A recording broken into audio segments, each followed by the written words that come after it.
Atrocity Fabrication and its Consequences. How Fake News Shapes World Order. A B Abrams. Introduction. A note on humanitarian military intervention, atrocity fabrication's most dangerous end. Chapter 1. Cuba and Vietnam in the early Cold War. Chapter 2. The Korean War. Chapter 3. Beijing 1989 and Tiananmen Square. Chapter 4. The Gulf War. Chapter 5. The Yugoslav Wars. Chapter 6. The Iraq War. Chapter 7. The U.S. North Korean Conflict. Chapter 8. The NATO-Libyan War. Chapter 9. The Syrian Insurgency. Chapter 10. Xinjiang and the Sino-U.S. conflict. Introduction. It is not a matter of what is true that counts, but a matter of what is perceived to be true. Point 1. Henry Kissinger. If you tell a lie big enough and keep repeating it, people will eventually come to believe it. Point 2. Joseph Goebbels. Anyone who has the power to make you believe absurdities, has the power to make you commit injustices. Point 3. Voltaire. Atrocity fabrication, the reporting of an atrocity committed by an adversary without knowledge that it ever occurred, has a centuries-long history at the heart of propaganda and power politics in the Western world with profound influences on its political culture.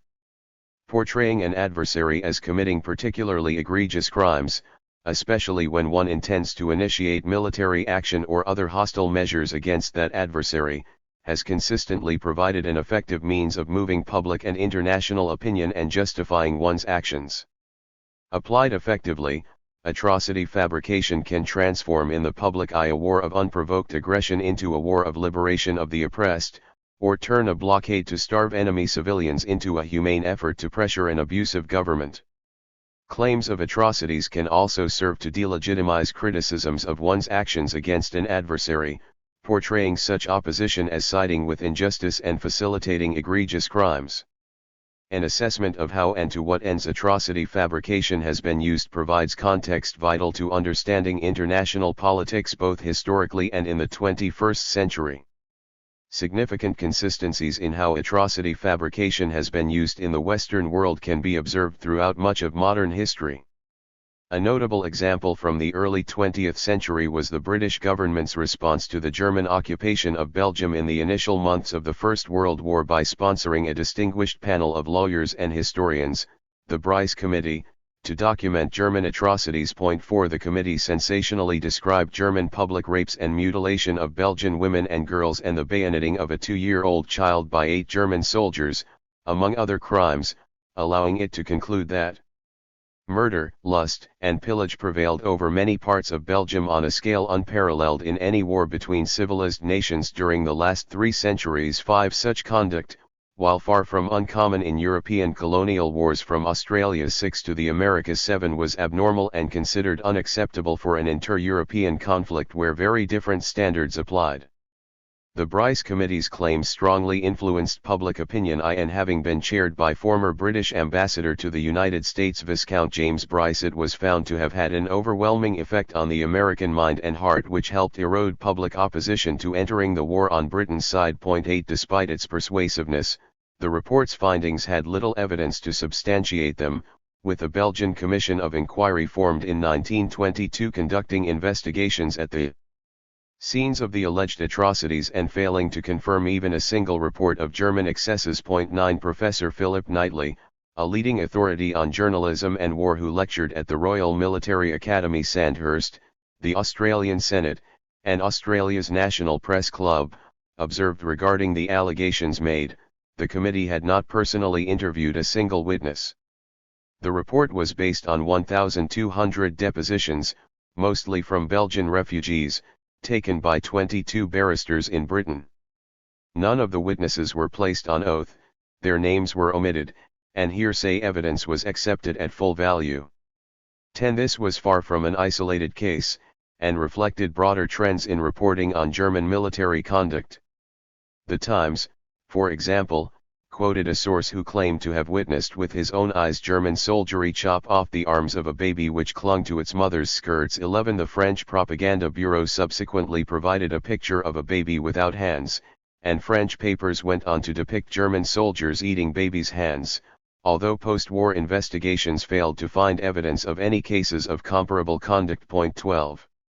As was generally the case for atrocity fabrication efforts, it mattered little how German personnel actually conducted themselves or whether allegations against them had any grounding in reality, only that the alleged atrocities would shape public opinion both domestically and overseas to align with British state interests.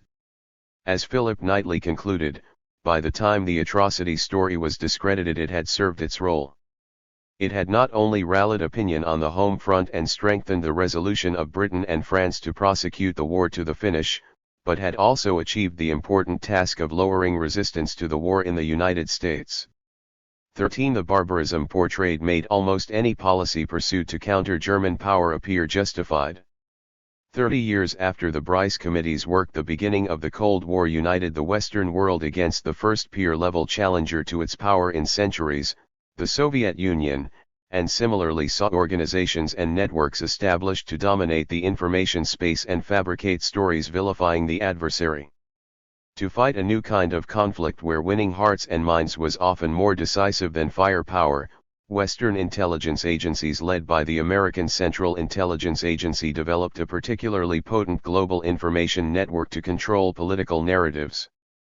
The CIA's Operation Mockingbird was one of the more prominent related operations and saw American journalists recruited to publish articles dictated by the agency, articles which very often vilified the USSR and its allies with totally fabricated information. 14. The agency also funded student and cultural organizations and magazines for similar purposes. 15. And through its networks of editors and journalists it went to significant lengths to discredit sources of information that contradicted its narratives down to and including targeting individual columnists in the Philippines. 16. An investigation by the U.S. Congress in the early 1970s revealed that CIA operations extended to influence reporting not only in America, but almost worldwide in dozens of languages. Its report concluded, the CIA currently maintains a network of several hundred foreign individuals around the world who provide intelligence for the CIA and at times attempt to influence opinion through the use of covert propaganda. These individuals provide the CIA with direct access to a large number of newspapers and periodicals, scores of press services and news agencies, radio and television stations, commercial book publishers, and other foreign media outlets. 17. It further noted that undercover CIA agents held key management positions across major American media organizations to ensure that published content aligned with the CIA's agendas. 18. Former CIA employee William Bader supported the report's conclusions, illustrating the agency's operations as follows: you don't need to manipulate Time magazine, for example, because there are agency people at the management level. 19. The CIA's operations to shape the global information space were described by the Washington Post as a fascinatingly Byzantine effort to turn the world to the American way of thinking, and alongside hundreds of news outlets the agency funded and heavily influenced popular media including hundreds of films and at least 1,000 books for publication and distribution globally. 20. Peacetime vilification of adversaries through both news and popular media was generally far more subtle than depicting ongoing mass slaughter as the Bryce Committee had, but predisposed populations to more easily believe claims of enemy atrocities when they were occasionally made. The adversary did not need to constantly be portrayed as committing slaughter, but rather as being the kind of country/actor which was highly capable of doing so based on its portrayed history and intrinsic nature. 2. The New York Times noted in its own more extensive report that in its persistent efforts to shape world opinion, the CIA has been able to call upon a separate and far more extensive network of newspapers, news services, magazines, publishing houses, broadcasting stations, and other entities over which it has at various times had some control. 21. The Times referred to the CIA's communications empire as having embraced more than 500 news and public information organizations and individuals.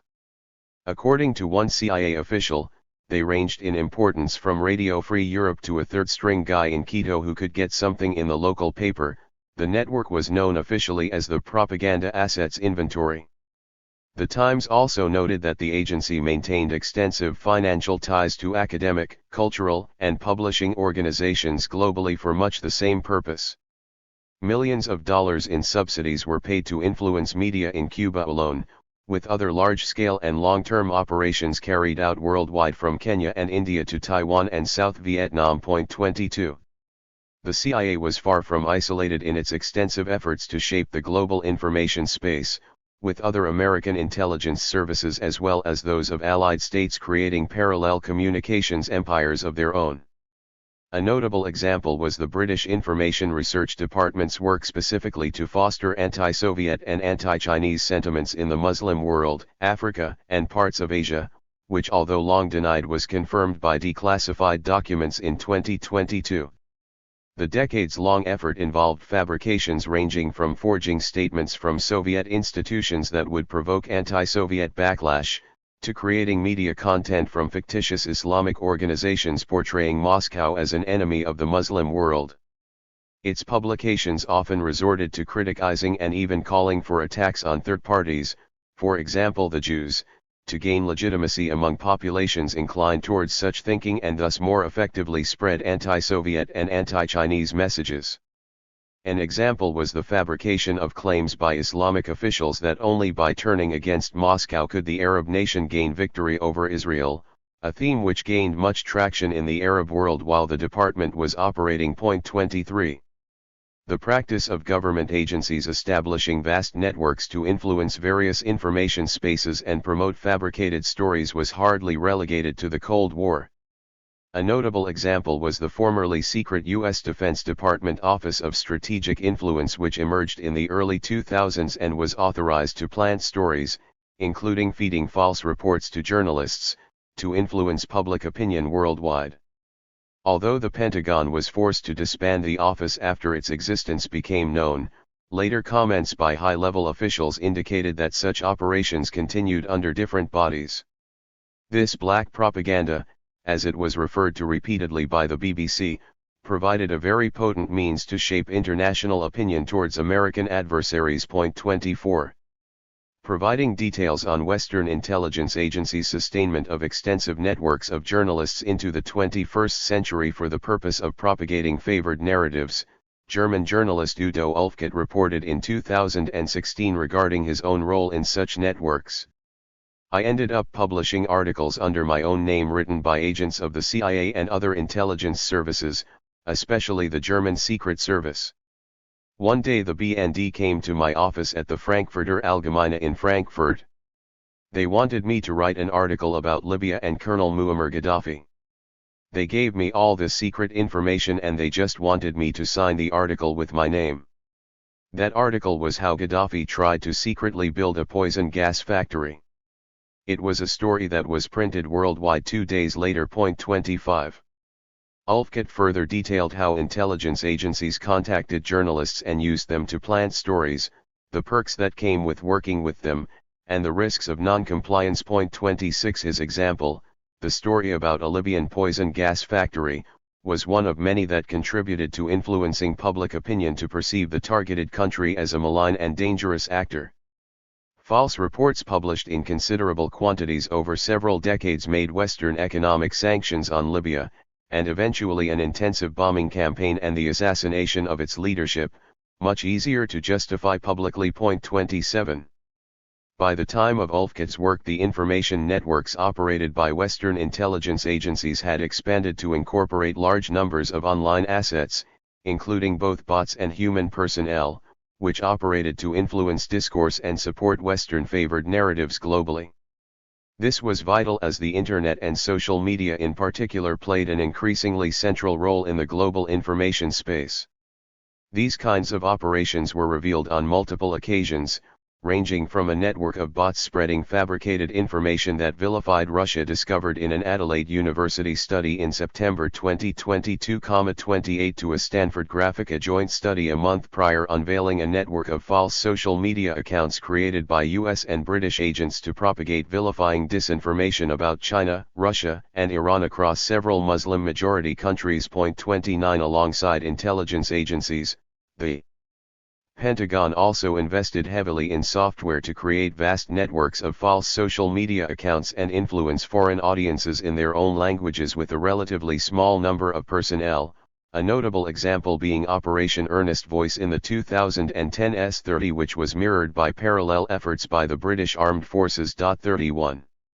Often key to the success of atrocity fabrication has been the ability to construct portrayals of an adversary as part of a greater vilifying meta-narrative, an overarching account or interpretation of events and circumstances that provides a pattern or structure for people's beliefs and gives additional meaning to their experiences. Particularly for countries or actors with which consumers of media content have less first-hand contact, enough sources repeating similar narratives of atrocities and other misconduct can strongly influence what kind of country/actor the target is considered to be.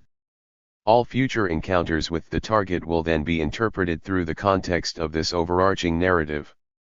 A powerful meta-narrative affects not only the public but also analysts, journalists, and even policymakers who will be strongly inclined to interpret new information related to the country or actor in the context of the narrative. 32.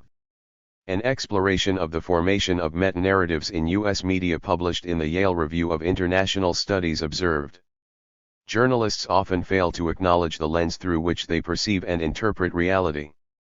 The existence of overarching themes that define political press coverage, what the Pew Research Center deems meta-narratives, is made possible by the enduring tradition of pack journalism. Washington insiders and journalists tweet and retweet each other's content, rapidly formulate an interpretive lens through which to understand major new developments. The resulting echo chamber, one populated by the elite pundits and reporters that convey political information to the rest of the country, builds consensus rather than dialogue. This groupthink is how meta-narratives form. A meta-narrative tends to be simple but totalizing, coloring news coverage so that every new piece of information is interpreted against its backdrop. This is why crude characterizations of presidential candidates are difficult to dispel once they have been established. Reporters interpret news involving any given subject through the lens of the agreed-upon meta-narrative, even if such interpretations result in factual distortions or blatant double standards. For example, the press framed Obama's position change on same-sex marriage ahead of the 2012 election as an evolution, whereas Romney's changes in position were seen as flip-flops, which fit more neatly into the dominant character narrative of Romney as an inauthentic politician. 33.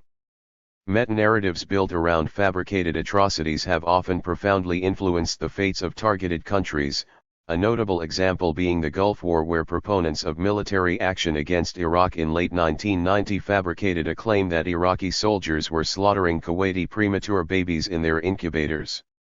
This and a wide range of other fabricated Iraqi atrocities contributed to very quickly creating an overarching way of viewing the country that structured almost all interpretations and coverage.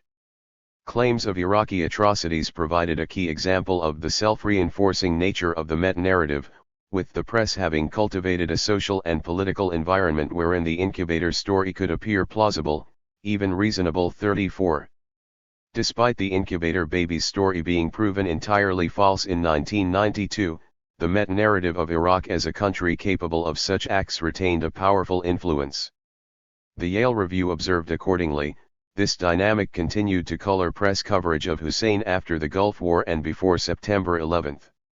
In those years, the U.S. media no longer needed prompting by the government to propagate the Führer-Saddam mythology, and the U.S. public no longer needed prompting to accept it. 35 Impressions of what kind of country Iraq was had been formed largely on the basis of multiple fabricated Iraqi atrocities, which predisposed Americans in particular to suspect Baghdad's involvement in the 9/11 attacks. 36 And to believe Iraq was developing weapons of mass destruction to attack them.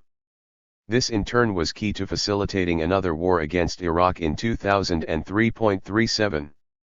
The slaughter of incubator babies was just one of many widely accepted but totally fabricated stories that vilified Iraq, while Iraq itself was far from an isolated example of a country that had its fate radically transformed by atrocity fabrication. The global reach of Western information networks ensured that even beyond the Western world, perceptions of the West's adversaries were very often shaped in much the same way, which facilitated and created public support for hostile policies ranging from economic sanctions to invasion and war.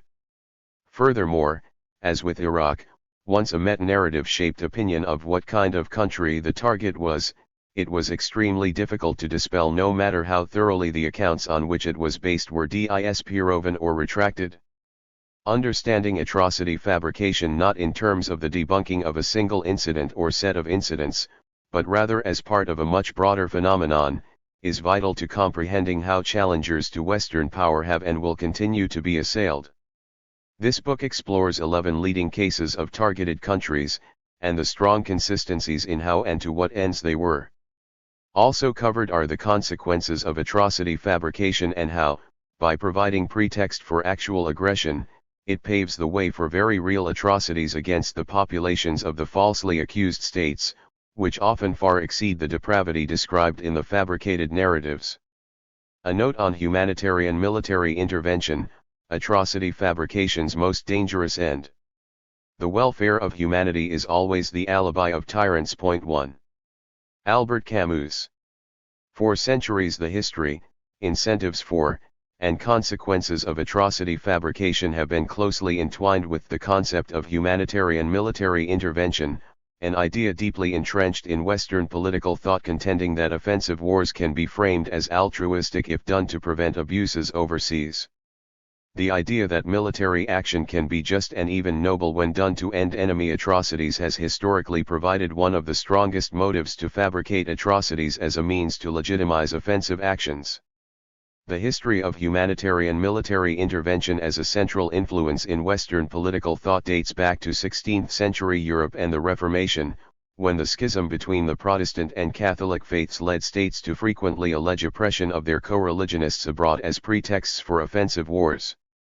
Later historians would largely concur that European states' entries into the religious wars of the period were motivated largely if not overwhelmingly by realpolitik, with concerns for religious minorities or appeasing deities being secondary factors if they were considered at all. Point 2 Premised on protecting fellow believers abroad, successful military campaigns overseas consistently strengthened the positions of the aggressors while gaining widespread domestic support due to the altruistic causes cited for war. The military intervention of England in the religious wars of France during the 1560s, 70s, and 80s, and in the Netherlands from 1585 to 1604, were notable examples of wars justified by humanitarian rationales, with offensives in France by the Holy Roman Empire and various German principalities relying on similar justifications. Spain, meanwhile, which had seen the English humanitarian premised intervention in the Netherlands undermine its interests, claimed the brutal and cruel yoke of persecution imposed on the English Catholic minority as a pretext to attempt multiple invasions in the 1580s and 90s. Point 3 This trend towards using humanitarian pretexts for military interventionism continued to profoundly shape European politics in the following centuries. Early humanitarian intervention relied heavily on states portraying themselves as protectors of overseas minorities with whom they held something in common, usually co-religionists, with Catholic states claiming the oppression of Catholic minorities to attack Protestant states and vice versa. As European conquest came to be directed increasingly far afield, however, against countries which lacked minorities with whom an aggressor could claim any common religious or ethnic background, humanitarian intervention evolved and was increasingly applied universally. Western states portrayed themselves as acting in the interests of a common humanity, which meant that even if no one of their race or religion lived within the borders of the targeted state or nation, they could still legitimize military action on the basis that the population, or a segment of it, was suffering injustice. Notable early examples of wars premised on protecting universal humanitarian values were the Spanish and Portuguese 16th century conquests of South and Central America, which were widely justified on the basis that the indigenous populations would be freed by European rule and cultural Europeanization from their supposedly backward and savage cultural practices. The Native American way of life was portrayed as an atrocity in and of itself so ghastly and inferior that a European invasion would be a benevolent act, a narrative which relied heavily on emphasizing, exaggerating, and at times outright fabricating aspects of native culture which were seen as distasteful to Europeans. 4 The leading Spanish philosopher and scholar of international law at the time, Francisco Vitoria, was one of many to justify the campaigns on this basis. 5 The resulting humanitarian premised conquest of an entire continent quickly turned into one of the most depraved genocides in world history. Invasions which led to the particularly brutal genocides of the populations of 3 continents and their resettlement by ethnic Europeans, namely the Americas and Oceania, were notably all justified by allusions to altruistic humanitarian missions to free and uplift the targeted populations by westernizing them. 6 Since Australia and most of the Americas lack centralist governance, aggressors resorted to portraying an oppressive culture rather than an oppressive government as the ill to which invasion and Europeanization could be presented as the remedy. Similar trends were observable across the European assaults on non-Western tribes and nations worldwide from the 16th century. The Netherlands' most renowned legal scholar and philosopher Hugo Grotius, for example, strongly advocated for the conquest of the Dutch East Indies, which included perpetration of genocide. 7 On the basis that it was a humanitarian mission to benefit the native population. 8 As British historian of political thought Richard Tuck commented regarding Grotius' position, the idea that foreign rulers can punish tyrants, cannibals, pirates, those who kill settlers, neatly legitimized a great deal of European action against native peoples around the world. 9. The First Opium War against China in the mid-19th century was another notable early example. The British press reported at the time, thus it has been the destiny of England to break down a government fabric, to uncover to its own subjects its hollowness and its evils. 10 Other reports stated that the Chinese government's mysterious and exclusive barbarism could only be dismantled, for the good of its own people, by the force of active and intrusive Western civilization. 11 This purportedly humanitarian war to free the Chinese people was fought to ensure that the British Empire would maintain the rights to sell highly addictive narcotics to China, and the century that followed the British victories was the very darkest in China's millennia-long history. A further significant example of military intervention under a claimed universal humanitarian jurisdiction was the United States invasion of Cuba in 1898–99. As a European settler state, the U.S. inherited many aspects of Europe's political culture, and in its rapid imperial expansion in the Western Hemisphere it became a leading perpetrator of aggression using humanitarian pretexts. U.S. President William McKinley portrayed aggression against Spain as a project to liberate the Cuban people and thereby advance both civilization and the interest of humanity, framing the attack as a war for humanity. 12 The conflict saw the U.S. annex the Philippines and Puerto Rico, committing severe atrocities in the former and forcing the bulk of the population into concentration camps with death rates as high as 20%.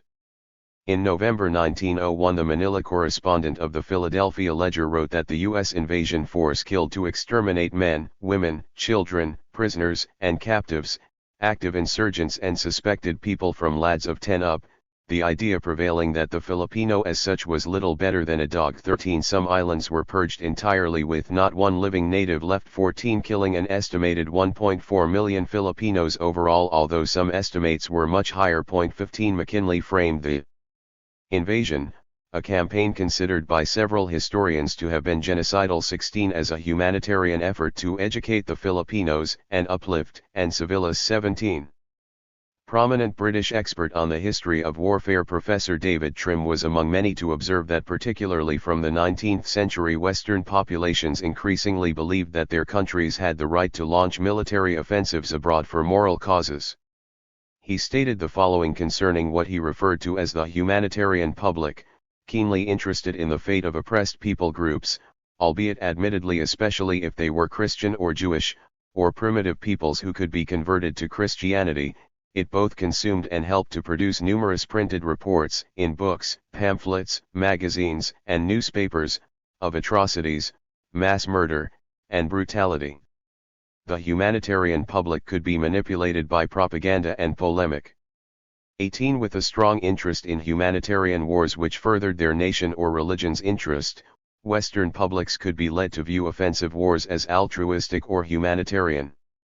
This allowed both governments and non-state actors with influence over information spaces to raise calls for military action by creating public moral outrage, often through atrocity fabrication. It was only with the end of the colonial era that a new post-1945 international order enshrined in the United Nations Charter gave UN member states equal rights and provided each country, including unprecedentedly those outside the Western world, with the right to non-interference in their internal affairs. This effectively abolished Western humanitarian military interventions as crimes of aggression, with only a resolution by all 5 permanent members of the UN Security Council able to legitimize such action. Since 2 non-Western states, China and the Soviet Union, held permanent council seats with veto powers, there was no longer a legal means for the West to unilaterally launch unprovoked military assaults on non-Western countries. Following the end of the Cold War, however, as states outside the Western sphere of influence became a smaller minority in the world and were increasingly targeted, calls grew in the West to legitimize humanitarian intervention and move beyond a world order where the sovereignty guaranteed under the UN Charter was considered inviolable. NATO Secretary-General Javier Solana, for one, stated in 1999 when the alliance launched an illegal humanitarian-premised military campaign against Yugoslavia, "I think that we are moving into a system of international relations in which human rights, rights of minorities are much, much more important even than sovereignty." 19 In his first month in office in January 2017, UN Secretary-General of Portuguese origin Antonio Guterres criticized existing concepts of sovereignty and advocated a whole new approach to international relations under which international bodies could override it. 20 This followed on from Guterres' predecessor, Kofi Annan, who called for a new vision of sovereignty in the context of revising restrictions on humanitarian military intervention when UN Security Council authorization was absent. 21 Another notable advocate was the President of the United States' most influential policy think tank, the Council on Foreign Relations, Richard N. Haas, who wrote in Foreign Affairs to much the same effect in a January 2017 article titled World Order 2.0, The Rules, Policies, and Institutions That Have Guided the World Since World War II, Have Run Their Course. Respect for sovereignty alone cannot uphold order. Regarding the changes Haas was calling for, he stated, "A good start, though, would be to amend the concept of self-determination away from its inherent unilateralism on the part of the entity seeking a state of its own and replace it with the notion that statehood is something to be granted rather than asserted." Under World Order 2.0, Haas advocated, states accused of humanitarian abuses could have their rights to see their borders and peace respected stripped from them and foreign military intervention legitimized. 22 Indicating the kind of countries held in mind, the article was captioned by a picture of the North Korean leadership just months after an attack on the East Asian country had been seriously considered by the Obama administration. 23 Haas stated, necessity may also lead to reducing or even eliminating sovereignty when a government, whether from a lack of capacity or conscious policy, is unable to provide for the basic needs of its citizens. Our notion of sovereignty must therefore be conditional, even contractual, rather than absolute. If a state fails to live up to its side of the bargain, then it forfeits the normal benefits of sovereignty and opens itself up to attack, removal or occupation. The diplomatic challenge for this era is to gain widespread support for principles of state conduct and a procedure for determining remedies when these principles are violated. 24. An understanding of how fabricated claims of humanitarian abuses or atrocities abroad have furthered Western geopolitical interests is vital to comprehending the nature of World Order 2.0 referred to by Haas. The list of countries most often portrayed in the West as committing the most serious humanitarian abuses and atrocities matches almost perfectly with those which most strongly oppose Western hegemonic interests on the international stage. The worst alleged abusers are near synonymous with the small minority of countries which do not have Western military presences on their soil. 25 A world where any state labeled a humanitarian abuser or perpetrator of atrocities could be open to unilateral attack by the Western world would thus represent an important step to quashing challenges or resistance to Western-led order, and effectively revert the world to the colonial-era order when Western powers could freely use military force. Worldwide. The idea that a Western public's indignation at a state of affairs abroad grants their country the right to kill peoples, overthrow governments, and occupy lands overseas has historically had calamitous consequences for populations across the non-Western world, with examples explored throughout this work. This aspect of the West's political culture and worldview has consistently provided aggressors with a strong incentive to fabricate stories of serious humanitarian abuses by their targets, with this work's assessment of the history of such practices highlighting the extreme dangers of humanitarian intervention. Chapter 1. Cuba and Vietnam in the early Cold War. Engineering pretexts to invade Cuba, from exploding space rockets to attacking Jamaica. After waging a long guerrilla war against the Western-aligned government in Havana, insurgents led by Fidel Castro and supported by mass protests seized power in Cuba in January 1959. This marked the beginning of decades of conflict with the Western world, with U.S. intelligence agencies going to considerable lengths to undermine the new Cuban government and seeking to reverse what some American analysts referred to as the unforgivable revolution won as Havana responded to Washington's perceived hostility by forming defense ties with the Soviet Union. The American assault on Cuba came to involve any and all measures short of open war and focused heavily on targeting the economy and placing downward pressure on living standards. The new developmentalist government in Havana, which quickly improved the country's development indicators ranging from life expectancy to literacy rates, was seen to threaten Washington's interests through its potential to provide an example for other Latin American states of an alternative ideology and system of government. Overthrowing the state, and until then stifling its economy, were thus seen as vital to prevent a Cuba model of political and economic development from potentially gaining wider traction. Point 2. U.S. combat aircraft began a bombing and firebombing campaign against Cuba from October 1959, and possibly earlier, aimed primarily at targets such as crop fields and sugar mills.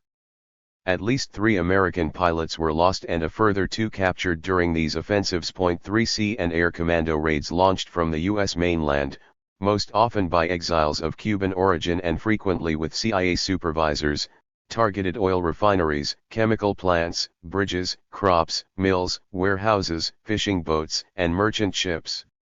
After Havana responded by calling for Soviet military support, an assault on a Soviet camp wounded 12 Soviet soldiers and a hotel and theater were shelled from sea to target Warsaw Pact personnel there. Point 4. A total U.S. trade and credit embargo was paired with sabotage operations targeting both Cuban sugar exports, which were at times contaminated by the CIA at C5, as well as its imports. Damage done to foreign goods before delivery to Cuba ranged from adding chemicals to lubricating fluids to wear out diesel engines, to instructing a manufacturer in West Germany to produce ball bearings off-center and another to do the same with balanced wheel gears. Point 6. British buses sold to Cuba in 1964 were sabotaged by U.S. and British intelligence before arriving. Point 7. The bulk of these operations were carried out under Operation Mongoose, and were approved by the State Department, the National Security Council, the White House staff, the Attorney General's office and the Pentagon. Point 8. The next stage of escalation involved biological warfare. A Canadian agricultural technician reported in 1962 that while working as an advisor to the Cuban government he was paid $5,000 by an American military intelligence agent to infect Cuban turkeys with a lethal virus which produced the Newcastle disease. 8,000 turkeys died as a result. The Washington Post reported of the incident. According to U.S. intelligence reports, the Cubans, and some Americans, believe the turkeys died as the result of espionage. 9. In 1971 the CIA gave Cuban exiles a virus which caused African swine fever for deployment against the country. 6 weeks later the disease broke out in Cuba and forced the country to slaughter 500,000 pigs to prevent a nationwide epidemic. It was called the most alarming event of the year by the United Nations Food and Agricultural Organization. 10 The US, Canada, and Britain had previously invested heavily in developing such weapons to target livestock. 11 In 1984 a Cuban exile on trial in New York testified that in late 1980 a ship traveled from Florida to Cuba with the purpose of introducing new germs as part of a biological warfare campaign. 12 In a 2002 study of American biological weapons development, New York Times. Journalists Judith Miller, Stephen Engelberg, and William J. Broda reported that the CIA had prepared to use biological agents to assassinate Cuban leader Fidel Castro, as well as Congolese independence leader Patrice Lumumba, although these plans were not put into motion. 13. In April 1961 the CIA attempted to deploy Cuban exiles residing in the U.S., many of them associated with the pre-revolutionary U.S.-aligned government, to launch an invasion. Despite CIA pilots flying extensive support missions, the Bay of Pigs invasion resulted in a total failure with 4 CIA pilots and 100 of the agency's proxies on the ground killed and a further 1,200 taken prisoner. 14 Having exhausted the most obvious methods for attack, the focus of the U.S. campaign against Cuba shifted to attempting to fabricate international crimes by the Cuban government, namely getting various U.S. government agencies to commit them and placing the blame on Havana, in order to provide pretext for further escalation in the form of a larger invasion. In 1962 the U.S. Department of Defense and the Joint Chiefs of Staff proposed an operation to turn public and world opinion against Cuba. This was intended to justify the further escalation of hostilities against the state, and eventually an American invasion to reinstall a Western-aligned government in power. The necessity of the operation was based on JCS assessments that Havana would not of its own accord undertake any provocations which could warrant U.S. intervention. 15 Under the operation the CIA was tasked with staging terrorist attacks against American military and civilian targets. Proposed attacks included hijacking or shooting down airliners, orchestrating major terror attacks against U.S. cities, starting wars between Cuba and its neighbors, assassinating Cuban dissidents on American soil, and blaming possible failures in the U.S. space program on non-existent Cuban electronic attacks. The proposal for Operation Northwoods was drafted and authorized by the Joint Chiefs of Staff, signed by its chairman Lyman Lemnitzer, and had the written approval of every member. It also had considerable support from the Pentagon and the CIA. Long-hidden secret JCS documents unearthed decades later emphasized, world opinion, and the United Nations Forum should be favorably affected by developing the international image of the Cuban government as rash and irresponsible, and as an alarming and unpredictable threat to the peace of the Western Hemisphere. The proposal recommended, the desired result from the execution of this plan would be to place the United States in the apparent position of suffering defensible grievances from a rash and irresponsible government of Cuba and to develop an international image of a Cuban threat to peace in the Western Hemisphere. The operation recommended developing a communist Cuban terror campaign in the Miami area, in other Florida cities and even in Washington, which involved the bombing of civilian targets. This was to be blamed on the irresponsible Cuban government and on Fidel Castro to mislead both world opinion and the American public. Support for the idea of creating a pretext to move on Cuba was hardly relegated to the military and intelligence establishments, with President Dwight D. Eisenhower having previously told Lemnitzer and his other aides in his cabinet room that he would take action if only the Cuban government gave him pretext to do so. With scandal surrounding the May 1960 U-2 spy plane incident fresh in the minds of the world, which after multiple denials by Washington decisively confirmed long-standing Soviet allegations of U.S. surveillance flights deep into its airspace, Eisenhower for much of the rest of the year pushed hard for an invasion of Cuba. He then floated the idea on January 3, 1961, that if Cuba failed to provide a really good excuse for an American attack, the U.S. could think of manufacturing something that would be generally acceptable as a pretext for an invasion. 16 Eisenhower's successor John F. Kennedy would prove far less supportive, however, and quickly became an obstacle to such plans. Foreign Policy magazine's national security columnist, veteran journalist James Bamford, who was referred to by the New York Times as the nation's premier journalist on the subject of the National Security Agency, observed regarding operations. The attempts to provoke the Cuban public to revolt seemed dead, and Castro, unfortunately, appeared to have no inclination to launch any attacks against Americans or their property. Lemnitzer and the other chiefs knew there was only one option left that would ensure their war. They would have to trick the American public and world opinion into hating Cuba so much that they would not only go along, but would insist that he and his generals launch their war against Castro. 17. Bamford stressed that plans to engineer attacks on the U.S. which could be falsely blamed on Cuba as a pretext for an invasion had the support of every single member of the Joint Chiefs of Staff, and even senior Pentagon official Paul Nitze argued in favor of provoking a phony war with Cuba. The fact that the most senior members of all the services and the Pentagon could be so out of touch with reality and the meaning of democracy would be hidden for 4 decades.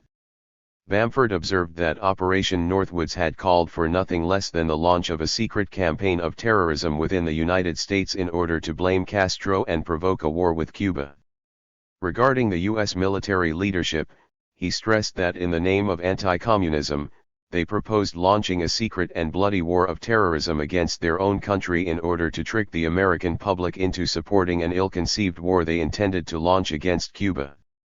The plan, in his words, called for innocent people to be shot on American streets, for boats carrying refugees fleeing Cuba to be sunk on the high seas, for a wave of violent terrorism to be launched in Washington, D.C., Miami, and elsewhere. People would be framed for bombings they did not commit, planes would be hijacked. Using phony evidence, all of it would be blamed on Castro, thus giving Lemnitzer and his cabal the excuse, as well as the public and international backing, they needed to launch their war. 18. One proposal for a fabricated attack which could be blamed on Cuba involved the American space program at the height of the space race. On February 20, 1962, the first American to orbit the Earth, John Glenn, lifted off from Cape Canaveral in Florida in a flight touted as carrying the banner of American truth, freedom, and democracy into space. Speaking to Lieutenant Colonel Edward G. Lansdale, who subsequently launched CIA clandestine operations against Cuba, the Joint Chiefs of Staff proposed that should there be any problem with the rocket which resulted in Glenn's death, the objective is to provide irrevocable proof that the fault lies with the communists at all Cuba. This could be achieved, according to Lemnitzer, by manufacturing various pieces of evidence which would prove electronic interference on the part of the Cubans. 19. Had any problem with the launch occurred, Cuba was to be blamed to help strengthen the argument for an invasion. Unlike kinetic attacks, cyber or electronic attacks could be blamed on almost any party or even fabricated entirely, a fact not lost in subsequent decades as U.S. and Western planners sought to find new pretexts to attribute blame, vilify, and enact various hostile policies against their targets. When John Glenn became the 5th man to go to space following an uneventful launch, the JCS quickly drafted new plans for false flag operations against Cuba which could be enacted within the time frame of the next few months. 20. Subsequent plans to frame Cuba for various atrocities grew more extreme. One stipulated a series of well-coordinated incidents to take place in and around the U.S. naval base at Guantanamo Bay in Cuba, which included dressing friendly Cubans in military uniforms and having them start riots near the main gate of the base. Others would pretend to be saboteurs inside the base. Ammunition would be blown up, fires started, aircraft sabotaged, mortars fired at the base with damage to installations. This attack by America's own assets on a U.S. naval facility at the command of the JCS would present Havana as an aggressor too and be used as a pretext for a military campaign to take over the country. 21 Another JCS proposal similarly suggested, we could blow up a U.S. ship in Guantanamo Bay and blame Cuba, highlighting that casualty lists in U.S. newspapers would cause a helpful wave of national indignation. 22. Other JCS plans stipulated, we could develop a communist Cuban terror campaign in the Miami area, in other Florida cities and even in Washington. The terror campaign could be pointed at Cuban refugees seeking haven in the United States. We could sink a boatload of Cubans en route to Florida. We could foster attempts on lives of Cuban refugees in the United States even to the extent of wounding in instances to be widely publicized. 23. Other operations planned included exploding a few plastic bombs in carefully chosen spots, the arrest of Cuban agents and the release of prepared documents substantiating Cuban involvement also would be helpful in projecting the idea of an irresponsible government. Advantage can be taken of the sensitivity of the Dominican Air Force to intrusions within their national airspace. Cuban B-26 or C-46 type aircraft could make cane-burning raids at night. Soviet bloc incendiaries could be found. This could be coupled with Cuban messages to the communist underground in the Dominican Republic and Cuban shipments of arms which would be found, or intercepted, on the beach. Use of MiG-type aircraft by U.S. pilots could provide additional provocation. Hijacking attempts against civil air and surface craft could appear to continue as harassing measures condoned by the government of Cuba. Create an incident which will demonstrate convincingly that a Cuban aircraft has attacked and shot down a chartered civil airliner en route from the United States to Jamaica, Guatemala, Panama, or Venezuela. The destination would be chosen only to cause the flight plan route to cross Cuba. The passengers could be a group of college students off on a holiday or any grouping of persons with a common interest to support chartering a non-scheduled flight. 24. The U.S. had notably managed to acquire modern Soviet-built fighter jets from across the Third World, some of which were of the same classes that Cuba itself was thought to field. 25 Another plan which could potentially capitalize on these assets would make it appear that communist Cuban MiGs have destroyed a U.S. Air Force aircraft over international waters in an unprovoked attack. 26.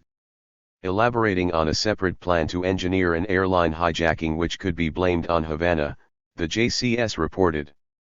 An aircraft at Elgin AFB would be painted and numbered as an exact duplicate for a civil registered aircraft belonging to a CIA proprietary organization in the Miami area. At a designated time the duplicate would be substituted for the actual civil aircraft and would be loaded with the selected passengers, all boarded under carefully prepared aliases. The actual registered aircraft would be converted to a drone. Take-off times of the drone aircraft and the actual aircraft will be scheduled to allow a rendezvous south of Florida. From the rendezvous point the passenger-carrying aircraft will descend to minimum altitude and go directly into an auxiliary field at Elgin AFB where arrangements will have been made to evacuate the passengers and return the aircraft to its original status. The drone aircraft meanwhile will continue to fly the filed flight plan. When over Cuba the drone will be transmitting on the international distress frequency a Mayday message stating he is under attack by Cuban MiG aircraft. The transmission will be interrupted by destruction of the aircraft, which will be triggered by radio signal. This will allow ICAO radio stations in the Western Hemisphere to tell the U.S. what has happened to the aircraft instead of the U.S. trying to sell the incident. 27. On March 16, 1962, President John F. Kennedy ruled out the operations after meeting with Lemnitzer. This was one of several more radical operations the president would veto before his assassination, although any of the other occupants of the Oval Office during the Cold War may well have been more inclined to approve it. Lemnitzer's term as JCS chairman ended on September 30, 1962, and he subsequently went on to serve as NATO's Supreme Allied Commander Europe. Kennedy's death and a change in chairmanship did little to change the position of the JCS, however, with new plans made to start a war between Cuba and a neighboring country either by engineering provocations against Havana by a U.S-aligned third country in the region or through another false flag Cuban attack. Such a war would give the U.S. a pretext to launch a military intervention on the request of its ally, which in turn would facilitate the invasion of Cuba. The documents stated, a contrived Cuban attack on an OAS member could be set up, and the attack state could be urged to take measures of self-defense and request assistance from the US and OAS. The US could almost certainly obtain the necessary two-thirds support among OAS members for collective action against Cuba. Manufacturing a crisis would thereby provide a pretext for invasion. 28 Another ambitious plan stipulated a US attack against either Jamaica or Trinidad and Tobago, which were members of the British Commonwealth. The attack would be launched in such a way that it could be blamed on Havana, which would draw Britain into a war against Cuba. 29. In May 1963, Assistant Secretary of Defense Paul H. Nitze sent a proposal to the White House for a possible scenario whereby an attack on a United States reconnaissance aircraft could be exploited toward the end of effecting the removal of the Castro regime. The U.S. would continue to violate Cuban airspace with high-flying U-2 spy planes, and if one were shot down, then the Pentagon would send in further manned surveillance aircraft on very low-level reconnaissance missions, which would make them far more vulnerable to taking further losses. Much as flying a U-2 over the USSR had resulted in escalated tensions when one was shot down in May the previous year, the new plan stipulated that the U.S. could undertake various measures designed to stimulate the Cubans to provoke a new incident. JCS plans involved sending fighters across the island on harassing reconnaissance and show-off missions flaunting our freedom of action, hoping to stir the Cuban military to action. Thus, depending above all on whether the Cubans were or could be made to be trigger-happy, the development of the initial downing of a reconnaissance plane could lead at best to the elimination of Castro, perhaps to the removal of Soviet troops and the installation of ground inspection in Cuba, or at the least to our demonstration of firmness on reconnaissance. Havana failed to take the bait, however, and responded to subsequent low-level flights only by launching formal protests. A further plan stipulated bribing senior officers in Cuba's armed forces to attack the United States military. The only area remaining for consideration then would be to bribe one of Castro's subordinate commanders to initiate an attack on Guantanamo. Although paying foreign nationals to attack an American military facility was highly treasonous, normal rules of conduct were generally discarded when conducting false flag operations. Even major U.S. casualties, both military and civilian, were seen as acceptable to advance the country's geopolitical interests and forcefully bring a strategically important territory back into Washington's sphere of influence. Point 30. The major detriment to America's image which exposure of Operation Northwoods risked causing, as well as the illegality of several parts of the plan, resulted in high levels of secrecy with all details remaining hidden for over 40 years. Like many operations of its nature, several of the relevant documents were destroyed with further details remaining unknown. Chairman Lemnitzer, for example, had ordered the JCS chief of the Cuba Project, Brigadier General David W. Gray, to destroy all notes concerning the period of the Bay of Pigs following its failure. The U.S. ultimately never attempted a further invasion of Cuba after the Bay of Pigs, due to a combination of factors including signs of considerable popular support for the government in Havana, Soviet protection, and conflict between the JCS and the presidency. Plans to fabricate a Cuban provocation or even pin the blame for a U.S. organized attack on Cuba, however, were highly indicative of the lengths to which the superpower could go to vilify and provide pretext for hostile action against its adversaries. Finding justification for an assault on Vietnam.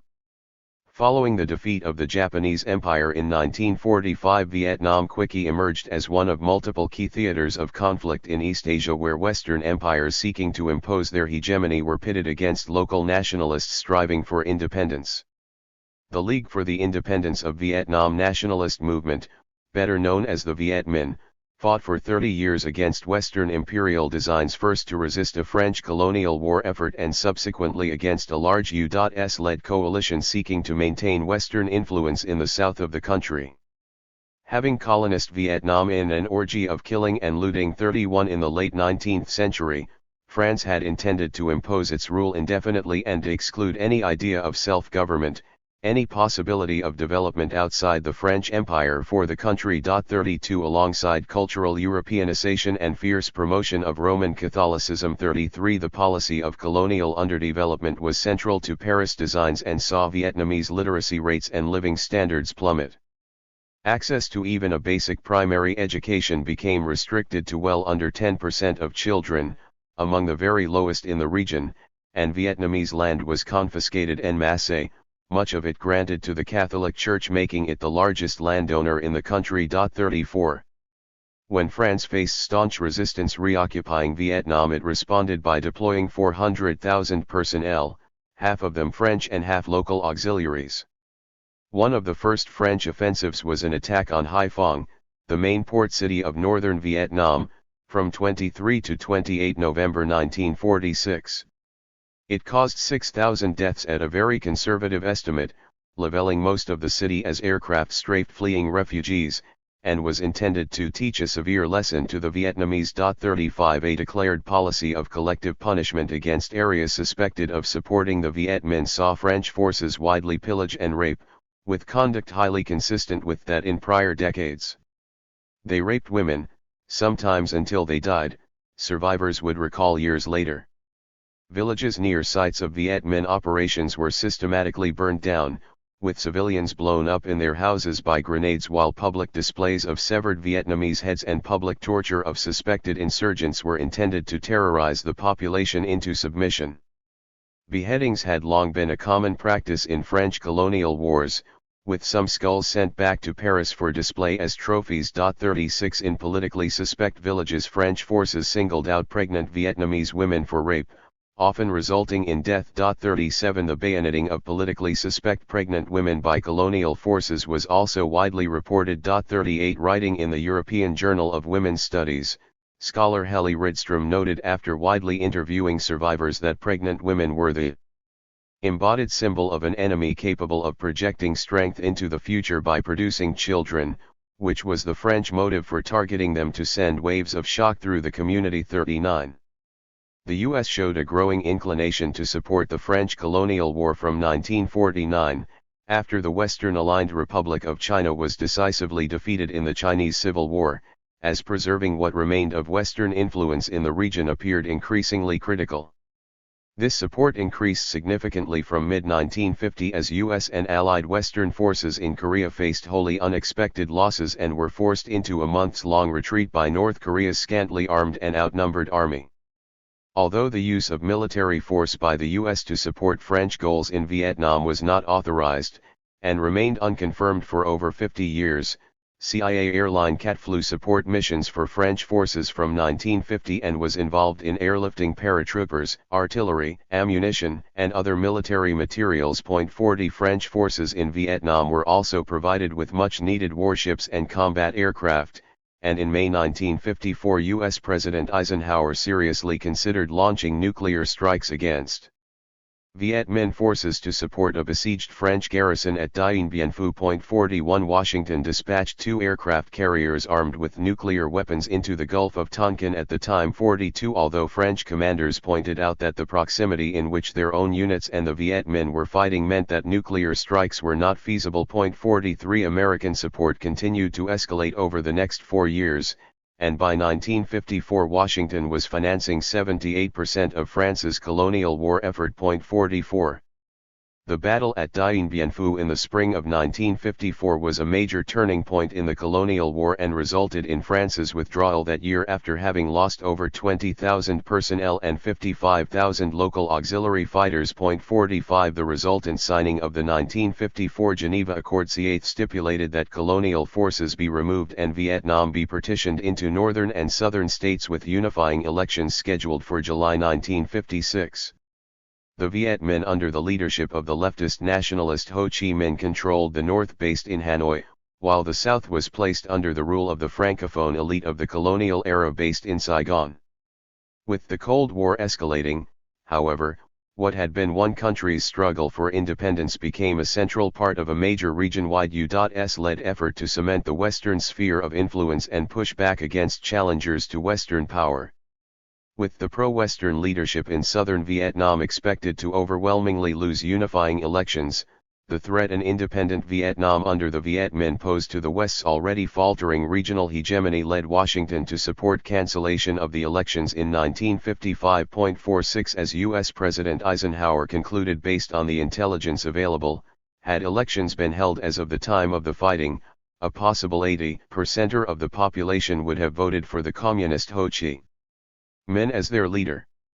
47 The CIA had predicted in their own report, if scheduled national elections are held in July 1956, the Viet Minh will almost certainly win. 48 Under a francophone elite headed overwhelmingly by members of the Catholic minority, the South Vietnamese government discriminated harshly against the Buddhist majority. 49 Strongly promoted the Catholic faith. 50 And was vehemently pro-Western in its orientation, mirroring the policies of the French colonial era. With the government having little support in either the North or the South, CIA psychological warfare experts led by Colonel Edward Lansdale were deployed to engineer a program to reshape public opinion. This targeted the Catholic minority in particular and proved even more successful than Lansdale's stunning prior SIOP successes in the Philippines. As CIA case officer Ralph McGehee, who deployed to Southeast Asia from the late 1950s into the 1970s, reported, Lansdale's men, operating in teams in North Vietnam, stimulated North Vietnamese Catholics and the Catholic armies deserted by the French to flee south. SMM teams promised Catholic Vietnamese assistance and new opportunities if they would emigrate. To help them make up their minds, the teams circulated leaflets falsely attributed to the Viet Minh telling what was expected of citizens under the new government. The day following distribution of the leaflets, refugee registration tripled. The teams spread horror stories of Chinese communist regiments raping Vietnamese girls and taking reprisals against villages. This confirmed fears of Chinese occupation under the Viet Minh. The teams distributed other pamphlets showing the circumference of destruction around Hanoi and other North Vietnamese cities should the United States decide to use atomic weapons. To those it induced to flee over the 300-day period, the CIA provided free transportation on its airline, civil air transport, and on ships of the U.S. Navy. It not only convinced the North Vietnamese Catholics to flee to the south, thereby providing Diem with a source of reliable political and military cadres, but it also duped the American people into believing that the flight of the refugees was a condemnation of the Viet Minh by the majority of Vietnamese. 51. Lansdale's team was far from isolated, another notable example being the atrocity fabrication efforts of Lieutenant Tom Dooley, who operated with the U.S. Navy out of Haiphong. Dooley invented stories of the Viet Minh disemboweling 1,000 pregnant women, beating a naked priest on the testicles with a bamboo club, and jamming chopsticks in the ears of children to keep them from hearing Christian scripture. 52 His ties to the CIA were uncovered in 1979. 53 Once largely alienated from the population, Catholics would be relied on to run the Western client government in the South. As McGehee observed, the CIA had completed the imposition of a Catholic premier and the importation of a Catholic encoded army and police to rule a nation that was primarily Buddhist. 54. Despite these successes, the Southern client government remained overwhelmingly unpopular. As Ralph McGehee noted, U.S. intelligence appeared to be deluding itself that its adversaries did not have mass popular support. U.S. policymakers had to sell the idea that the war in the South was being fought by a small minority of communists opposed to the majority-supported Democratic government. The situation, however, was the opposite, as I was to understand later, he stated.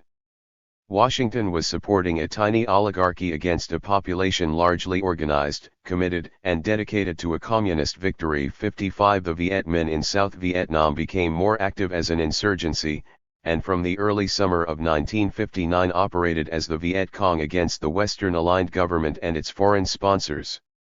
The U.S. for its part, and President Lyndon Johnson in particular, who assumed leadership from November 1963, showed growing signs of an eagerness to intervene to preserve South Vietnam as a separate Western client state. Johnson had been a critic of American reluctance to intervene more in Vietnam during the French colonial war, and in 1954 he condemned the Eisenhower administration's failure to preserve French rule. 56 As president, he exhorted his aides during 1964 to do more to defeat the insurgency within South Vietnam. 57 And according to Defense Secretary Robert S. McNamara, he felt more certain than President Kennedy that the loss of South Vietnam had a higher cost than would the direct application of U.S. military force. 58 Support for drastic escalation was widespread among much of the military and civilian leadership, an example being Vice Chief of Naval Operations Admiral Claude Ricketts, who in February 1964 called for airstrikes on military and industrial targets across North Vietnam.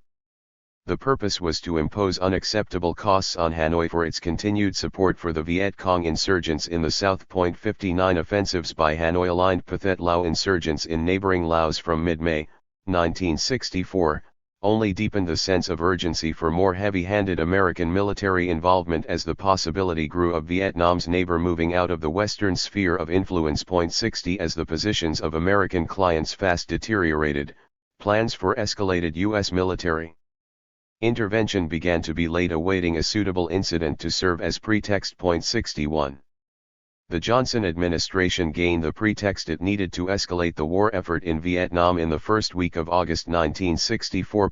On August 2, the U.S. Navy destroyer USS Maddox was approached by 3 North Vietnamese patrol boats off the country's coast and fired the first shots, with accounts varying on whether these were intended to kill or as warnings. The Vietnamese ships reportedly responded by firing torpedoes which missed their targets, but the ensuing exchange of fire saw 2 patrol boats seriously damaged while the destroyer was lightly damaged by machine gun fire. The Maddox subsequently withdrew. Its operations were described as routine, which, as the New York Times noted, left no ready explanation why the PT boats would in effect attack the powerful 7th Fleet when unprovoked. 62 A little over 48 hours later, on August 4, the Maddox returned to the North Vietnamese coast on personal orders from President Johnson and was accompanied by a second destroyer, the USS Turner Joy. The 2 reportedly opened fire on Vietnamese patrol boats after allegedly detecting torpedo fire against them. They suffered no damage. The President took this as a pretext for an immediate escalation of the war effort, and within half an hour of the incident's end he overruled the Commander-in-Chief of the Pacific Fleet to order major airstrikes on North Vietnam. The strike targeted naval bases and an oil storage facility using fighters based on nearby aircraft carriers, with the haste with which it was ordered reportedly intended to ensure that Johnson could announce it on television that night. This was despite his staff having yet to determine whether a Vietnamese attack had indeed occurred. 63 Johnson framed the alleged attack on the American ships as open aggression on the high seas against the United States of America, and as a result the Tonkin Resolution was hastily passed in the Senate and the House of Representatives on August 7. 64 This empowered the President to take all necessary measures to repel any armed attack against the forces of the United States and to prevent further aggression. 65 Reports of the 2 incidents in the Gulf of Tonkin were not duly investigated in what was widely interpreted as an attempt to force Congress into signing the resolution. The President's National Security Advisor McGeorge Bundy described the push for a rushed congressional resolution as an attempt to go for it on the basis of some snap event and a surge of feeling around the snap event, something he advised against. 66 Classified transcripts released by the Senate Foreign Relations Committee in July 2010 showed that serious questions had quickly emerged regarding whether Congress had been misled to approve escalation of the war effort. As committee member Senator Frank Church stated in 1968, reflecting a widespread sentiment at the time, "In a democracy you cannot expect the people, whose sons are being killed and who will be killed, to exercise their judgment if the truth is concealed from them." Regarding the case at hand, he stressed, "We have a case that will discredit the military in the United States, and discredit and quite possibly destroy the President." 67 National Security Agency historian Robert J. Hanyoke noted regarding the committee's discussions, "There were doubts, but nobody wanted to follow up on the doubts, perhaps because they felt they'd gone too far down the road." He concluded that NSA officers had deliberately falsified intercepted communications in the incident to make it appear that the alleged August 4 North Vietnamese attack had occurred. 68 As a study by Robert J. Hanyoke, published by the Washington D.C.-based U.S. Naval History and Heritage Command, observed in 2017 on the basis of evidence declassified 50 years after the incident and a comprehensive analysis of signals intelligence records from the night of the attacks. 2 startling findings emerged from the new research. First, it is not simply that there is a different story as to what happened, it is that no attack happened that night. Through a compound of analytic errors and an unwillingness to consider contrary evidence, American SIGINT elements in the region and at NSA HQs reported Hanoi's plans to attack the 2 ships of the De Soto Patrol. Further analytic errors and an obscuring of other information led to publication of more evidence. In truth, Hanoi's Navy was engaged in nothing that night but the salvage of 2 of the boats damaged on 2 August. In order to substantiate that claim, all of the relevant SIGINT could not be provided to the White House and the defense and intelligence officials. The conclusion that would be drawn from a review of all SIGINT evidence would have been that the North Vietnamese not only did not attack, but were uncertain as to the location of the ships. The overwhelming portion of the SIGINT relevant to August 4 was kept out of the post-attack summary reports and the final report written in October 1964. The withheld information constituted nearly 90% of all available SIGINT.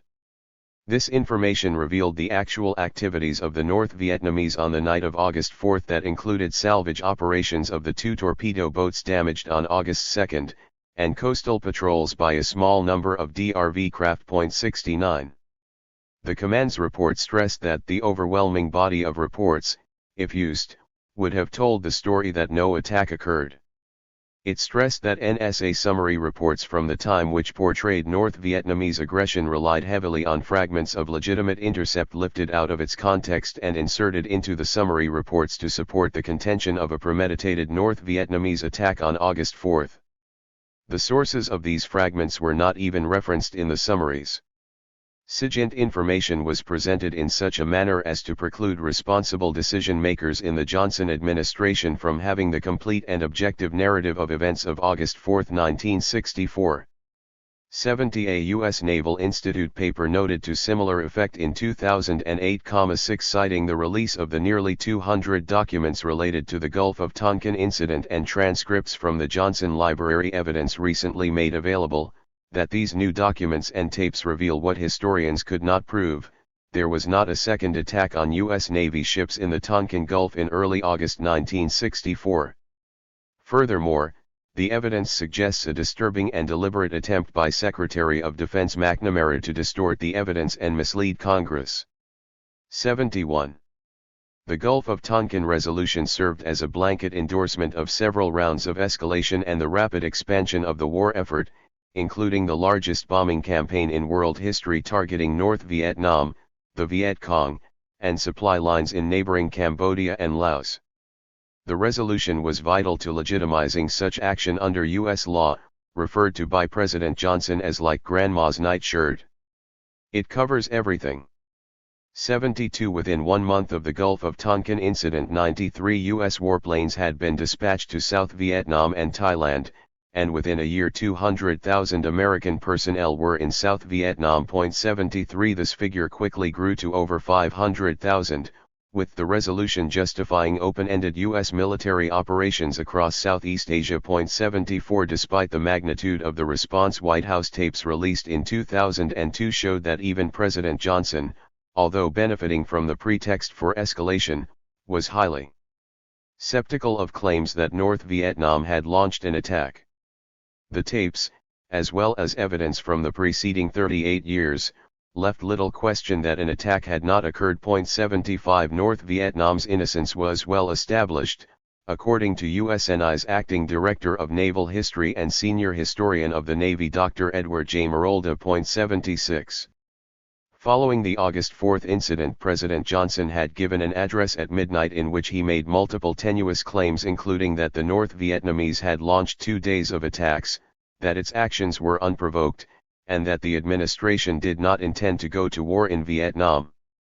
As former White House chief speechwriter Robert Lehrman, writing for The Hill, observed, "Was any of LBJ's speech that night true? To historians the verdict is clear. No. Seek no wider war." That is exactly what he sought with the resolution written 6 months earlier, waiting for an event to justify it on the open seas, with its implication that the attack was unprovoked. The Maddox, cruising off the Vietnamese coast, was part of a covert and illegal intelligence gathering mission, designed to provoke exactly the response it got.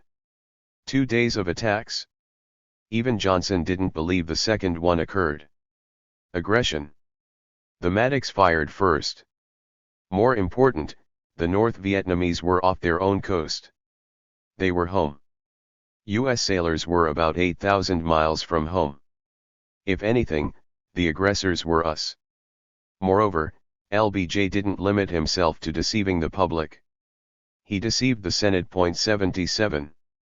While the USS Maddix's operations were described as routine, further details of its activities off the North Vietnamese coast indicate that this was far from the case. The destroyer was tasked with simulating attacks on the North Vietnamese coast as part of the effort to locate and identify all coastal radar transmitters, and had been equipped with extensive signals intelligence equipment and embarked 17 associated specialists in Taiwan in July for this purpose. 78 Such missions were vital to pave the way for an expanded military campaign to neutralize such equipment, which in August was seen as a considerable possibility.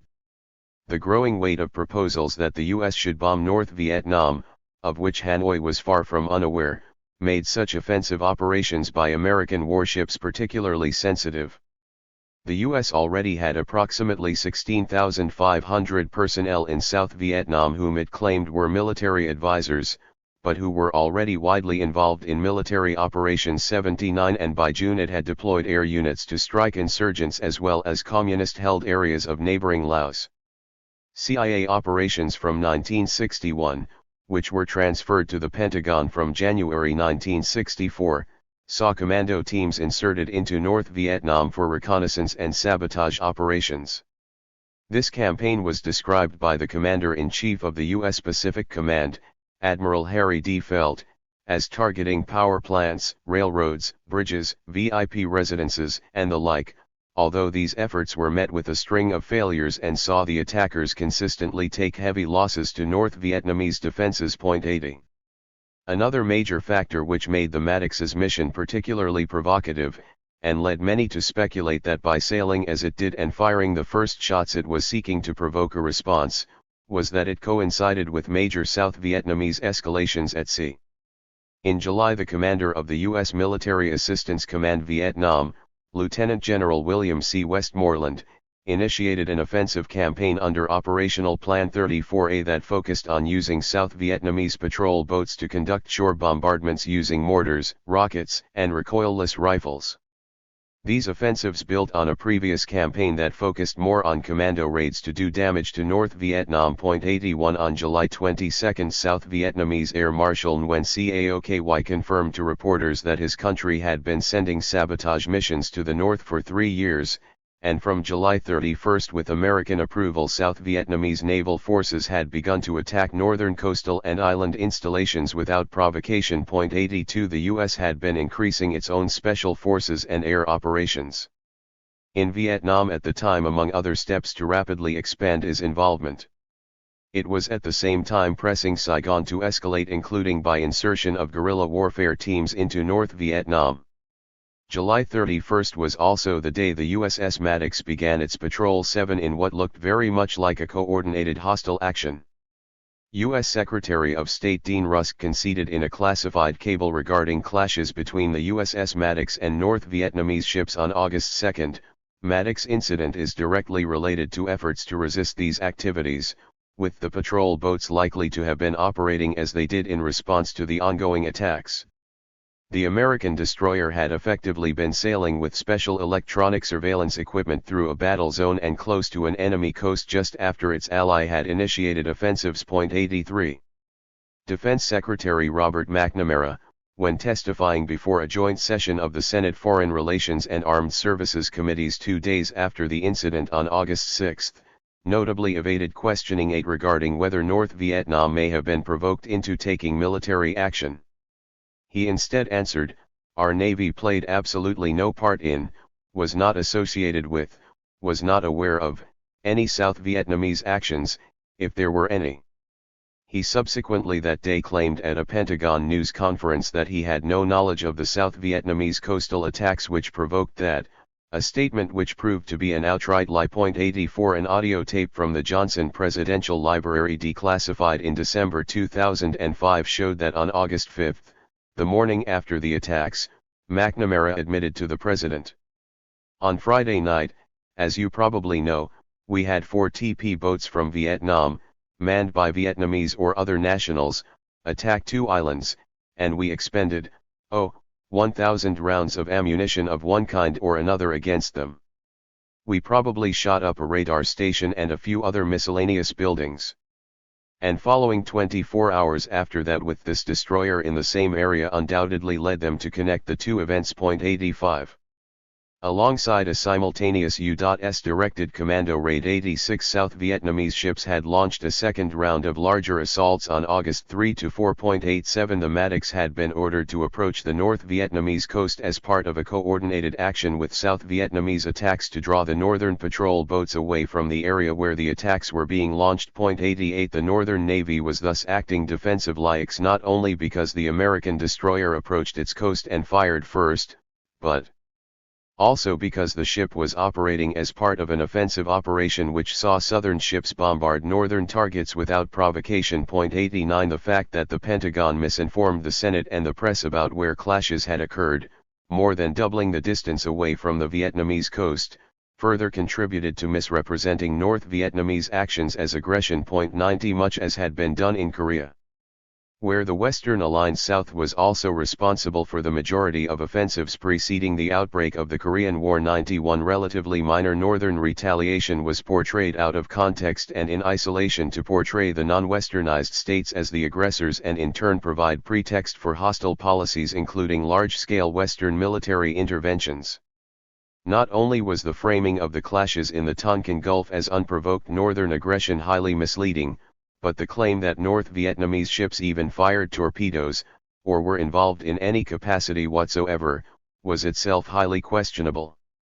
A few hours before the second incident began, USS Maddox's sonar equipment and its identification friend or foe device broke down and were repaired.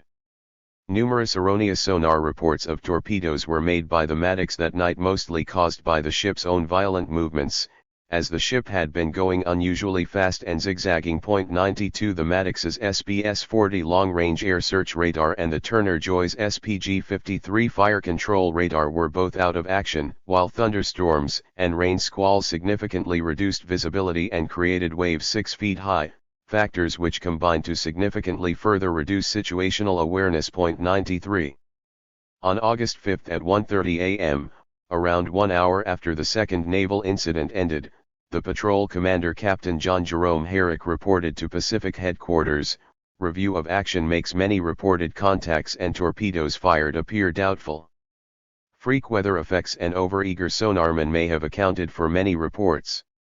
No actual visual sightings by Maddox. Suggest complete evaluation before any further action taken." 94. At 8 a.m. he sent another message. Maddox scored no known hits and never positively identified a boat as such. Air support not successful in locating targets. No known damage or personnel casualties to either ship. Turner-Joy claims sinking one boat and damaging another. The first boat close to Maddox probably fired torpedo at Maddox, which was heard but not seen. All subsequent Maddox torpedo reports were doubtful in that it is supposed that sonar man was nearing ship's own propeller bead. 95. Herrick later stated that he confirmed the firing of the first torpedo only because he assumed that the Maddox had been moving at a slower speed, since the sonar equipment only confused rudder noises with torpedoes when the ship moved at more over 25 knots. When shown that his notes and the ship's log indicated that the Maddox had been traveling at 30 knots when it was allegedly attacked, Herrick conceded that it was probable that no torpedoes had been fired. 96. The Maddox's own officers were suspicious of reports of how many torpedoes were being fired because North Vietnam's entire navy was only thought to be able to fire 24 torpedoes from all its patrol boats. They began to suspect that no attack was actually in progress. As the ship's physician Samuel E. Halpern recalled, upon realizing that the attack was false, immediately after the attack, the officers came streaming into the wardroom and it was hysterical, just hysterical laughter. Everybody was laughing like mad, and then suddenly, I realized I was laughing too, the same way. And it was this tremendous release from pressure. American fighters flying overhead notably also reported that they could not confirm the presence of any enemy ships, with one reporting seeing no boat wakes, no ricochets off boats, no boat gunfire, no torpedo wakes, nothing but Black Sea and American firepower. Skipper of the Maddox, Commander Herbert L. Ogier, confirmed on the morning of August 5 from the ship's command bridge that reports of an attack were wrong. 97.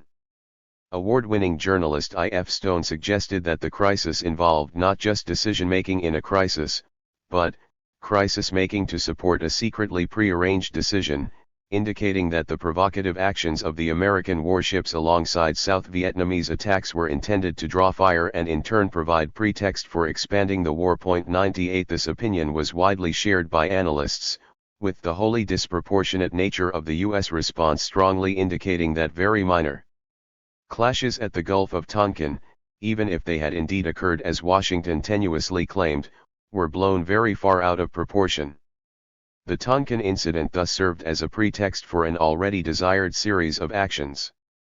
A preliminary congressional resolution had been drafted by the Johnson administration from February to June awaiting some kind of incident, no matter how small, which could trigger it to be tabled. 99. Indeed, President Johnson informed Senator J. William Fulbright on July 26, a week before the first incident and 9 days before the second, that he planned to go to Congress soon to request a resolution on Vietnam, meaning the incidents were optimally timed. 100. As historian Andrew L. Johns, writing for the Journal of American East Asian Relations, noted, the outpouring of patriotism which ensured the overwhelming acceptance of the resolution provided Johnson with the best of all worlds, bipartisan support, domestic political protection, and the means to augment the American involvement in Vietnam with congressional sanction. 101. Clearly, the situation in Vietnam was growing progressively worse during the first half of 1964.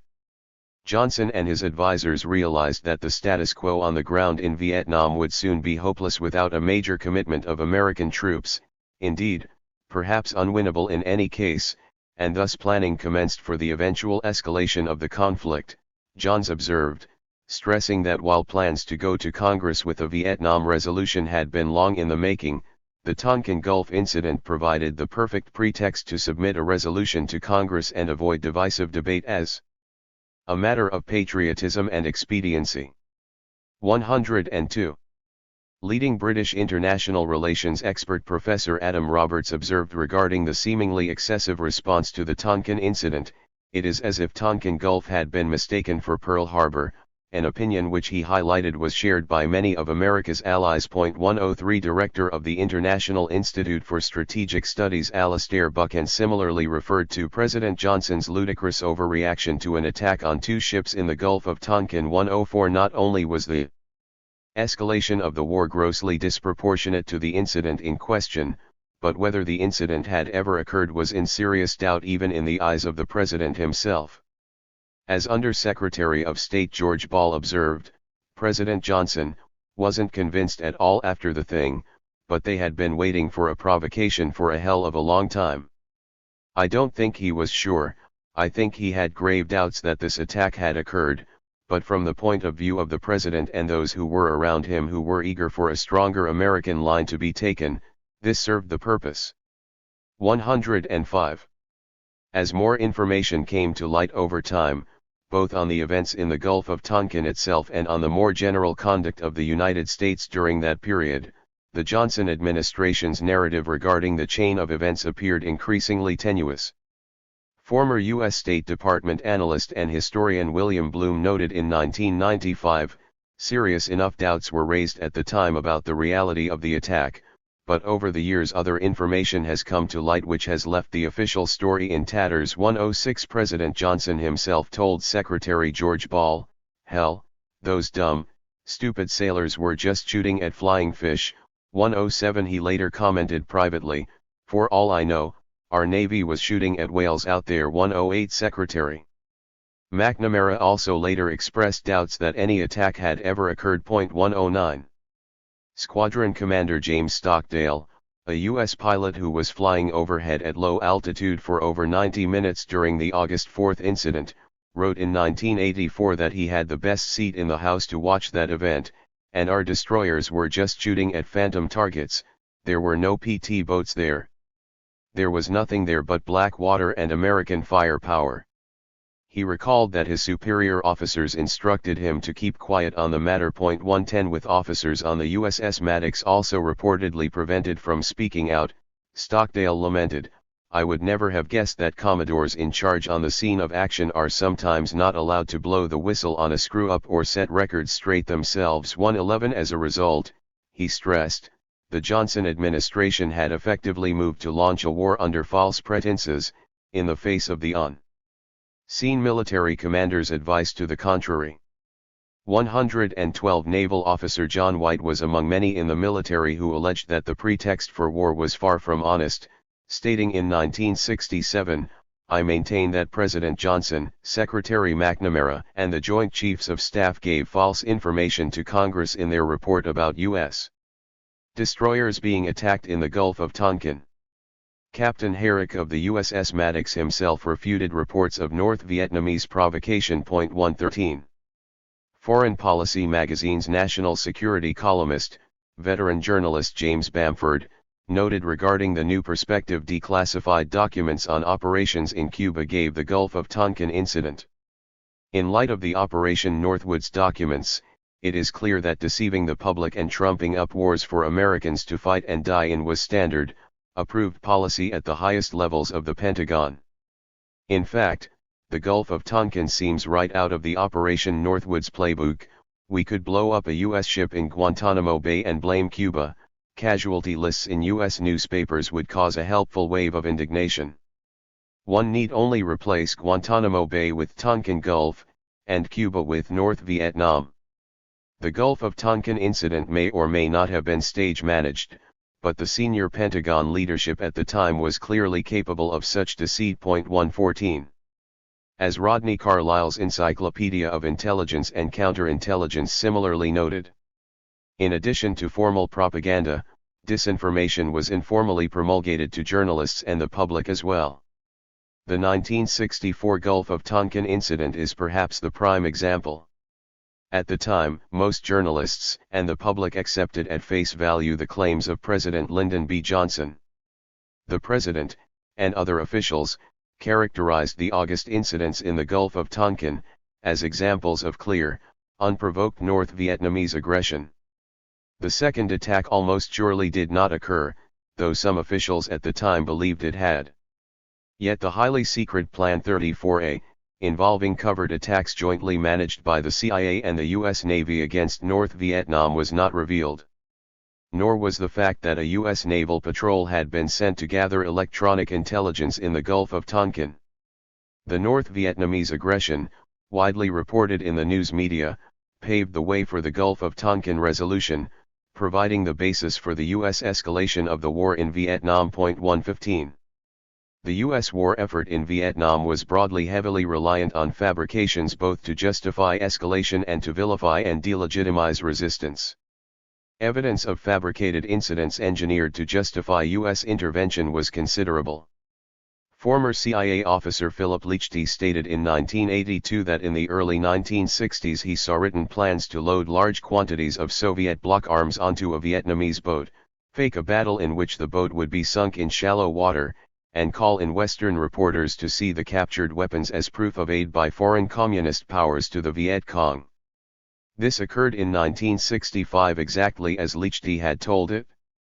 A U.S. State Department white paper titled Aggression from the North, which was published at the end of February 1965, reported that a suspicious vessel was sunk in shallow water off the coast of South Vietnam on February 16, 1965, and contained 100 tons of military supplies.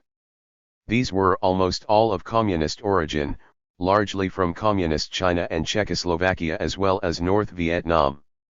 The paper noted that representatives of the Free Press visited the sunken North Vietnamese ship and viewed its cargo. 116. While records show that U.S. analysts were under no illusion that the Viet Minh were agents of an international communist conspiracy by Moscow and Beijing, and not the popular nationalists that they were, it was seen as vital to misrepresent them as such to both delegitimize them internationally and to justify U.S. military action against them. 117.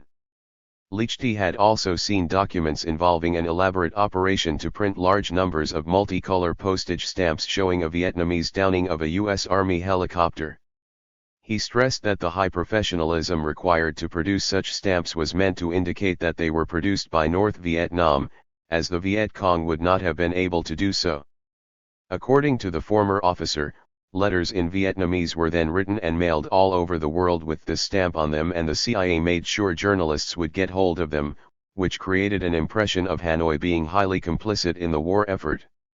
Life magazine's issue published on February 26, 1965, featured a full-color blow-up of the stamp on its cover, which it referred to as a North Vietnam stamp.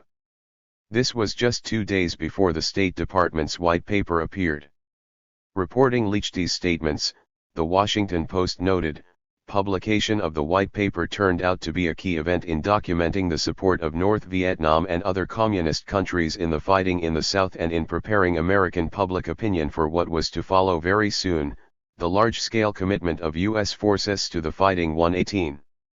Ohio Senator Stephen Young was quoted as saying that while he was in Vietnam, he was told by the CIA that the agency disguised people as Viet Cong to commit atrocities such as murder and rape in order to discredit them in the eyes of the population. 119. Although not verified, this kind of atrocity fabrication would have been far from unusual. In the Philippines, the CIA had used very similar tactics to counter the Hukabula-Hop insurgency, which opposed U.S. hegemonic designs in the country. U.S. aligned government forces disguised as hooks were allowed to pillage villages and wreak havoc in order to undermine the insurgents' public image. L. Fletcher Prouty, a retired U.S. Air Force officer, said this technique was developed to a high art in the Philippines. Soldiers were set upon the unwary village in the grand manner of a Cecil B. DeMille production. 120. The head of the CIA clandestine paramilitary operations in the Philippines, Lieutenant Colonel Edward Lansdale, who had pioneered many clandestine operation techniques there, used many of the same methods in Vietnam. 121. The Gulf of Tonkin incident paved the way for one of the most brutal wars in modern history, second since 1945 only to the much shorter but more intense Korean War that preceded it. 11. As Robert Lehrman noted in The Hill, to mark 50 years since the incident regarding its direct consequences, 3 million deaths in a population of 30 million. That's a Malaysian Airlines Flight 17 shot down each day, 7 days a week, for 30 years. 60 memorial walls the size of R1, not counting the 500,000 to 1 million victims of Agent Orange. Unexploded mines from the war, he stressed, caused over 100,000 Vietnamese casualties, most of them civilians since the conflict ended. 122. Aside from mines, of the 15 million tons of explosive ordnance dropped on Vietnam from the air, the Pentagon estimated that around 10% did not explode. The U.S. bombing campaign subsequently initiated against neighboring Laos and Cambodia to prevent supplies from reaching Vietnam saw the Air Force target the population indiscriminately using all assets at its disposal, described as anything that flies on anything that moves. 123. Beyond explosives, the war effort premised on a response to the Gulf of Tonkin incident saw toxic chemicals widely sprayed across Vietnamese farmland and forests. Former U.S. Army medic in Vietnam Mike Hasty, who subsequently studied the effects of their employment, commented, "The spraying of 70 million liters of Agent Orange on the Vietnamese people by the United States government, is one of the worst war crimes ever committed in modern warfare. It is the war crime that is born again with every new generation. Children die from cancer, they are born without arms and legs, they are born with twisted bodies, mental illness, or no eyes, to name a few birth defects. Their parents and society have an enormous burden to try and make their lives as meaningful as possible." 124. Cancer, diabetes, brain cell degeneration, muscular dystrophy and mental problems among the Vietnamese population were all consequences of the lasting legacy of American chemical attacks, and were passed on by the victims to their children. 125. According to the Vietnamese Red Cross, 4.8 million Vietnamese were exposed to Agent Orange, with 3 million suffering illnesses as a result. 126. As poisonous chemicals were found to have entered food chains and even the breast milk of Vietnamese women. 127. American personnel accidentally exposed to Agent Orange suffered many of the same ailments, as did their families. According to scientists from the U.S. Air Force's Chemical Weapons Branch, the military was aware of the potential damage from dioxin contamination, and that dangers to human health were significantly greater from the cheaper mass-produced version used. 128. Extensive dehumanization of the local population was encouraged in the U.S. military, the Mere Gook rule being the most notable example. This stipulated that mistreatment and killing of civilians was largely acceptable. They were the lives of mere gooks, which was a widely used derogatory term for East Asians. American soldiers were told when stationed in Vietnam, the rule in Vietnam was the M.G.R., the Mere Gook rule, that it was no crime to kill or torture or rob or maim a Vietnamese because he was a mere gook. 129 Telford Taylor, a prominent American lawyer specializing in war crimes, commented on the prevailing American sentiments towards the Vietnamese which fueled war crimes. The trouble is no one sees the Vietnamese people. They're not people. Therefore, it doesn't matter what you do to them. 130 Serviceman Scott Camel testified regarding the psychology of personnel committing rapes and massacres against Vietnamese civilians. It wasn't like they were human. They were a gook or a commie and it was okay. 131 Veteran Joe Bangert similarly testified that in regards to the women in Vietnam, first of all, you get this feeling sometimes when you're over there that you don't even think of their sex. This is really disgusting. You don't even think of them as human beings, they're gooks. And they're objects, they're not human, they're objects. 132 He described watching another serviceman, not a new recruit but a veteran with 20 years of service, disembowel and skin a Vietnamese woman. 133.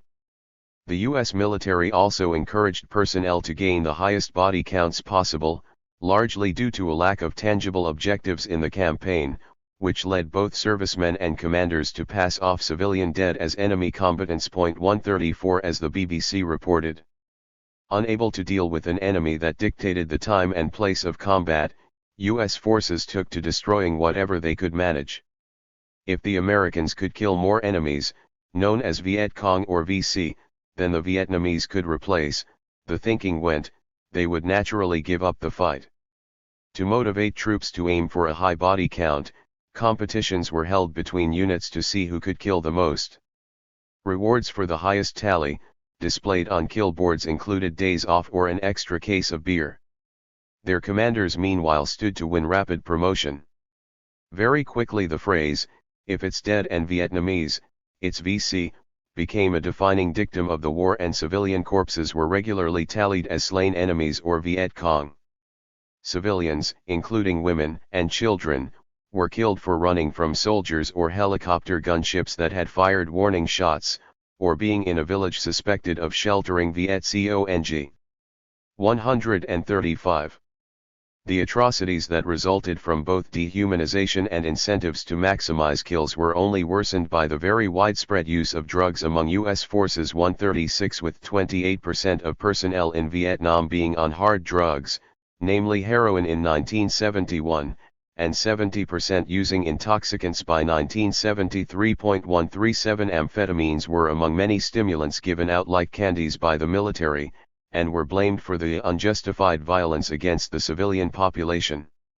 A 1971 report by the U.S. House Select Committee revealed that from 1966 to 1969 the military had used 225 million tablets. 138 Drugs were considered an effective means to help soldiers handle mounting pressure, particularly when morale flagged after the Viet Cong's Tet Offensive in 1968. 139.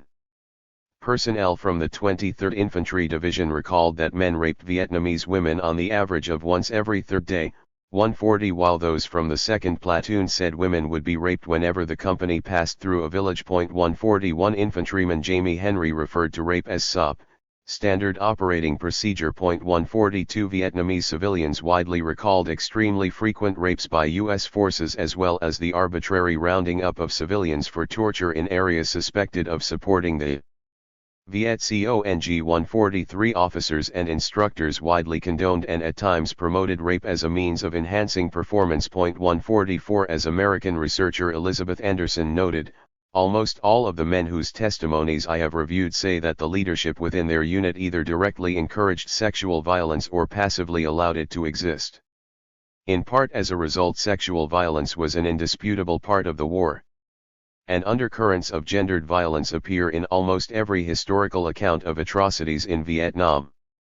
145 Some personnel reported that their commanders instructed units to kidnap women for entertainment while on patrol, who would face hours of gang rape and then death. 146 At times commanding officers saw that they had to outperform their subordinates in rapes to cement their positions of leadership. 147 Rape was considered a standard practice for U.S. personnel, many of whom recalled being told by instructors, "We could rape the women, spread them open and drive pointed sticks or bayonets into their vaginas." As a squad leader in the 34D platoon attested, "That's an everyday affair, you can nail just about everybody on that, at least once." As well as recreationally, rape and threat of rape were also widely used strategically to enforce submission and obtain information from both prisoners and civilians. 148 Elizabeth Anderson thus observed, "The unique breed of fear generated by the threat of sexual violence became a potent weapon against the civilian population and the North Vietnamese fighters thought to be hiding within it." 149 As one veteran testified regarding the use of rape to cow the population, "It makes a lasting impression on some guy, some zip, that's watching his daughter get worked over. So we have a better opportunity of keeping him in line." 150 Women were often raped using bottles and rifles. 151 Executions following rapes were highly common, with men who raped and then killed Vietnamese women widely referred to as double veterans. 152 One veteran described such an incident as follows: "After we raped her, took her cherry from her, after we shot her in the head, we literally start stomping her body. And everybody was laughing about it. It's like seeing the lions around a just killed zebra. You see them in these animal pictures, Wild Kingdom, or something. The whole pride comes around and they start feasting on the body."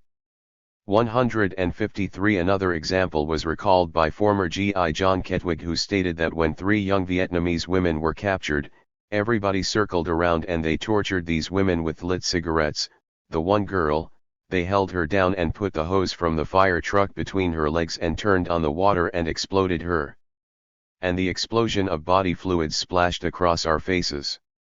He described it as a revenge type of thing, hate against the Vietnamese, the Gooks. 154 Regarding life in the American client state, which was created and sustained by Washington largely using humanitarian pretexts, a World Health Organization study described South Vietnam as a land of widespread malaria, bubonic plague, leprosy, tuberculosis, venereal disease, and 300,000 prostitutes, one of the few places on Earth where leprosy was spreading and bubonic plague was still taking lives. The WHO reported there were 500,000 drug addicts, 80,000 to 160,000 leprosy cases and an estimated 5,000 cases of bubonic plague annually in South Vietnam, alongside rampant epidemics of tuberculosis and venereal disease. 155 North Vietnam, although its cities were far more intensely targeted by American bombings, was still far better off. This was aside from the state of terror intended to suppress dissent against Washington's designs, a notable example being the Phoenix program, under which U.S. forces tracked and assassinated an estimated 100,000 dissidents in South Vietnam. 156 It was common for civilian prisoners in South Vietnam to be slaughtered or tortured using fists, sticks, bats, water and electric shocks. 157 With gang rapes of female political prisoners by U.S. personnel widely reported. 158 Deploying hundreds of thousands of personnel who were drugged, rapacious, incentivized to kill civilians, and taught to see the local population as subhumans, inevitably led to disaster. The brief description above of the horrors suffered by the Vietnamese population as a result of U.S. military intervention in the county provides just a small indication of the depravity of the conflict. Other consequences ranged from emergence of a massive human trafficking industry in neighboring Thailand to meet the sexual needs of American soldiers. 159 To the systematic destruction of Vietnamese rural population centers under a policy of forced draft urbanization, leaving millions destitute and fueling human trafficking. 160 The latter policy, as confirmed by the representative of the UN High Commissioner for Refugees, was designed to force the rural population into concentrations in U.S. controlled cities to deny the Viet Cong its support base, at tremendous cost to the Southern economy and at the expense of leaving millions destitute. 161 These events were all made possible by the fabricated narrative of an unprovoked North Vietnamese attack in the Gulf of Tonkin which, had it not been believed, could have spared millions of lives. False atrocity claims after a lost war. Although atrocity fabrication played many important roles throughout the American campaign in Vietnam, it took on a renewed importance as it became increasingly apparent that the objective of sustaining a separate South Vietnamese state was untenable and steps towards drawing down U.S. military involvement began to be taken. As the war became increasingly unpopular not only on the home front, but among troops on the ground, proponents of continued military involvement very widely propagated false atrocity stories to strengthen their cases. Attributing false atrocities to the Viet Minh provided a key basis to claim that terrible consequences were inevitable if a sufficiently hard line was not taken. A withdrawal of U.S. forces, it was claimed, would almost certainly be followed by a slaughter in the South of all those who have fought against the Communists, thus leaving Washington with a moral obligation to persist in the war effort. 162. A notable example was expert Patrick Honey, personal friend and advisor of President Diem, former Reuters correspondent, former foreign editor of The Economist, and leading commentator on Vietnamese affairs, who confidently predicted regarding possible reunification under the Viet Minh, calculated on the basis of past communist deeds, and given the size of South Vietnam's population, the minimum number of those to be butchered will exceed 1 million and could rise to several times that figure. 163. Even after the withdrawal of U.S. forces, atrocity propaganda was used extensively as a means to bolster South Vietnamese resistance. While Southern forces had more than double the numbers and triple the firepower of the North, an unwillingness to fight and lack of popular support for the U.S. client government was widely seen to be the cause of their effective collapse. 164 Propagating reports of impending mass slaughter by the North Vietnamese was thought to potentially help remedy this. CIA analyst Frank Snepp observed that in the final days of the North Vietnamese advance the U.S. Embassy in Saigon organized a noisy press campaign around recent reports that the Communists were torturing and mutilating recalcitrant civilians in newly captured areas. While this could have generated international sympathy for the South and helped vindicate prior American efforts to preserve a separate Southern state, it had the unexpected effect of sparking panic and chaos among the South Vietnamese population itself. Snepp also cited in his notes atrocity stories, now imaginatively embroidered by Saigon radio, the local press and the embassy. At the ambassador's orders, Joe Bennett is still zealously churning out his share of them, playing on third-hand reports relayed out of Ban Mi Thuot by a Buddhist monk. They're tearing out women's fingernails up there and chopping up the town council, one of Bennett's younger staffers advised me gleefully this afternoon. That should turn some heads in Congress. 165. Regarding one series of atrocity stories from the embassy, Snepp highlighted that the ambassador and CIA chief apparently consider the latest crop too useful to risk putting them to any test of veracity, stressing their effectiveness in spreading terror. 166. Although U.S. Embassy and CIA atrocity stories were usually accepted without skepticism being voiced publicly, this was not absolute. The Christian Science Monitor, for one, noted that its reporter, Daniel Sutherland, had cabled from Saigon that so far he has been unable to verify reports of executions of officials and others in occupied areas. Mr. Sutherland does report cables from the U.S. Embassy in Saigon to Washington reporting alleged executions, but says one monk supposed to be an eyewitness is nowhere to be found. Another alleged eyewitness in Da Nang told Mr. Sutherland he had seen no such thing. The embassy's cables have the apparent aim of persuading Congress to vote more aid, Mr. Sutherland reports. 167.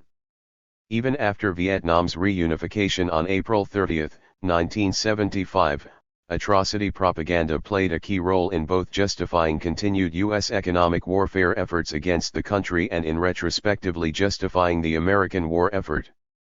With a very small fraction of the atrocities U.S. forces had committed in Vietnam gaining publicity internationally, which alone was damaging enough to their reputation, depicting the Viet Minh as more depraved still if not genocidal, provided a means of presenting the Americans as having still been the lesser evil in the war. American scholars Noam Chomsky and Edward S. Herman, who wrote extensively on U.S. relations with post-war Vietnam, observed that a key goal which the U.S. sought to attain largely through atrocity fabrication was to reconstruct recent history so as to present their past role in a better light, to teach the lesson that exit from the free world in the interest of national autonomy is the worst fate that a subject people can endure, and to provide a post hoc justification for U.S. intervention. By showing the awful consequences of its defeat. 168 They referred to an extensive effort to dispel what the Wall Street Journal calls the simple-minded myth that Indochina's suffering is somehow related to U.S. actions over the past 30 years, which would be achieved by claiming that Vietnam under the Viet Minh was worse off than it would have been as a U.S. client state. 169. Aside from atrocity fabrication, another means by which this was pursued was misrepresenting the poor conditions in Vietnam, which were caused primarily by the devastating American air campaign and subsequent post-war sanctions, as instead being a result of the Viet Minh's governance. Chomsky and Hermann observed that death and suffering from malnutrition and disease in societies brought to ruin by U.S. intervention are displayed as proof of the evil nature of communism. 170. The two scholars emphasized following their study of Western coverage of Vietnam, and Indochina more broadly, that it was remarkable to see how susceptible intellectuals have been, over the years, to the machinations of the atrocity fabrication industry. 171 They highlighted regarding one notable technique used to vilify Vietnam and other adversaries. As intelligence services have become more sophisticated, or at least, better funded, they have learned to play upon the willingness of the more thoughtful members of the community to believe the worst about official enemies of the state to which they are devoted.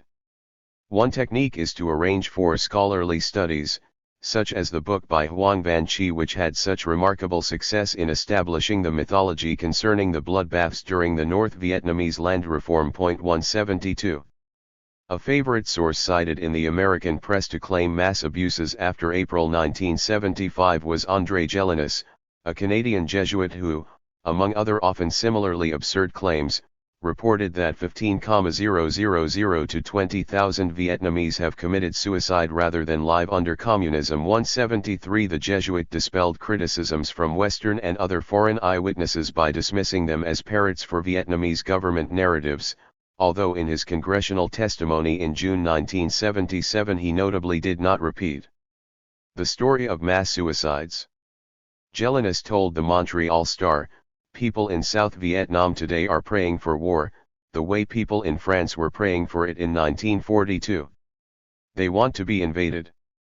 174 His refusal to name sources and inability to name key locations in his narrative sparked widespread skepticism, particularly among those who interviewed and discussed the allegations with Gélinas. Richard Hughes, head of the Shoeshine Boy Foundation, which sheltered homeless children in Vietnam, concluded after a probing, 3-hour conversation with Father Gélinas that his charges illustrated how second-hand information fed rumor, and bitterness bias, and stressed how harmful they had been to post-war recovery of ties. 175 The dissemination of Gélinas's charges by major media outlets, which took them very much at face value, were seen to have influenced several congressmen towards supporting a harder line. 176 His allegations and those of defecting South Vietnamese allowed Western sources to claim that events in Vietnam had vindicated President Johnson's predictions of mass suffering should the U.S. not intervene, and thus justified the American war effort, and ruined the credibility of those who had opposed it. 177 Gélinas offered no evidence for his charges, which were very widely contradicted by more credible sources on the ground that did much more to substantiate their own claims. 178 Earl Martin,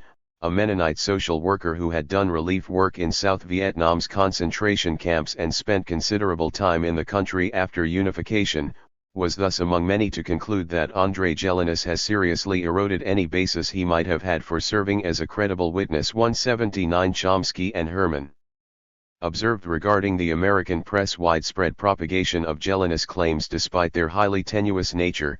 Nevertheless, it is Gélinas's story that has remained the truth for the free press, Since Jellinus' account is very critical of an official enemy, its truthfulness is irrelevant and no further analysis is required. 180 They further observed regarding his popularity in the Western press: imagine a man of the cloth who was able to live for 13 years in Vietnam through the worst barbarism of the U.S. war, never raising a peep of protest so far as is known, then inventing mass suicides and North Vietnamese coups to order for an admiring international audience.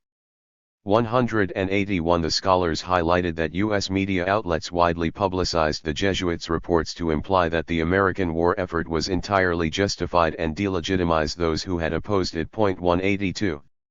Another notable source used was the French correspondent R.P. Perringaz from Le Monde, who wrote of severe repression and a very high portion of the population forced into concentration camps.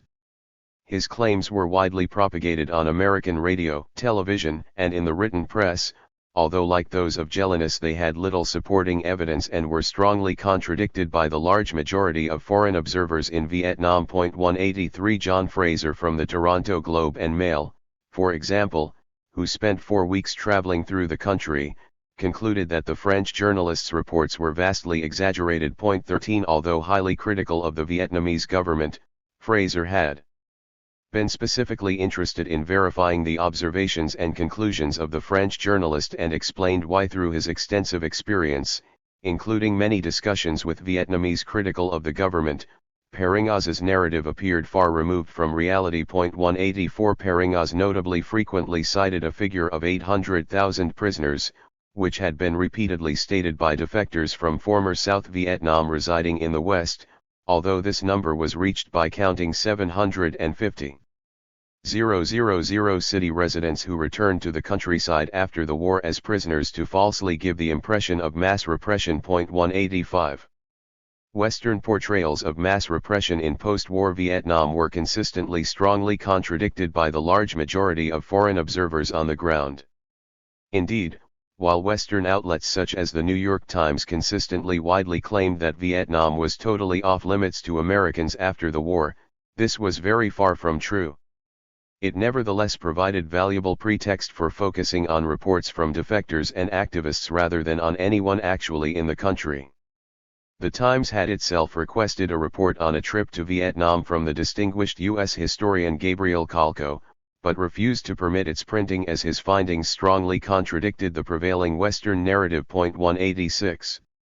A Swedish delegation led by parliamentarians, which met with leading non-communist opposition figures who strongly denied charges of widespread humanitarian abuses by the post-unification government, concluded that Washington had a need to invent all kinds of stories to destroy trust. 187 An Italian missionary priest who had spent 15 months in post-unification Vietnam, where he lived in a small village in the suburbs of Saigon with other Christians, was highly critical of how increasingly extreme testimonies of defectors were propagated in the Western media to provide an impression of the country that was far out of touch with reality. He thus stressed that it was terribly dishonest to make these refugees say, in the countries that have received them, those things that the welcoming countries strongly wish to hear. 188. Another notable example was Wallace Collett, a businessman who headed a Quaker mission to Vietnam and specifically investigated Western allegations of repression. His delegation met well-known non-communist political figures in the South who denied such reports, and concluded that the allegations were untrue. Lee Chanchung, who had been a leading spokesman for the non-communist opposition, was among those to deny outright Western claims of humanitarian abuses, stating, "If a violation of human rights occurs, we ourselves will raise our voices. We will not wait for our friends from abroad to raise theirs."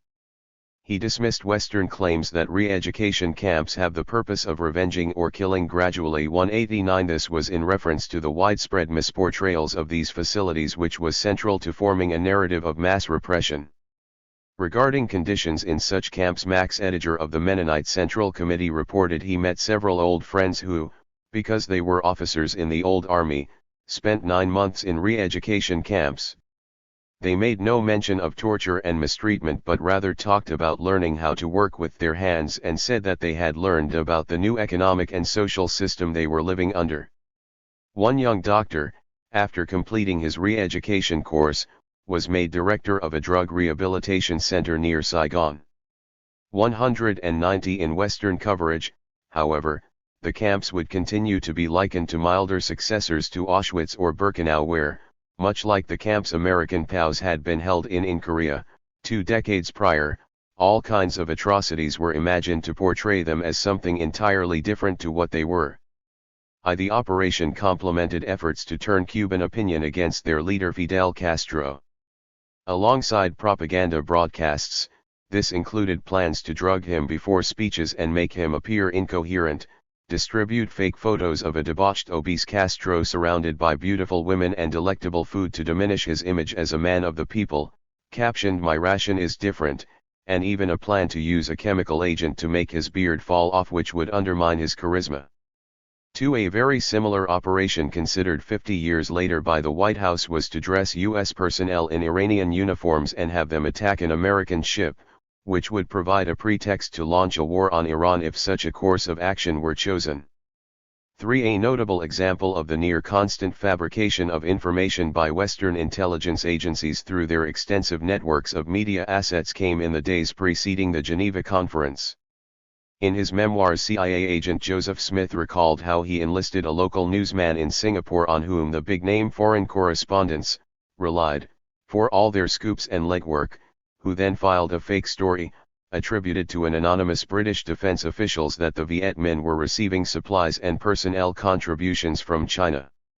The purpose was to support Western portrayals of the Viet Minh as agents for the interests of an international communist conspiracy, and undermine conceptions of them as a purely indigenous Vietnamese group of national patriots. Doing so was seen to strengthen the Western position at Geneva, and other CIA stations were notably alerted to have their press assets ready to pick up and make sure was used in as many newspapers as possible. A number of analysts claimed that Johnson was also motivated by the need to win the upcoming presidential election, with opposition candidate Barry Goldwater's primary campaign strength being his claim that the president was weak on foreign policy, a card he lost when Johnson took military action. U.S. Army Colonel H.R. McMaster, who served as assistant to the president for national security affairs from 2017 to 18, noted to this effect that President Johnson and Defense Secretary McNamara deceived the American people and Congress about events and the nature of the American commitment in Vietnam. They used a questionable report of a North Vietnamese attack on American naval vessels to justify the president's policy to the electorate and to defuse Republican Senator and presidential candidate Barry Goldwater's charges that Lyndon Johnson was irresolute and soft in the foreign policy arena. The Times and other media outlets widely referred to Red PT boats or Communist PT boats, leveraging almost 2 decades of intensive anti-communist propaganda to invoke an ideological animosity towards the adversary in a way that referring to them simply as North Vietnamese ships would not have done. Others such as Time magazine more directly tied North Vietnam to communist adversaries of which the U.S. public had already formed a strongly negative opinion, namely China, which had been demonized extensively during the Korean War. It thus described clashes in the Gulf of Tonkin as part of the ominous expanse of Communist China. One aspect the USNI paper highlighted was the discrepancy in signals intelligence interceptors on August 2 and August 4, with the former showing widespread communications between North Vietnamese units as military action was coordinated.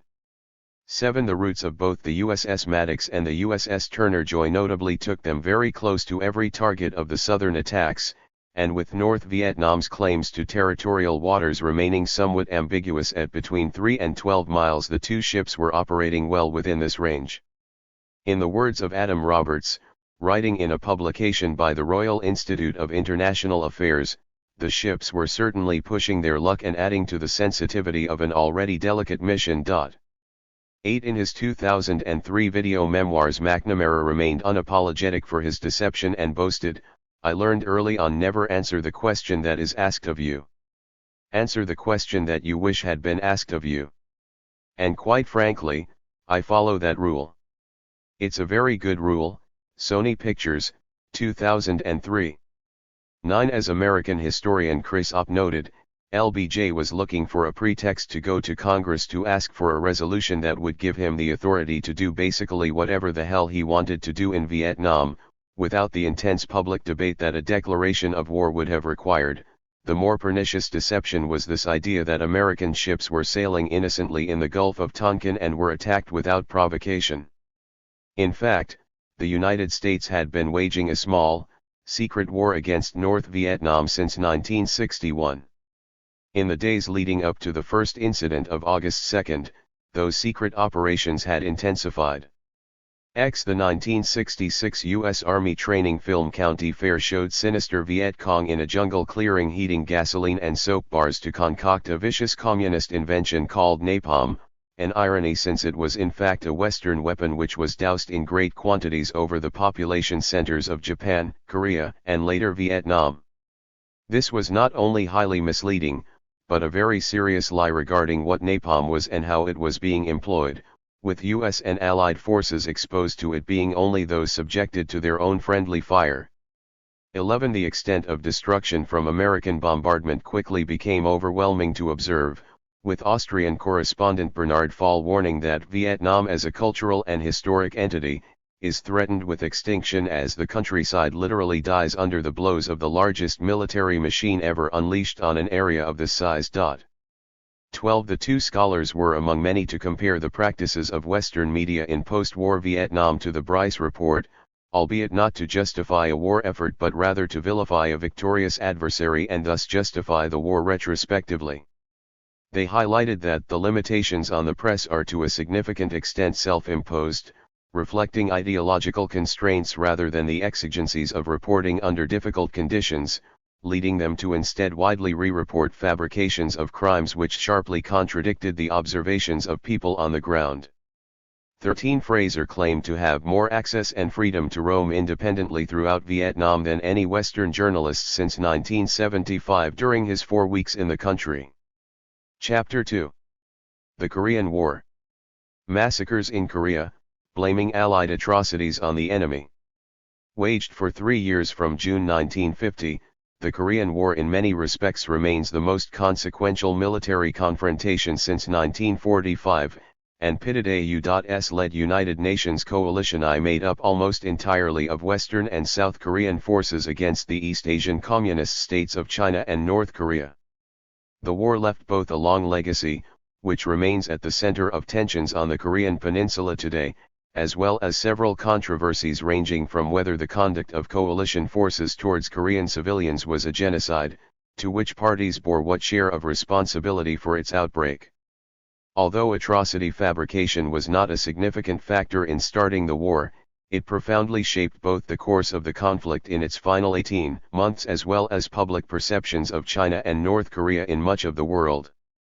5 years before the outbreak of the Korean War, the United States had from September 1945 placed the southern half of the Korean peninsula under American military rule, and in the process forcibly dismantled the fledgling local government, the People's Republic of Korea. The U.S. installed replacement was headed by Syngman Rhee, who was personally selected by the Commander-in-Chief of the U.S. military's Far East Command, General Douglas MacArthur, and flown in from Washington where he had resided for 2 decades. 2. Having been impeached by the prior Provisional Government of Korea for misuse of power, Rhee had little standing in the country itself, although his vision for its future closely aligned with Western interests. 1. Rhee's security apparatus responded to considerable public opposition with a campaign of massacres across southern Korea. 2. With American historian Bruce Cummings describing the conduct of its paramilitary youth groups in population centers suspected of improper loyalties as follows: in Hagui village, for example, right-wing youths captured a pregnant 21-year-old woman named Mun, whose husband was allegedly an insurgent, dragged her from her home, and stabbed her 13 times with spears, causing her to abort. She was left to die with her baby half-delivered. Other women were serially raped, often in front of villagers, and then blown up with a grenade in the vagina.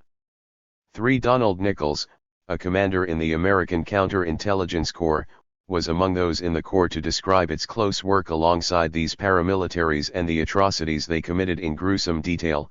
noting that there were some he would never be able to erase from his memory due to their severity. 4.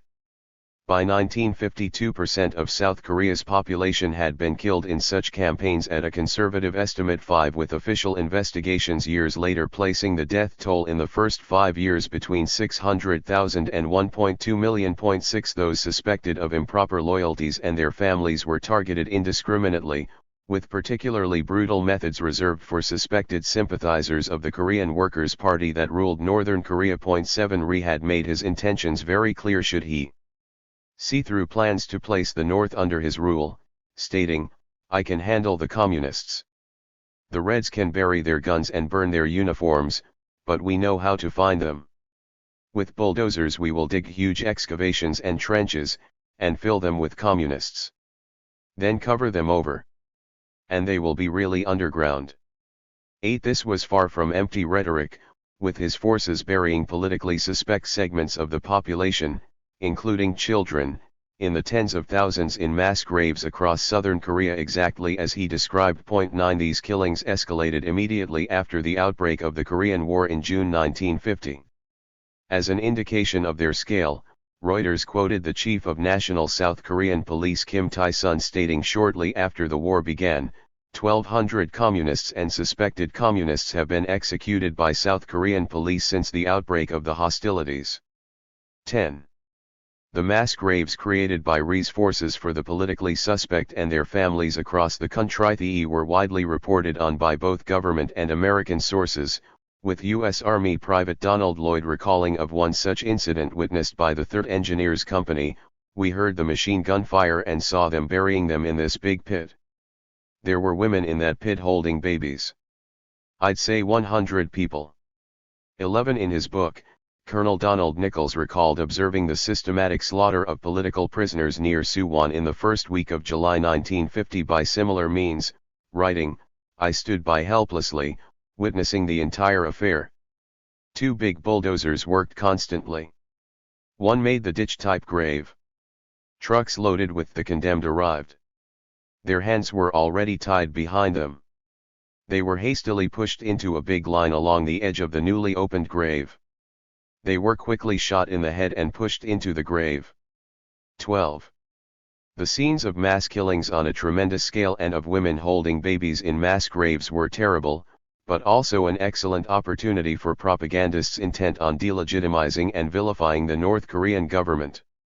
The massacres were thus intentionally falsely attributed to North Korean forces, with American observers collecting and publicizing extensive footage of the remains but mislabeling it as evidence of enemy war crimes. Prominent American actor Humphrey Bogart narrated the Pentagon-sponsored film The Crime of Korea, which falsely presented sites of the U.S. installed Southern government's atrocities as the results of North Korean killings. 13. Widely circulated in U.S. media, it lent considerable moral imperative to the war effort in the public eye. If the North Koreans were slaughtering women and babies and dumping them in their thousands in mass graves, it was difficult to criticize military intervention to liberate the Korean people. Use of different forms of media ensured that the message circulated as widely as possible, and there was even a comic book titled Atrocity Story which highlighted the terror of the mass graves across South Korea and falsely attributed them to Northern forces. After a long list of misattributed war crimes, the comic asked the reader to imagine if these were happening in Nevada, Atlantic City, New Jersey, or Inglewood, California, at once both fueling empathy with the victims and implying a possible North Korean or other communist threat to America. It went on to describe, for comparison, the crimes of Nazi Germany, portraying the North Koreans as the new Nazis and their conduct as from the dark ages of barbarism and savagery. 14. Time magazine published a column titled Barbarity describing the Daejeon massacre of 5,000 to 7,500 prisoners, with the victims referred to as anti-communists, soldiers, officials, business, and professional men. The U.S. Army report described it as follows: for murderous barbarism, the Daejeon massacre will be recorded in the annals of history along with the rape of Nanking, the Warsaw Ghetto and other similar mass exterminations. Those responsible must be brought to judgment before the tribunal of civilized peoples. South Korean government investigations decades later proved without doubt that re-government forces were the perpetrators, and that the victims of their killings among the country's civilian population numbered in the hundreds of thousands in the weeks following the outbreak of the war. 15 It was the perpetrator of these massacres which the U.S. was fighting not only to preserve in power, but also to impose on the people of North Korea as well, which would guarantee further similar atrocities. Such slaughter was widely seen from October 1950, when much of North Korea was briefly placed under the re-government's rule following U.S.-led offensives. The American war effort, launched in the name of liberating South Koreans and later North Koreans as well, and increasingly reliant on fabricated atrocities for justification, would itself pave the way to actual atrocities by coalition forces against both populations. 4 Orders were given for U.S. personnel across the country to massacre South Korean civilians, which was confirmed by the accounts of war correspondents, Korean survivors, American perpetrators, and years later by Pentagon Archives. 16. Professor Kim Dong-chun, a leading member of the South Korean government's Truth and Reconciliation Committee, a government body established in 1993 to investigate historical incidents, reported in 2004 that widespread atrocities committed by American personnel were a result of their deep racial prejudices towards the Korean people. Taking the massacre of the population of the village of Nogun-ri as an example, he stated, "With total ignorance of Asia, young soldiers regarded Koreans and Chinese as people without history. They usually called Koreans gooks, a term used during World War II for Pacific Islanders. The fact that many Korean women in the villages were often raped in front of their husbands and parents has not been a secret among those who experienced the Korean War. It was known that several women were raped before being shot at Nogun-ri. Some eyewitnesses say that U.S. soldiers played with their lives like boys sadistically playing with flies." 17. Gil Incham from the U.S. Army 7th Infantry Division recalled his sergeant organized patrols into villages for the sole purpose of raping Korean women, and once watched him pistol whip a village elder for not leading him to young women and then rape the old man's wife in front of him. He recalled GIs tortured North Koreans in their power, poking the exposed brains of the wounded and laughing or tying them to trees and pulling them apart. "I don't know why some of our people did things like that. Maybe they were just like that inside, sadistic," he recalled. 18 South Korean soldiers returned home to stories of their sisters and other family members being targeted for rapes by Western personnel. 19 While Chinese soldiers recalled finding pictures of naked Korean rape victims in the helmets of dead American soldiers alongside pictures from home. 20. New York Times reporter George Barrett was among those to highlight the stark contrast between the Korean population's perception of Chinese forces compared to those of Western nations as a result of their vast discrepancy in their conduct. He wrote that widespread rapes committed by U.S. and Canadian forces have created a deep animosity among large sections of the Korean populace. The Koreans stressed that Western soldiers committed crimes against civilians, including rapes and killings, with impunity and without reprimand by their superiors. By contrast, Barrett noted, the Chinese military have impressed many Koreans with the discipline of their troops.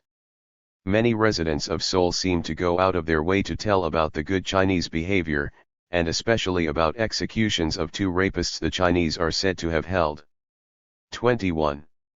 The extent of American war crimes against the populations of both Koreas, which were carried out on a tremendous scale in a war fought under the pretext of liberating the peninsula, would require several volumes to fully elaborate on the basis of these crimes. International observers present at the time, and several scholars from both South Korea and the West have since concluded that U.S. conduct towards Koreans both North and South was consistent with the definition of genocide based on the Genocide Convention of 1948.22. While American and Allied atrocities would not become widely known for some decades, however, misattributing South Korean mass graves to North Korean forces provided an effective means of disguising a campaign to impose the rule of the perpetrators of such acts as a just war to protect civilians from mass slaughter. Fabricating a massacre of American prisoners. The escalation of years of frequent hostilities into full-scale war between the two Koreas in June 1950 was capitalized on by the United States to reverse highly unfavorable Cold War power trajectories, with the conflict reviving the struggling American economy and winning much of the world over to the view that a harder line against communist states was needed. Furthermore, in the eyes of some hardliners, the war provided an opening to expand hostilities to include China or even the Soviet Union, while placing tremendous strain on the Chinese economy, supplementing ongoing American offensives on its other borders. 23 By contrast, for the economies of China and North Korea, the war imposed unsustainable costs. American advances after 3 months of fighting North Korean forces led its soldiers to approach China's borders in late September 1950, just 1 year after China's own long civil war had ended, to which Beijing responded after multiple unheeded warnings with a full-scale military intervention. The Chinese Civil War had been immediately preceded by an 8-year war with Japan, and before that by decades of internal conflict between warring factions, leaving China's ruined economy and negligible industry in a poor position in 1950 to support conflict with a coalition of major industrial powers. America's position in the Cold War benefited considerably not only from fully-scale military intervention in what was essentially an escalation of a Korean Civil War, but also from prolonging the conflict when opportunities emerged to end it. From October 1950, after multiple major military victories, Beijing and Pyongyang pushed hard for ceasefire talks and an end to hostilities, with these efforts threatening to win over much of the United Nations, as most member states had much less to lose than Washington should the fighting end.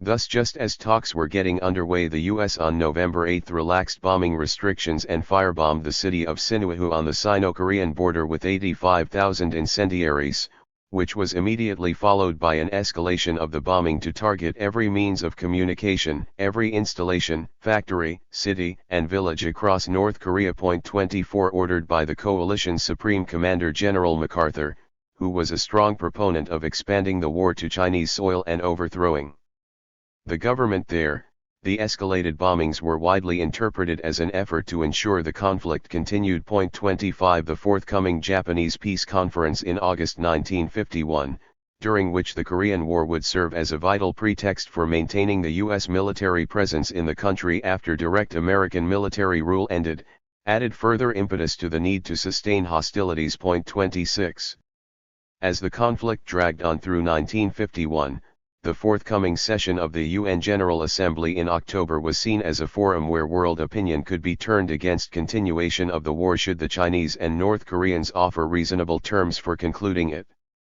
On October 4, speaking to a luncheon of the UN Correspondents Association in New York, the United States Deputy Representative on the UN Security Council Ernest A. Gross warned that a ceasefire in Korea would facilitate a phony peace offensive by the Soviet Union.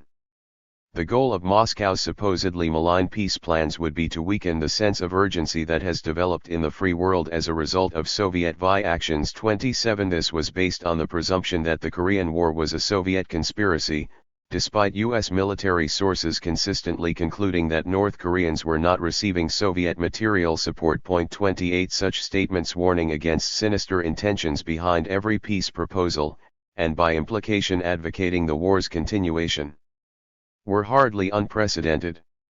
Shortly before the war's outbreak, John Foster Dulles, author of the influential American Containment Policy Analysis, War and Peace, and soon-to-be Secretary of State, dismissed what he termed Soviet peace offensives as deceptive Cold War strategy which seriously threatened the West. As things are going now, we must develop better techniques. They can win everything by the Cold War, they could win by a hot war, Dulles warned, with the Soviet, Chinese, and North Korean positions relative to the United States suffering from the war's outbreak and continuation. 29 Before June 1950, global power trajectories including prestige and influence in the Third World, economic growth via and military modernization, all favored the USSR, with America's formerly overwhelming advantages fast declining. As Secretary of State Dean Acheson noted regarding this in 1953, the Korean War came along and saved us 30 by mobilizing the West for war. The conflict had turned the tables, and there remained a strong incentive in 1951 to ensure that the fighting could be extended. 31 Representative Ernest A. Gross revealed in October 1951 that rather than ending the war, Washington was considering expanding it, informing correspondents, If the Korean talks fail, the assembly would have to consider additional measures to employ against the foe there. By the end of 1951, having previously penetrated deep into South Korea, Chinese and North Korean forces had been driven northward, leaving battle lines little above the pre-war inter-Korean dividing line, the 38th parallel. It was expected that Beijing and Pyongyang would require a return to the parallel, status quo ante bellum, as a condition for armistice, which would provide the U.S. with an optimal opportunity to refuse. On this basis, the U.S. military's Tokyo headquarters, which oversaw the coalition war effort, was described at the time as cheerfully pessimistic. As it informed the New York Times on October 20 regarding the possibility of renewed peace talks, even if full-dress sessions again began, few believed that an armistice would come much nearer. 3 days later, the Times' esteemed military editor Hanson Baldwin stressed that unless U.S.-led coalition forces were willing to pull back to the 38th parallel all along the front, there is not likely to be a ceasefire. 32.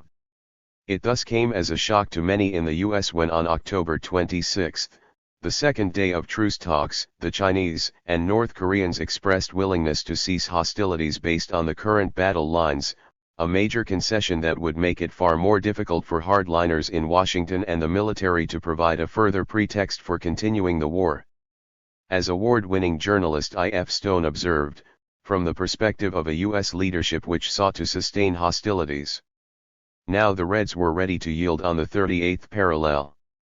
It looked as if it would be difficult to keep peace from breaking out.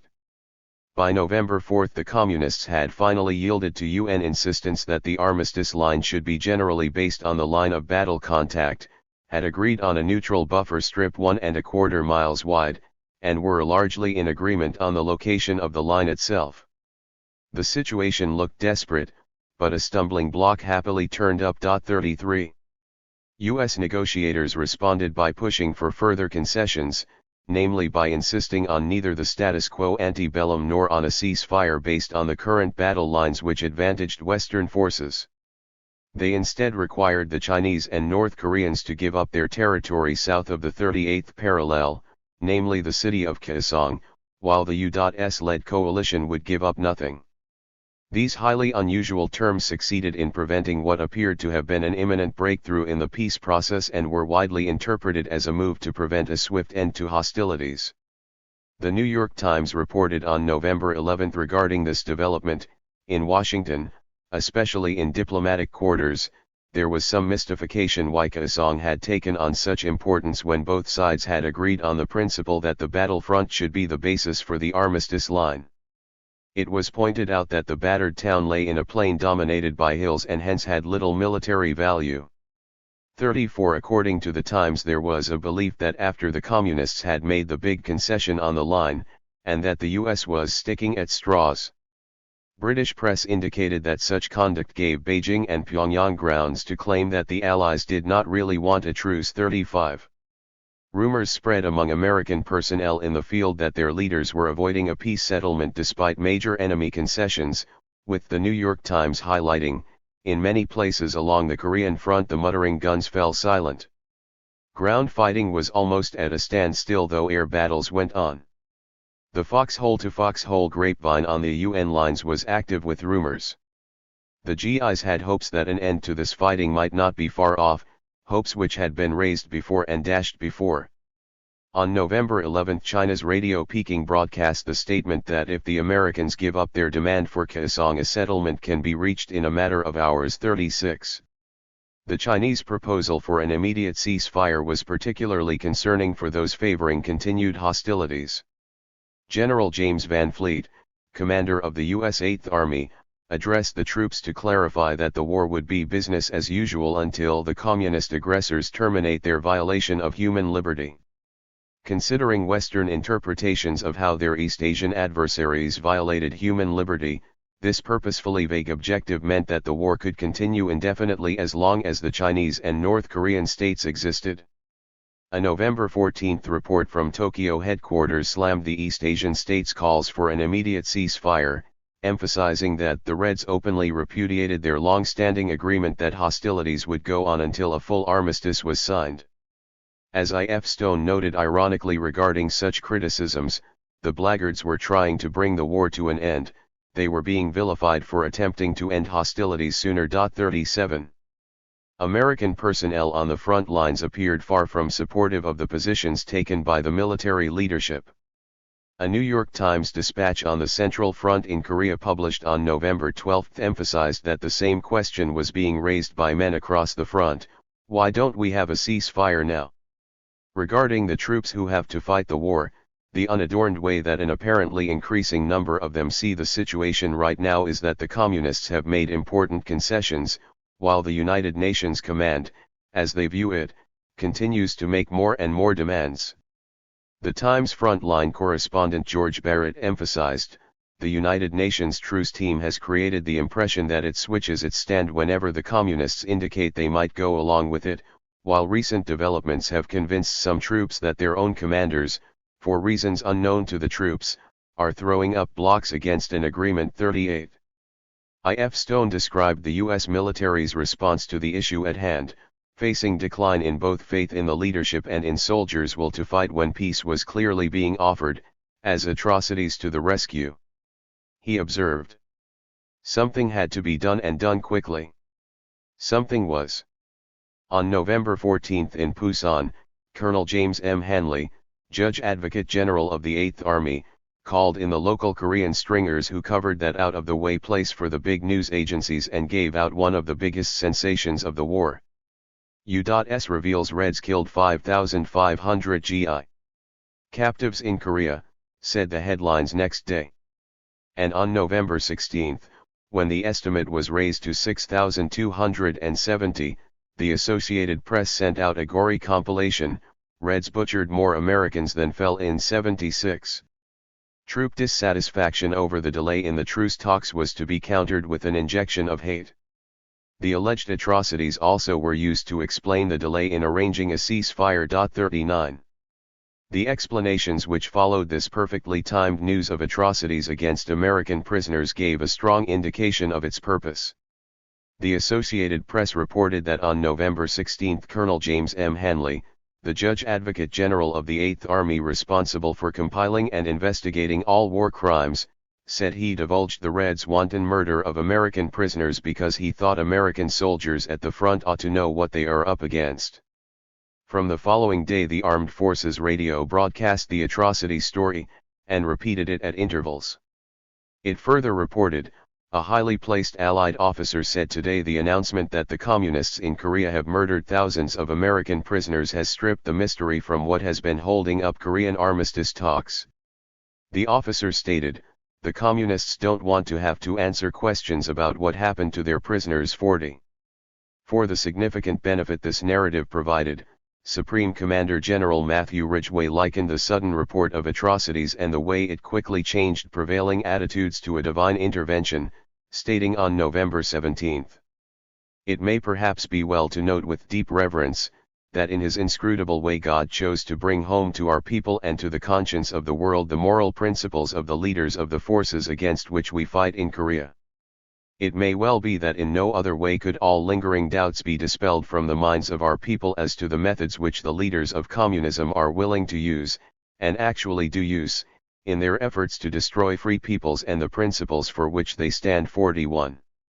Reports that the Chinese and North Koreans had slaughtered prisoners in their custody built on multiple fabricated atrocities since the war began that characterized the adversary in a way that made such slaughter appear more believable, with the aforementioned misattribution of mass graves to North Korean massacres being but one example. British reports, however, indicated that Colonel Hanley's claim of a mass slaughter of prisoners seemed evidence of bungling propaganda or a deliberate effort to sabotage the negotiations. The New York Times correspondent in London added that a suspicion exists that the United States, for some inexplicable reason, wants to prolong the fighting. 42. New York Times diplomatic correspondent James Reston reported from Washington on November 15 that the circumstances appeared highly peculiar, stating, "Several days ago it appeared that a compromise finally had been arranged on the ceasefire line, at which time Secretary of State Dean Acheson, speaking in the United Nations meetings in Paris, attacked the Chinese Communists for conduct below the level of barbarians. When this attack was followed during the critical moment of the armistice negotiations by the publication of Colonel Hanley's Atrocities report, even officials here conceded that it might look to the world as if the United States was purposely trying to avoid a ceasefire in Korea. 43. Successful atrocity fabrication quickly realigned popular opinion behind efforts to continue the war and punish the Chinese and North Koreans for what was portrayed as a wanton disregard for humanitarian norms. This allowed the U.S. to continue to stall negotiations while raising the possibility of escalation to a full-scale war with China. Atrocity fabrication was thus essential to more than doubling the war's duration, extending it by 20 months, which exerted a far greater toll on the East Asian adversaries than it did on the Western powers, since the former side had from the outset been in a much weaker position to sustain a war effort. U.S. media outlets and politicians only further exaggerated claims of atrocities, with the chairman of the Senate Subcommittee on Korean War Atrocities later stressing that the East Asian adversaries were guilty of beast-like acts committed against civilized humanity. As an example of the kinds of misconduct seen, he claimed, a red Chinese nurse cuts off the toes of a GI with a pair of garden shears, without benefit of anesthesia, and wraps the wounds in a newspaper. Other alleged atrocities included GIs lined up in a ditch and shot in cold blood, with their hands wired behind their backs, and others put into small iron cages and starved to death like animals, with maggots coming out of their eye sockets. 44. Claims of enemy brutalization or massacre of Western prisoners were highly inconsistent not only with the testimonies of the prisoners themselves, which emerged once they were released, but also with one another.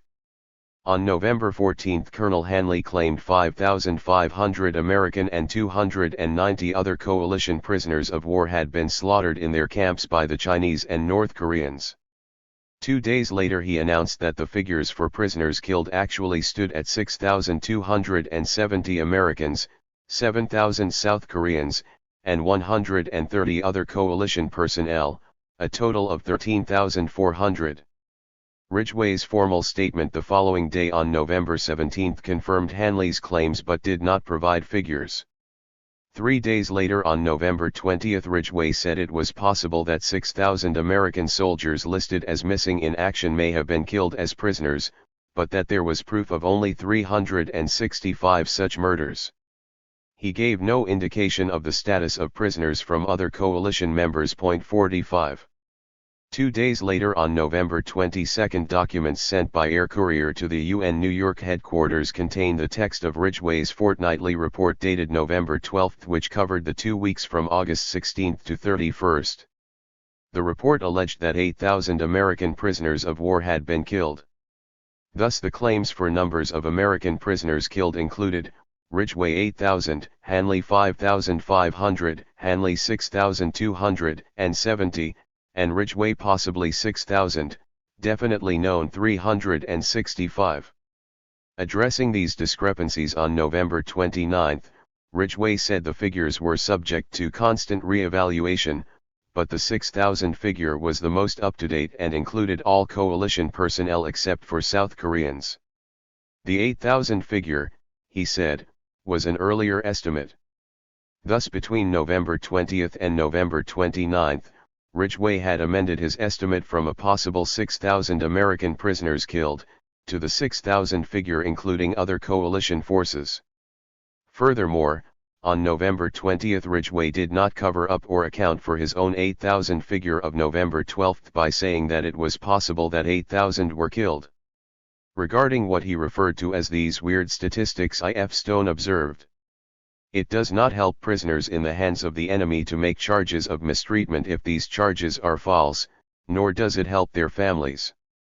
To excuse oneself later by saying that atrocity reports were subject to constant re-evaluation and that the 6,000 was the more up-to-date figure was to admit that these reports and estimates were so unreliable that in 1 week this process of constant re-evaluation cut Ridgway's estimates by 25%, while Hanley's figures rose by 14%.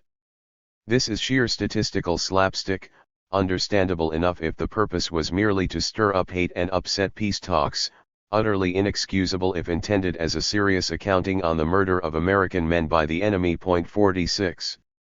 Stone noted that Hanley's accounts sounded much more like wartime rumor picked up from the local population, which MacArthur himself did not think reliable enough to include in any of his reports. He highlighted a sharp contrast in the reports on treatment of prisoners before the need arose to fabricate atrocities, and afterwards. Editors across the American press nevertheless took the story of prisoners being massacred at face value, with headlines ranging from that of the editorial of the New York Herald Tribune, which referred to the communist brutes, to that of the New York Times, which referred to the enemy as having butchered prisoners in cold blood. The New York Post, while critical of Hanley, stressed, "Let no one minimize the gravity of Hanley's charges. The communists are ruthless enemies whose disregard for human life is notorious." 47. An exception was the Washington Times-Herald, which inserted an editor's note in the middle of a Tokyo dispatch on the front page on November 17, citing a top Pentagon authority who said flatly Army headquarters has no conclusive evidence of atrocities or other barbaric acts committed by Chinese Reds in the Korean War. 48.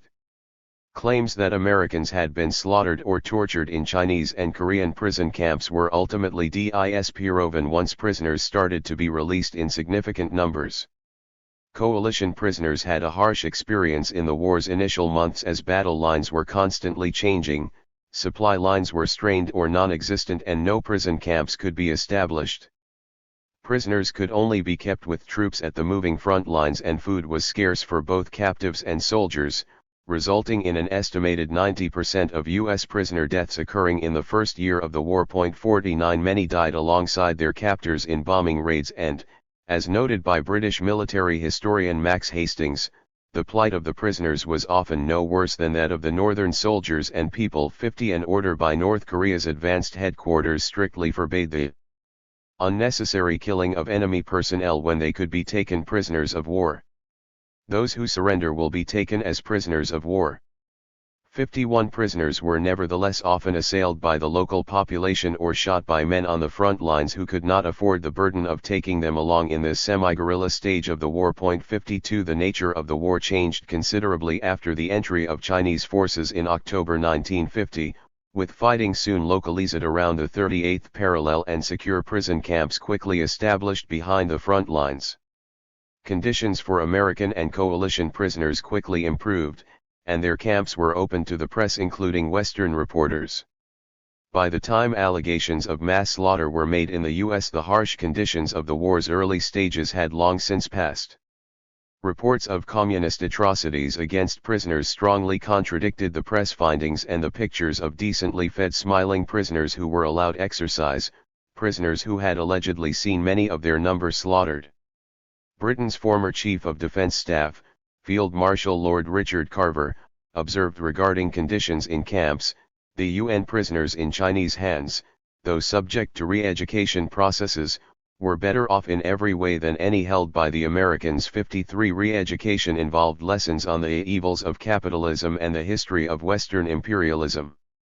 Evidence of Chinese and Korean forces slaughtering prisoners at this time was non-existent, and reports from prisoners who returned painted a very different picture to the claims from the military regarding their treatment. 54. American prisoners reported Chinese guards inviting them to their quarters for drinking and talking and playing music with them in joint jam sessions. 55. One American prisoner of war, Shelton Foss, recalled regarding his treatment that he, alongside his North Korean captors, played chess, sang American songs, and talked generally about the U.S. and Korea. 56. As one U.S. prisoner recounted upon being freed, conditions in Chinese camps were as follows. Prisoners rose at 7 a.m. and either took a short walk or performed light calisthenics. They washed their faces and hands, and at 8 a.m. representatives from each squad drew the appropriate number of rations from the kitchen. Food was cooked by the Chinese, and the diet was essentially the same as that provided the communist soldiers, consisting of singular items such as sorghum seed, bean curd, soya bean flour, or cracked corn, and on certain special occasions such as Christmas or Lunar New Year, the prisoners received small portions of rice, boiled fatty pork, candy, and peanuts. 57. Others recalled being given access to an English-language library of more than 1,000 books, with those less literate Americans being given tuition to improve their literacy skills. 58. American prisoner Howard Adams reported not only the far better treatment of prisoners in Chinese and Korean custody relative to those held by Western forces, but also of the mishandling of peace talks and extensive coercion of Chinese and Korean prisoners by U.S. forces. He recalled in an interview, "The prisoners' hopes soared when the peace talks began. We thought we'd be free soon. The Chinese thought so too at one point and gave us a feast, but the talks dragged on and on as the U.S. side made ridiculous demands regarding prisoners and other issues." 59. The Associated Press reported on April 12, 1953, as U.S. prisoners were first being released, that American soldiers returning from communist prison camps told a story today of generally good treatment. One former prisoner, Kenyon Wagner, had much praise for his medical treatment, saying he had been given the whole works. Another, Corporal Theodore Jackson, similarly praised the quality of the medical treatment he and his fellow prisoners had received. "To my idea," he said, "they did fair, about the best they could do with the medicines they had." Former British prisoner Arthur Hunt said that there was a daily sick call and prisoners' health was well taken care of, with inoculations given against various diseases. Albert Hawkins, another former British prisoner, said that he had reported his feet were feeling slightly numb and was carefully attended to and fed vitamin pills as a result. Former prisoner Private William R. Brock Jr. stated that conditions in prison camps were agreeable and he had never seen a prisoner ill-treated. He said that there was no barbed wire around the camps and that each man was issued with a quilt and blanket and their houses had floor heating. 60 Upon examination when returning home, the U.S. military was surprised by the excellent physical health and low number of fatalities among the prisoners, although it was concerned by what was termed the Oriental brainwashing of the servicemen. 61 Statements from American prisoners indicated that interrogation rooms in Chinese and Korean camps were devoid of torture. 62. Marines interviewed by the Saturday Evening Post recalled that in 6 months of captivity the Chinese never struck, beat, or in any way physically maltreated a prisoner, and even protected them from mobs of North Korean civilians who tried to strike them while they were being marched to their camp. At camp they were told to regard themselves as newly liberated friends. The worst that happened to them was the obligation to sit through interminable communist speeches and propaganda indoctrination sessions, hardly the kind of prison camp where one could expect thousands to be executed. 63. The return of significant numbers of American servicemen who made public statements contradicting prevailing portrayals of the Korean and Chinese adversaries, often strongly criticizing the conduct of the U.S.-led coalition and alleging that serious war crimes were committed by their own side, itself required a creative propaganda approach to remedy. A narrative was thus constructed which stripped the servicemen of their agency and credibility, and portrayed any criticisms of U.S. conduct or policy as being involuntary as a result of some mysterious form of Asiatic mind control. The creation of the myth of brainwashing, a term first coined by the CIA for this purpose during the Korean War, was intended to delegitimize these American servicemen and their testimonies. Although seemingly ridiculous, racial sentiments against East Asians and widespread perceptions of an impending yellow peril, combined with the narrative's endorsement by respected figures in media and the intelligence community, led to its widespread acceptance. As New York University professor of history and prominent Korea expert Monica Kim noted, brainwashing became the perfect trope with which to render these American POWs' desires, or politics, to be more exact, into a more familiar racialized narrative of the unwitting, innocent American being seduced by the mysterious Oriental. 64 Brainwashing allowed the Western world to rest assured in the righteousness of their cause. It neutralized as contradictions to this narrative not only the statements of former servicemen, but also the actions of those who defected to or collaborated with the West's adversaries, and even the Chinese and North Korean POWs who refused to defect to the free world and chose to return home. Professor Kim described a process of fashioning the Korean Communist POW into an ideological figure, or more specifically, a fanatic, a phrase used extensively by U.S. military personnel to describe the communist POWs in both their statements for the case file and administrative memos passed from higher command to the Camp 65. These individuals, Western and Allied populations were assured, were not acting of their own free will, and fantastical stories of communist Asiatic mind control were widely propagated to explain their actions. 66 Thus those whose first-hand experience of the war led them to dispute the narrative of a Western good against an Asian communist evil were stripped of their voices. It was the Asian communist propagandists speaking through them, not the people themselves, be they freed American soldiers or East Asian prisoners.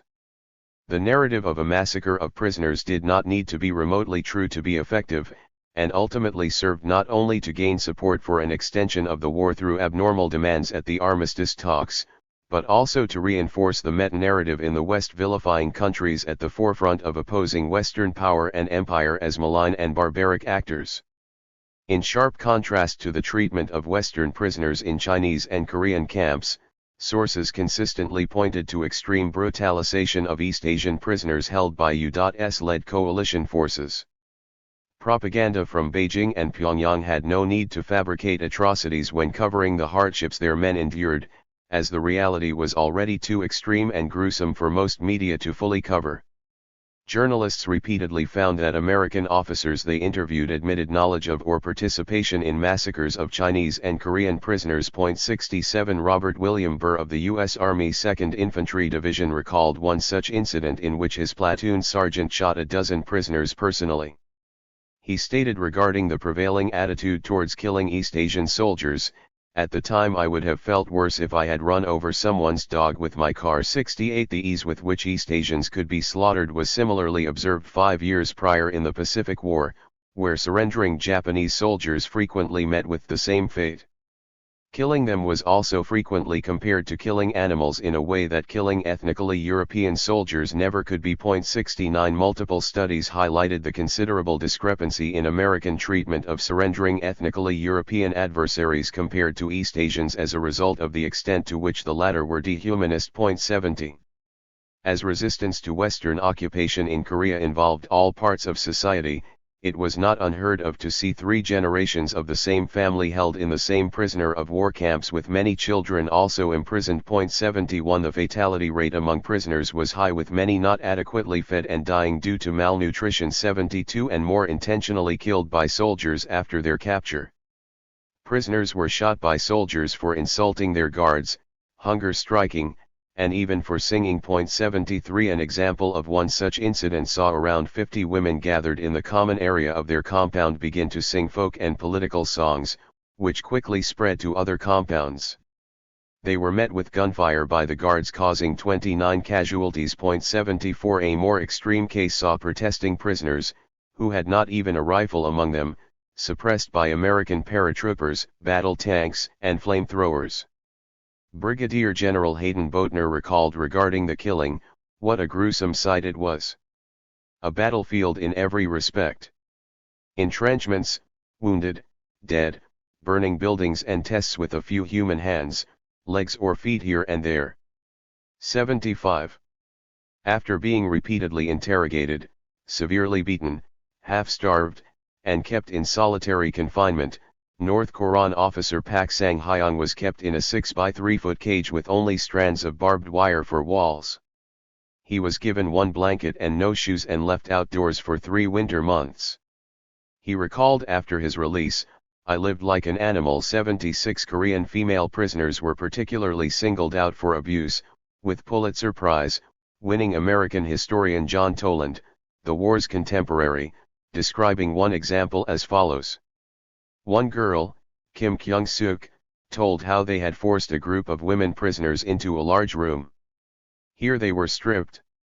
Then nude male North Korean prisoners were shoved in. "We heard you communists like to dance," an American shouted. "Go on. Dance." They pointed bayonets and revolvers at the prisoners, who began to dance, while drunken, cigar-smoking, guffawing American officers stubbed out cigars on the girls' breasts and committed inchenches. 77. With conduct strongly influenced by racial prejudice, a British officer noted that U.S. forces treated prisoners as cattle. Chinese and Korean prisoners were provided with extremely poor sanitary conditions, lacking access to clean water or toilets. 78 And in a period of just 10 months from October 1950 over 4,000 prisoners in one camp died mostly due to dysentery. Prisoners were also used for medical experiments, in violation of Articles 13 and 19 of the Geneva Conventions, with the American Journal of Tropical Medicine and Hygiene reporting that the primary concern towards sick prisoners was often experimentation rather than treatment. In one epidemic at a prison camp on Koji Island, treatments varied greatly, and some 1,600 cases of the same disease followed 18 different treatment and dosage schedules. The journal noted, the Korean outbreak demonstrated again that an epidemic situation provides the opportunity to accumulate valuable scientific data very rapidly, which was prioritized over the well-being of the POWs. The epidemic resulted in 19,320 hospitalizations and a very high 9% fatality rate, 1,729 deaths. It was referred to as 150 epidemics in 179. British and Australian journalists Alan Winnington and Wilfred Burchett documented a number of accounts of experimentation on prisoners after interviewing North Korean doctors who were held in the camps.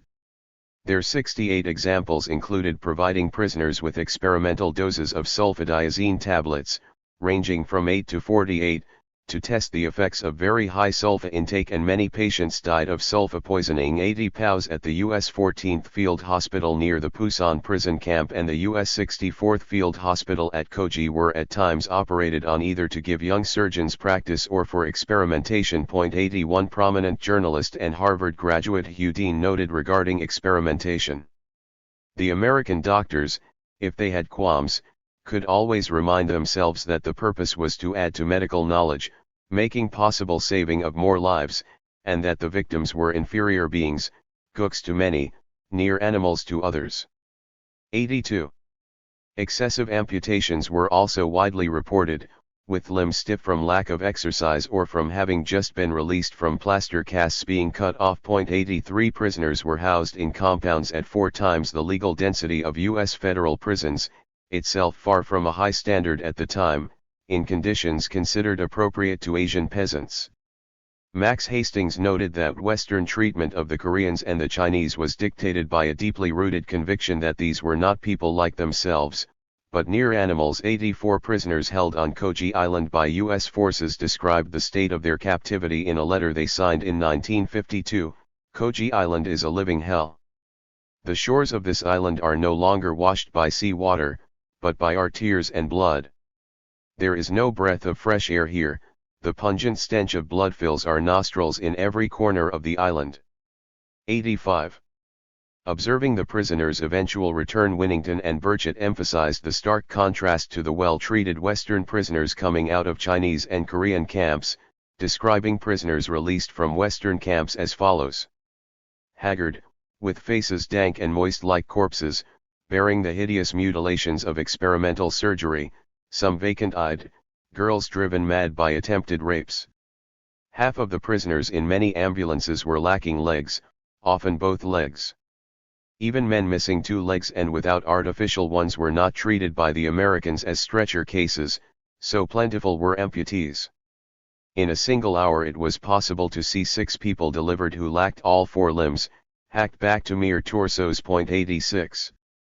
If Chinese or North Korean media had had anything near the influence of that of the West, it is likely that treatment of their prisoners in the custody of the U.S. and its allies would have been recorded in history as one of the great atrocities of the 20th century. As it was, the 2 East Asian states were too isolated and vilified and lacked the media clout needed to propagate their narratives or make their grievances known. While the U.S. had a much more formidable media establishment, however, its own claims of atrocities against its prisoners were seriously undermined by a lack of evidence and by the accounts of the prisoners themselves after their release, leaving them deeply discredited after the war ended. The Free World and its War Prisoners. In parallel to the battles on land and in the air, the contest for world opinion was a major arena of conflict in the Korean War, with the US and its allies seeking to delegitimize their adversaries and portray themselves not only as representing their own country's national interests, but also as representing universal values and the interests of all humanity. As it became increasingly clear from the spring of 1952 that a decisive routing of Chinese and North Korean forces was unachievable, the United States began to focus on leveraging one of its major assets, the large numbers of prisoners of war it was holding, to construct a narrative of a moral and psychological victory. This centered around claiming that Chinese and North Korean prisoners did not want to return to their homelands outside the Western sphere of influence, and that when given free choice would defect en masse to live in Western-aligned Taiwan and South Korea. Washington sought to have the world believe that the conditions the Beijing and Pyongyang governments created for their populations were an atrocity in and of itself, and engineering prisoner defections thus quickly gained a central place in furthering American and Allied strategic interests. American negotiators first mentioned the entirely unheard-of concept of voluntary repatriation in January 1952, which if implemented would mean that prisoners of war choosing to remain elsewhere would not be returned to their home countries. This directly contradicted the 1949 Geneva Conventions on the Treatment of Prisoners of War, which stipulated the mandatory return of all prisoners, and was described by the U.S. delegate to the armistice talks Admiral Ruthven Libby with phrases such as principle of freedom of choice and the right of individual self-determination, and a Bill of Rights for the prisoner of war. 87 While British Foreign Secretary Anthony Eden was among those to concede that our legal grounds were so poor for pursuing such action. 88 The coalition's policy was effectively settled in Washington by February 27 on an insistence on voluntary repatriation. The wholly unexpected and illegal terms served to delay an armistice agreement by over a year. 89 Beyond providing a propaganda victory, engineering mass defections was vital to facilitating Western powers' efforts to recast themselves as altruistic rather than imperial powers. As rhetoric from the Western world increasingly placed a new emphasis on claims of moral universalism to frame the rationale for its interventionism abroad in a new light, such defections would be particularly valuable. While a world order based on the dominance of Western military might ever present across the globe remained as it had in the colonial era, the pretext for this order and for Western interventionism changed. The West's wars were now humanity's wars fought on behalf of mankind, and those such as the Chinese and North Koreans who resisted were accordingly portrayed as acting not only against Western interests, but against the interests of humanity, the international community and even their own people. The will of the free world and the international community and Western geopolitical designs were to be indistinguishable. Intended to justify the sustainment of Western-dominated global order and the quashing by Western armies of those that resisted it, the first major use of this rhetoric came in Korea. Portraying the order it presided over as one with universal appeal to all peoples was key to the Western Bloc's claim to represent the interests of humanity, legitimizing its military interventions and delegitimizing opposition to its hegemony. With China and North Korea both being decolonizing states at the forefront of the conflict against the Western-led order at the time, engineering defections from them provided an extremely valuable and vital contribution to these designs. Monica Kim observed to this effect. The choice of the Korean War POW would be further evidence of the fundamental appeal of US-mandated projects of democracy on the global stage. The notion of defending humanity came to the fore as the moral impetus for war. Sovereign recognition, decolonizing imperatives, or state interests, including those of the United States, none of these elements were placed on the table regarding how the American public should imagine the U.S. military intervention abroad. 90. She concluded, desire on the part of the decolonized Korean POW and the Chinese POW would enable the critical disavowal of imperial ambitions on which the United States insisted, if others demonstrated their wish to belong to the U.S. defined liberal order, then the United States was not imposing an imperial design on the globe. Desire, however, was not a predictable variable in the interrogation room. 91 Ensuring that prisoners from the East Asian countries which resisted Western dominance would act in a way the Western narrative and free world ideology would presuppose was thus essential. Rather than fabricating an atrocity, the US and its allies would create the image of both a universal appeal of the West and universal unattractiveness of life in decolonizing and non-Westernist East Asian states, which was achieved by employing extreme methods of coercion on the prisoners in their power. The effects of this were highly complementary to atrocity fabrication efforts, which similarly portrayed those countries outside the Western sphere of influence as lacking in basic humanity and thus showed the Western-led order as representing a more humane and benevolent future for the world. Playing a central role in the manipulation of the prisoner of war issue, the U.S. Psychological Strategy Board established in 1951 recognized that the figure of the POW could be emblematic of a new way of fighting for world opinion, one in which President Harry Truman took a strong personal interest and which would persist long after the cessation of hostilities in Korea. While undermining the image of unchallenged Western military might through their successes on the battlefield had provided the Chinese and North Koreans with considerable prestige, the PSB's work had the potential to bolster the Western Bloc's standing considerably in the eyes of the world while reversing its adversaries' gains. 92. The PSB was responsible for efforts to shape international public perceptions of the war effort as one fought in the name of universal values rather than Western interests, which effectively placed the world in a total struggle between the Western-led order and those such as North Korea and China which remained outside it. Examples included recommendations that the language of containment of enemy states be abandoned in favor of references to the liberation of their populations, and replacing Made in America labels in aid programs with tags stating, Peace Partnership of Free Humanity. 93. Prominent political theorist and former jurist Carl Schmitt observed regarding the construction of this universal moralism at the time that it would bring into existence, in fact allow only the existence of, wars on behalf of humanity, wars in which enemies would enjoy no protection, wars that would necessarily be total. 94. Where in the early 1950s, the prisoner repatriation issue lay at the crux of these efforts, the legacy of what PSB started in Korea would remain prominent in Western rhetoric into the 21st century, particularly regarding how military interventions were justified. 95.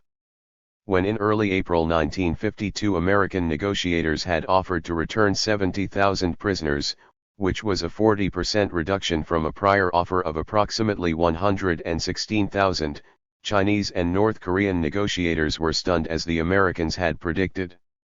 Hugh Dean reported on the U.S. strategy which necessitated a high number of enemy defections. Reduced estimates reflected the results of savage coercion in the compounds. President Truman and an increasing number of others in the leadership had come to envisage a substitute for the victory the U.S. had failed to win on the battlefield, a propaganda triumph in line with the rollback doctrine that was prevailing over mere containment.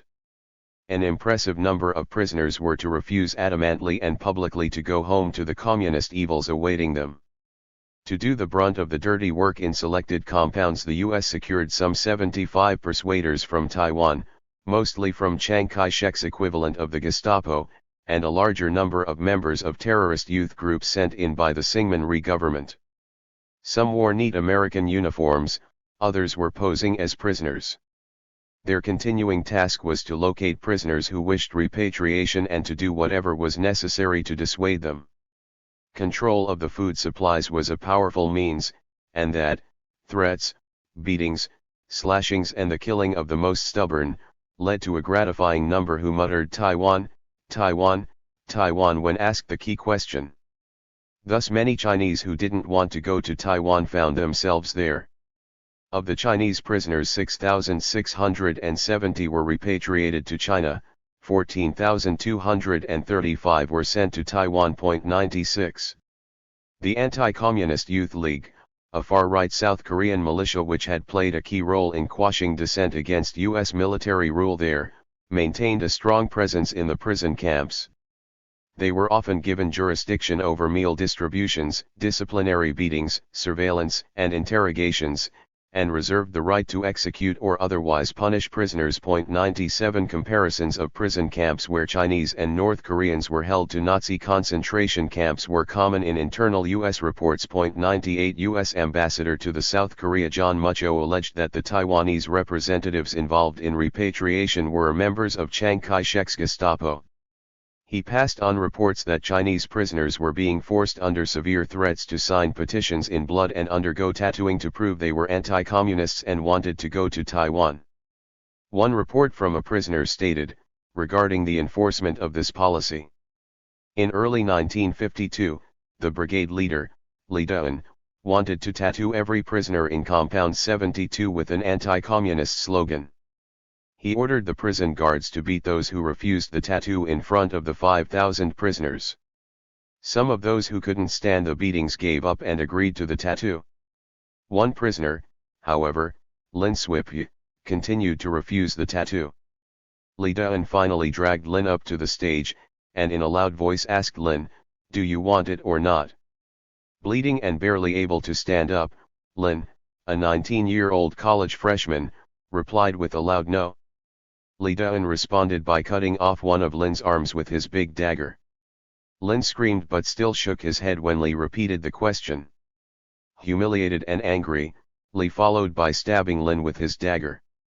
Li yelled to all the prisoners in the field, "Whoever dares to refuse the tattoo will be like him." 99.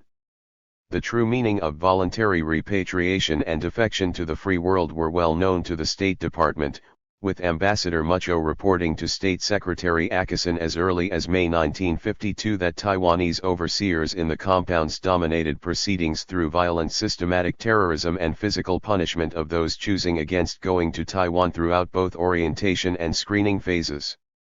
Severe beatings, torture, some killings.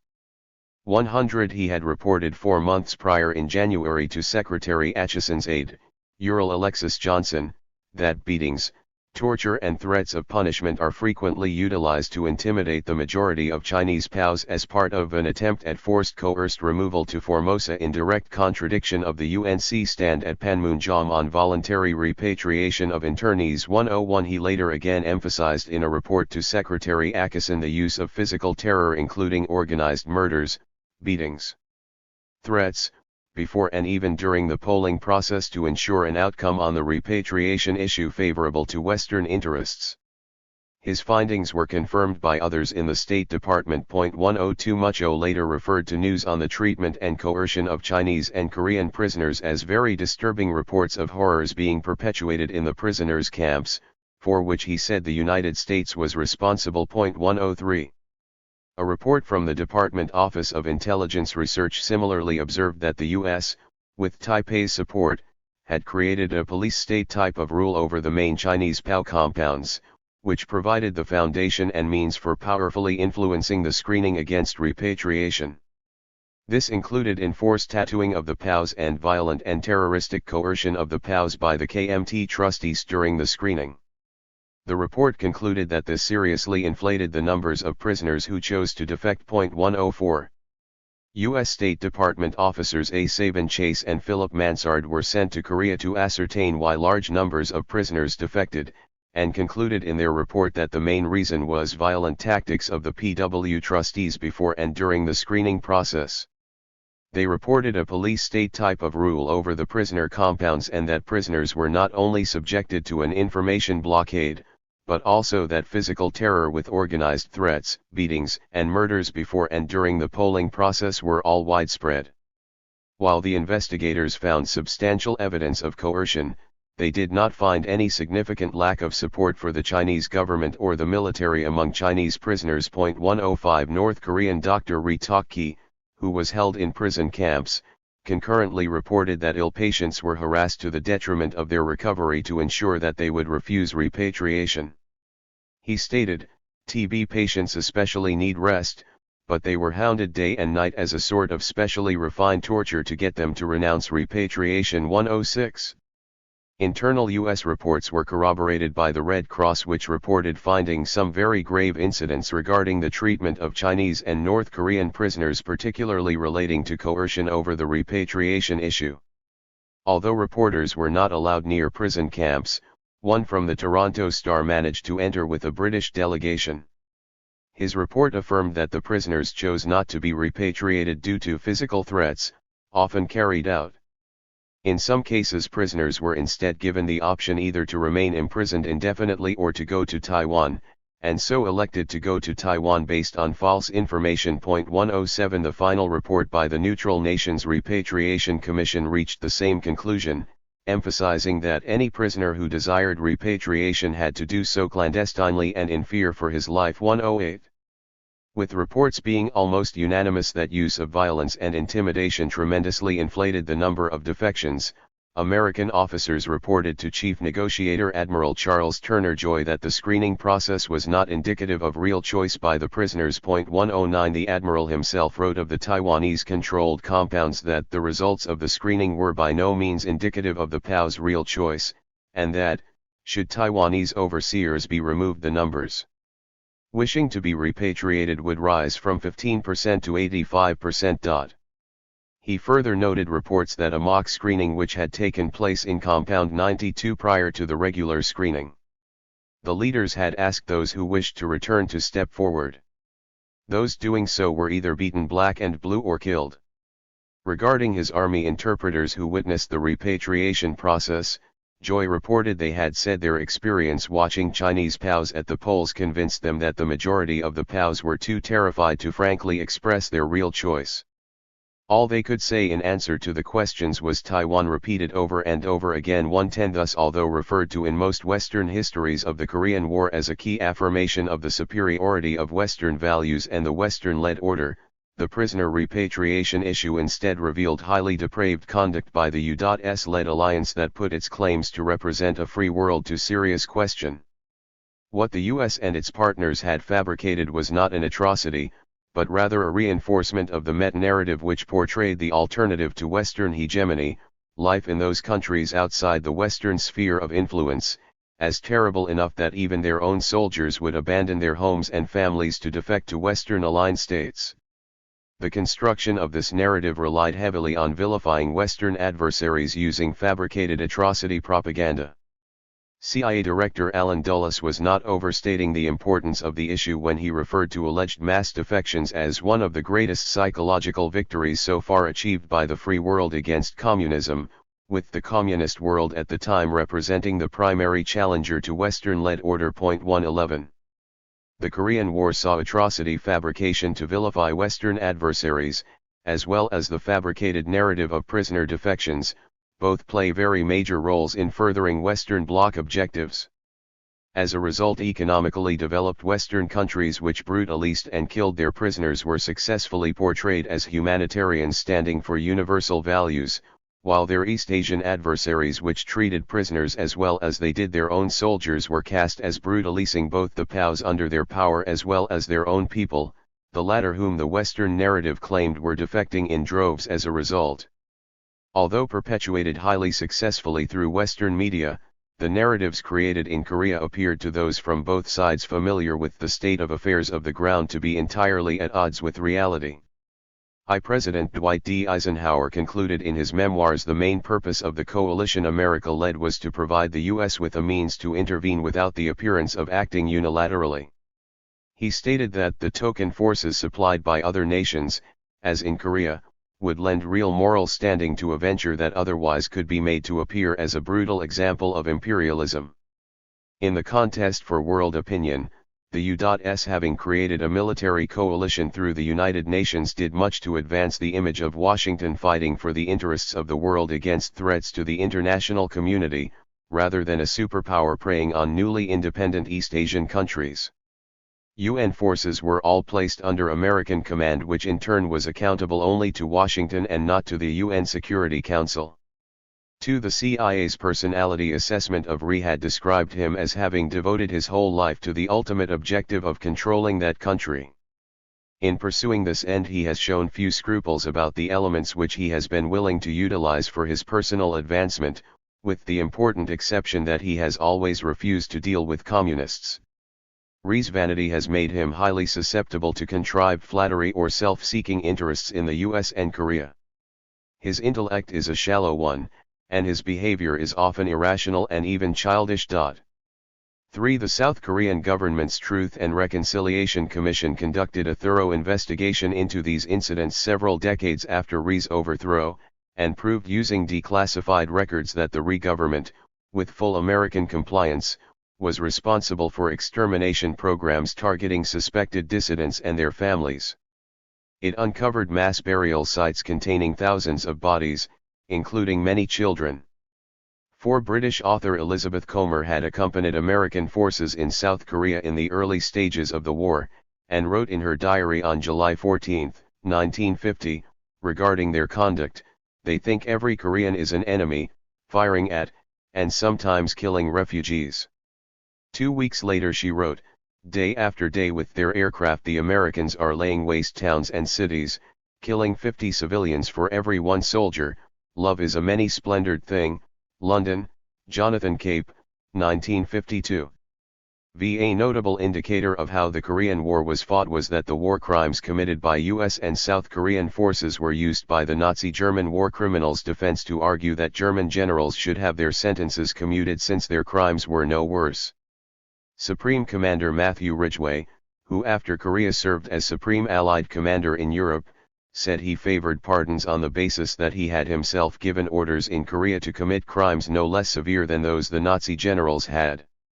This may well have included his commands to massacre refugees, firebomb civilian population centers across both Koreas, and kill everything in front of us, including women and children during advances in 1951. 6 references to the Korean War as a result of Soviet actions were made on the basis of prevailing but thinly evidenced Western claims that the outbreak of war and the policies of Pyongyang and Beijing were part of a malign Soviet grand plan to strengthen its hand in the Cold War. This fit in with a broader trend towards denying agency to actors outside the Western world and portraying any opponent to Western interests as a puppet of Moscow. 7. Supreme Commander Douglas MacArthur was one of many in the U.S. leadership who attested to America's fear of peace in Korea as a result of economic over-reliance on military industries, stating 4 years after the Korean War began, "It is part of the general pattern of misguided policy that our country is now geared to an arms economy which was bred in an artificially induced psychosis of war hysteria and nurtured upon an incessant propaganda of fear." He warned that this economic orientation renders among our political leaders almost a greater fear of peace than is their fear of war. Chapter 3. Beijing 1989 and Tiananmen Square. Background, Subversion and the Sino-US Cold War. The coming to power of the Communist Party of China and declaration of the People's Republic of China in October 1949 marked the beginning of new phase in Sino-US relations, with the new state almost immediately labeled a leading adversary to Western interests alongside the Soviet Union and targeted accordingly. Washington's hostility towards China's communist movement had long predated 1949, and the United States had actively intervened in China's civil war in the preceding 4 years against communist forces and on the side of the staunchly pro-Western Kuomintang government. From August 1945, American air and naval assets were used to facilitate a massive and rapid redeployment of 400,000 to 500,000 Kuomintang personnel and of U.S. Marines to prevent the Communist People's Liberation Army from taking key positions across the country. Among their targets were Beijing 1, Shanghai 2 and important railway lines, coal mines, ports and bridges. 3 By 1946, 100,000 American military personnel, including 50,000 Marines, were deployed to China with PLA reports indicating that they actively took to the offensive against communist-held areas. 5 Regular reconnaissance flights by U.S. aircraft provided vital intelligence to the Kuomintang, with multiple reports indicating that American aircraft strafed and bombed PLA positions and massacred the populations of communist-held towns. 6 As communist forces enjoyed widespread support particularly from rural communities, entire population centers were often perceived as adversaries and targeted indiscriminately. One U.S. Marine recalled to this effect that his unit had unmercifully blasted a Chinese village without knowing how many innocent people were slaughtered. 7. To fight alongside Kuomintang forces and their own Marine Corps, the U.S. had before the end of 1945 already begun rearming surrendered Imperial Japanese personnel in China, what President Truman referred to as using the Japanese to hold off the Communists. 8 From 1947, the CIA's first ever air unit, the Flying Tigers, deployed to China to help counter Communist forces. 9 And by 1949 the U.S. had provided almost $2 billion in funds and a further $1 billion worth of military hardware as aid to the Kuomintang and trained a full 39 of its divisions. 10 The lengths to which the U.S. went to defeat China's communist movement reflected the importance it attached to ensuring the country remained in the Western sphere of influence, and ensured that America and the new People's Republic were effectively at war from the moment the latter came into existence, when the Kuomintang lost the Civil War.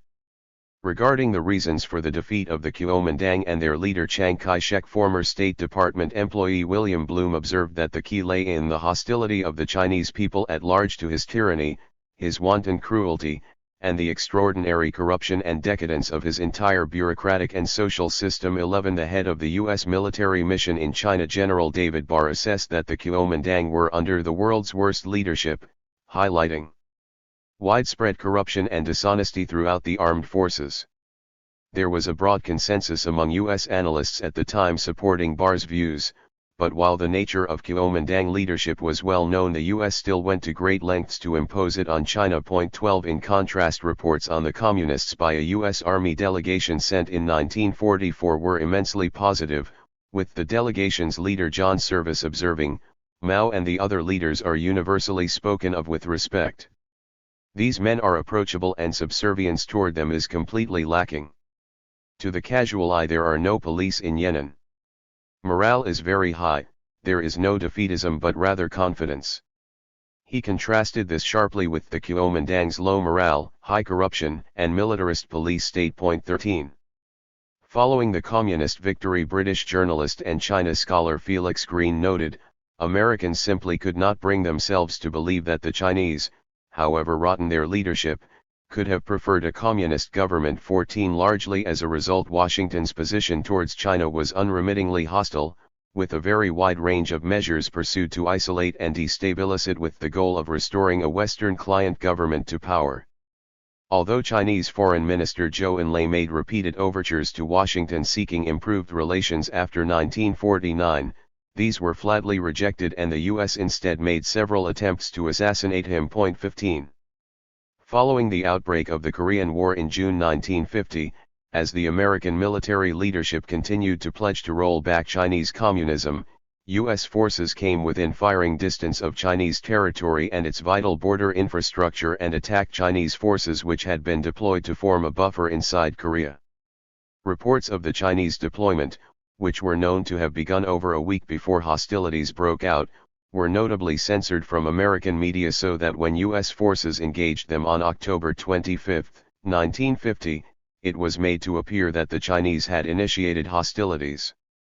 The result was an overwhelming defeat for U.S. and Allied forces. 16 Further assaults on Chinese positions led Beijing to eventually commit to a full-scale military intervention in December, with China and the U.S. fighting a limited war confined to the Korean Peninsula. 17 Many in the U.S. military leadership proposed expanding the war effort to the Chinese mainland with strategic firebombing or even nuclear strikes, a blockade and mining of Chinese ports, and eventually a full-scale invasion. Supported by Kuomintang remnants which had fled to Taiwan. The presence of Soviet forces in China, and risk of war with the USSR, were the primary deterrents to such action. 18. The US waged war on China on multiple fronts, and beyond the battlefields of Korea it pursued extensive economic warfare measures, pressed for Beijing's isolation internationally, provided protection and offensive weapons to Kuomintang remnants, and supported Kuomintang assaults on the mainland from Taiwan. 19 The CIA further provided arms, training, logistical support, and its own advisors and engineers to Kuomintang remnants in Myanmar, which repeatedly launched incursions into Chinese territory, sabotaging infrastructure and forcing Beijing to divert resources towards defense on a third front.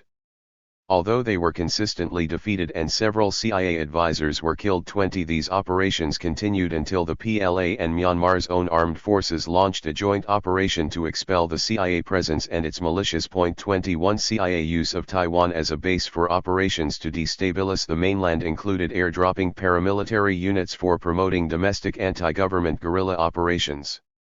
This was to be accomplished by small teams of Chinese agents, generally inserted through airdrops, who were to link up with local guerrilla forces, collect intelligence, and possibly engage in sabotage and psychological warfare, and report back by radio, according to the agency's reports. 22 While Washington repeatedly claimed that Beijing was paranoid and dismissed all charges when confronted over these actions, declassified documents later proved Chinese claims entirely correct, as did the shooting down and capture of CIA pilots. 23 A fourth front for destabilization of China was opened by the CIA in the southwestern province of Tibet. Although Washington had refused requests from Tibetan separatist groups for assistance in obtaining independence under Kuomintang rule, and made clear that it recognized Chinese sovereignty over the territory. 24 This quickly changed after the foundation of the PRC in October 1949.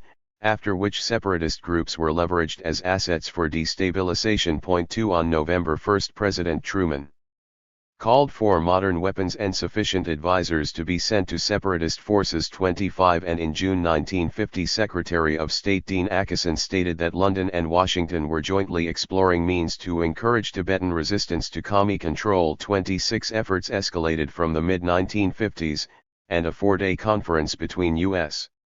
intelligence and the Tibetan separatist leadership in 1955 saw a 10-year joint plan laid out to balkanize China and establish Tibet as a separate state aligned with Western interests. 27 The CIA invested heavily in training and arming separatist guerrillas from 1956-28, which were tasked with sabotaging infrastructure, mining roads, cutting communications lines and ambushing PLA forces. 29 Both the Chinese state and its Tibetan minority suffered as a result of U.S. intervention, with the 14th Dalai Lama being among those to highlight that separatist cooperation with the CIA to undermine China only resulted in more suffering for the people of Tibet. 30 According to him, Western support was provided not because they cared about Tibetan independence, but as part of their worldwide efforts to destabilize all communist governments. 31 With the Korean War having ruled out prospects for an invasion of China, U.S. policy for the next quarter-century was effectively summarized by Assistant Secretary of State for Far Eastern Affairs Walter Robinson as follows: Our hope of solving the problem of the mainland of China was not through attack on the mainland but rather by actions which would promote disintegration from within. 32 The U.S. was moved to pursue détente and normalization of diplomatic relations with China in the mid-1970s, largely due to setbacks in the Vietnam War, economic stagnation at home, and a perceived rise in Soviet power.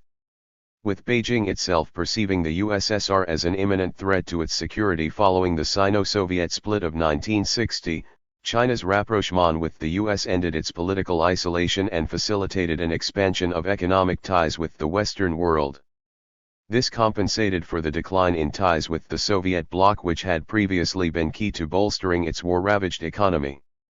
Détente would be short-lived, however, and just a decade later the end of the Cold War, a relative decline in Soviet power, and improving Sino-Soviet ties meant China was no longer seen in the US as a vital asset to Western goals of containing Moscow. The result was a resumption of efforts to target China for destabilization, which first materialized in the summer of 1989. Unrest in June 1989, the West claims mass slaughter in Beijing. By 1989, China's position to withstand subversion from abroad was in many ways much weaker than it had been in the 1950s and 1960s. Economic reforms pursued under the administration of Deng Xiaoping had fueled economic growth, but also inequality and increasingly conspicuous at times obscene signs of corruption. This contrasted sharply with both the communist ideals with which 2 generations had by then been raised, and the Mao-era zero tolerance towards corrupt practices. The result was growing dissatisfaction, particularly among the urban youth who felt that their parents' sacrifices to build a new China were being exploited by a new class of corrupt officials leading the country astray. The recent relaxation of price controls had greatly improved the well-being of China's rural population and increased crop yields and productivity, but this came at a cost to the urban population who faced rising prices for staple foods. Inflation shocks throughout the 1980s worsened the situation, with rates averaging almost 19% in 1988 and 1989.33. Former Chinese Premier and General Secretary of the Communist Party of China Zhao Ziyang was seen as a symbol of the new corruption in government and had proposed reforms which directly fueled inflation. Zhao was the initial target of the public's ire, with handbills passed out in 1989 asking, "How much does Zhao Ziyang pay to play golf?" Hailed in the West as a Chinese Gorbachev, Zhao was alluded to in the following decade as China's Yeltsin after the Russian president of the time, both for his strongly pro-Western inclinations and his commitment to a Westernization of China's political and economic systems. In May 1988, Zhao pushed hard for accelerated price reforms, leading to widespread complaints and calls for a return to greater centralization of economic controls. This precipitated a debate that lasted well into 1989.34. In April 1989, Chinese university students flooded the capital's main square, Tiananmen, for a sit-in protest against government corruption and deviation from the ideals of the 1949 revolution. A former student protester from Beijing, interviewed by the writer in 2019, who worked as a teacher at the time, recalled regarding the movement. From the Deng Xiaoping era, we all saw that China was becoming very different from the country our parents had aspired to build. Under Chairman Mao, even slight corruption was never tolerated, everyone lived more or less equally, and we built the country together. But Deng Xiaoping's era saw a new class of parasites, those who didn't necessarily follow the rules and who weren't particularly honest or hard-working, take most of the benefits from the country's growth which the people had worked to build. As a result, we went to protest, to tell the government we were not satisfied. All the later talk in Western press about how we were asking for Western democracy is absurd. We were loyal to the revolution of 1949 and were protesting against moves towards the Western capitalist system, not asking for more of it. But China's enemies misrepresented the peaceful protests to portray us as counter-revolutionaries calling for a reversal of the revolution. It is really sad, really absurd, that this is what people in the West think of us. 35. Hijacking any form of public discontent to portray it as a call for political Westernization was a common practice in the West, particularly after the Cold War. Whether Egyptian protesters calling for bread, freedom, and administrative correctness in 2011 or those in neighboring Sudan in 2019 demonstrating against the rise in prices, protests over living conditions or government misconduct were very consistently spun to be portrayed as calling for Western-style liberal democracy. 36 Western-trained professional activists would often then move in to seize leadership positions and divert public discontent in this direction, presenting political and economic Westernization as both a solution and a historical inevitability. Such portrayals were consistent with the post-Cold War Western worldview of an end of history, which presented the West's systems of governance as an ultimate truth and the inevitable outcome of political development across the world. The Western narrative of a Chinese protest which drew upon Western-inspired ideals 37 and was led by pro-democracy dissidents 38 had little real grounding in reality, however, and while there were minority elements in Tiananmen Square in 1989 who did aspire for Westernization, they did not reflect the purpose of the movement. The deeply rooted Western perceptions of its own political and economic systems as ones universally aspired to, however, made it very easy for Western populations to believe that any discontent was a result of lack of Westernizing pro-democracy reforms. Award-winning Hong Kong journalist of Sri Lankan origin Nuri Vidachi was one of many to observe regarding how student protests were presented in the West. Don't say that the student demonstrations were a call for freedom. You see that written everywhere, but scholars agree that the students were complaining about the widespread corruption that they saw as preventing the achievement of what they wanted, a fair and just communist society. The students were fiercely patriotic and proud of China and its socialist stance. Don't say that the protests were a call for democracy. In truth, they were calling for reform within communism. It was only when students noticed that international reporters would race to photograph placards with English words such as liberty that democracy was elevated to a major theme. 39. Although a leading critic of Beijing, the London-based Guardian conceded that events at Tiananmen more generally have been distorted, continually and wildly, by the Western human rights lobby, slamming the selective remembering of influential reporters and human rights activists. They have abused the memory of June 1989, turning it into a weapon to be used as part of their human rights agenda for China. 40. Following the clearing out of Tiananmen Square on June 4, 1989, a Western narrative quickly emerged portraying authorities as having responded to the sit-in by dispatching soldiers to open fire into crowds and massacre peacefully protesting students without provocation. This was presented as a reflection of the party and military's lack of respect for the lives of their people, and quickly became the overarching theme in Western portrayals of both the event and of China more broadly that would influence the meta-narrative surrounding the country for decades. NBC's Washington bureau chief Tim Russert was one of many who referred to tens of thousands of deaths in Tiananmen Square. 41 CBS correspondent Richard Roth's story of being arrested and removed from the scene referred to powerful bursts of automatic weapons, raging gunfire for a minute and a half that lasts as long as a nightmare. 42 Australian journalist Adrian Brown, who later became Al Jazeera's most senior China correspondent, described a tank treading on two flattened bodies, a burned out army personnel carrier and the charred corpse of a soldier inside.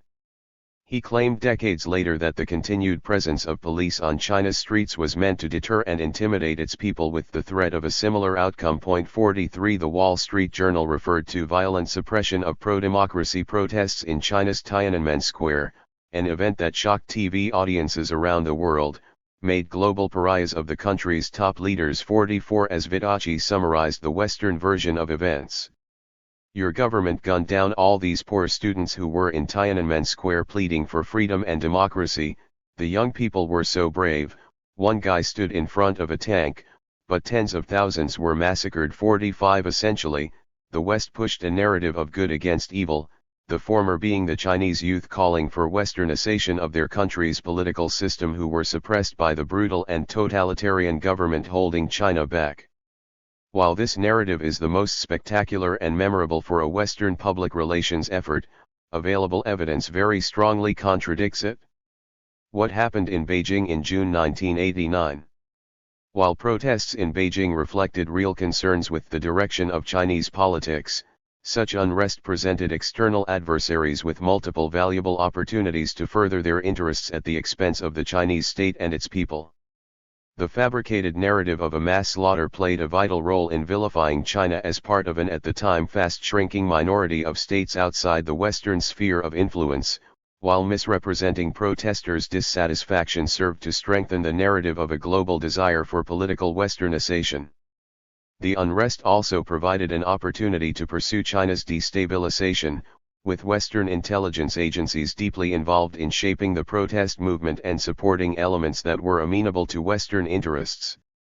As the Vancouver Sun was among the publications to report in 1992, citing officials, for several months preceding the clearing of Tiananmen Square on June 4, the CIA had been helping student activists form the anti-government movement, providing typewriters, facsimile machines, and other equipment to help them spread their message. 46 The involvement of Western intelligence agencies had been widely suspected, with the speed at which they were able to later locate and extract key pro-Western protest leaders further indicating that contacts had been established for some time. Despite the complete absence of footage indicating protesters may have been killed in Tiananmen Square, as Western sources nearly unanimously claimed they had been, the incident came to be symbolized in Western reporting by images of a column of PLA tanks halting as a single civilian stood in its path. Considered the most famous, enduring image of the massacre, 47 This was widely portrayed in the West as a symbol of the pro-democracy Westernization movement standing in the way of repressive authoritarianism. Like many aspects of the Western portrayals of the events of that day, this proved to be far from well-founded. Although only a short extract was shown by Western sources, the full footage revealed that the armored column was leaving Tiananmen Square on June 5. It showed that the man not only moved to prevent the tanks from driving around him, but was even allowed to climb onto one of them. This was hardly an image Western interests would benefit from conveying, and as a result a small cut of the footage was consistently shown out of context. Cables from the U.S. Embassy in Beijing published by WikiLeaks in 2016 provided some of the most valuable insights into the events in Tiananmen Square. Written for government officials as a report of the events that happened, the cables contrasted sharply with the sensationalist reports in Western media written for public consumption. According to the embassy, a Chilean diplomat and his wife were present when Chinese soldiers moved into Tiananmen Square to disperse protesters. They were able to enter and leave many times, and faced no harassment. Citing the diplomat, the embassy reported, he watched the military enter the square and did not observe any mass firing of weapons into the crowds, although sporadic gunfire was heard. He said that most of the troops which entered the square were actually armed only with anti-riot gear, truncheons and wooden clubs. They were backed up by armed soldiers. Crucially, and entirely contrary to Western claims, the diplomat witnessed no mass firing into the crowd of students at the monument. The students then agreed to leave the square, and there were no incidences of lethal force being used by authorities. Once agreement was reached for the students to withdraw, linking hands to form a column, the students left the square through the southeast corner, it concluded, adding in reference to prevailing Western portrayals at the time that there was no such slaughter. 48 Chile was politically closely aligned with the U.S. at the time, and its diplomats' accounts were considered reliable. Former Beijing bureau chief for The Washington Post, J. Matthews, similarly conceded in 1998 that, all verified eyewitness accounts say that the students who remained in the square when troops arrived were allowed to leave peacefully. He referred to the Tiananmen Square massacre as a myth, stressing that it was hard to find a journalist who has not contributed to the misimpression. 49 Regarding the questionable reliability of the sources used to claim a massacre had occurred, Matthews recalled.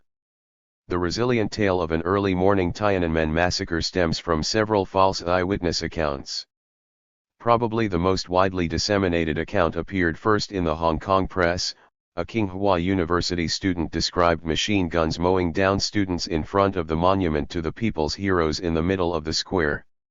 The New York Times gave this version prominent display on June 12, just a week after the event, but no evidence was ever found to confirm the account or verify the existence of the alleged witness. Student leader Wu Erkaixi said he had seen 200 students cut down by gunfire, but it was later proven that he left the square several hours before the events he described allegedly occurred. A BBC reporter watching from a high floor of the Beijing hotel said he saw soldiers shooting at students at the monument in the center of the square. But as the many journalists who tried to watch the action from that relatively safe vantage point can attest, the middle of the square is not visible from the hotel. 50. As far as can be determined from the available evidence, no one died that night in Tiananmen Square, Matthews concluded, with his statement highlighting the prevailing tendency for figures such as Erkaixi and the BBC reporter to fabricate claims of a massacre and falsely pass themselves off as eyewitnesses. 51.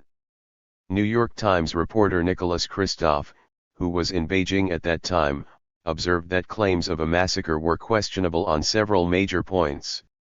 He effectively debunked and highlighted major inconsistencies in the sensational article attributed to the anonymous Tsinghua student that was circulated in Hong Kong press and widely cited by British sources, which was the source most key to promoting the narrative of a massacre. State television has even shown film of students marching peacefully away from the square shortly after dawn as proof that they were not slaughtered, Kristof stressed in conclusion. 52. As sources claiming a massacre were over time discredited, a growing number of eyewitnesses attested to the fact that no massacre had ever taken place. One of the most notable was the Taiwan-born writer Ho Dijian, who had been on hunger strike in Tiananmen Square to show solidarity with the students. He recalled, "Some people said that 200 died in the square and others claimed that American Samoa many as 2,000 died. There were also stories of tanks running over students who were trying to leave. I have to say that I did not see any of that. I myself was in the square until 6:30 in the morning. 53. Reuters correspondent Graham Earnshaw, who spent the night of June 3 to 4 at the center of Tiananmen Square and interviewed many students, watched the military arrive in the early dawn and saw the clearing of the square from the square itself. Earnshaw confirmed that most of the students had already left peacefully by this time, and that the remaining few hundred were persuaded to do the same. There was no violence, let alone a massacre. 54. Even the BBC's Beijing correspondent at the time, James Miles, who had for years criticized Chinese government actions and accounts of the incident, conceded 20 years later, "I was one of the foreign journalists who witnessed the events that night. There was no massacre on Tiananmen Square. Western reporting had conveyed the wrong impression, and protesters who were still in the square when the army reached it were allowed to leave after negotiations," he concluded. 55. Spanish ambassador in Beijing at the time, Eugenio Bregalat, noted in his own book which covered the subject that Spain's TVE state media outlet had a television crew in the Tiananmen Square on June 4, and that if there had been a massacre, they would have been the first to record it. He stressed that most of the reports claiming a massacre were made by Western journalists in the Beijing hotel some distance from the square and out of sight. 56. With the narrative of a massacre having originated in the British colony of Hong Kong, and gaining particularly strong support from British media, former Australian diplomat and Tokyo bureau chief for the Australian Gregory Clark was one of many to attribute the narrative to a British black information operation. He observed in the title of a prominent article for the International Business Times on the incident's 25th anniversary, "Tiananmen Square massacre is a myth, all we're remembering are British lies," referring to it as one of the more spectacular UK black information operations, almost on a par with the mythical Iraqi weapons of mass destruction. The original story of Chinese troops on the night of 3 and June 4, 1989 machine gunning hundreds of innocent student protesters in Beijing's iconic Tiananmen Square has since been thoroughly discredited by the many witnesses there at the time, among them a Spanish TVE television crew, a Reuters correspondent and protesters themselves, who say that nothing happened other than a military unit entering and asking several hundred of those remaining to leave the square late that night. Yet none of this has stopped the massacre from being revived constantly, and believed. 57. While available evidence strongly points to there having been no Tiananmen Square massacre, despite how potent such a narrative quickly became as a symbol of authoritarian Chinese government evil against pro-democracy pro-Western good, unrest elsewhere in Beijing in June 1989 did result in lives being lost. Contrasting to Western claims of tens of thousands of innocent students killed in Tiananmen, street battles far from the square between soldiers and anti-government insurgents saw hundreds killed. Unlike the fabricated massacre of students which had no photographic evidence to support it, footage fully confirmed reports of attacks by unknown militants on PLA personnel and that many were burned alive and tortured in the streets. Coverage and publication of related images were conspicuous by their almost total absence from Western reporting, however. 58. Gregory Clark alleged that soldiers were victims of attacks by petrol bombs, and that many were trapped in buses, strung up and burned. He questioned the suspicious circumstances under which radical anti-government elements had managed to gain access to such weapons and learned to use them. 59. By contrast, the PLA personnel in Beijing, according to U.S. State Department reports, had carried no firearms when facing civilians up to June 3, which limited their ability to respond to armed attacks. 60. Regarding the photographic evidence of the mutilated and burned bodies of soldiers, Clark wrote, "Let's go back to those photos of the burning buses. The popular view is that they were torched by angry protesters after the shooting began. In fact, they were torched before. The evidence: reports of charred corpses being strung up beneath overpasses, and photos of badly burned soldiers seeking shelter in nearby houses." 61. These details were almost totally absent from Western coverage and would have undermined Western sources' black and white portrayals of anti-government elements as purely moderate and peaceful. Scholar and freelance writer Philip J. Cunningham witnessed the emergence of violent youth groups who were well organized, armed, and very distinct in both conduct and appearance from the students in Tiananmen Square. He stated, "The May 4th spirit was gone, replaced by something murky and malevolent. There was a new element I hadn't noticed much of before, young punks decidedly less than student-like in appearance.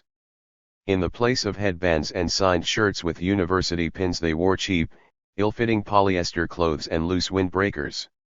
Under our lights, their eyes gleaming with mischief, they brazenly revealed hidden Molotov cocktails. Who were these punks in shorts and sandals, carrying petrol bombs? Gasoline is tightly rationed, so they could not have come up with these things spontaneously. Who taught them to make bottle bombs and for whom were the incendiary devices intended?"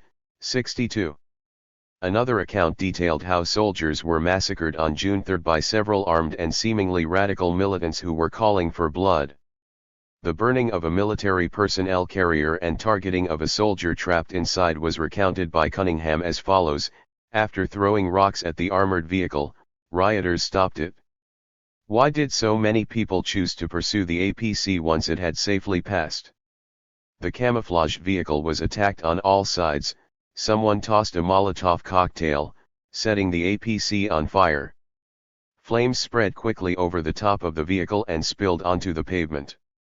Accompanying Cunningham was a student from the Central Academy of Drama, a former hunger-striking peaceful protester named Meng, who was himself shocked at the extreme violence of the rioters.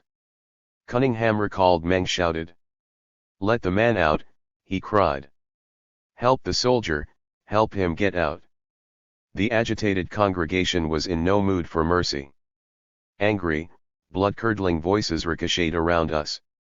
"Kill the mother f***er," one said. Then another voice, even more chilling than the first, screamed, "He is not human, he is a thing." Kill it," shouted bystanders, bloody enthusiasm now whipped up to a high pitch. "Stop! Don't hurt him," Meng pleaded, leaving me behind as he tried to reason with the vigilantes. "Stop, he is just a soldier. He is not human, kill him," said a voice. At least one surrendering soldier was safely evacuated to a waiting ambulance, but the ambulance itself was attacked, the back door almost ripped off. The bloodthirst made me nauseous. 63. Cunningham stressed the difference between the minority militants and the majority of peaceful protesters, with the former deliberately instigating violence, putting them at odds with conscientious demonstrators who had no intention of hurting anyone. 64. The goal of the violent minority appeared to be to provoke a military response against both themselves, but also against the peaceful majority, which in turn would provide grounds to vilify the government and swell the ranks of radical anti-government factions. 4. Militants mingling among peaceful protesters and launching attacks from within their ranks, as alluded to by Cunningham and other observers, may have been what Deng Xiaoping referred to when he lamented on June 9, because bad people mingled with the good, which made it difficult to take the drastic measures we should take. 65. Pictures of dead, burned and mutilated Chinese soldiers provide important evidence of the actions of the armed militants.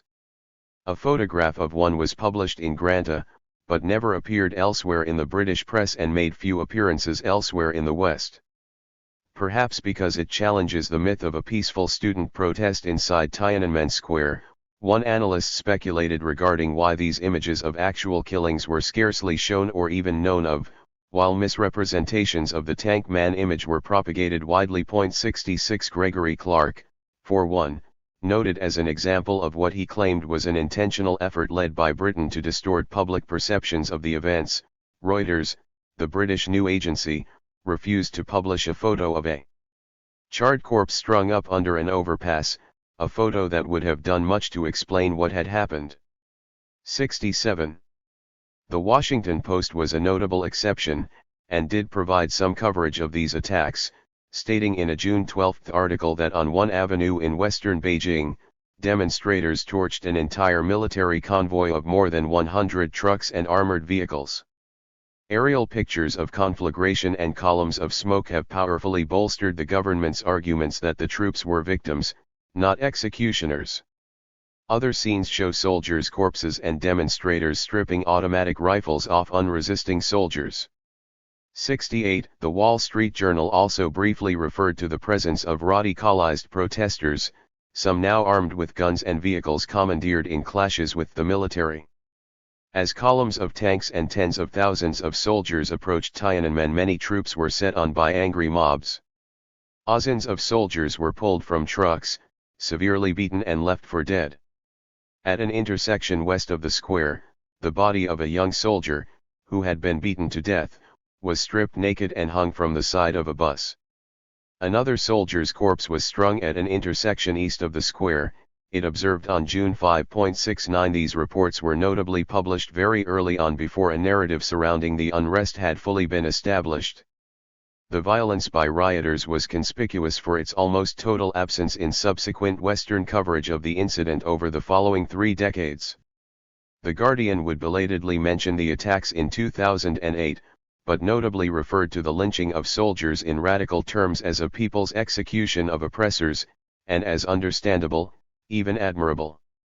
It noted that in one suburb, 2 soldiers were hanged from a burnt-out bus. 70.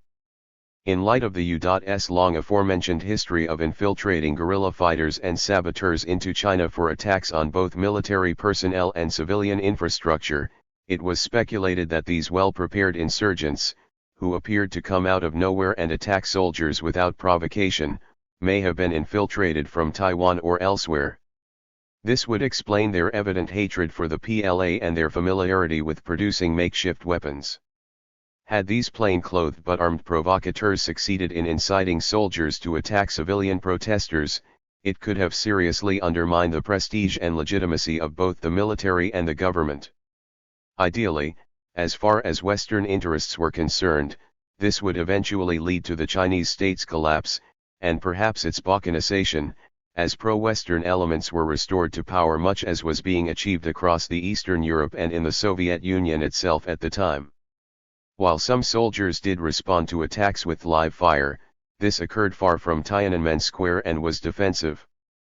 As the U.S. Embassy cables themselves noted regarding the reason why soldiers used firearms, some of the soldiers were forced into firing for self-defense or to protect the lives of their fellow soldiers. 71. Gregory Clark addressed this in the Japan Times as follows. You do not have to look much beyond those widely publicized photos of military buses in rows being set on fire by those protesting crowds.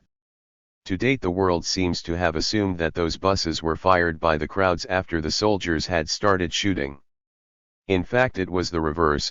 The crowds attacked the buses as they entered Beijing, incinerating dozens of soldiers inside, and only then did the shooting begin.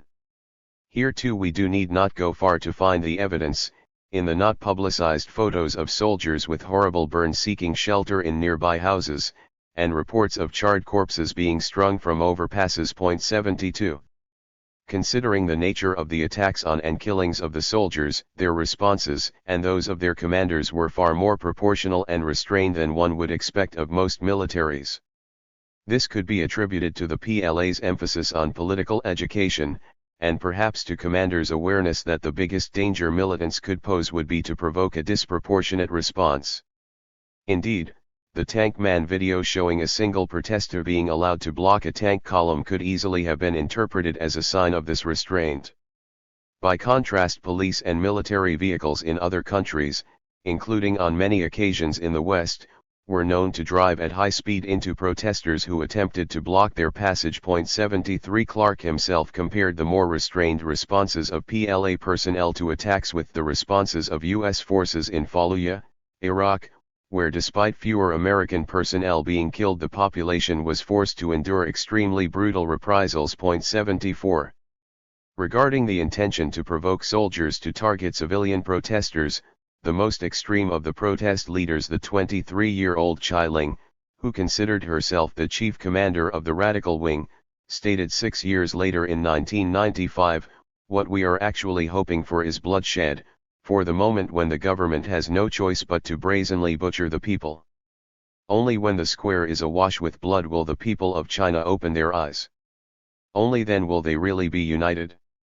But how can I explain any of this to my fellow students?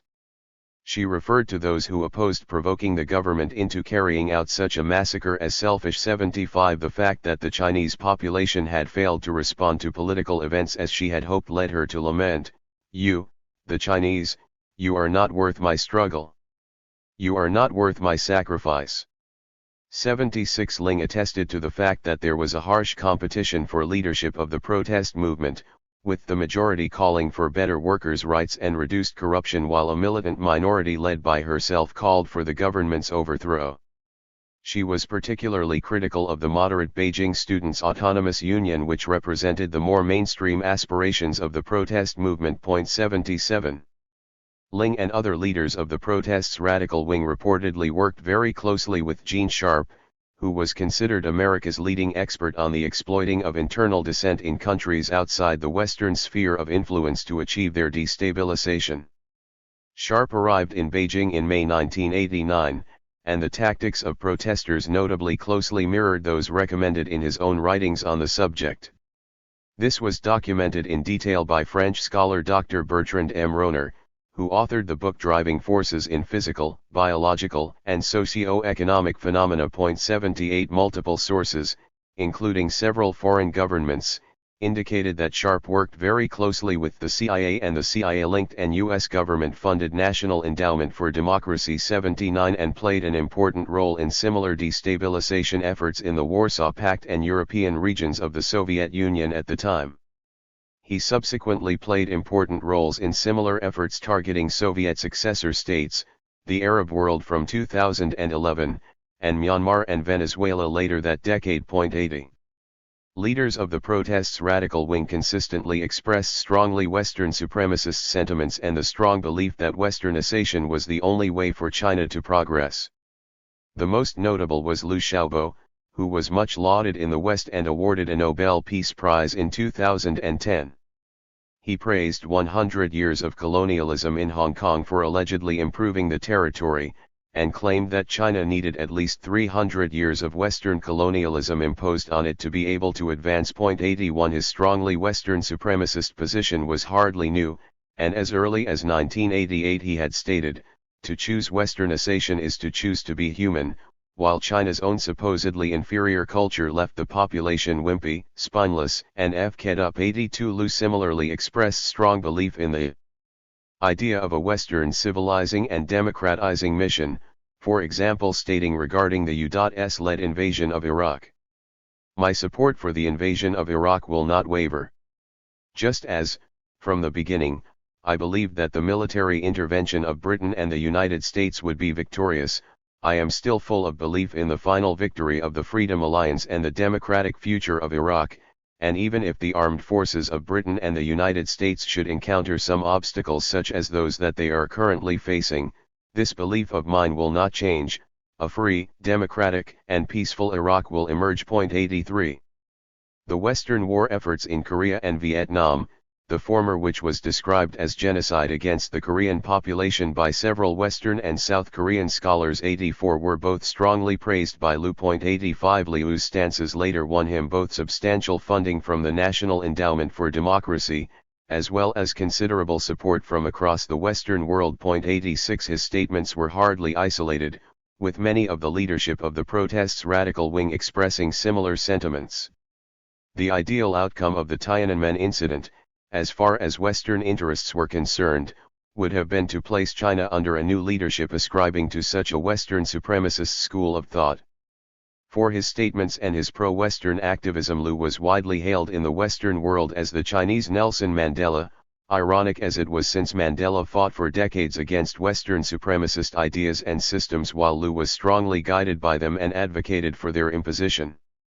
Western involvement in the unrest in China in 1989 extended to information warfare operations targeting the government, the military and the general public. Voice of America targeted the People's Liberation Army by broadcasting to its satellites, and falsely reported several times that military units were turning on each other and the country was collapsing into civil war. The goal appeared to be to sow confusion and panic in the military and government. Shortly after attacks on soldiers began in Beijing, VOA reported that Prime Minister Li Peng had been shot and Deng Xiaoping was nearing death. It increased Chinese language broadcasts to 11 hours daily. 87 VOA's focus on events in Tiananmen Square were extreme, growing from 20% of airtime between May 4 and May 15 to over 80% after June 4. 88 Such tactics were hardly unique to operations against China. 2 years later, during Operation Desert Storm, for example, the U.S. accessed Iraqi military communications to transmit contradictory orders and excessively ludicrous propaganda statements pretending to be the Iraqi leadership in order to disrupt and demoralize the country's armed forces. Later that year, when the USSR disintegrated, the US was able to access Soviet military communications to ensure that any attempt to stop pro-Western elements from seizing power could be preempted. 89. Western intelligence operations in China continued after protests disbanded on June 4, the most notable being Operation Yellowbird, which was carried out by the CIA and by British agencies. The operation sought to extract the Western assets who had led the radical wing of the protests from China. The close connections many of these figures already had to Western intelligence played an important role in facilitating their extraction, with 15 of the 21 most important assets successfully retrieved and taken to the British colony of Hong Kong. 90. Yellowbird saw Western intelligence agencies work closely with criminal gangs, the support of which was key to its success, most notably the Sun Yat Triad, which was involved in human trafficking, prostitution, smuggling, extortion, counterfeiting, gambling and narcotics. The criminal organization was provided with sophisticated equipment and weapons for the operation by the CIA. 91 Known gang members in Hong Kong were also heavily involved in financing Operation Yellowbird. 92 Such organizations across East Asia had long partnered with Western interests as far back as the Opium Wars, and did so increasingly during the Cold War, in part due to fears that communist rule and a much harder line on crime and trafficking would bring an end to their ability to operate. Extraction teams were sent into the Chinese mainland, reportedly from Hong Kong, equipped night vision goggles, infrared signalers, encryption devices, and makeup to help disguise the assets. Once out of China, the protest leaders were quickly relocated to the West, primarily to the US and France. Newsweek described them as the media darlings of Tiananmen Square, and their continued operations against the Chinese government from the cities of the countries that had first supported their operations represented a significant Western propaganda coup. Hailed in the West as Chinese Joan of Arc, Chai Ling, who had stated her intention to provoke a government massacre of protesters, was among those extracted. For her activities and her prestige as a fighter for Westernization, she received 2 Nobel Peace Prize nominations and an invitation to attend Princeton University, where she studied international relations at the Woodrow Wilson School of Public and International Affairs. Ling became a fundamentalist Christian, which was publicized in 2009, and she subsequently hosted fundraisers for far-right politicians in the U.S. while her American husband Robert Magin served as the chairman of the Massachusetts Republican Party from 2011 to 2013.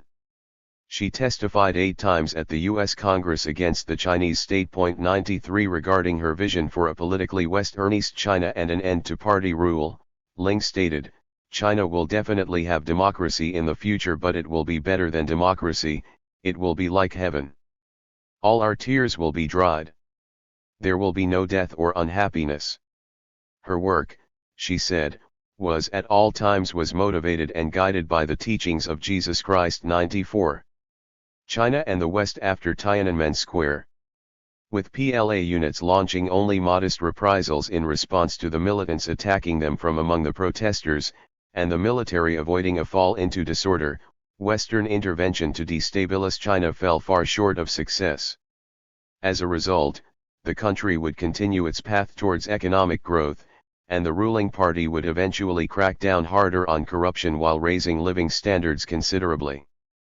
China emerged as the world's largest economy in 2014, and by the end of 2020 had a GDP 1/6 larger than that of the United States. 95 Its industries by then were poised to gain dominance in many key areas of high-tech ranging from artificial intelligence to 5G. 96 In contrast, the Soviet Union, which in 1989 had been several decades ahead of China in its high-tech and economic development, was successfully destabilized 2 years later, leading to its balkanization, a 45% contraction in the post-Soviet Russian economy, the loss of much its industrial base, a crash in life expectancy and skyrocketing poverty rates. 97 The result was millions of deaths and the trafficking of hundreds of thousands of women into slavery in Western Europe and the US during the 1990s. 98 In the Cold War's immediate aftermath, the possibility of a balkanization of China into smaller states was being openly discussed in the West as such a process was underway in the Soviet Union. 99 In the USSR's case, this led to Soviet successor states devoting much of their energies over the next 3 decades to fighting one another after having formerly been united as a single superpower,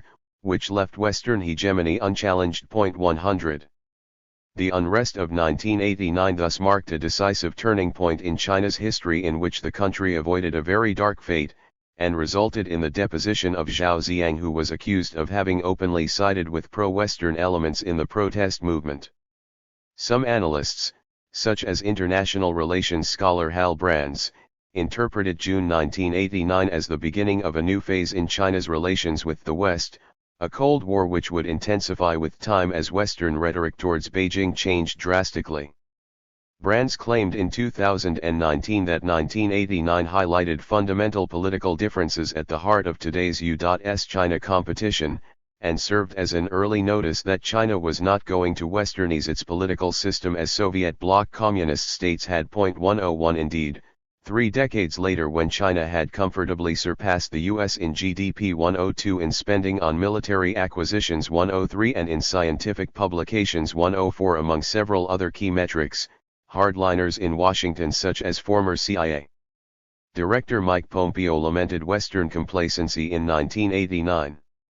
Using the fabricated Tiananmen massacre as a pretext, many contended the West should have taken much more aggressive actions to snuff China out as a challenger to Western power when it was much weaker. 105 The Tiananmen incident closely coincided with multiple Western interventions across the communist world targeting states in the Warsaw Pact and Yugoslavia, which in most cases relied not on military action but rather on new information warfare capabilities and on cultivation and support for pro-Western paramilitary units. When China remained stable, however, the West managed to salvage a public relations victory by referring to a purported one-sided massacre of student protesters which never happened to vilify Beijing, an atrocity fabrication for propaganda purposes. The alleged massacre would continue to be used as a pretext to pursue limited hostile policies against China, including economic sanctions, arms embargoes, the suspension of World Bank and Asian Development Bank loans, and cancellation of many investment projects. Beijing was nevertheless able to leverage Western private sector interests, which in contrast to Western nations' geopolitical interests were leading major firms to push for a normalization of ties, to quickly resume trade and have most sanctions lifted. The ludicrous potential of access to Chinese markets and to its workforce provided this leverage. Canada, which took the hardest line on the issue, maintained sanctions for 4 years but was eventually forced to relax them as it remained an outlier even among Western countries. Chinese sources also perceived that Britain used claims of a massacre in Tiananmen Square as a pretext to renege on bilateral understandings relating to the return of the colony of Hong Kong to Beijing. 106 Memorial services were held across the Western world commemorating those who had supposedly been slaughtered fighting for Westernization in Tiananmen Square, a self-congratulatory narrative which both vilified the East Asian enemy and placed Western values and the Western political system on a pedestal. Much like the forced defections of Korean War prisoners to Western-aligned states, this was repeatedly re-emphasized in the West to convey the narrative of a Chinese government at odds with the best interests of its population, and a Western world which stood with the Chinese people and represented their future hopes and aspirations. Regular references to the clashes of June 1989 cast an aura of notoriety on the most central location in Beijing, subtly reminding the world what kind of country China was, with the incident widely referred to in Western media on June 4 every year. Propagation of the myth of a massacre was key to shaping Western and global public perceptions of the post-Cold War world order and casting China, and those others which failed to westernize their political systems, firmly as the villains. The alleged Tiananmen Square massacre thus formed the core of a new meta-narrative surrounding China for a new era of post-Cold War relations. For well over a decade, the alleged Tiananmen massacre provided a key reference point for discussions surrounding China whenever the country made headlines.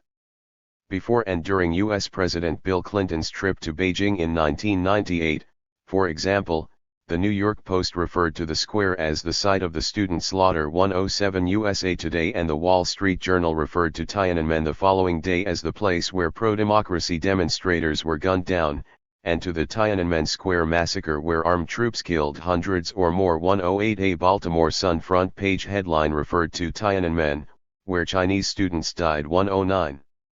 During the 2008 Beijing Summer Olympics, when international media was in China's capital, Tiananmen Square was referred to by Western reporters as China's blackened heart, supposedly a symbol of Chinese malice, which Western voices widely claimed overshadowed an almost perfectly executed Olympic Games. 110.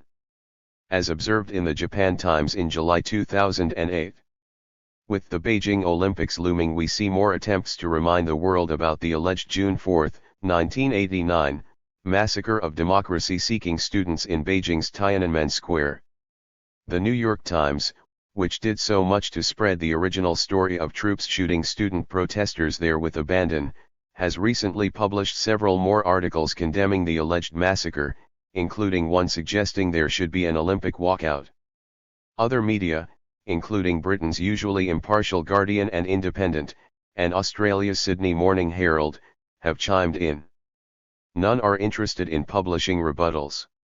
This effort is impressive, especially considering the overwhelming evidence that there was no Tiananmen Square massacre. Damage from the Tiananmen myth continues. 111. Such efforts by Western news outlets to keep the story alive and evoke it to shape perceptions of China would only increase in the 2010s as the Barack Obama administration's Pivot to Asia initiative fueled greater tensions with Beijing and made countering China a primary foreign policy priority. Time, for example, framed the incident on its 40th anniversary in 2019 as Beijing's bloody showdown with democracy, directly contradicting information declassified since by stating the massacre at Tiananmen killed hundreds, possibly thousands. 112. This was highly representative of the predominant trend in Western coverage. By the early 2020s, as Sino-US relations reached lows not seen since the 1960s, art commemorating Tiananmen Square became increasingly common in the West. Examples from New York City alone ranged from the gay romance Tiananmen Requiem, which opened in March 2022, to Broadway's Tiananmen, a new musical which premiered the following year. The alleged slaughter in Tiananmen Square has for decades been characterized in the West as a manifestation of the nature of the Chinese government, and as showing an almost unique level of depravity in the country. This characterization bore a very strong contrast to the way clashes between authorities and protesters or rioters were covered when they occurred in countries more closely aligned with Western interests.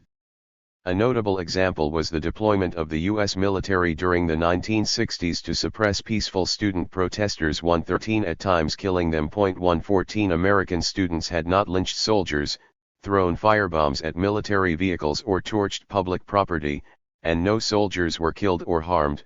The violence was totally one-sided. While the alleged massacre in Tiananmen Square was consistently closely associated with the intrinsic nature of the Chinese state, no remotely similar associations were made with the very real student killings in America. Another notable example was the South Korean government's well-documented military action to suppress the Gwangju student uprising in May 1980, in which the U.S. military was heavily complicit and which saw a death toll estimated at between 1,000 and 2,000. 115. While there had been no serious attacks on police or security forces to provoke the use of deadly force, Western media and political leaders largely turned a blind eye. 116. In Venezuela, 9 days of protests beginning on February 27, 1989, saw hundreds and by some estimates several thousand protesters killed. Although with a Western-aligned government having been responsible, the incident was scarcely mentioned in Western press. 117. In India, the police's mishandling of riots in Bihar in 1989 caused an estimated 1,000 deaths, which also received little coverage in the West. 118 This trend towards Western sources strongly downplaying massacres in friendly states went back decades. A notable example being in 1961 when French police fired on and killed an estimated 300 peaceful protesters without provocation in Paris. The Paris police chief who ordered it was subsequently promoted and awarded the Légion d'honneur, while police archives were sealed to anyone looking to investigate until the 1990s. 119 In sharp contrast to Tiananmen, Western media outlets such as Time and The Washington Post strongly downplayed the massacre as it was perpetrated by a Western country. 120 Had there been unrest in Beijing just 5 years prior when China was a valued partner against the Soviet Union, Western actors would have been far less likely to capitalize on it to promote destabilization and vilify the Chinese state. Even a massacre, had one occurred just a few years earlier, would have likely received minimal coverage, much like clashes in Guangzhou, Paris, or Caracas. It was only due to the Cold War's end that destabilizing China and fabricating narratives that vilified the country again aligned with Western interests. A 1964 memorandum showed allocation of funds as follows: $500,000 to support 2,100 fighters based in Nepal, $400,000 in expenses for a covered training site in Colorado, and $185,000 for black air transportation of trainees from Colorado in India, for later infiltration into China. The Dalai Lama was also given a personal subsidy of $180,000 annually. 2. Under Operation St. Bailey, the U.S. also oversaw propaganda to foster separatist thinking among Tibetan communities, and according to the State Department, objectives are aimed toward lessening the influence and capabilities of the Chinese regime through support, among Tibetans and among foreign nations, of the concept of an autonomous Tibet under the leadership of the Dalai Lama, toward the creation of a capability for resistance against possible political developments inside Tibet, and the containment of Chinese communist expansion, in pursuance of U.S. policy objectives. 3. Clark further elaborated, anonymously planted stories are a favorite technique of UK black information authorities, but this did not stop it from being front-paged by the New York Times on June 12, together with photos of blazing troop-carrying buses and followed up by tankmen, the photo of a lone student allegedly trying to stop a row of army tanks from entering the square. The myth of an unprovoked massacre has since taken root. As for tankmen, we now know from the cameraman himself that his widely publicized photo was taken from his hotel window the day after the riots, and the tanks were going away from, not into, the square, he further stressed. 4. Use of such tactics may not have been unique to China.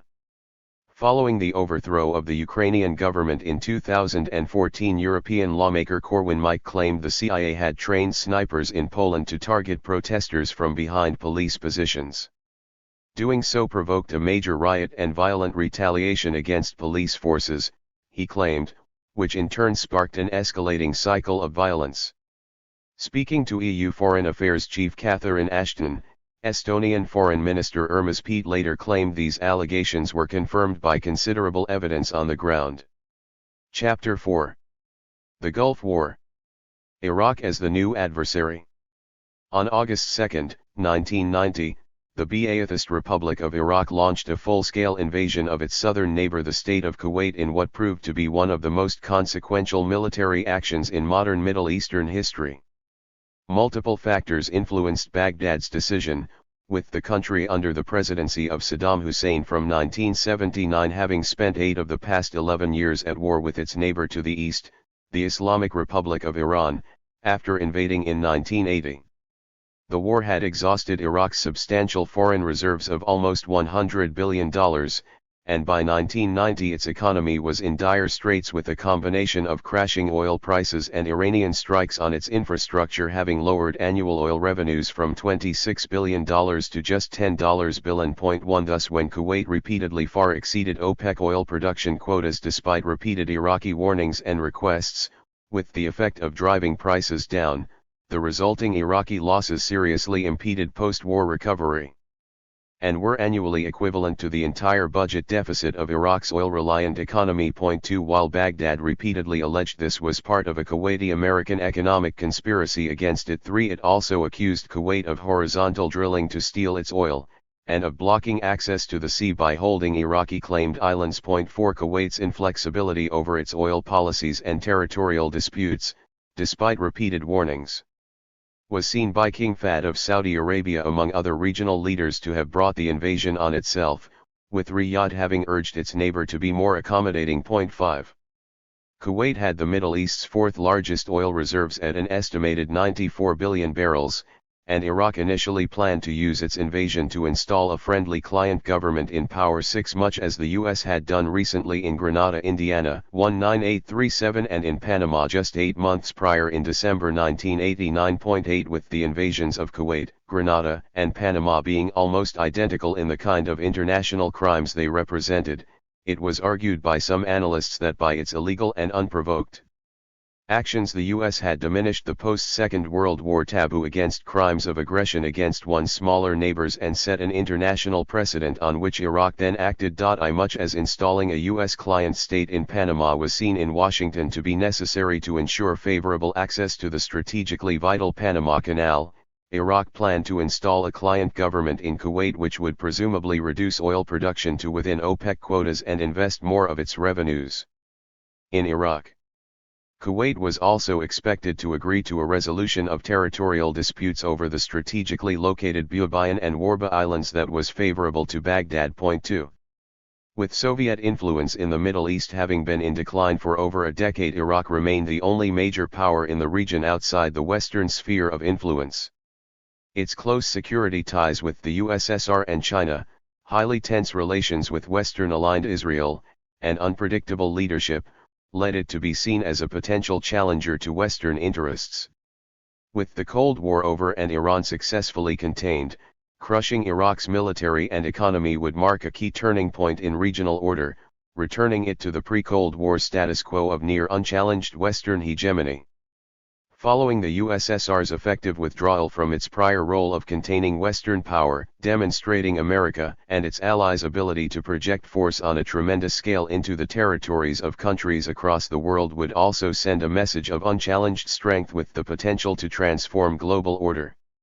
According to U.S. Air Force Chief of Staff General Michael J. Dugan, President George H.W. Bush intended to go to war with Iraq almost as soon as he heard Kuwait had been invaded, and quickly announced plans for an air campaign which would concentrate on targeting Iraqi population centers. 9 Dugan was dismissed from his post a few days after his revelations. 10 Thus, while Iraq initially announced plans on August 5 that it had begun its withdrawal from Kuwait, 11 the announcement on August 8 that the U.S. was deploying its own forces near Iraq's borders, including unprecedentedly to neighboring Saudi Arabia, led Baghdad to reverse its plans. 12 Kuwait was instead formally annexed into Iraq on August 28, 13 with the territory expected to be used as leverage to gain Western security guarantees, or to otherwise serve as a buffer zone between Iraq and the Western military contingent in the Gulf in the face of possible attacks. 14 Opportunities for a mediated settlement over Kuwait were notably consistently rejected by Washington on the basis that they would legitimize the Iraqi government,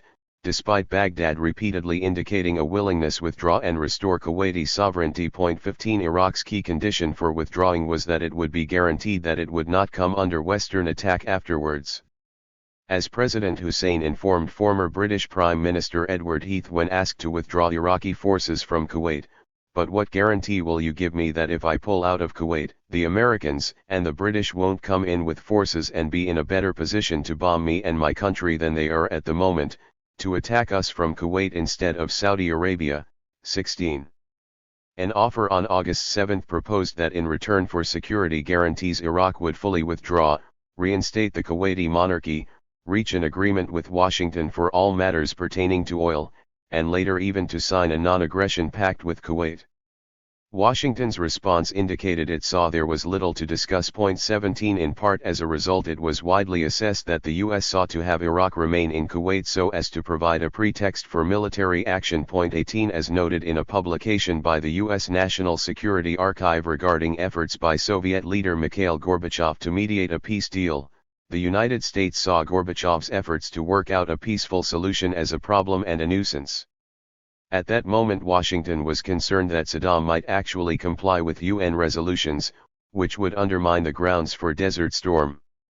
A peaceful resolution was not seen to be in Washington's interest. 19 The U.S. instead quickly took an uncompromising position and called for the removal of Saddam Hussein as Iraqi president and the disbanding of the Iraqi military as preconditions for a peaceful settlement. 20 Baghdad expressed a strong willingness to enter negotiations with the assistance of the Arab League, the USSR, and even America's ally France, but having alienated its neighbors over the previous decade it was isolated on the international stage.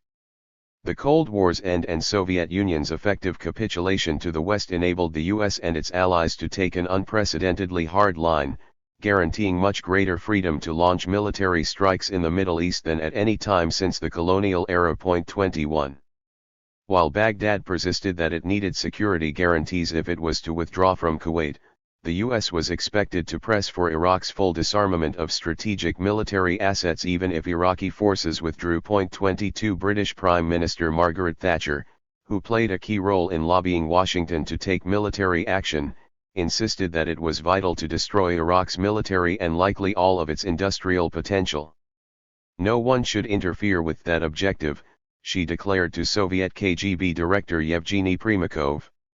When asked, "So you see no other option but war," she replied with a definite no. 23 Former State Secretary Henry Kissinger informed the Senate Armed Services Committee on November 28 that any solution to the crisis must provide for a reduction of Iraq's offensive capability.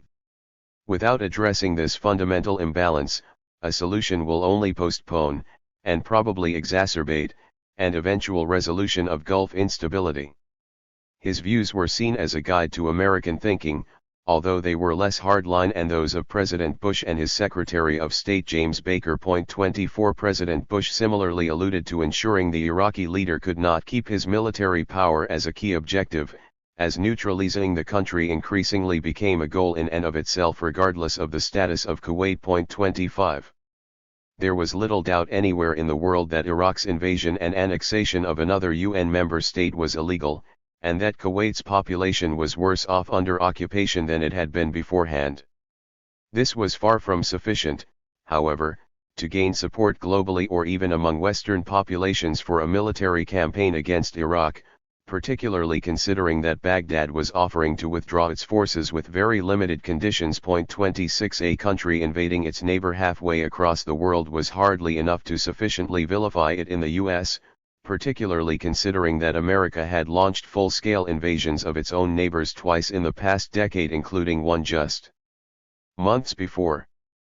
Media in the West had for decades focused on vilification of communism, of Soviet peoples as an Asiatic menace and red terror, and at times on Chinese, Vietnamese, and North Koreans as an Asiatic horde that threatened the Western world. 27 Preceding this, Japan had been the target for demonization, ranging from papers in leading scientific journals examining alleged Japanese ethnic inferiority to posters depicting its population as insects and rats, in the context of portrayals of the war as a racial and civilizational clash between East and West. 28 The Arab world, by contrast, had seen little attention in Western media as an enemy figure.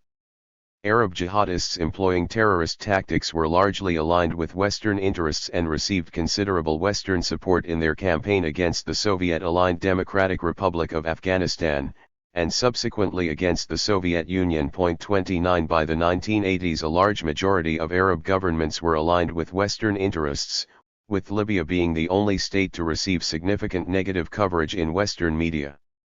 Few in the US had heard of Iraq before 1990, and those who had knew of it politically mainly as on the good side working with the free world to contain the evil Iranian revolutionary government. Indeed, under Saddam Hussein's leadership, which began in 1979, Iraq's relations with the West had improved significantly as Baghdad distanced itself the USSR and Soviet-backed Syria. 30 For war against Iraq, efforts were made not only to portray the country as a significant threat, but also to vilify both the Iraqi government and the general population by presenting Iraqi forces as committing a wave of extreme atrocities.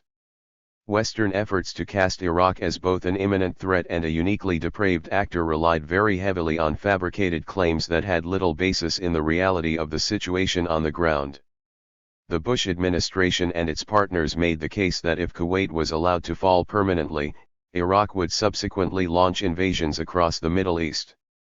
Resembling a key argument for the Vietnam War, this was essentially a Middle Eastern iteration of the domino theory. As noted in the Christian Science Monitor in 2002, a key part of the first Bush administration's case was that an Iraqi juggernaut was also threatening to roll into Saudi Arabia. Citing top-secret satellite images, Pentagon officials estimated in mid-September that up to 250,000 Iraqi troops and 1,500 tanks stood on the border, threatening the key U.S. oil supplier. 31 nothing less than 250,000 Iraqi troops, battle-hardened from an invasion of Iran and with heavy armor supporting them, amassed on the border of the world's largest oil exporter, appeared very menacing.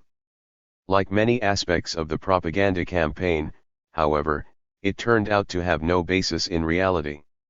Claims of Iraqi forces massed on Saudi Arabia's borders provided the pretext for the first major deployments of U.S. ground units to the Gulf region, which in turn influenced Baghdad to keep its forces in Kuwait, where it had previously stated that it would withdraw after a new pro-Iraqi client government was installed. 3 Reporter Gene Heller from the Florida-based St. Petersburg Times obtained commercial satellite images of the Saudi-Kuwaiti border at the exact same time and location that Washington claimed American intelligence had found the large Iraqi force. The images showed nothing but empty desert, which substantiated Saddam Hussein's personal claim that Iraqi forces were all deployed far from the Saudi border to prevent any misunderstandings and as a guarantee of the kingdom's security. Heller contacted the Office of Defense Secretary Dick Cheney for evidence refuting the Times photos or analysis offering to hold the story if proven wrong, but received none. As noted in the Christian Science Monitor, the Iraqi build-up on Saudi Arabia's borders was the whole justification for Bush sending troops in there, and it just didn't exist. 32 The Saudi leadership was itself skeptical of U.S. claims, with its armed forces detecting no Iraqi presence near its border. 33 It mattered not where hundreds of thousands of Iraqi personnel really were, but where Washington and major Western media outlets said they were, with this seemingly imminent threat providing sufficient pretext to quickly involve the U.S. and a growing coalition of its security partners in the Gulf. Iraqi control of Saudi and Kuwaiti oil, it was said, would allow it to deny the West the supplies it needed and would place Baghdad in a position to sway global oil prices. Thus much as Imperial Japan 50 years prior had seen a Western oil embargo as a reason to go to war. 34 The United States now portrayed itself as being at risk of a similar crisis if it did not act quickly. According to President Bush, guarding the safe supply of oil was a major cause for the initial U.S. deployments to the Gulf. 35 With Trade Representative Carla Hill subsequently stating that the following campaign to restore the Kuwaiti monarchy was necessary to guarantee the right to import oil. 36 The claim of a threat to oil supplies, however, was itself based on the lie that Iraqi deployments reflected an intent to invade Saudi Arabia. Complementing the portrayal of an Iraqi threat, and playing a much more significant role in swaying Western and global opinion, an intensive months-long propaganda campaign by Western media outlets, officials, and various non-government organizations made allegations of gruesome Iraqi atrocities. The Washington Post, for example, reported that Iraqi soldiers were attacking Kuwaiti civilians with axes, raping women, and hanging mutilated body parts of slain victims in the streets of Kuwait City. 37 Only after the war's end did it become apparent that these kinds of reports, lacking corroboration and often citing sources with obvious incentives to exaggerate or outright fabricate claims, were far removed from reality. Such reports nevertheless successfully recast Iraq's overseas image within a very short period.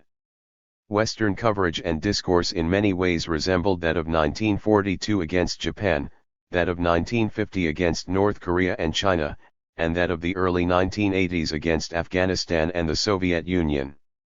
The most prominent atrocities circulated by Western media and verified by Western officials, which served to foster significant anti-Iraqi sentiments, turned out to be fabrications. From British Prime Minister Margaret Thatcher 38 to U.S. Senate Foreign Relations Committee Chairman Claiborne Pell 39, Saddam Hussein was very widely likened to a new Adolf Hitler in the West. President Bush claimed he was even worse than Hitler. 40 U.S. print media notably likened Hussein to Hitler 1035 separate times. 41 This almost cliché description for any serious Western adversary continued to be used from the 1950s well into the 21st century, from Egypt's President Nasser 42 and Iran's Supreme Leaders Khomeini 43 and Khomeini 44 to North Korean President Kim Jong-un 45 and Chinese President Xi Jinping 46, among over a dozen other examples. 47 Invading Kuwait alone, however, was far from sufficient to vilify Hussein to the Hitler level in the eyes of Western publics, which would require several months of concerted reports portraying mass atrocities against the Kuwaiti population. Pressing such a narrative to demonize the country had very significant implications for the Iraqi population. Every Iraqi soldier became a Saddam Hussein soldier, Iraqi industries became Saddam's factories, and the Iraqi army became Saddam's army. For this served not only to dehumanize Iraqis, but also to facilitate much harsher measures against their country, with such extreme personification of a country in the figure of a vilified leader becoming increasingly common in Western propaganda in the decades following the Gulf War. The story of slaughtered incubator babies paves the way to war. Among the multiple narratives vilifying Iraq, the one which had the strongest impact and gained especially strong endorsement from prominent political figures was the claim that Iraqi military personnel had taken babies out of incubators at Kuwaiti hospitals and left them to die on the floors. The claim was most famously made as part of a highly emotional testimony before the U.S. Congressional Human Rights Caucus on October 10, 1990, by a 15-year-old Kuwaiti girl who identified only as Nayara. Her family name was not revealed on the basis that it could invite reprisals against relatives still in Kuwait.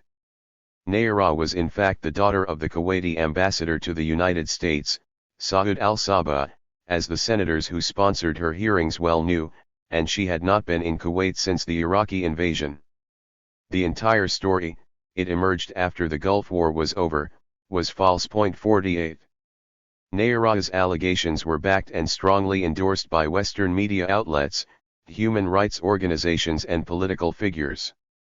The story was described as President Bush's favored symbol of Iraqi vileness, which he referred to repeatedly both leading up to and during war, a reminder for both Western publics and the wider world of who the good side and bad side were and why extreme measures against Iraq were justified. 49 The testimony, echoed in multiple reports across Western media and in strong rhetoric from key political figures, played a particularly central role in building consensus both in the Western world and globally for decisive military action against Iraq. The Nayara testimony was far from isolated, with Western news outlets citing a wide range of sources which made the very same claims long before the Kuwaiti girl spoke on Capitol Hill. On September 5, 35 days before the testimony was given, the London-based Daily Telegraph reported, citing Kuwaiti sources, babies in the premature unit of one hospital had been removed from their incubators so that these, too, could be carried off, taken to Iraq as war loot. 50 On September 7 the same story from Reuters, which was also based in London, was re-reported by the Los Angeles Times, which marked the first time it reached the U.S. It cited Americans who had escaped, stating that Iraqis were taking hospital equipment, babies out of incubators. Life support systems are turned off. They are even removing traffic lights. The Iraqis are beating Kuwaitis, torturing them, knifing them, beating them, cutting their ears off if they are caught resisting or are with the army or police. They described people stranded in Kuwait as begging for U.S. forces to launch a military intervention to save them. 51 The fact that Reuters and the Times allowed sources to remain anonymous and give testimony with a total lack of evidence was seen by some as highly suspicious, and was described by one analyst as a serious breach of one of the few ironclad rules of journalism. 52 While the origin of the incubator babies atrocity fabrication appeared to be Britain, it was subsequently expanded on considerably in the U.S. to form the heart of the public understanding of what kind of country Iraq was. Reports by a number of news outlets were themselves far from enough to sufficiently reshape perceptions of Iraq, and it was thus necessary as part of the next stage in escalation of the narrative that Nayara spoke at Congressional Human Rights Caucus. The caucus provided the ideal setting, and since it was not officially a committee of the U.S. Congress, the legal accoutrements that would usually deter a witness from knowingly providing false testimony were not in place. While lying under oath was a very serious crime in front of a congressional committee, in front of the less formal Human Rights Caucus the testifying party could not be held accountable. The leading orchestrator of the Nayara testimony was the Washington, D.C.-based Public Relations Committee, the Citizens for a Free Kuwait, which was heavily funded by the exiled Kuwaiti government. 53 CFK worked closely with the public relations firm Hill plus Knowlton to influence world opinion against Iraq, and more specifically to gain support for U.S. military action against the country.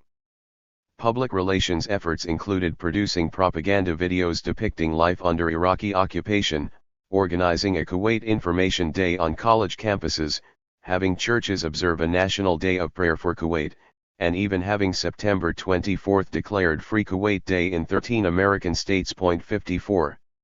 Hill plus Knowlton was the largest and widely considered the most influential public relations firm in Washington at the time. 55 and conducted a $1 million study with the goal of ascertaining how best to shape public opinion in favor of supporting action against Iraq. 56 The study was based on focus groups and was conducted by Withington Groups, a leading provider of such services.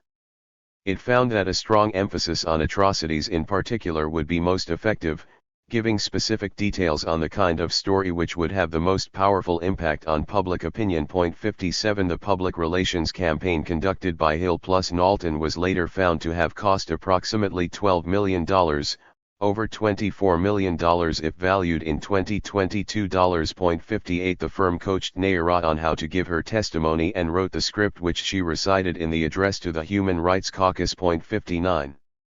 The testimony given 2 months after the Iraqi invasion read as follows.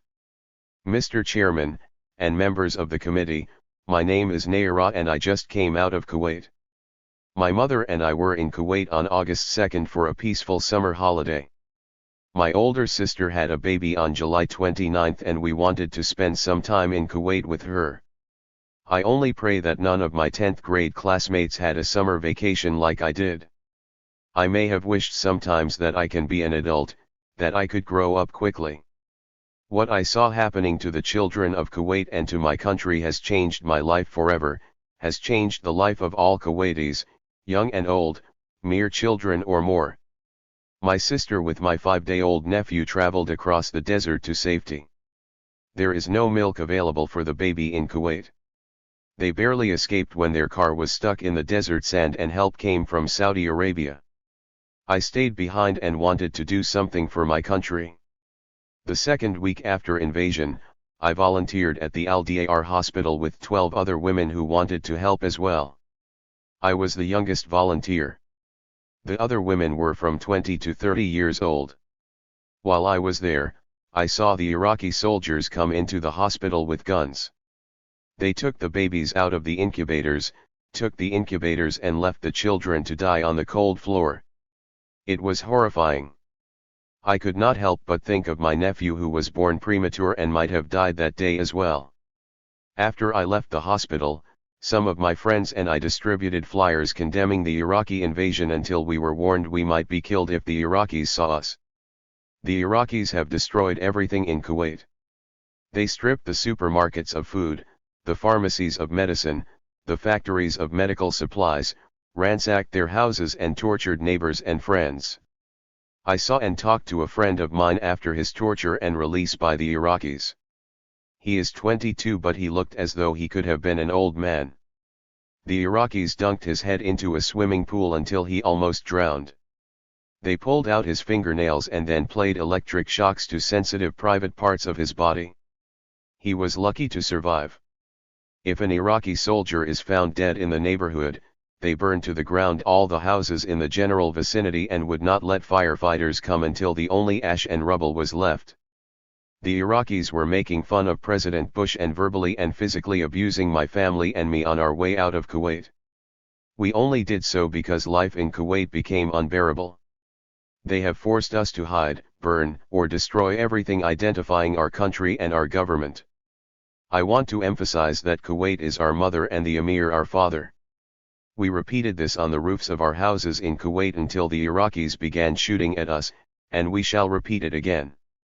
I am glad I am 15, old enough to remember Kuwait before Saddam Hussein destroyed it and young enough to rebuild it. Thank you. Hill plus Knowlton was highly effective in ensuring that the hearing received maximum coverage. The firm sent its own crew to film the testimony and sent out a video news release to MediaLink which served 700 television stations across the U.S., with portions of the testimony on ABC News alone reaching an estimated 35 to 53 million Americans that night. 60 The congressional panel to which it was given notably did not demand any kind of proof, with the emotional account widely accepted both in the United States and overseas. 61 Nayara's testimony proved to have a pivotal effect on public opinion, with co-chairman of the Human Rights Caucus Representative John Porter stating that in his 8 years of service on the caucus he had never heard of such brutality and inhumanity and sadism as that which the Iraqis were allegedly committing. 62. Complementing atrocity fabrication efforts, Hill plus Knowlton also made considerable efforts to present the Kuwaiti political system to members of Congress as one with commonalities with those of the West, and thereby invoke ideological support for its deposed semi-constitutional monarchy and for a war to restore it to power. 63 Congressman Tom Lantis and John E. Porter notably had close ties to Hill plus Knowlton and received $50,000 from CFK as donations to the private group, the Congressional Human Rights Foundation, which they had themselves founded, as well as free office space at Hill plus Knowlton's Washington headquarters. 64 Such donations in exchange for political favors were hardly an unheard of practice, with multiple political figures receiving generous contributions to various charitable or human rights foundations associated with them in exchange for actions that advantaged the donors. These practices became more widely known 2 decades later under the Barack Obama administration due to the relationship between State Secretary Hillary Clinton and the Clinton Foundation. 65. The New York Times would note in 1992 regarding how special interest groups could influence specific parts of the U.S. Congress, citing the Nayara case with Congressman Lantis and Porter as an example. Dubious financial dealings of the House caucus system. Unlike congressional committees, which act on legislation, the caucuses bring together like-minded members to highlight issues like human rights abuses, the environment, and minority concerns. Current rules prohibit the caucuses from accepting private donations or government grants. But the caucuses often have close ties to companion nonprofit foundations or institutes that attract funds from special interests. Caucus leaders often play a central role in these foundations. The Times further drew attention to some of the material benefits which senators could gain from accepting the funds being offered by various interest groups which were seeking favors in return. 66 Other officials were similarly targeted, with a separate case seeing officials including former U.S. Ambassador to Bahrain, Sam H. Zakhem, found to have taken $7.7 million in Kuwaiti money to help build public support in America for military action against Iraq. Zakhem and others ran front businesses from August 1990 to influence public opinion, although further details on how they did so were not given. 67. Congressman Lantis and Porter not only helped to conceal the identity of Nayara when she testified, but also sponsored the congressional hearings on Iraqi atrocities. 68 These in turn formed the heart of a public relations campaign against Iraq under the guise of concern over human rights abuses. Had these hearings not been sponsored, or had the nature of Nayara's testimony not been concealed from the outset, public and world opinion toward Iraq would have almost certainly been very different. Manipulation of public opinion in such a way, in turn, was key to facilitating moves to sanction and later to make war on Iraq. As award-winning former Wall Street Journal reporter and president of Harper's Magazine John R. MacArthur observed, it was all part of a campaign to turn Saddam Hussein, at least in the public consciousness, into Adolf Hitler. And the feeling was that they couldn't sell the Gulf War without this. In other words, they had to cheat to win. If he's a baby killer then, reasonable people can disagree about how to enforce international law, how to prevent countries from invading other countries, but we have to draw the line at baby killing. 69. Executive Director of Middle East Watch Andrew Whitley, who participated in an investigation in post-war Kuwait that visited multiple hospitals, stated regarding the effect that the narrative of Iraqis slaughtering incubator babies had. "I think the impact was enormous. I think it was a story which had been treated as one which Iraq was capable of any depravity. Most of the incubators which had apparently been stolen had been stored away. When we went to the maternity hospital we saw that there was an entire wing which had been stripped and they had been put away into a storeroom. It was a major lie. I don't believe there was any truth in fact as to Iraqis having deliberately systematically removed babies from incubators in order to steal them. And I think it made a major impact on public opinion in this country. 70. The centrality of the incubator story, as one of many alleged Iraqi atrocities which were being continually reported and re-reported by Western media sources, NGOs and political figures, was attested to on 60 Minutes as follows: there was plenty of evidence of Iraqi brutality, but the incubator story became almost a rallying cry. It has presidential confirmation and the confirmation of Amnesty International, which published a report after Nayara testified, quoting her and claiming 312 babies were killed when Iraqi troops pulled them from their incubators. This extreme claim was reportedly more than the actual number of incubators in all of Kuwait City's hospitals. 71. Prominent American scholar Tom Reagan, writing for the Christian Science Monitor, recalled regarding the powerful effects Nayara's testimony had on public opinion. More than 10 years later, I can still recall my brother Sean's face. It was bright red. Furious. Not one given to fits of temper, Sean was in an uproar. He was a father, and he had just heard that Iraqi soldiers had taken scores of babies out of incubators in Kuwait City and left them to die. The Iraqis had shipped the incubators back to Baghdad. A pacifist by nature, my brother was not in a peaceful mood that day. "We've got to go and get Saddam Hussein now," he said passionately. I completely understood his feelings. Although I had no family of my own then, who could countenance such brutality? The news of the slaughter had come at a key moment in the deliberations about whether the US would invade Iraq. Those who watched the non-stop debates on TV saw that many of those who had previously wavered on the issue had been turned into warriors by this shocking incident. 72. The next stage in strengthening the narrative involved Western human rights organizations, which from 1990 would increasingly emerge as a key tool in atrocity fabrication efforts. The perceived credibility of these organizations, which presented themselves as having no connection to any government or political agenda and working impartially for the interests of humanity, was a major asset to efforts to lend weight to both media reports and Nayara's testimony.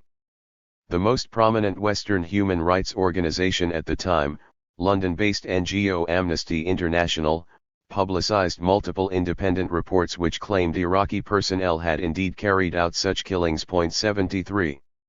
Amnesty was the first in the world to produce publications which claimed to independently verify what Nayara had said. 74. Amnesty published a report on December 19 which played a vital role in further escalating the demonization of Iraq, stating that Iraqi troops left 300 premature babies to die after stealing their incubators.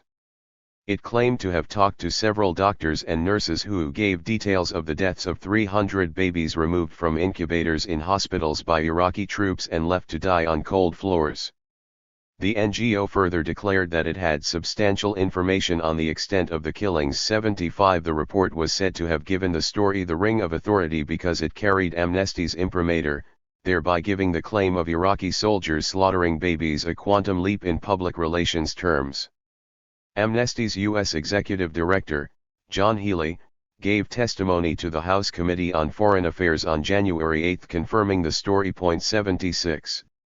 Amnesty further claimed that Iraqi forces were committing castration, rape, mass executions, and mass torture. 77. The British source, held in high regard as a global champion of human rights, gave much credibility to the growing narrative against Iraq and, through false portrayals extreme Iraqi barbarism, greatly contributed to building widespread public and political support for military action.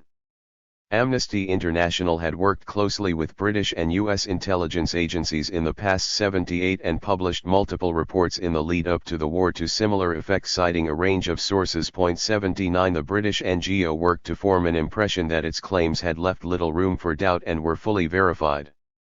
The Nayara testimony was widely cited by senators in speeches urging public support for the war. President Bush repeated the story at least 10 times in his public statements over the following weeks, which was itself a testament to the importance of the alleged Iraqi atrocities as the cornerstone in the case for war against the country. 81 He used particularly emphatic language such as babies pulled from incubators and scattered like firewood across the floor. 82 On January 10, 1991, as the U.S. Senate voted to authorize military action against Iraq, 7 senators cited Nayara's testimony in speeches backing the use of force, with some quoting Amnesty's report on incubator babies word for word. The authorization notably passed by just 5 votes, 57-42, leading many to conclude after stories of Iraqi atrocities were later debunked that they had proven decisive and provided the Bush administration with the bare majority it needed. 83 As the New York Times noted, the Nayara testimony created a furor that helped convince several senators to vote in favor of authorizing military action against Iraq. 84 Allegations of mass infanticide were part of a far larger media campaign in the Western world demonizing Iraq and were placed at the center of efforts to build a consensus for war using human rights precisely because focus groups found they were expected to move public opinion the most. There were numerous other examples of alleged atrocities, and Western media outlets very often uncritically reproduced stories sourced from Hill plus Knowlton which complemented the Nayara story and made it appear part of a wider trend of Iraqi barbarism. President Bush, for one, spoke on Thanksgiving Day 1990 of other stories including mass hangings and kids shot for failing to display the photos of Saddam Hussein, comparing Iraqi conduct to the days of the slave trade. He further warned of a potential Iraqi nuclear menace and compared a policy of non-intervention against Baghdad to appeasing Nazi Germany. 85 Aziz Abu Hamid from Middle East Watch stated on January 6 regarding the coverage of the conflict in both the US and in U.S. aligned Arab states. In August, while I was in Saudi Arabia, I reported to MU how the leading Saudi daily, Al Riyadh, published on its front page photographs of 4 children who had died of thirst while trying to cross the border from Kuwait. It turned out that the story was bogus and so were the photographs, as the newspaper had to admit a week later. Saudi, Kuwaiti, and Egyptian newspapers are full of similar stories. So are U.S. papers. Many prominent Kuwaitis had been reported dead before I left for Saudi Arabia in mid-October, but I was surprised to find them alive and well in the Kuwaiti Popular Conference. For example, the L.A. Times reported that Dr. Abdul al-Sumaid, a senior official of the Red Crescent, had been killed and his mutilated body was thrown in front of his house. Dr. al-Sumaid is also alive and well. When he is not on public relations tours for the Kuwaiti cause, he shares offices with the Kuwait government in exile.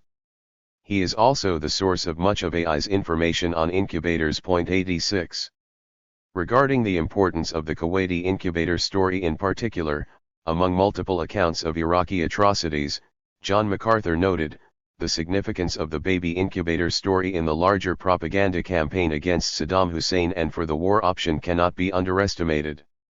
Without it, the comparison of Hussein with Hitler loses its luster. To make the case effectively, one had to prove Hussein's utter depravity. 87 MacArthur notably recalled a later meeting with the American-educated head of Citizens for a Free Kuwait, Hassan al-Ibrahim, who alongside U.S. public relations firms put out stories alleging gruesome Iraqi atrocities.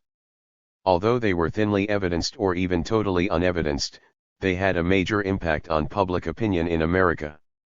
MacArthur emphasized that although by that time the Gulf War was over, al-Ibrahim was still unable to relax and stop selling his story.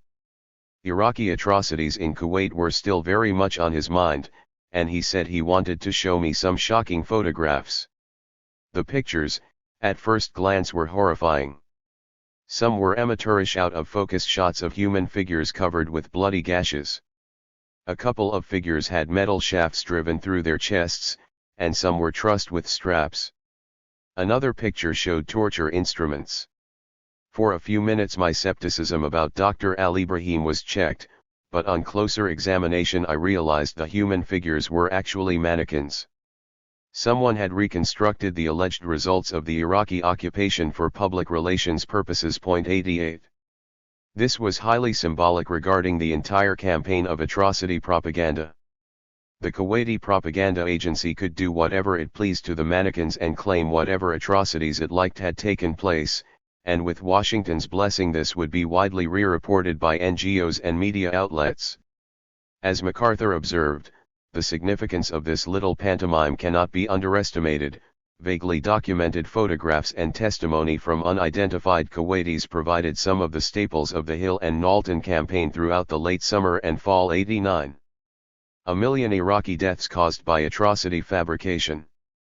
The Gulf War was optimally timed to further U.S. interests, with its military at peak strength in 1990 after a decade of high spending initiated under the Reagan administration, in contrast to its much weaker position in 1980 when Iraq had invaded Iran. 90 Had the war taken place 5 years later, post-Cold War decommissioning of much of the U.S. arsenal, demobilizing of its assets and deep spending cuts would have made it considerably harder to fight.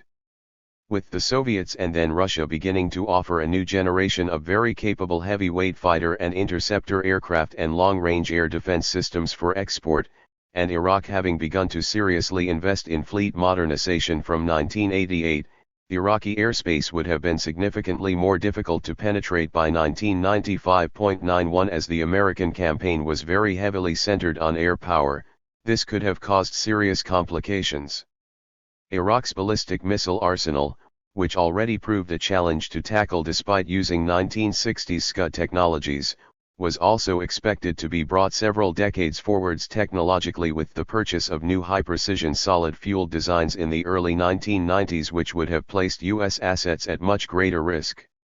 Had the Kuwait crisis occurred 5 or 10 years earlier, the Soviet Union would likely have intervened to protect Iraq as it had throughout the Cold War against Western targets across Asia and the Arab world.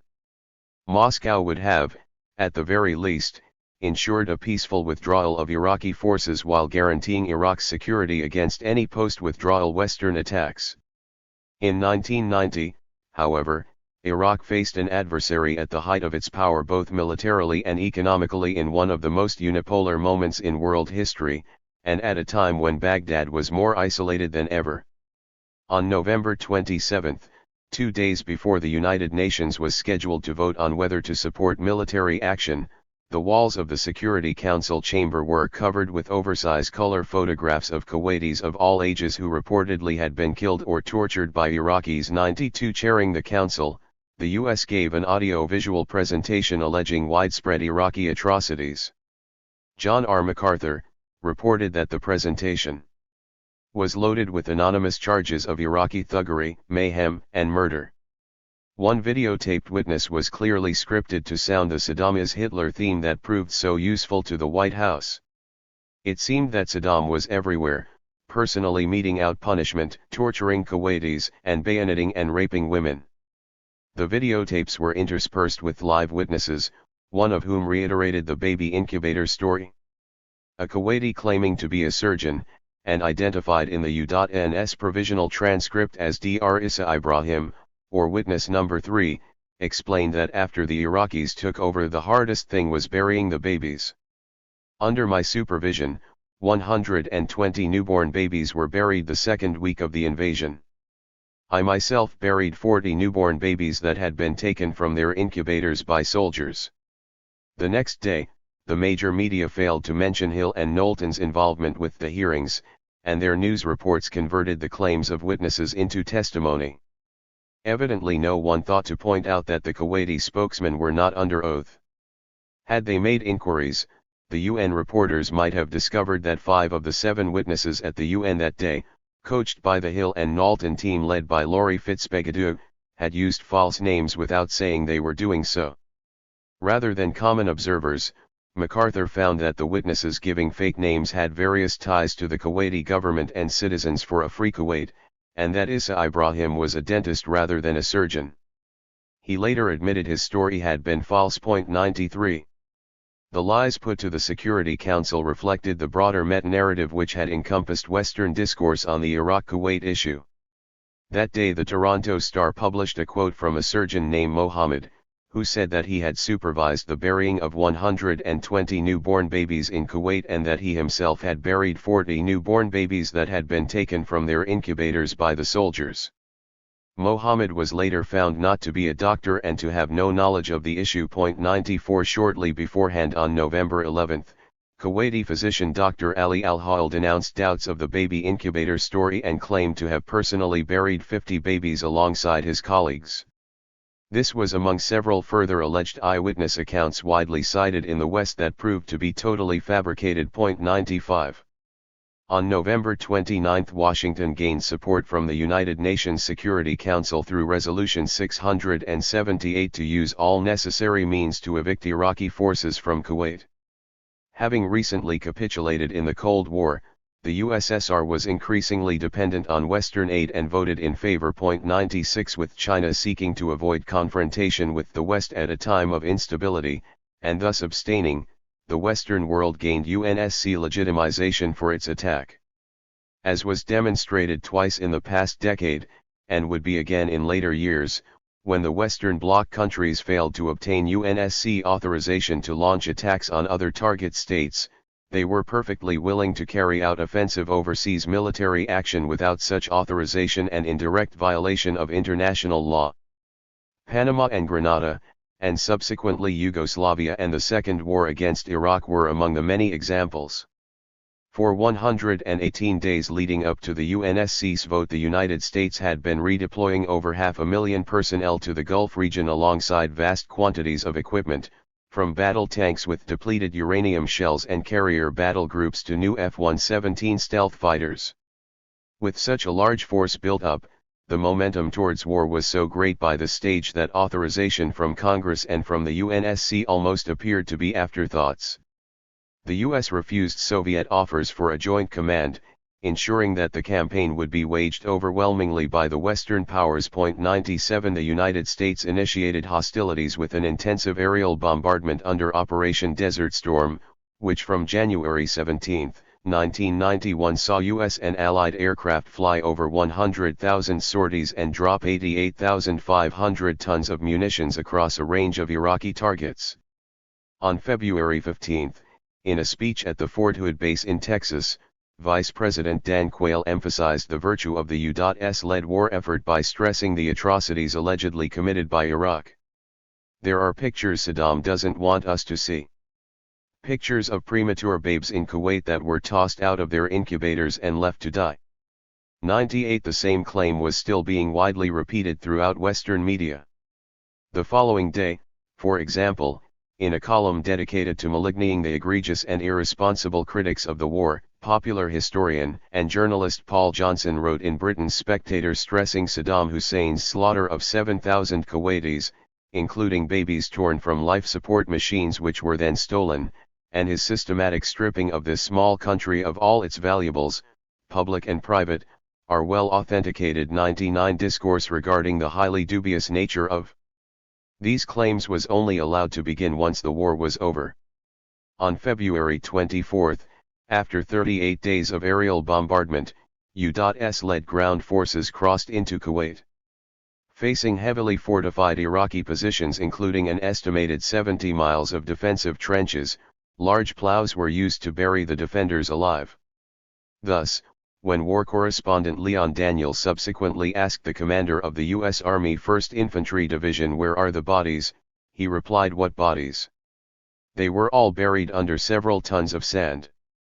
As U.S. Army Colonel Anthony Moreno recalled, "What I saw was a bunch of filled-in trenches with people's arms and legs sticking out of them. For all I know, we could have killed thousands."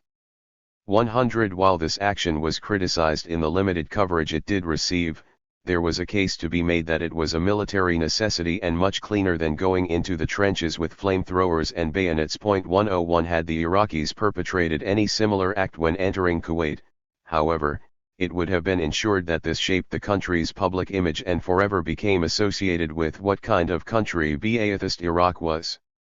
The American mass burial of live Iraq troops was quickly forgotten, and for the overwhelming majority of people it would not be permanently associated with the images of the U.S. military or the Gulf War. 102.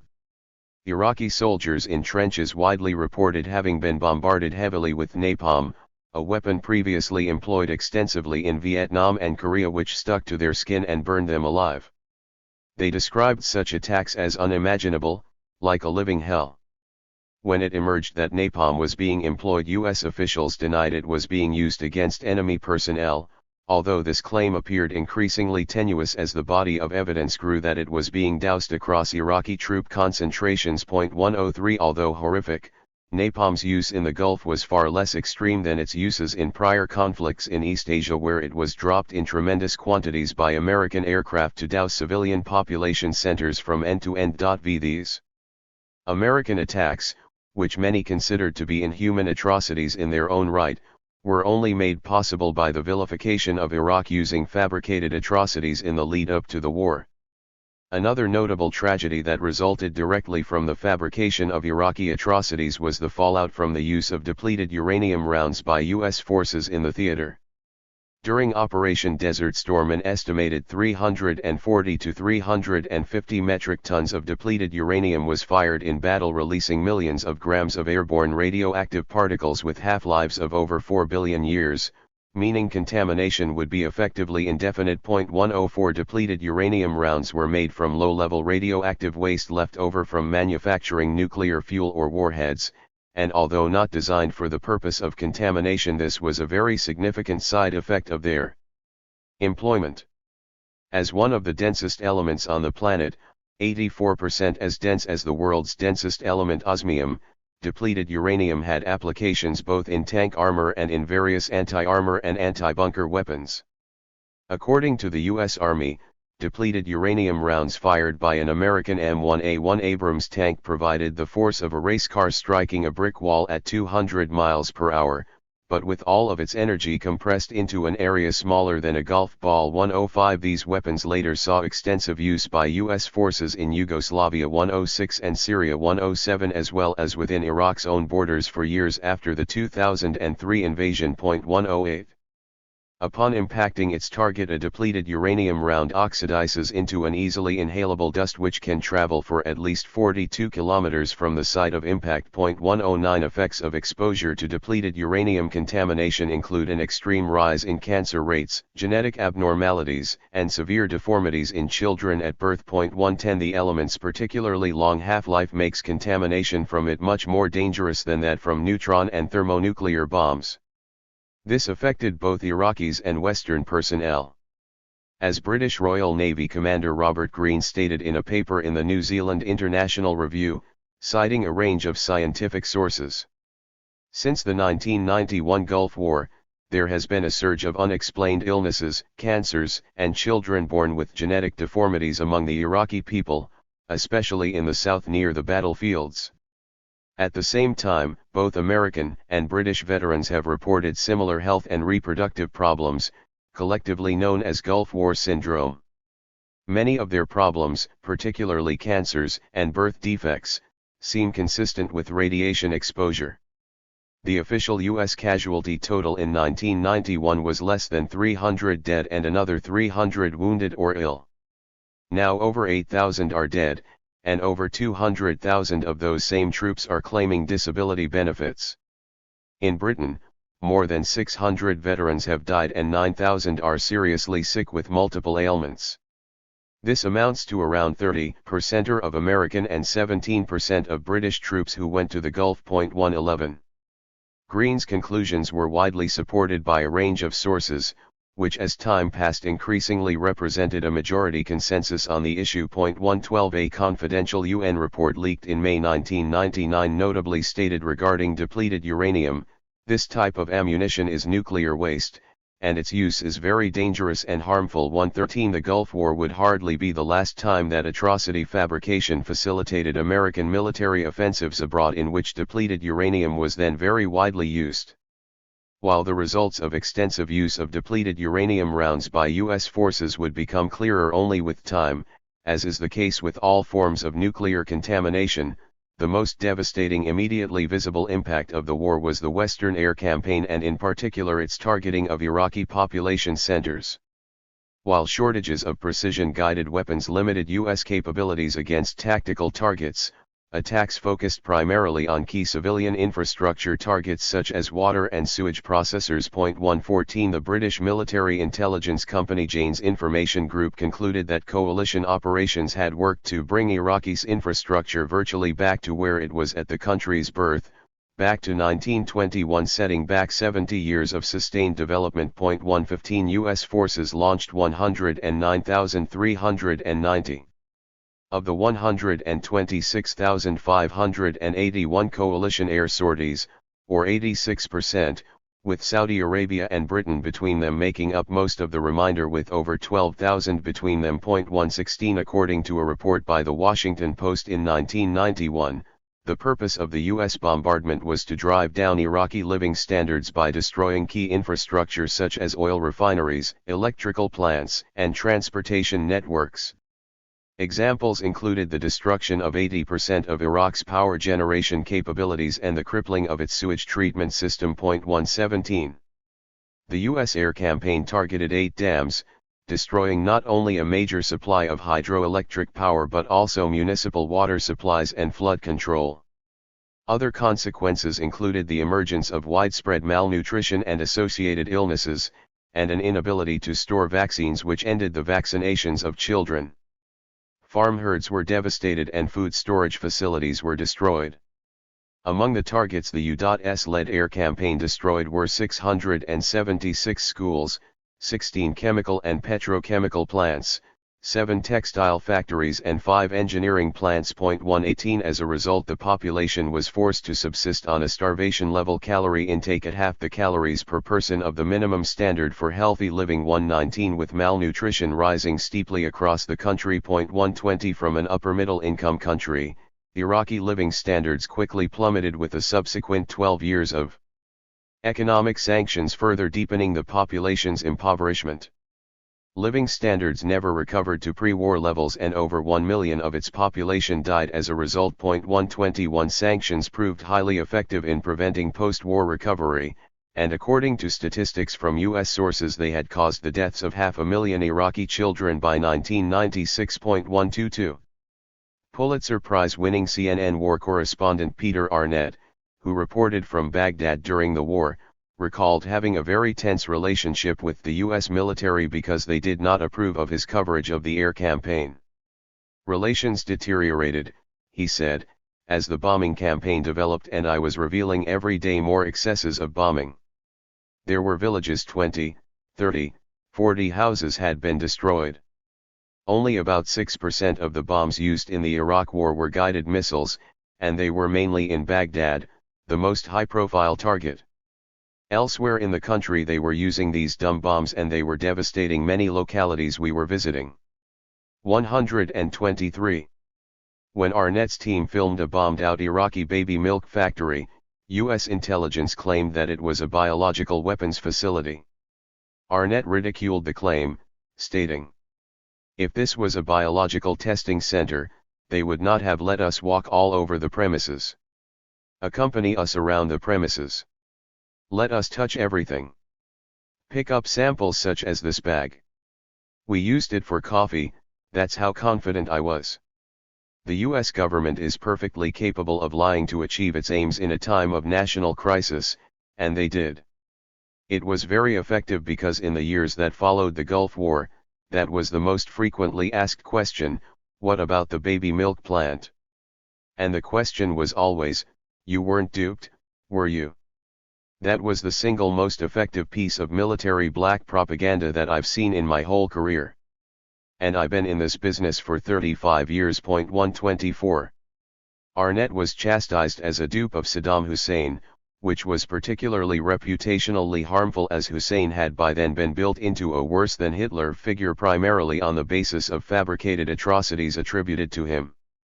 The meta-narrative surrounding Iraq meant that civilian targets could easily be portrayed as parts of menacing weapons programs to legitimize their destruction. 125 U.S. and Allied justification of attacks on civilian targets on the false premise that they were part of weapons programs became increasingly common in the following years.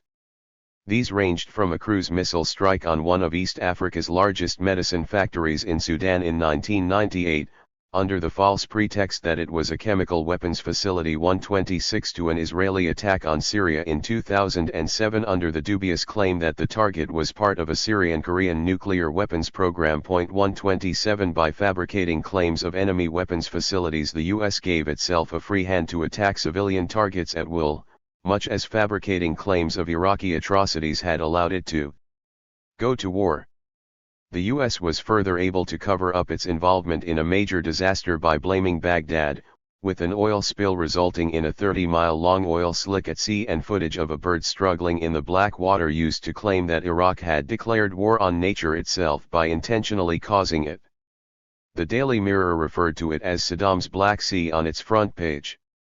William Arkin, a former military intelligence officer with access to Pentagon records, stated regarding the fabrication of Iraqi environmental terrorism: "I think that one of the biggest cover-ups of the Gulf War is the fact that the U.S. Navy and Allied air forces attacked Iraq oil installations and oil tankers and didn't want to acknowledge that there was a tremendous amount of controversy over that very point. And so they hid behind claims of Iraqi environmental terror to avoid a debate over whether those are legitimate targets in warfare. They attacked those two oil platforms at Mina al-Bakur and also at Al-Kabar, and also at the same time they attacked oil-related ships. On the 18th of January, on the second day of the war, French aircraft attacked an Iraqi tanker that was at Mina al-Ahmadi on the Kuwaiti coast. And those were the very tankers that a few days later they stated were expelling their oil into the sea." 128. When asked if there was a cover-up, Arkin replied, "Oh, absolutely. There's no doubt about it. Of course they lied about it. Have you ever read in any report that the U.S. Navy or the French Air Force attacked Iraqi oil tankers and were responsible for much of the oil that flowed into the Gulf? No. Is that a cover-up? Is that a lie? Of course it is." 129 The strict regulation of reporters during the war meant that many potentially scandalous incidents were not made known to the public. 130. Arguably the most important military discrepancy between Iraq and the U.S.-led coalition was in intelligence gathering capabilities, an advantage the Americans exploited to the fullest and translated into massive battlefield gains. Without the support of the USSR, which at the time had far more satellites in space than any other country and would have previously been expected to at the very least provide updates on American positions and movements, Iraq's armed forces could be described as going into battle blind and deaf relative to their adversaries. 131 While its Air Force's sole squadron equipped with high-performance MiG-25 interceptors from the 1970s put up a strong fight and took down as many American fighters as it lost. 132 It was overwhelmingly outnumbered by America's own heavyweights, lacked supporting assets such as airborne early warning aircraft, and saw airfields quickly destroyed. 133 Control of the skies allowed American air power to devastate not only Iraqi population centers, but also its ground forces, which suffered from deficiencies in organization, equipment and, following sustained bombardment, also morale. The Kuwait campaign was unique in the history of conventional wars fought by the U.S. Army, as while neutralizing enemy ground units was traditionally primarily an Army task, in this case the Air Force laid down the bulk of the firepower used against them. With Iraqi ground units deployed on Kuwait's flatlands, often with little to no cover, American air units perpetrated a massacre causing well over 100,000 Iraqi military casualties in just 44 days. 134 The BBC claimed up to 200,135 alongside thousands more civilians killed. Large numbers of Iraqi personnel seeking to leave Kuwait on the 6-lane Highway 80 were killed from the air by U.S., French, British and Canadian units after a large vehicle column was trapped using cluster bombs. It came to be known as the Highway of Death. The concerted attacks on retreating soldiers were highly controversial and came to be widely considered a serious war crime. Reports from U.S. journalists also showed disarmed and surrendering Iraqi personnel being fired on by American heavy weapons. 136 American photojournalist Peter Turnley reported U.S. personnel digging mass graves for the victims, seeing bodies scattered across the road, and a stretch of destroyed vehicles over a mile long. He stressed that Western media outlets avoided publishing the extensive footage they had of the incident. 137 The Atlantic similarly referred to the war photo no one would publish, specifically an image which humanized an Iraqi soldier trying to pull himself over the dashboard of his truck but was incinerated in his place. It observed, "The colors and textures of his hand and shoulders look like those of the scorched and rusted metal around him. Fire has destroyed most of his features, leaving behind a skeletal face, fixed in a final rictus. He stares without eyes." The image, and its anonymous subject, might have come to symbolize the Gulf War.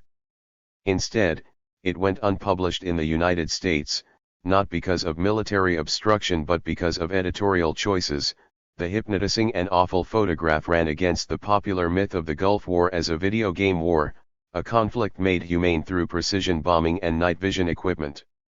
By deciding not to publish it, Time magazine and the Associated Press denied the public the opportunity to confront this unknown enemy and consider his excruciating final moments. 138.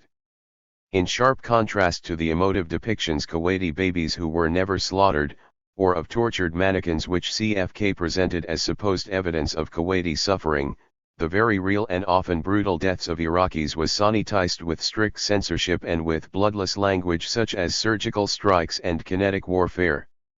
These were far removed from the often gruesome reality on the ground.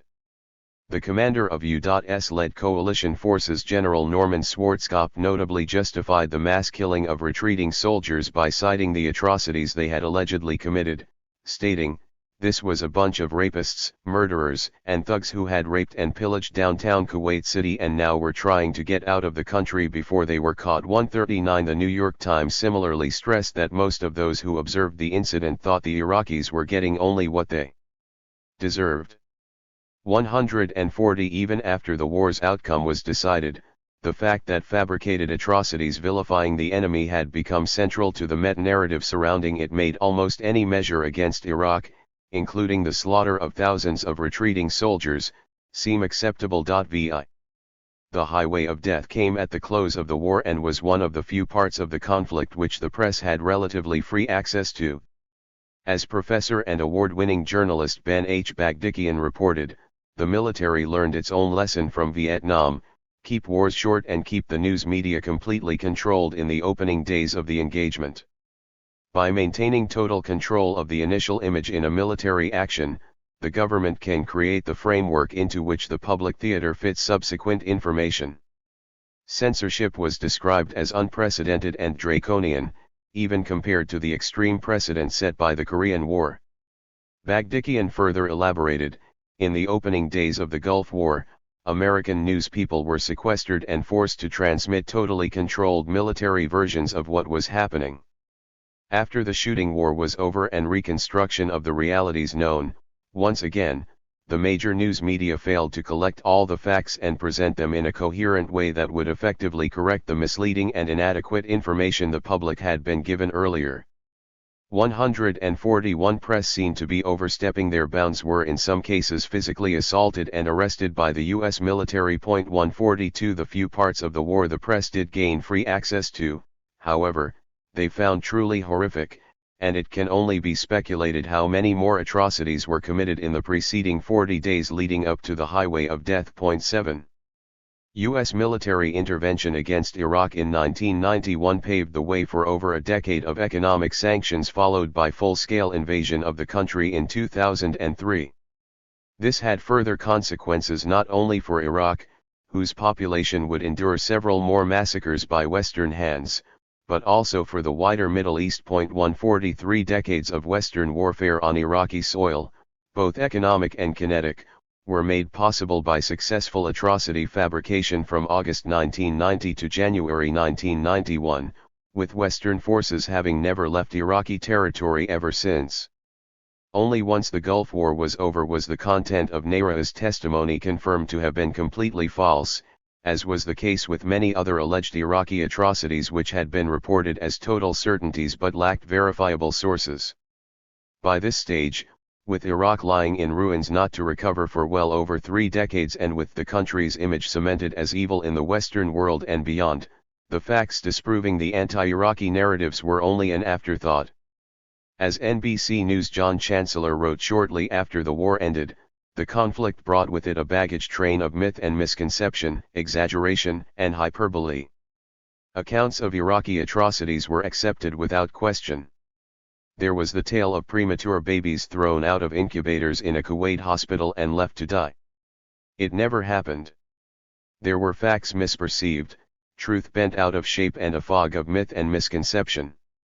144 In Kuwait City. John Martin from ABC News interviewed the director of Kuwait's primary health care system, Dr. Mohammed Muttar, and his wife, the chief of obstetrics at the maternity hospital, on March 15, 1991.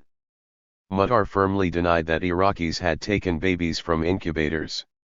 Martin, apparently very surprised, then asked again, "But, I mean, this is very specific. Iraqi soldiers took them out of the incubators and put them on the floor to die. I think this is something just for propaganda," replied Dr. Muttar. 145. Martin subsequently questioned the surgeon who had testified under a false name at the UN Security Council, who was in fact the dentist Ibrahim Bibihani and served as the acting director of the Kuwait's Red Crescent Society. Asking him about the incubator atrocity, Bibihani conceded, "I can't tell you if they were taken from incubators, didn't see it." He backed off from his previous claim of supervising burials of 120 babies, although with the war premised on his lie now over this counted for very little. 146 The narrative nevertheless persisted.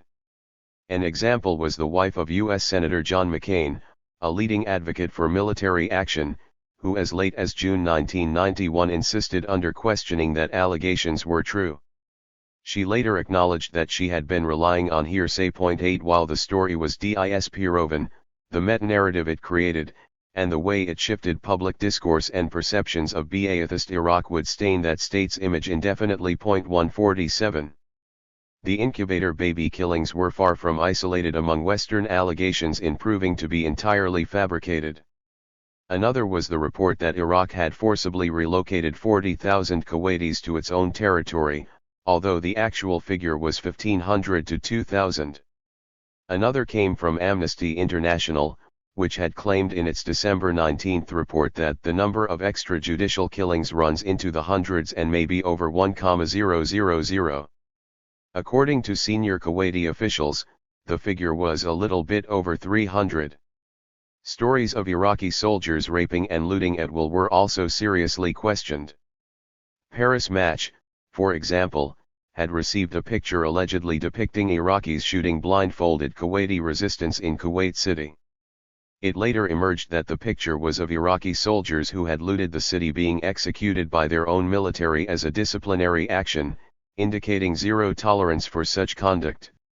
Although this was discovered before U.S.-led military operations had begun, the French source notably withheld this evidence until after the war to avoid improving Baghdad's image and undermining the West's prevailing narrative.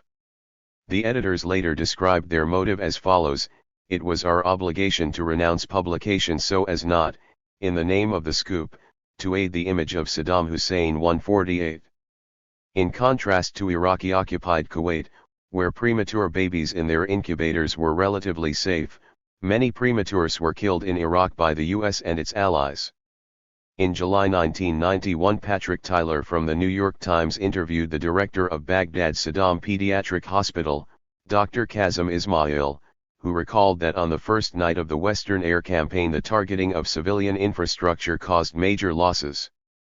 The hospital lost electricity, and as a result, mothers grabbed their children out of incubators, took intravenous tubes out of their arms. Others were removed from oxygen tents, and they ran to the basement, where there was no heat. I lost more than 40 prematures in the first 12 hours of bombing. 149 Iraqis did take babies out of incubators during the war, but they were not Iraqi soldiers at hospitals in Kuwait, rather they were Iraqi parents trying to save their children from Western attacks in Baghdad. While the Iraqi withdrawal from Kuwait was seen to have concluded the conflict, the US, Britain, and France pressed the offensive further and created 2 no-fly zones that prevented Iraq from operating aircraft in its own airspace. These zones had no authorization from the United Nations Security Council and covered over 60% of Iraqi airspace. 150 Their imposition was widely seen by experts to be a violation of international law, one which was only made possible and acceptable by the vilification of Iraq from 1990. 151 Iraq would remain under tight Western and UN economic sanctions which seriously impeded post-war reconstruction, and alongside a UN arms embargo which remained in place long after the Gulf War ended. This effectively eliminated the country as an independent pole in the Middle East and as a major power outside the Western sphere of influence. This remained the status quo for 12 years until a much weakened Iraq faced a full-scale U.S.-led invasion in 2003.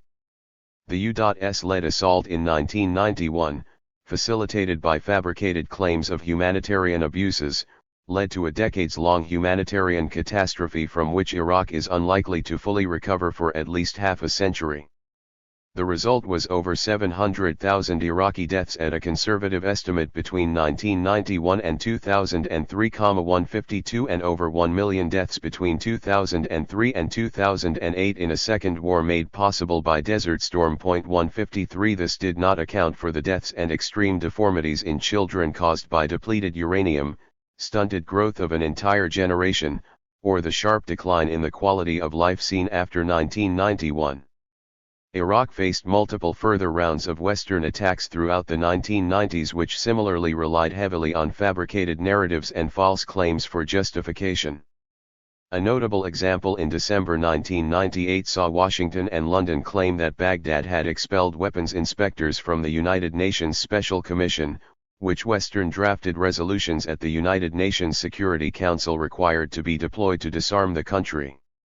The alleged expulsion was used as a pretext to launch Operation Desert Fox, which added to the hundreds of thousands of Iraqis killed over the past 7 years by Western attacks with a further 2,000 Iraqi lives taken. The pretext for the attacks proved to be fabricated, with head weapons inspector Richard Butler revealing years later that it was the U.S. Ambassador Peter Burley, acting on orders from Washington, who suggested inspectors be pulled out of Iraq to protect them from planned US and British airstrikes. The withdrawal of inspectors was done in order to pave the way for attacks, and was then used to justify those same attacks which the withdrawal had been carried out to facilitate in the first place. 154 In 2003 U.S. Secretary of State Colin Powell repeated multiple times that Iraq had forced inspectors to withdraw, which he claimed proved Baghdad held malign intentions regarding weapons of mass destruction and justified the illegal U.S. invasion then being planned. The nature of the withdrawal was only later made public. 155.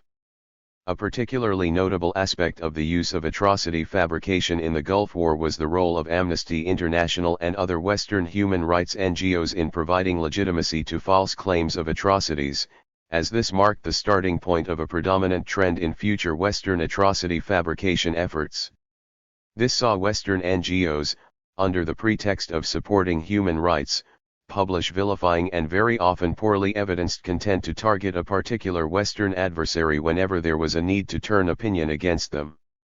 While weaponization of human rights was far from unprecedented before 1990, the use of major NGOs for this purpose, with Amnesty joined by several more over the next 3 decades, became common only from 1990. Western human rights NGOs followed a very consistent pattern of targeting those states whose policies undermine the interests of the Western world, and particularly those whose governments the West was seeking to overthrow, with criticisms generally being proportional to how hostile the target states' relations were with the West.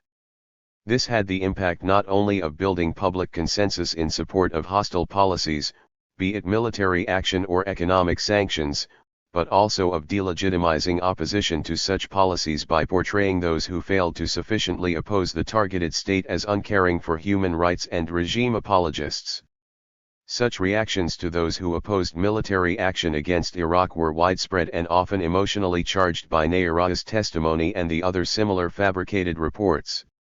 The Gulf War saw Western atrocity fabrication efforts achieve a new level of sophistication, and very similar trends could be observed in multiple subsequent conflicts where similar fabrications consistently played central roles in shaping perceptions of Western adversaries.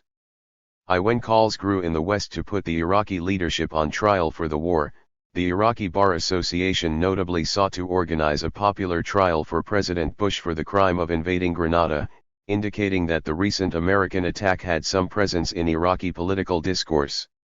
Baghdad also tried to relativize its crime by tying it to the post-1967 Israeli annexation of Arab lands, in part to win Arab support, and to this end offered to withdraw if Israel also returned to its unrecognized borders.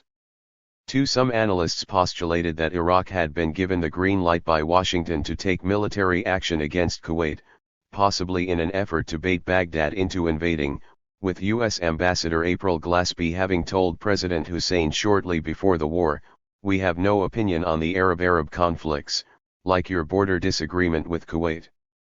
The State Department also affirmed to Baghdad that Washington had no special defense or security commitments to Kuwait.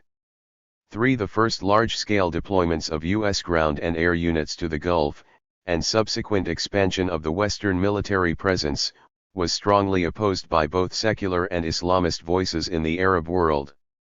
Among statements to this effect, President Chadli Benjedid of Algeria warned regarding the significance of U.S. deployments as a turning point in regional affairs. "We have fought all our lives to get rid of imperialism and imperialist forces, but now we see that our endeavors are wasted and the Arab nation, and I am not nominating anyone specifically, is inviting foreigners to intervene. We were not given a chance to solve this problem in an Arab way or an Arab context." For a notable example was U.S. Army Major General Thomas Rame, who stated when justifying burying Iraqi personnel alive in their trenches, 1,000 dead Saddam Hussein soldiers is not worth one U.S. soldier's life. While Rame's rationale may have been sound from a military standpoint, it was made much more palatable to the general public when those being buried to save Americans and having a low value attributed to their lives were Saddam Hussein soldiers, rather than Iraqi soldiers. The demonization of the Iraqi leader facilitated the use of the former as a more dehumanizing term. Channel 4, January 1996. For details on the experience of death by napalm, and how it has been employed by U.S. forces in multiple conflicts, see Abrams, A B, Immovable Object, North Korea 70 Years at War with American Power, Atlanta, Clarity Press, 2020. The Times noted that the U.S. military went to considerable lengths to shape public perceptions of the massacre, including playing down evidence that Iraqi troops were actually leaving Kuwait, which was abundant at the time, and making tenuous claims that the disordered retreating forces, despite having orders from Baghdad to withdraw, threatened to turn around and move into Kuwait again. Press censorship notably also played a vital role in covering up for the failures of multiple new American wonder weapons, with the portrayal of their effectiveness being central to the U.S. propaganda campaign.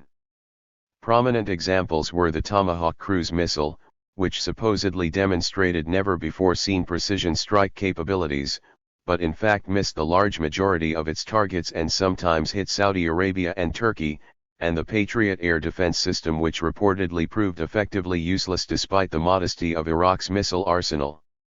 The false nature of the incubator babies narrative became more widely known than any other case of atrocity fabrication, partly because Iraq was defeated relatively quickly and the story could subsequently be debunked by investigations in Kuwait, but also because the campaign for war on Iraq rested particularly heavily on this one story where other campaigns saw multiple stories given similar levels of attention. Chapter 5. The Yugoslav Wars. Target, Yugoslavia. Following the collapse of the Soviet Union, the Warsaw Pact and the Communist government of Albania, Yugoslavia by 1992 remained the only communist state in Europe and one of the few major industrial powers in the world outside the Western sphere of influence. The country had emerged in 1918 as a union of the Croat, Serb, and Slovene Slavic peoples who had formerly been ruled under the Austro-Hungarian Empire, in the belief that historical divisions needed to be overcome and unity pursued to safeguard all four from external imperial interests. Albanians and Macedonians also represented significant minority groups in the Union, which had a 5% Muslim minority as a legacy of Ottoman imperial rule. Following 4 years of Nazi German occupation from 1941, communist resistance fighters led by Josip Broz Tito formed the Socialist Federal Republic of Yugoslavia in November 1945. Yugoslavia quickly established itself as an independent pole in the Cold War and was a founding member of the non-aligned movement alongside Indonesia, Egypt, India, and Ghana. Like the other four founders, the country would come under Western attack in an attempt to forcefully bring it into the Western sphere of influence, with a lack of tolerance for non-aligned states being a consistent part of the Western Bloc's Cold War foreign policy. Attacks on non-aligned states included extensive support for coups by the CIA, direct Western military assaults, and assassination attempts against their leaders. 3 As the closest to the USSR geographically, meaning it was for decades shielded from the West by the Warsaw Pact, Yugoslavia was the last to come under attack, with the campaign against it only gaining momentum from the early 1990s. After the Cold War's end and the declaration of an end of history, under which global economic and political westernization were portrayed as inevitabilities for Yugoslavia, remained an outlier in an otherwise politically unified Europe. Despite stagnation in the 1980s, its industries remained competitive internationally and living standards by metrics from education to life expectancy and employment rates were high. Furthermore, unlike most of the former Warsaw Pact, the country appeared highly unlikely to be absorbed into the U.S.-led NATO military alliance and was by far the most formidable European military outside it. An independent pole in the world with a relatively advanced industrial economy, Yugoslav industries ranging from automobiles and pharmaceuticals to household appliances and agriculture were competing with Western brands internationally, competition which would disappear if the state were destabilized, dismantled, and set back developmentally. With leading industries all widely dispersed, and different regions responsible for providing different primary and secondary inputs, a divided country would lack the industrial potential of the Union state. 5 Yugoslav petroleum, mining, and in particular the substantial mineral wealth in Kosovo. 6 were also major prizes which could strengthen Western power if the country's territory could be placed under Western client governments to provide access on favorable terms. Germany and the United States played leading roles in realizing Yugoslavia's partitioning. 7 and framed separation as a solution to economic stagnation while generously supporting ethno-nationalist factions. The West's allies within various Yugoslav regions were accordingly encouraged to pursue separatist goals. As American political scientist and Yale Ph.D. Michael Parenti noted, the Western powers were deeply involved in inciting civil war and secession in the fray before that time.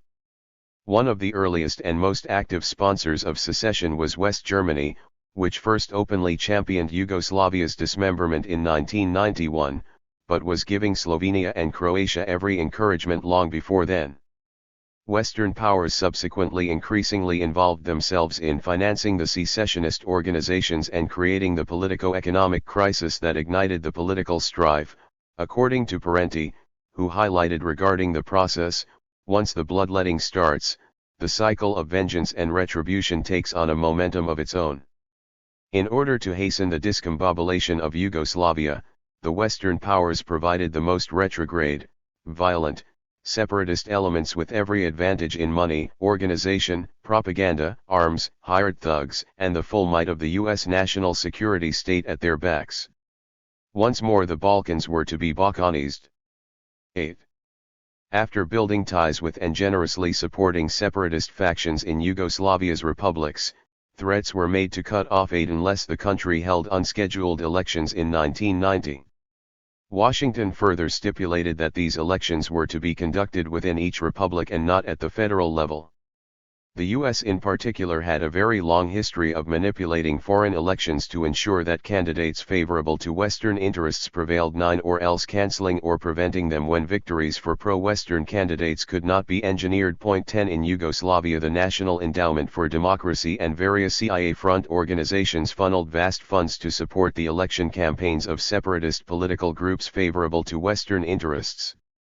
These parties, openly described in U.S. media as pro-West and as the Democratic opposition, also received considerable campaign support from Western advisors, and after overwhelmingly outspending their local opponents on campaign, they won elections in every republic other than Serbia and Montenegro. Point 11.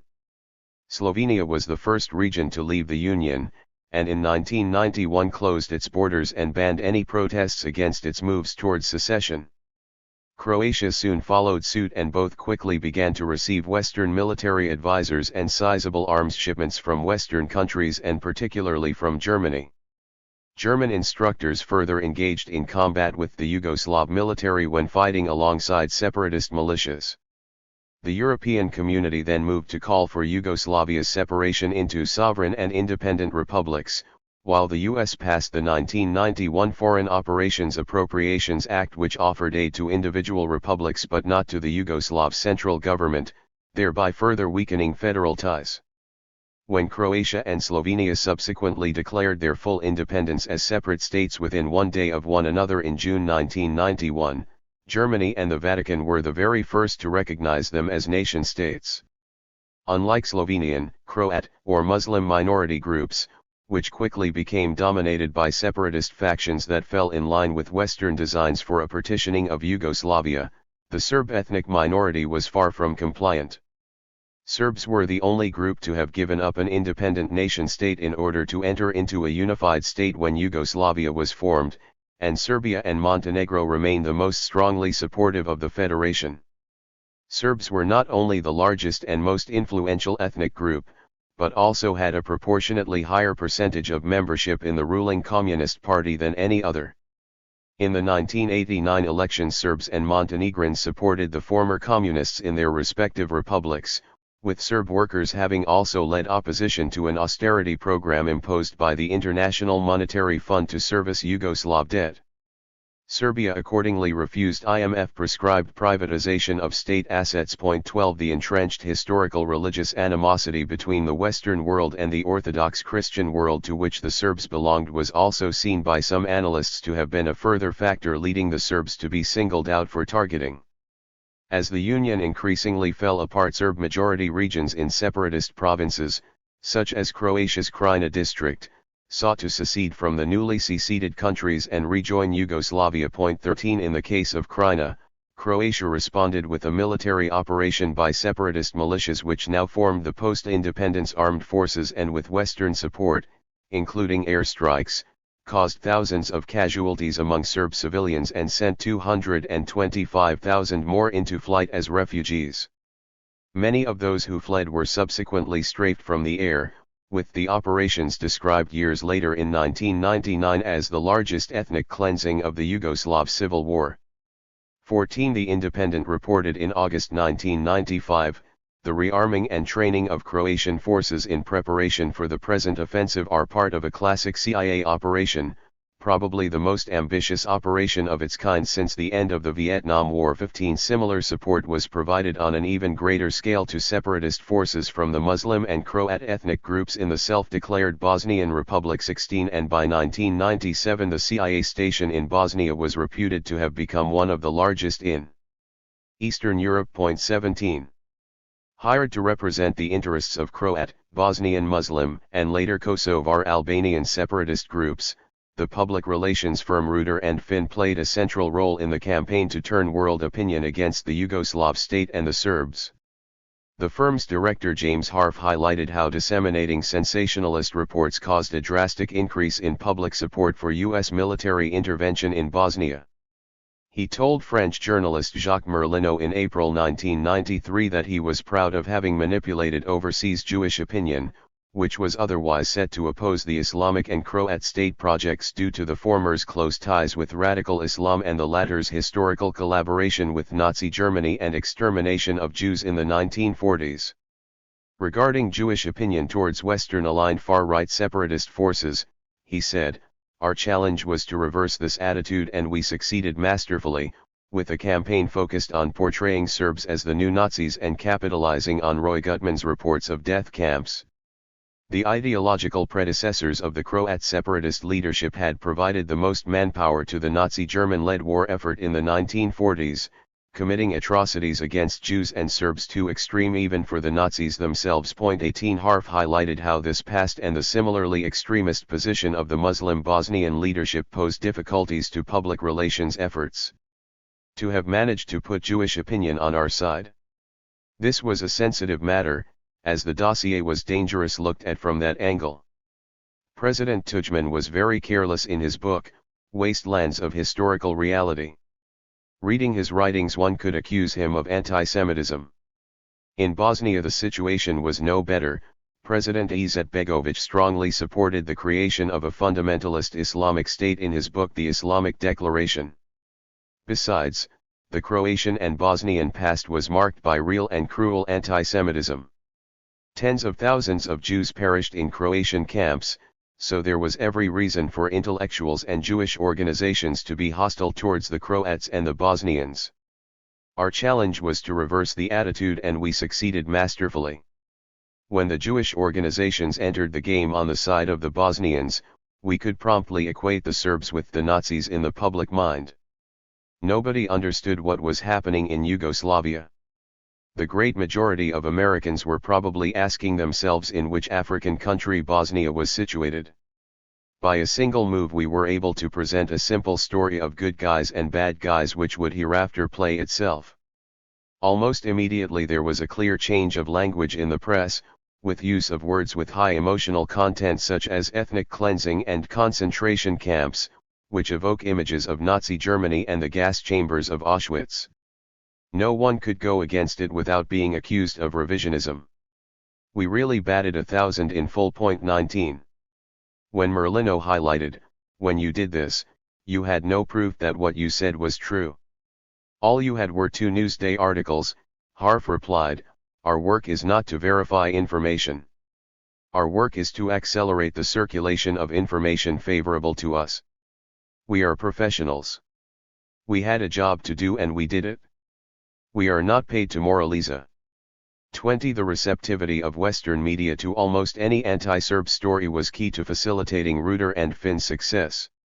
Deputy Chief of the Yugoslav desk at the U.S. State Department George Kenney gave a sharper comment regarding the fabricated nature of Western claims, stating, "The U.S. government doesn't have proof of any genocide, and anyone reading the press critically can see the paucity of evidence, despite interminably repeated claims and blood-curdling speculation." 21. Michael Parenti similarly stated, "The charge of genocide was reiterated so relentlessly in regard to Bosnia that evidence became irrelevant," stressing that an objective analysis would indicate that portrayals in the West which developed into a broad consensus on the issue were very far removed from reality. 22.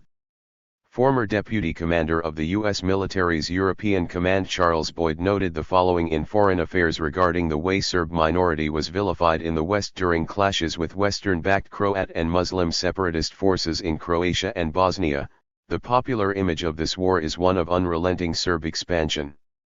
Much of what the Croatians call the occupied territories is land that has been held by Serbs for more than 3 centuries. The same is true of most Serb land in Bosnia, what the Western media frequently refer to as the 70% of Bosnia seized by rebel Serbs. In short, the Serbs were not trying to conquer new territory, but merely to hold on to what was already theirs." 23. Boyd highlighted that it was U.S. policy to covertly approve offensives by Muslim militant groups that destroyed the ceasefire Washington claimed to support, and thereby encouraged a deepening of the war. 24. Mass expulsions by the Croatian government of its Serb minority on ethnic grounds also received Western encouragement and support. 25. As a result, Stephen Harper, among other analysts who were generally supportive of the Western position, conceded that the commonplace Western media position that Milosevic was more inclined to ultranationalism than the presidents of Bosnia or Croatia rests on political demonology rather than sober historical analysis. 26. The Serb minorities' land holdings in Bosnia were reduced from 65 to 43% as a result of the Western-backed campaign, with Belgrade forced under considerable pressure to agree to a ceasefire on highly unfavorable terms under the Western-brokered Dayton Accords. This finalized the breakup of Yugoslavia and succession of Croatia and Bosnia, leaving Serb minorities in these new states in highly precarious positions. The remainder of Yugoslavia, a federation of Serbia and Montenegro, was placed under harsh Western economic sanctions which fueled hyperinflation and malnourishment, collapsed the country's healthcare system and blocked access to raw materials vital for the production of medicines. 27 As Foreign Affairs noted in May 1999, economic sanctions could be considered the world's leading weapon of mass destruction due to the simultaneous destruction wrought on Yugoslavia and on Iraq, and could have contributed to more deaths during the post-Cold War era than all the weapons of mass destruction throughout history. 28. Western atrocity fabrication targets the Serb minority. As the Western powers sought to more strongly and openly align themselves against the now predominantly Serb Yugoslav government, as well as the interests of the Serb minorities in the seceded territories of Croatia and Bosnia, vilification using fabricated atrocities became increasingly essential. Slobodan Milosevic, who became president of Yugoslavia from July 1997, was among those to highlight that Western powers focused heavily on media and information warfare to control political narratives both globally and within Yugoslavia itself. He stated in April 1999, at a time when Western warplanes were opening fire on media outlets and television infrastructure across the country. Your government is running two wars against Yugoslavia. Against our people. One is military war and the other is media war, or if you like it better, propaganda war. Propaganda war started long before military war, and its goal is to satanize this country, our people, leadership of this country, individuals, and whatever was needed to create, artificially of course, public opinion in United States which will be supportive to aggression they committed later. 29. Vilification through atrocity fabrication served to justify a range of hostile measures ranging from support for further partitioning of Yugoslavia and arming and training separatist militias, to bombing media sites in Belgrade and dropping cluster bombs across Serb areas. The most notable fabricated Serb atrocities were allegations of mass rape of civilians from other minorities, a narrative that would strongly shape perceptions of the Yugoslav state and Serb people internationally throughout the war and for decades to come. From 1991, Serbs were portrayed as pursuing an officially sanctioned policy of mass rape, with the Serb minority in Bosnia said to have raped between 20,000 and 100,000 women from the Muslim majority. With Bosnian Serb forces having numbered only around 30,000 personnel or less, many of whom were engaged in high-intensity combat, these claims appeared highly dubious. They were nevertheless widely re-reported and given considerable airtime in Western media. The New York Times belatedly ran a small retraction that the existence of a systematic rape policy by the Serbs remains to be proved, but inevitably far more people read the original striking headlines than the one retraction. 30. Although claims that Serb forces had raped 20,000 to 100,000 Muslims were widely circulated, 31 hearings held by the European Community's Committee on Women's Rights in February 1993 rejected them due to a lack of evidence. Representatives from the United Nations War Crimes Commission and the UN High Commissioner for Refugees concluded at the hearings there was insufficient evidence to sustain charges of a Serbian mass rape campaign, although this did not stop such claims from shaping public opinion across much of the world towards the Yugoslav situation. 32. One widely reported story depicted a Bosnian Serb commander instructing his forces to go forth and rape, although the source of the quote could never be traced and the commander's name was never produced. 33 Western media outlets repeatedly referred to rape camps allegedly set up as part of an ethnic breeding campaign in which thousands of captive Muslim women were allegedly impregnated and forced to give birth to half-Serb children. 34 After hostilities ceased and UN forces occupied all of Bosnia-Herzegovina, however, evidence of the existence of the mass rape camps never materialized. The waves of pregnant or recently pregnant victims supposedly treated at Bosnian hospitals, and the associated medical records, were non-existent, with rape-produced births being very small in number. Agence France Presse reported that in Sarajevo, Bosnian investigators have learned of just one case of a woman who gave birth to a child after being raped, while Amnesty International reported it has never succeeded in speaking with any of the pregnant women 35. Although it was suggested that there appeared to be very few rape victims because they were stigmatized by local culture, which left women unwilling to come forward, international aid agencies notably rendered confidential assistance and never asked victims to go public, but only to be interviewed anonymously and receive medical care. Considering this, the discrepancy with the claim of 20,000 or more rape victims was particularly stark. If tens of thousands of women were keeping their treatment a secret so well, this raised the question of how Western journalists and Western-aligned Bosnian and Croatian government officials could have known about them or estimated such a figure in the first place. Substantial evidence of mass rapes involving tens of thousands of women was never produced. Although some rapes were committed by all sides, available evidence indicates that the victims numbered in the dozens rather than the tens of thousands and were not part of an organized or systematic policy of genocide or ethnic breeding by any party. Perpetrators of rape were notably not restricted to local factions, and after the war American military personnel in former Yugoslavia were found to have taken girls not a day over 12 as sex slaves, in the words of an American who had bought such a girl and kept her at home while working there.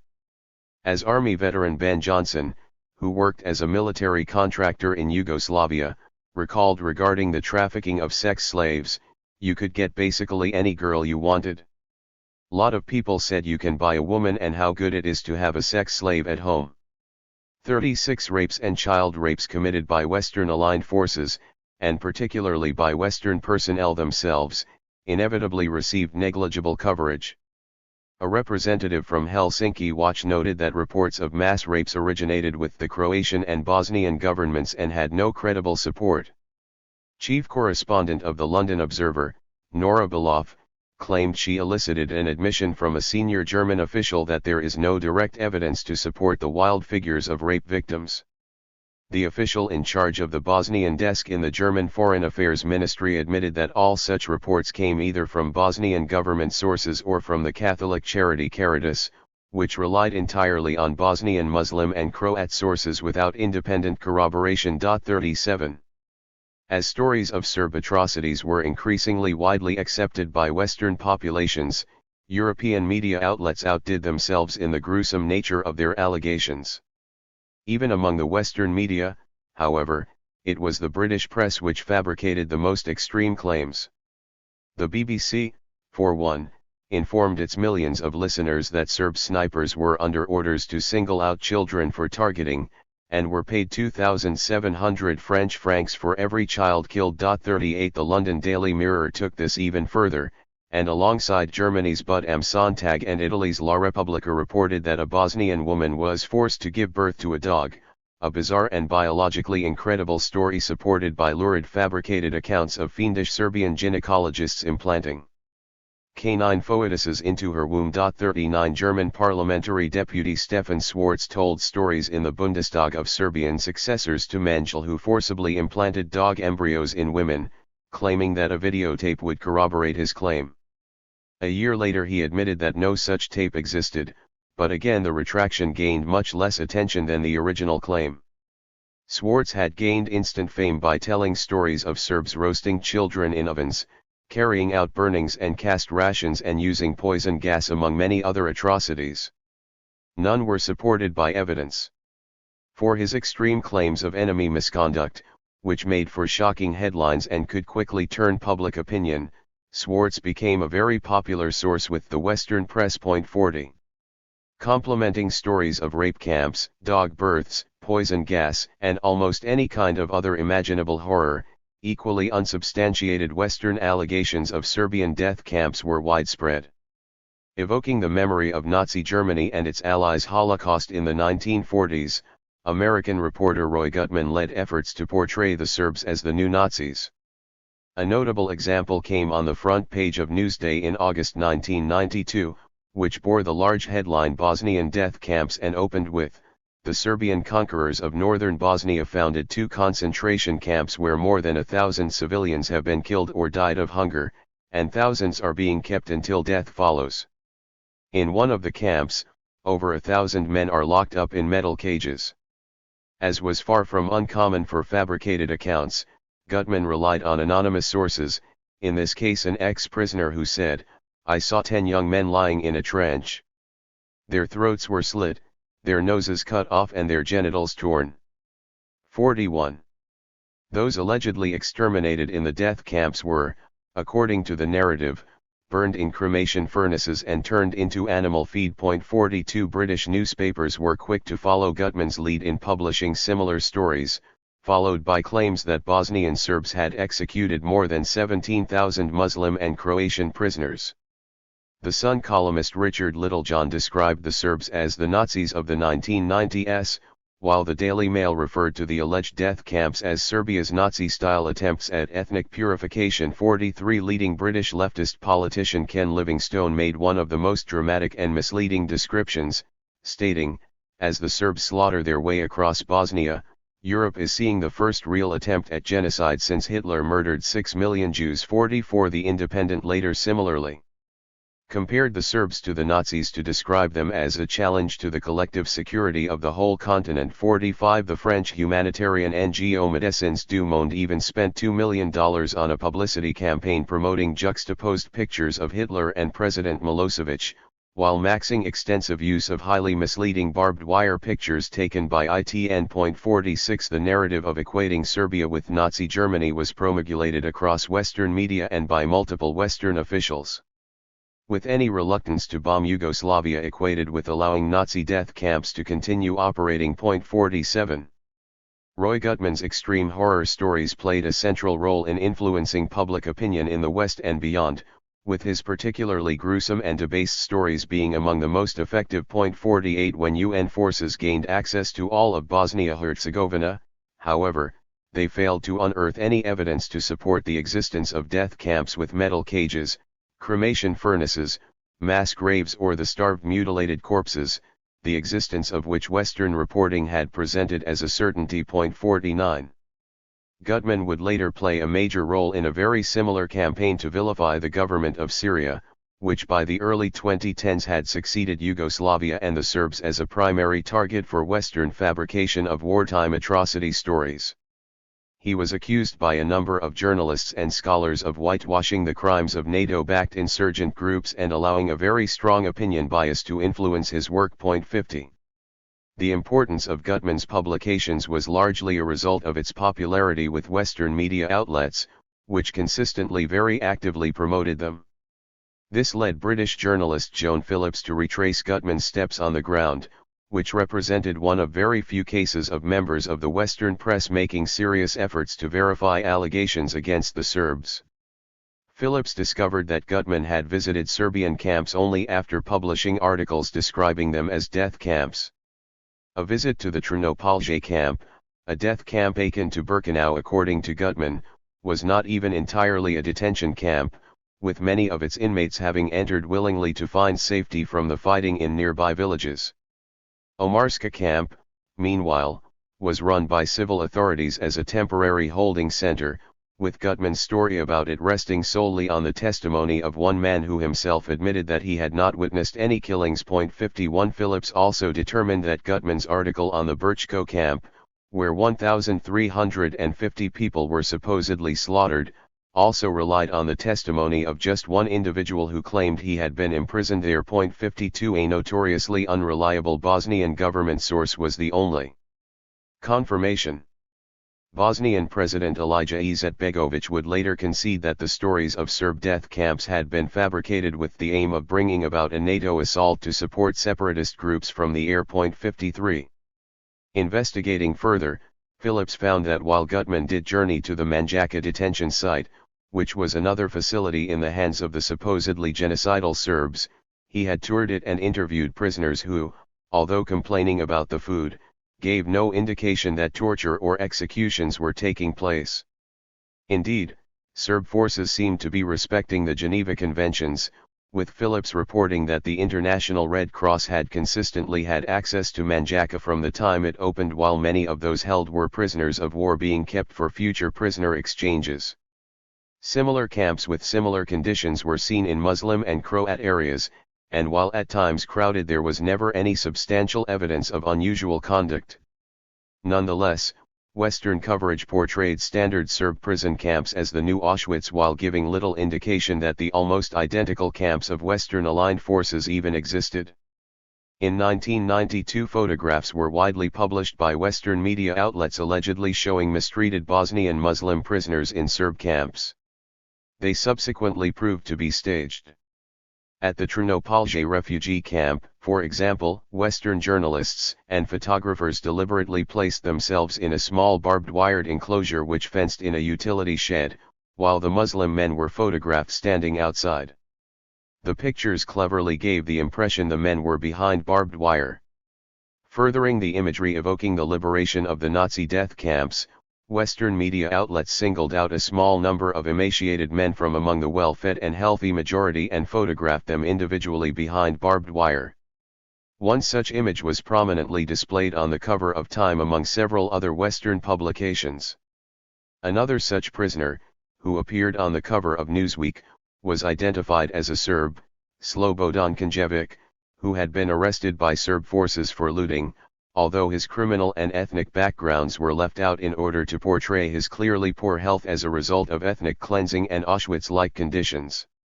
His skinny frame was the result of over 10 years of tuberculosis. 54. First Force Commander and Head of Mission of the United Nations Forces deployed in the former Yugoslavia in 1992–1993, Lieutenant General Sutish Nambiar, himself stated regarding Western allegations of genocide, "With 28,000 forces under me and with constant contacts with UNRWA and the International Red Cross officials, we did not witness any genocide beyond killings and massacres on all sides that are typical of such conflict conditions. I believe none of my successors and their forces saw anything on the scale claimed by the media." 55. While Serbs, Croats, Muslims, and Albanians all accused their territorial rivals of genocide, supporting and magnifying allegations against Serbs proved effective in aligning public opinion behind the Western world's geopolitical interests. 56. As inter-ethnic conflict escalated within Croatia and Bosnia, Serb militias committed a number of war crimes and massacres, but these were portrayed as being totally unprovoked, where they were often reprisals for similarly and often more brutal Croat and Bosnian militias massacres of Serb civilians. The chair of a Holocaust survivors organization, John Rands, for one, took an interest in the Yugoslav conflict and questioned the serious double standards determining which war crimes were given attention and which were conveniently ignored. He thus questioned why secret indictments were made against the entire government of Serbian Krajina, and war crimes charges openly leveled against its leader Milan Mardic, while Croatian war crimes on a much greater scale through the same region were never mentioned. Similarly, when Muslim militias slaughtered hundreds of Serbs near Srebrenica, it was vital for the Western narrative not to mention this and only to discuss Serb atrocities. This was not atrocity fabrication, but rather gross misrepresentation of events by portraying them in isolation and concealing the crimes of Western-aligned parties. 57. The vast numbers of Serb refugees and racially motivated attacks on their population centers were consistently ignored in the West throughout the war to provide a one-sided account favoring Western-aligned Bosnian and Croat parties, which themselves had a great deal of blood on their hands. 58. Former White House press secretary and director of the Council on Foreign Relations Bill Moyers produced a special documentary on alleged Serb war crimes which aired on PBS in 1999 and again the following year. He made many very notable claims, including that in the city of Tuzla Serb forces had stored more than 1,000 bodies in a mine after perpetrating a genocidal mass killing. No evidence was provided to substantiate this, despite the area being highly accessible since the fighting had ended. Moyers stated multiple times that 7,414 Bosnian Muslims were executed by Serb forces in Srebrenica area, claiming that thousands of Bosnian men and boys were separated from their female family members and shot. How such a precise figure was arrived at was highly uncertain, but Moyers conceded that only 70 bodies had been identified. To explain the vast discrepancy between the two body counts, one which was 100 times greater than the other and indicative of ethnic cleansing rather than an ordinary toll from warfare, Moyers claimed that Serbs reburied bodies in secondary graves to conceal them. He offered no details as to how Serbs could have buried and then located, dug up and reburied the other 7,344 bodies during a difficult and often chaotic military campaign without leaving a trace, or when or where this happened. Nor did he explain why the initial grave sites could not be found, or why secondary mass graves were also impossible to locate. As American political scientist Michael Parenti asked rhetorically regarding Moyers' somewhat unrealistic claim of a well-hidden second group of graves, when it came to hiding bodies, what did the Serbs know the second time that they kept forgetting to do the first time? 59. Several individuals familiar with the situation on the ground in the Srebrenica commune, where the most widely publicized massacre of the war did take place and after which Bill Moyers named his documentary, highlighted the highly misleading nature of Western coverage. The massacre occurred in July 1995, 5 months before the signing of the Dayton Agreement, which largely concluded hostilities in Bosnia and Croatia. The most notable omission from the Western narrative was that the siege and massacre of Muslims at Srebrenica by Bosnian Serb militias was preceded by a large-scale attack by Muslim militants which razed 50 Serb villages in Srebrenica and Bratunac, and massacred more than 1,200 Serb women, children, and elderly people while leaving more than 3,000 wounded. 60 The Chief of Staff of the United Nations Peacekeeping Force in Yugoslavia, Canadian Major General Louis Mackenzie, was among those. Critical of prevailing Western portrayals of the war. He observed, as the Bosnian Muslim fighters became better equipped and trained, they started to venture outside Srebrenica, burning Serb villages and killing their occupants before quickly withdrawing to the security provided by the UN safe haven.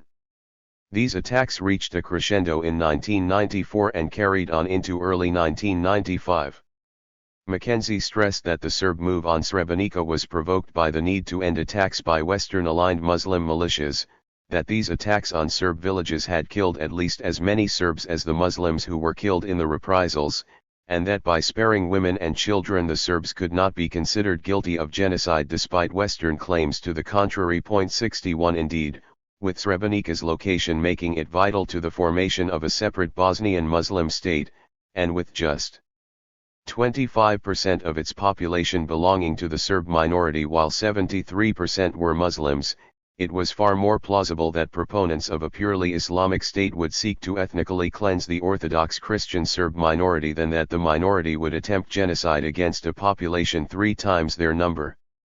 The presence of foreign jihadist militias among the ranks of Bosnian Muslim forces, many of which had been set up with Western support to fight the Afghan government the previous decade. 62 made reports of their genocidal conduct more credible considering the extreme atrocities they had committed in Afghanistan. 63 America's chief Balkans peace negotiator Richard Holbrooke himself testified that deployment of Arab jihadists from Afghanistan was key to ensuring the survival of Western-aligned Muslim militias in that conflict. 64 Britain's Spectator observed that after the fall of the Afghan government in 1992, many Arabs, in the words of the journalist James Buchan, were left stranded in Afghanistan with a taste for fighting but no cause. It was not long before some were provided with a new cause. From 1992 to 1995 the Pentagon assisted with the movement of thousands of Mujahideen and other Islamic elements from Central Asia into Europe, to fight alongside Bosnian Muslims against the Serbs. The Bosnia venture appears to have been very important to the rise of Mujahideen forces, to the emergence of today's cross-border Islamic terrorists who think nothing of moving from state to state in the search of outlets for their jihadist mission. In moving to Bosnia, Islamic fighters were transported from the ghettos of Afghanistan and the Middle East into Europe, from an outdated battleground of the Cold War to the major world conflict of the day, from being yesterday's men to fighting alongside the West's favored side in the clash of the Balkans. If Western intervention in Afghanistan created the Mujahideen, Western intervention in Bosnia appears to have globalized it. The Pentagon's secret alliance with Islamic elements allowed Mujahideen fighters to be flown in, though they were initially reserved as shock troops for particularly hazardous operations against Serb forces. 65. Vilifying the state and whitewashing extremists, Western coverage of Yugoslav separatists. As the separation of Bosnia, Croatia, and Slovenia was achieved, the focus of the campaign against Yugoslavia shifted to within the Serbian Republic itself, namely the southern Kosovo region.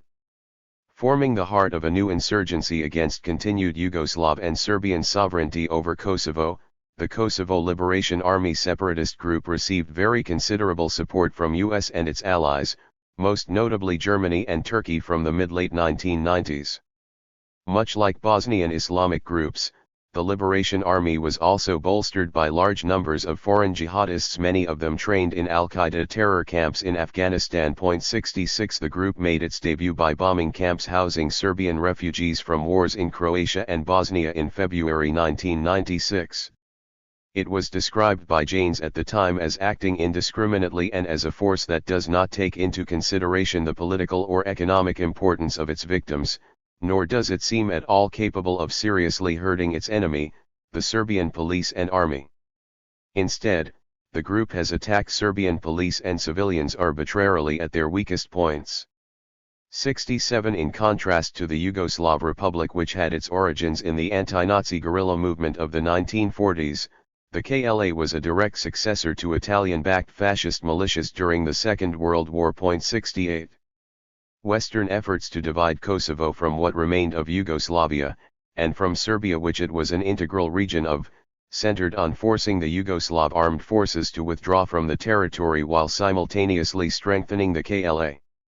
As noted by Director of the British-American Security Information Council Dan Plesk, Yugoslavia's neighbor Albania had already become a military colony, with a status in relation to the United States similar to that of some South American countries or the Philippines in the past after its communist government was overthrown, with much the same fate expected for Albanian-majority Kosovo should it be partitioned. 69 Indeed, by the mid-late 1990s other Yugoslav successor states had already begun to host tens of thousands of NATO personnel, including 60,000 in Bosnia-Herzegovina and 16,500 to 20,000 in Macedonia. 70 It was predicted that the result of Western efforts to separate Kosovo from Serbia could be a greater Albania firmly under US and NATO influence. 71. The KLA sought to establish an ethnically pure Albanian state, with Serbs and other minorities singled out for targeting. A notable example was that 90,000 people of the Roma minority were forced to flee from Kosovo under attacks from the Western-backed militants. 72 Western support for the KLA thus mirrored the approach in Croatia and Bosnia, with a 1999 paper in the International Journal observing that the main result of Western intervention in Bosnia was the creation of a minority-free client state in Croatia and the establishment of a NATO-run protectorate comprising ethnically cleansed statelets in Bosnia. 73 KLA members and affiliates featured very prominently in delegations sent for talks on the territory's future, and despite the organization's record, the U.S. State Department noted in 1999 regarding its intentions to help the KLA come to power in Kosovo, the United States is moving quickly to help transform the Kosovo Liberation Army from a ragtag band of guerrilla fighters into a political force. Washington clearly sees it as a main hope for the troubled province's future. 74 Indeed, under the U.S.-backed Rambouillet Agreement of 1999 the KLA had been set to form the backbone of Kosovo's police force. 75. Although portrayed as freedom fighters until after the Western military campaign against Yugoslavia ended in 1999, the KLA's war crimes were well documented by both Western and international sources. Aside from ties to Islamist terror groups, this included widespread organized rapes of Serb, Roma, and pro-government Albanian women. 76 Attacks on Serbian cultural sites including centuries-old churches, at times using mortar bombs. 77 Racially motivated massacres and disappearances of Serbs. 78 And the use of child soldiers. Ambassador and Chief Prosecutor at The Hague's International Criminal Tribunal for former Yugoslavia Carla Del Ponte, who formerly served as the Swiss Attorney General, reported that the KLA relied on organ trafficking to earn revenues. Citing evidence obtained by Hague Tribunal investigators, She reported that this included the targeting of Serb prisoners for forced organ harvesting. 79 Member of the Parliamentary Assembly of the Council of Europe and Swiss State Prosecutor Dick Marty cited a figure of 300 Serb prisoners victimized in this way, and tied former KLA political leader Hashim Thaçi, who by that time had become Kosovan Prime Minister, to the harvesting. 80.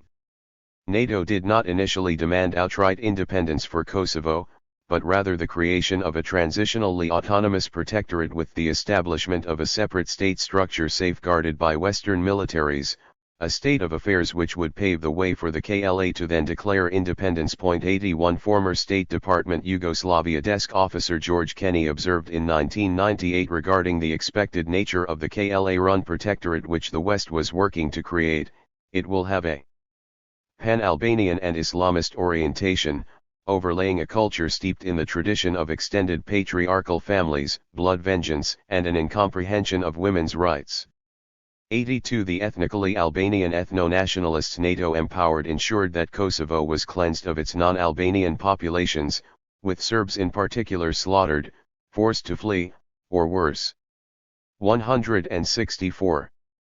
000 Serbs and Roma fled Kosovo by mid-1999 with the KLA's killings and abductions seen by foreign observers as intended to terrorize them into leaving to create an ethnically pure Albanian state.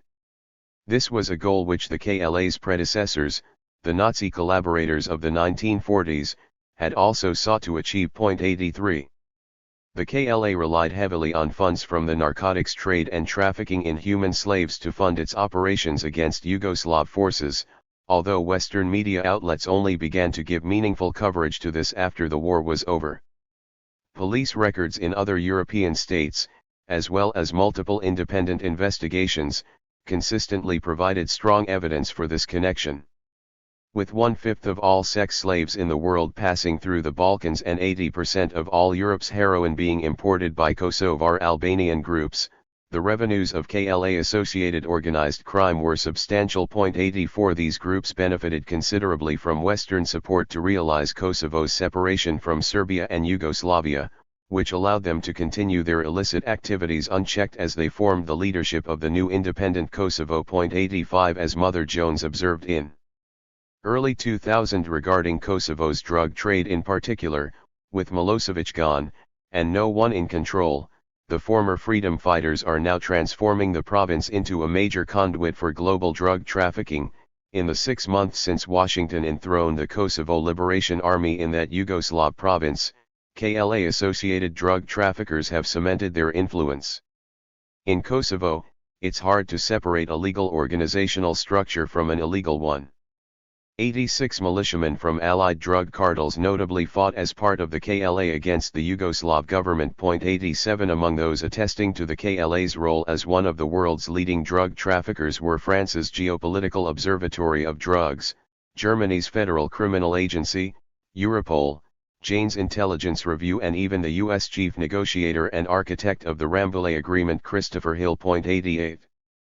Regarding prevailing attitudes in the American leadership towards the KLA and its activities, a congressional expert who monitored the drug trade stated a few months after hostiles ended, "There is no doubt that the KLA is a major trafficking organization.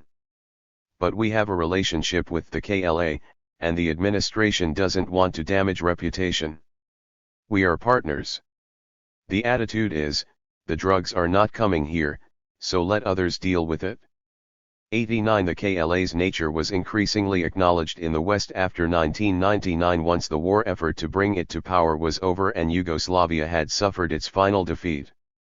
British Member of Parliament and Member of the Privy Council of the United Kingdom, Alan Clark, for one, compared the KLA to the Contras, and other groups who were armed by the CIA to stress that they were exactly the sort of people British servicemen should never fight alongside due to their extreme abuses. 90 British Special Air Service units on the ground nevertheless provided training and operated alongside the KLA. 91 As early as February 1998 President Bill Clinton's special envoy to the Balkans, Robert Gelbard, described the KLA on the basis of its conduct in Kosovo as without any questions, a terrorist group. 92 I know a terrorist when I see one and these men are terrorists, he stated on a separate occasion. 93 Expediently overlooking this reality, the drug traffickers, slave traders, and jihadist terrorists which made up the KLA were not only whitewashed, but lionized, which helped to justify massive Western material support and close military cooperation for the war against the deeply vilified Yugoslav state. A confidential report by NATO's North Atlantic Council stated that the KLA was the main initiator of violence in Kosovo and launched what appears to be a deliberate campaign of provocation which led to the outbreak of hostilities with Yugoslav government forces. These hostilities in turn paved the way for NATO military intervention. 94 Other Western assessments of KLA activities consistently came to similar conclusions. 95 James Bissett, who served as Canadian ambassador to Yugoslavia for much of the 1990s, noted that the CIA and the British SAS trained the KLA to foment an armed rebellion in Kosovo. He stressed regarding the goal of supporting the KLA and the way they operated, the KLA terrorists were sent back into Kosovo to assassinate Serbian mayors, ambush Serbian policemen and do everything possible to incite murder and chaos. The hope was that with Kosovo in flames NATO could intervene. 96 Germany, too, had as early as 1996 begun training the militants who later became the KLA. 97 In 1998-99 the KLA escalated attacks to kill or disappear as prisoners all manner of targets associated with the Yugoslav state or the Serb ethnic group, ranging from police and postal employees to Serb farmers. Approximately half of their victims were ethnic Albanians loyal to the Yugoslav state, many of whom had their villages burned by the KLA.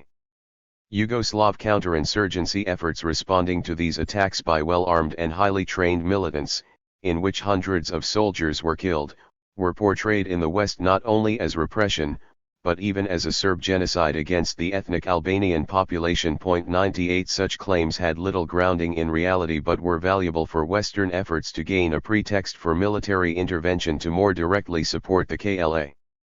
British Prime Minister Tony Blair, perhaps the leading proponent for Western military action against Yugoslavia, referred to the Serbs as set on a Hitler-style genocide equivalent to the extermination of the Jews during World War II, with the Western war effort described as part of a great moral crusade. 99 It is no exaggeration to say that what is happening is racial genocide, something we had hoped we would never again experience in Europe.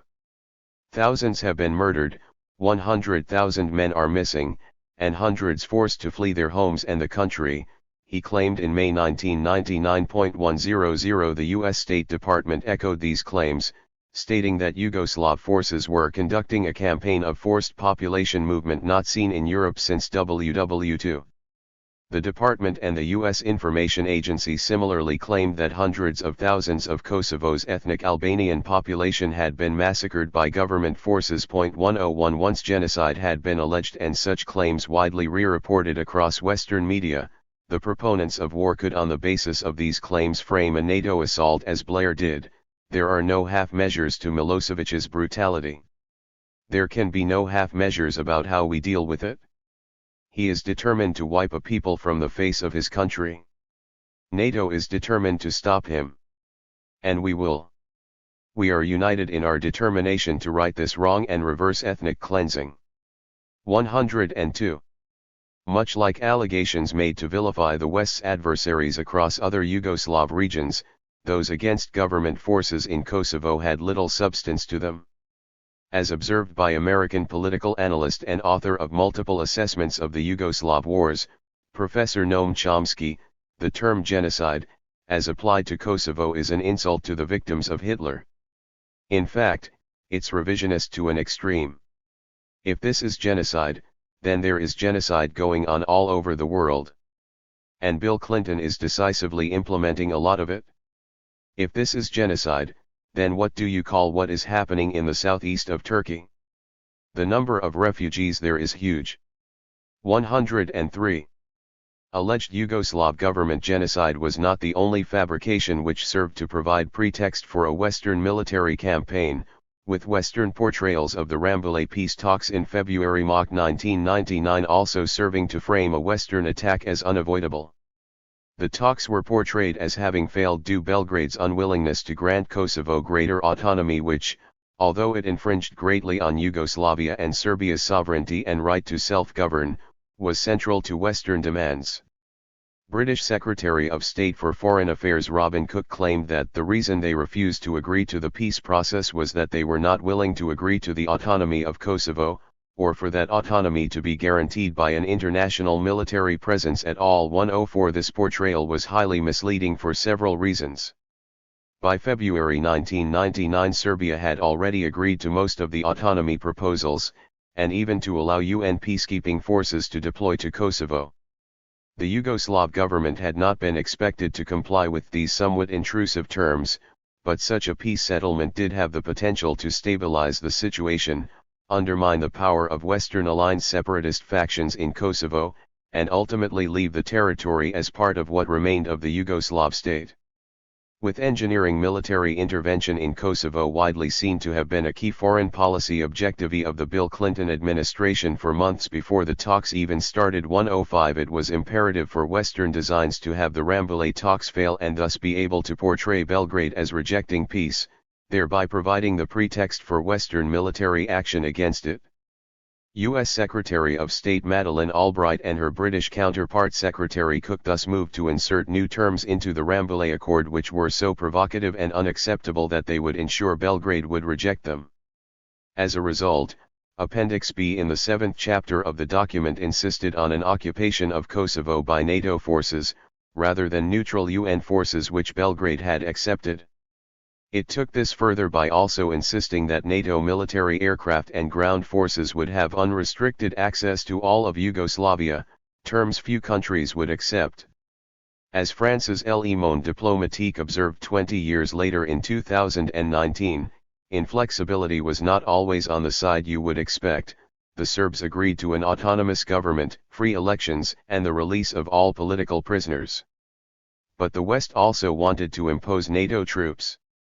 106 The full text of the Rambouillet document was kept secret from the public, meaning that world opinion could be shaped to see the Yugoslav government, rather than NATO states, as opposing peace and having unreasonable demands.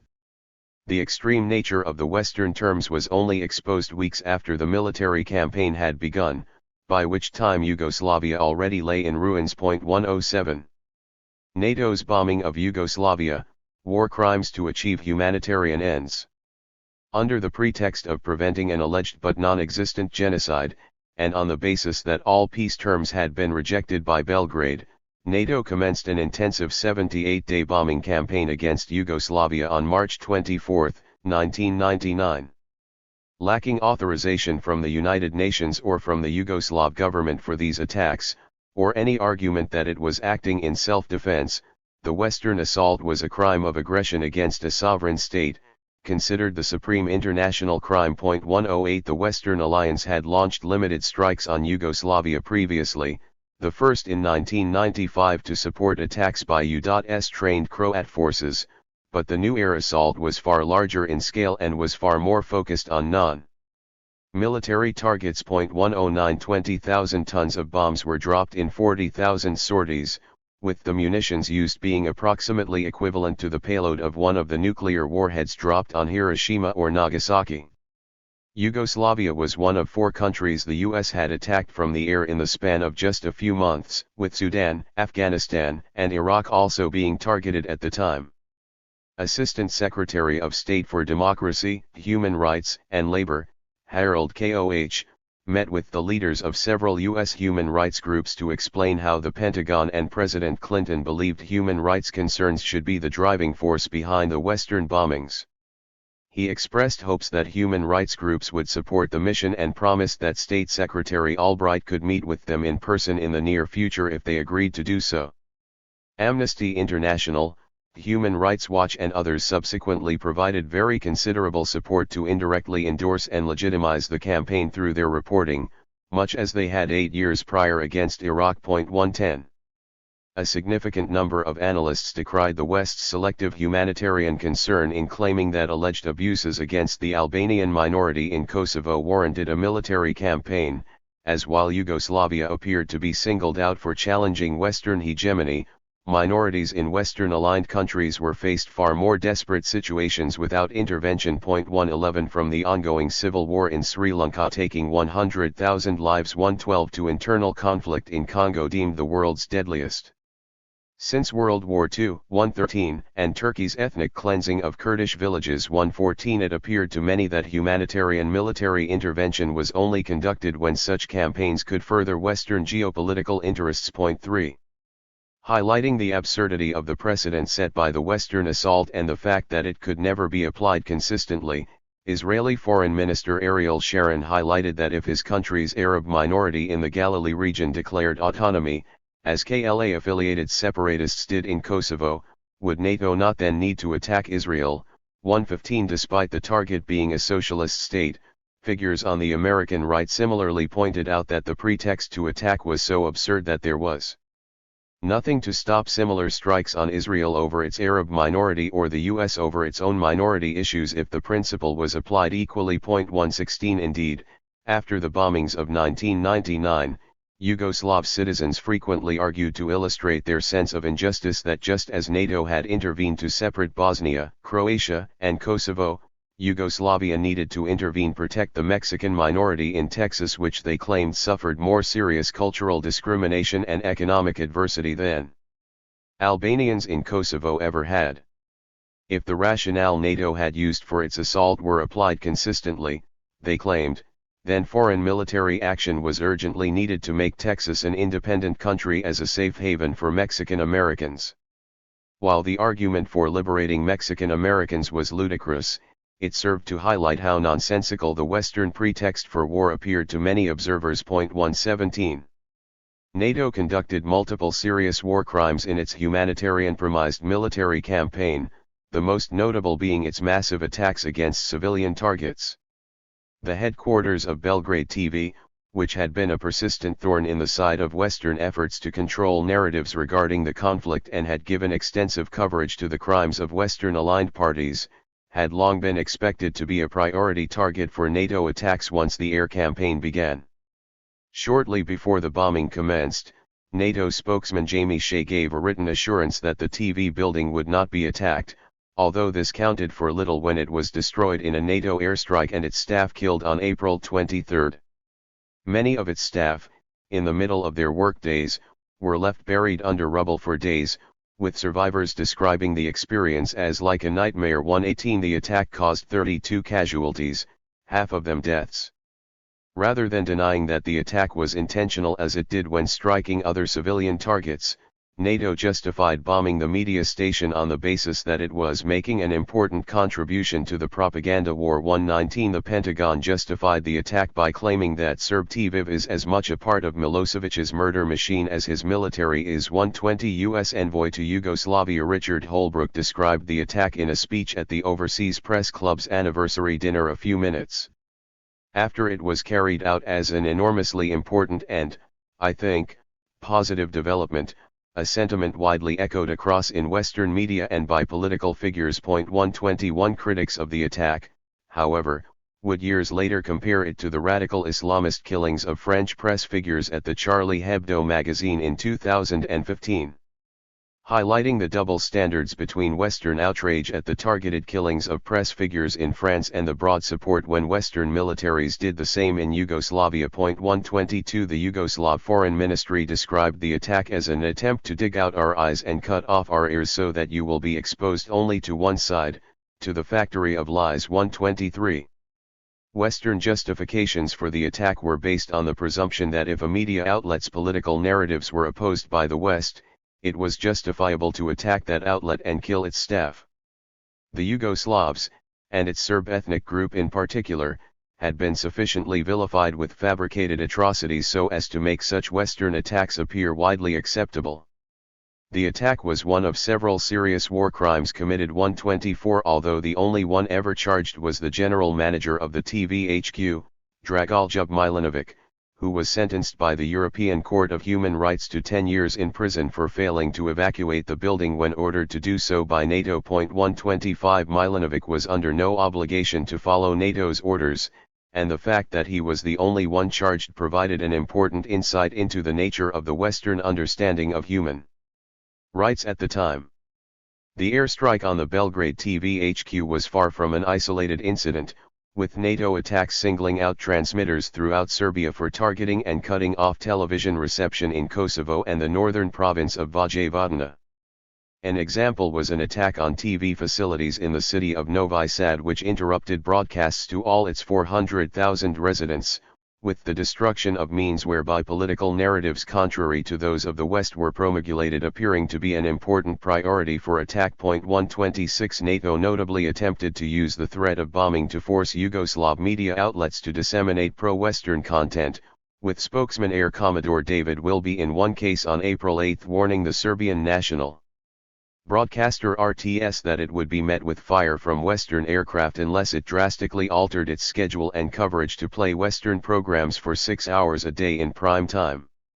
The message was clear: those who did not become tools to promote Western political narratives would see NATO aircraft deploy lethal force against them. 127 As evidence that Yugoslav media was supposedly purely misinformation and propaganda, Western sources cited claims of large numbers of NATO aircraft being shot down, which was vehemently denied in the West. 128 A trickle of information over the following decades, however, revealed that over 50 aircraft, mostly drones but including two of America's supposedly near-invulnerable stealth fighters, had been neutralized by Yugoslav air defenses despite the serious erosion of the country's military and its lack of modern hardware.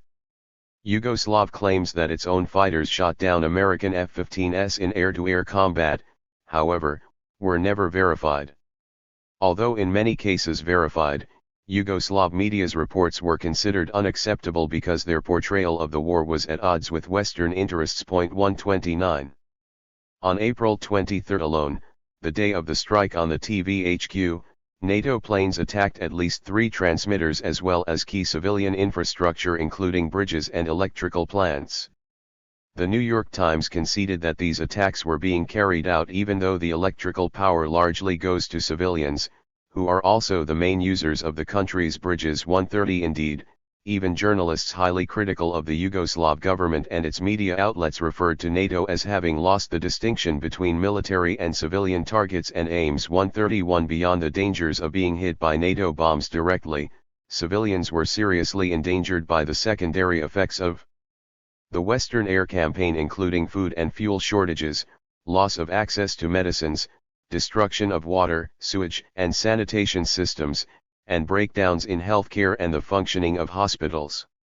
A further example of a serious NATO war crime during the humanitarian-premised military assault was the widespread use of cluster munitions to scatter delayed explosives in civilian areas.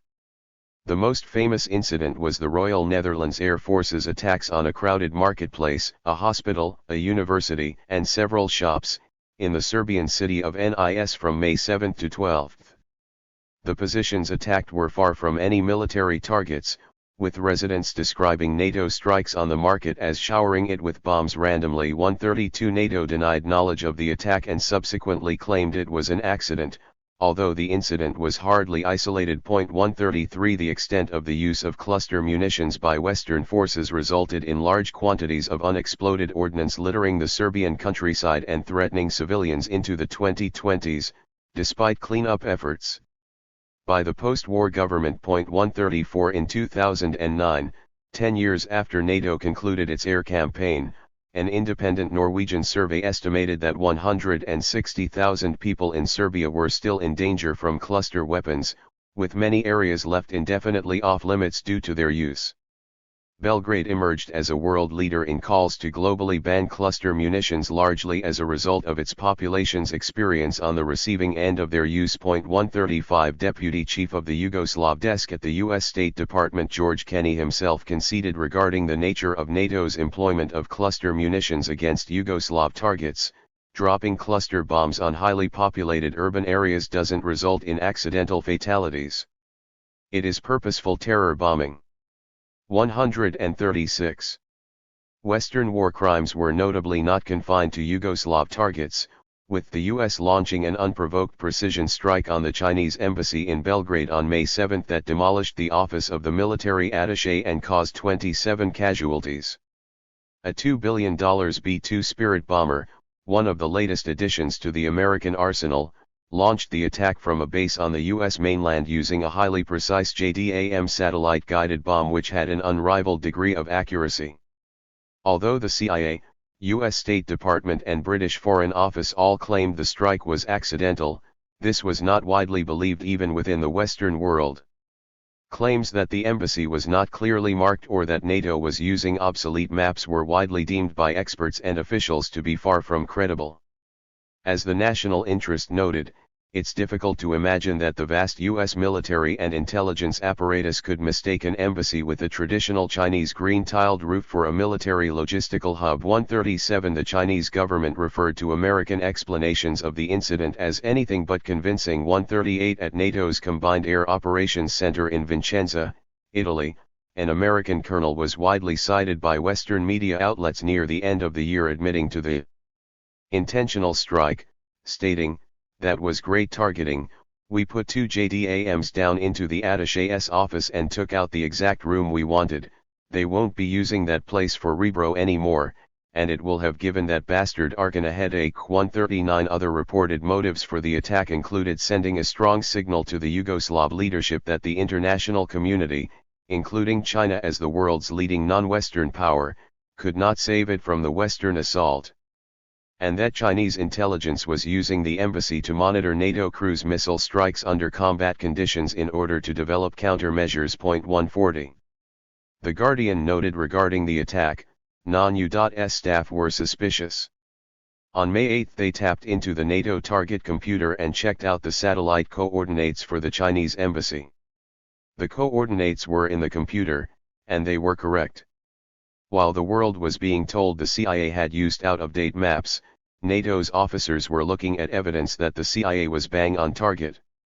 141 As the U.S. National Imagery and Mapping Agency noted, the Pentagon's wrong map story was a damned lie. 142 The Observer, citing a range of sources including multiple serving officers from NATO colonels to intelligence officers and a general, showed that the Chinese embassy was deliberately attacked.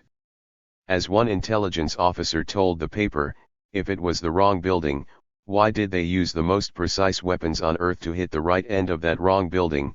143 CIA Director George Tenet later confirmed regarding the special nature of the mission that it was not only carried out outside of NATO, but that it was the only airstrike of the campaign organized and directed by his agency rather than by the military. 144. After the public consensus shifted to more firmly support the narrative of an intentional attack, Western sources attempted to justify the war crime by claiming that because the embassy was allegedly being used to rebroadcast signals for Commander Arkin, who according to the Western narrative was perpetrating a genocide, the strike was legitimate. 145 Again, once Western media, political leaders, and NGOs could construct a narrative which sufficiently demonized an adversary with atrocity, fabrication, any measure including bombing an embassy could be justified by claiming that it was part of a humanitarian effort to prevent evil deeds from being perpetrated by Western adversaries. A number of other aspects of NATO's air campaign were notable, including the use of up to 15 tons of highly toxic depleted uranium in its munitions, which caused serious health issues for the local civilian population for decades afterwards. 146 President Milosevic's house was also singled out for targeting, another notable war crime, in what appeared to be an attempt either to take his life or to terrorize the leadership into submission. 147 Another notable target for Western bombings in the same week was a 23-story Belgrade high-rise building housing the headquarters of the Socialist Party of Serbia and the Yugoslav United Left Party. Multiple civilian factories were also bombed as part what NATO called an effort to destroy national assets of Yugoslavia, with targets ranging from car plants and tobacco concerns to petroleum refineries in what appeared to be an effort to wipe out key sectors of the nation's economy. These strikes, too, were justified on the basis that the country was committing genocide. Such attacks, the Western narrative claimed, were to be considered altruistic and done out of humanitarian concern for ethnic groups at risk of being wiped out by the Yugoslav government. 148. Covering the air campaign in a way seldom seen in Western press, the Chicago Tribune noted regarding the list of targets for the Western bombing campaign, which it described as a war against all of the Serbs with the goal of taking out the mainstays of the Serbian economy. NATO expanded its list to include facilities whose destruction will do the most harm to civilians. Rail lines have been severed, industrial plants flattened and bridges demolished. Often, bystanders have found themselves classified, posthumously, as collateral damage. Travel is hazardous, and just getting to work can be nearly impossible. It's hard to justify a policy whose chief achievement, and possibly its main purpose, is to make life miserable, frightening and dangerous for people who have no control over what is going on in Kosovo. Torturing or killing innocents in order to further a political goal is normally regarded as terrorism.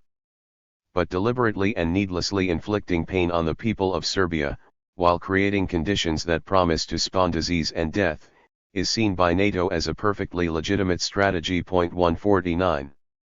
Writing on the Western Air Campaign award-winning Australian journalist John Pilger referred to civilians being blown up in crowded passenger trains and buses, in factories, television stations, libraries, old people's homes, schools, and 18 hospitals, many cut to pieces by the RAF's thousands of unaccounted-for cluster bombs which fragment into shrapnel. The extent of the slaughter perpetrated by the Western powers on the basis of fabricated atrocities widely and uncritically reported in Western press, he said, require an apology from the propagandists, because, as NATO's planners never tired of saying at their post-bombing seminars, without journalists on board, they could never have pulled it off. 150. In sharp contrast to the Iraqi army 8 years prior, the capabilities of Yugoslav ground forces were not significantly eroded by NATO's air campaign. 151 Effective use of cover and innovative kinds of decoys had ensured that Yugoslav units were difficult to locate and target despite NATO's massive surveillance capabilities and extensive use of cluster bombs and precision-guided weapons. 152 This led Western powers to increasingly focus on non-military strategic targets such as factories and media outlets. Former senior National Security Council aide in the Clinton administration, Charles Kupchan, claimed that NATO was increasingly frustrated, and they want to up the ante by going after more lucrative targets in Belgrade. Difficulties in the campaign would reduce the possibility of sending in Western ground forces as had been initially planned, according to Kupchan. 153 Although a ground invasion was ruled out, NATO was able to press Belgrade to yield by imposing massive costs on its population, with the threat of further strategic bombing being the only major card it had to play. The government in Belgrade, however, agreed to yield under threat of further attacks, in a move several historians and scholars would later criticize as falling for NATO's bluff. 154. Regarding the price NATO was promising to exact for continued defiance of Western demands, the chairman of NATO's military committee, German General Klaus Naumann, said Yugoslavia had been set back economically by 10 years, and that the air campaign could turn the clock back half a century if continued. President Milosevic, he warned, may end up being the ruler of rubble after the Western alliance was done with his country. 155 As the Chicago Tribune noted, NATO, in short, plans to reduce a country that is home to 10 million people to a huge pile of worthless debris. 156 New York Times columnist Thomas Friedman stated that the message of the air campaign to Belgrade to the Yugoslav population was as follows: like it or not, we are at war with the Serbian nation, and the stakes have to be very clear. Every week you ravage Kosovo is another decade we will set your country back by pulverizing you. You want 1950? We can do 1950. You want 1398? We can do 1398, too. 157 This mirrored Vietnam War proposals to bomb them back to the Stone Age, as had been done during the Korean War, but which the US had been deterred from fully seeing through against Hanoi due to the threat of Soviet or Chinese intervention. Belgrade, however, had no such protector to curb Western ambitions, and beyond public opinion in the West itself there was nothing to stop Western attacks from escalating and continuing indefinitely in the new post-Cold War world, all under humanitarian pretexts. A Washington Post article titled NATO's Latest Target, Yugoslavia's Economy, detailed some of the impacts of the bombings in a way that was rare for Western publications, and cited figures showing that the first month of attacks alone had caused over $100 billion in material damage. The attacks, it noted, set Yugoslavia back 1 or even 2 decades, have devastated targets ranging from the country's 2 biggest oil refineries in Pančevo and Novi Sad, to the Zastava factory at Kragujevac, which produced the Yugo car and employed some 15,000 workers. The bombing has cut all but one of the bridges across the Danube River. Other targets have included chemical, drug, cigarette, shoe, and light aircraft factories, as well as TV transmitters, railway stations, and airports. 158. Taking the city of Kruševac as an example, the Post noted, "Today, Kruševac is in a sorry state. With the destruction of its largest factories by NATO bombs, unemployment is escalating and prospects for economic reconstruction seem bleak." On April 12, NATO warplanes attacked a heating plant on the edge of the town, reducing it to a smoldering heap of rubble and twisted metal. They went on to hit the region's biggest factory, the October 14 plant, which produced bulldozers, excavators, and other heavy machinery. What was left standing was destroyed in a second raid 3 days later. "This was the biggest heavy machinery plant in the Balkans," said Nebojša Toskovic, the factory's deputy general manager, as he took reporters on a guided tour of the ruins.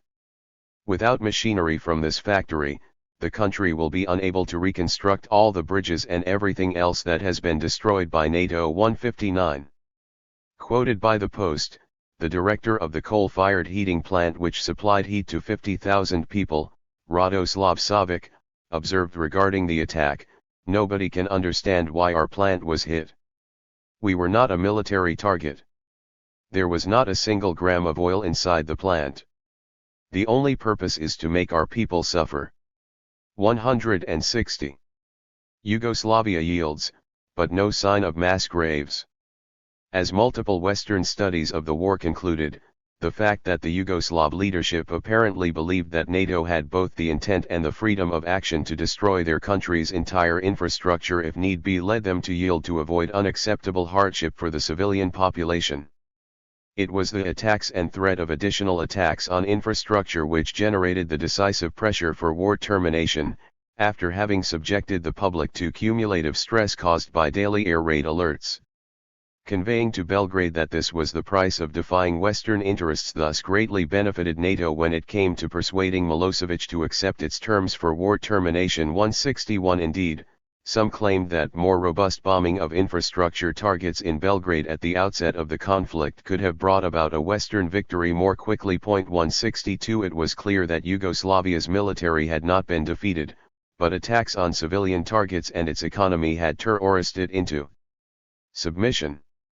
Members of the Yugoslav leadership were subsequently sent for trial on NATO territory in the Netherlands, with several meeting with untimely and somewhat suspicious deaths shortly before their days in court. 163. Milosevic himself complained of being denied medication or treatment for his heart condition, among other active, willful steps taken, to destroy my health taken by his detainers while he was held in The Hague, before dying of a heart attack in March 2006. 164. Yugoslav forces were withdrawn from Kosovo, and the much weakened Yugoslav state ceased to exist in 2003. 165. Kosovo itself became a hub of operations for NATO forces in the region and beyond, with the U.S. military base Camp Bondsteel being its largest facility in Eastern Europe.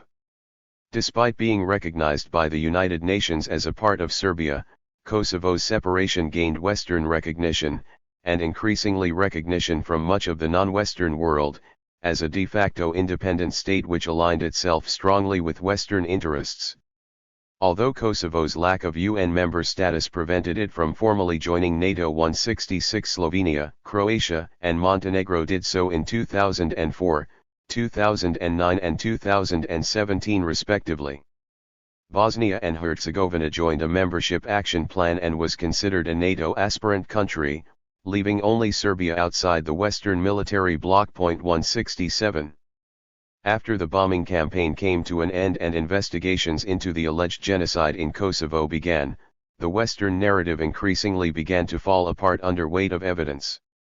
The U.S. State Department first put out figures in April 1999 claiming 500,000 Kosovar Albanians were missing, apparently disappeared by the new Nazis, the Yugoslavs, and feared to be victims of genocide. 168 Once NATO began its bombing campaign, these inflated figures had served their purpose, and they were eventually revised to 200,000, then to 100,000, then to 8,000. 169 It later emerged, however, that no killings had occurred, with 1,400 bodies found by international investigators, all belonging to victims killed after NATO's bombing campaign had begun and long after the claims of genocide of tens or hundreds of thousands were made. 170.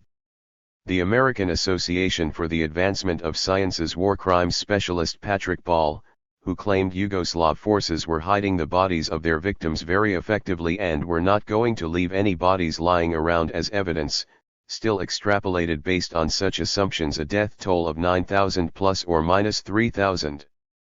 This was not a body count, but an estimate based on the assumption that the Serbs were effective at hiding the bodies of their victims. 171 British Foreign Office Minister Jeff Hoon subsequently referred to claims of around 10,000 ethnically cleansed by Yugoslav forces in more than 100 massacres.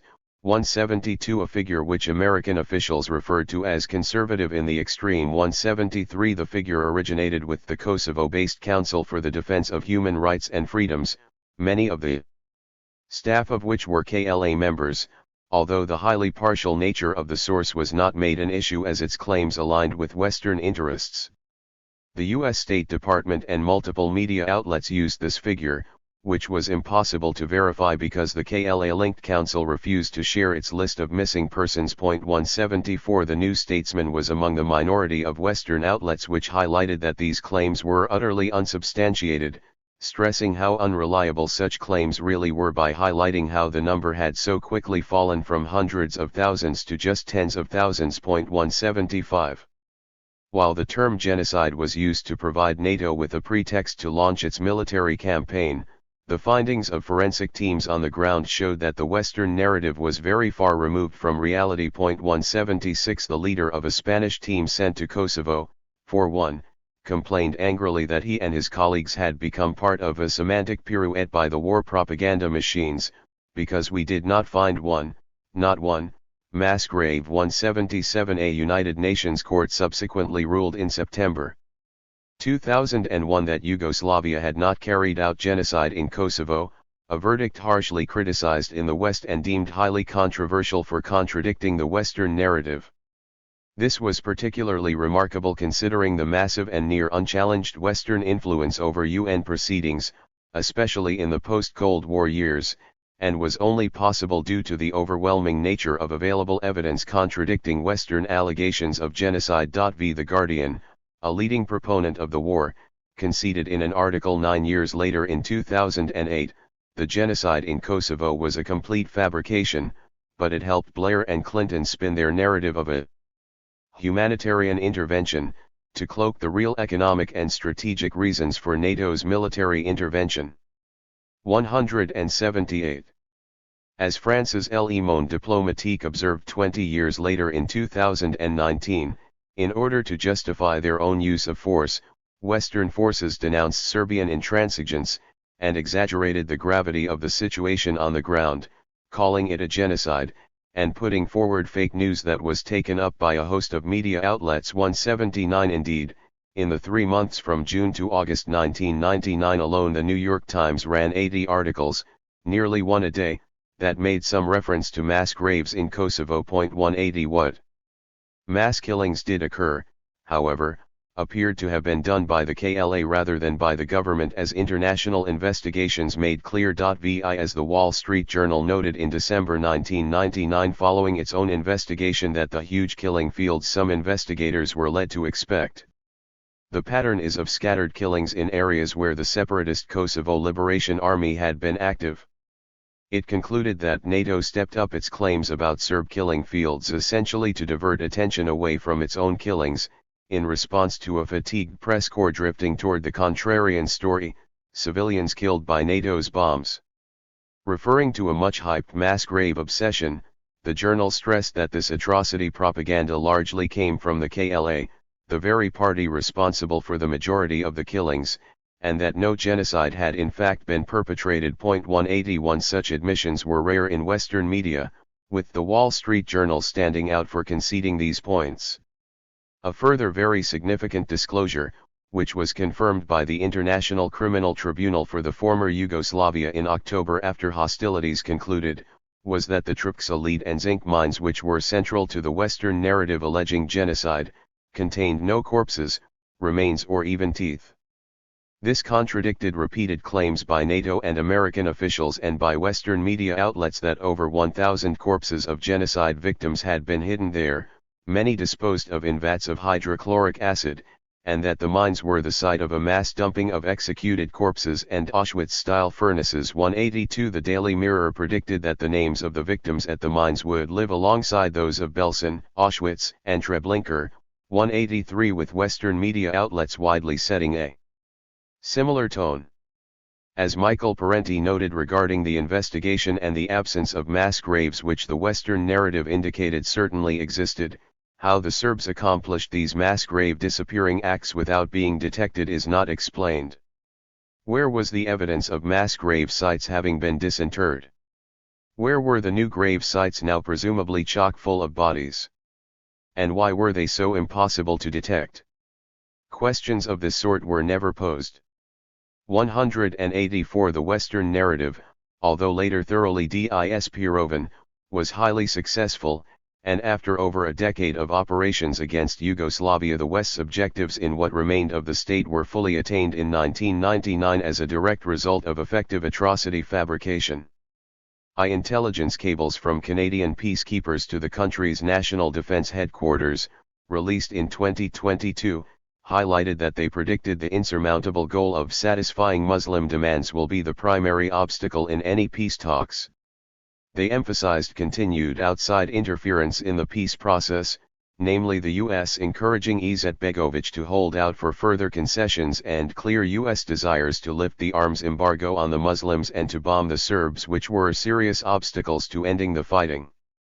Serbs have been the most compliant with the terms of the ceasefire, they affirmed, while stressing that Muslim militias' expectations for supporting NATO airstrikes meant they were not giving peace talks a chance, just going hell for leather, and consistently launching broadsides into Serb minority areas in violation of the ceasefire. While Muslim units sought to increase Western sympathy by provoking an incident and blaming the Serbs, by contrast most of the Serb activity has been defensive or in response to Muslim provocation. Regarding how U.S.-backed Muslim militias sought to fabricate Serb attacks and ceasefire violations, the Canadian observers cabled, the Muslims are not above firing on their own people or UN areas and then claiming the Serbs are the guilty party in order to gain further Western sympathy.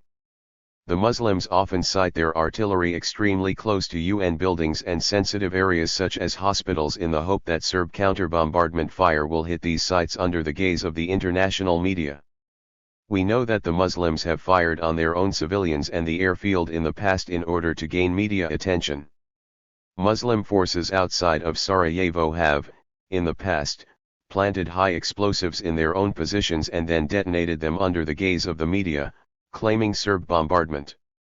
This has then been used as a pretext for Muslim counterfire and attacks on the Serbs. The cable's contents bore a strong contrast to Western portrayals of the conflict. 2. President Milosevic stated regarding the failure of the talks and the role the U.S. allegedly left to the KLA-dominated Kosovar Albanian delegation, in Rambouillet, "As I said to you, we are not talking to Albanians, we are talking to Americans who would like to take over our territory for themselves and for NATO, and Albanians were just an excuse for that. They were keeping them in a side room to be their alibi for doing these crimes which your government is committing against our country and our people." The Western goal, according to Milosevic, was always aggression for which Albanian separatists provided a convenient pretext.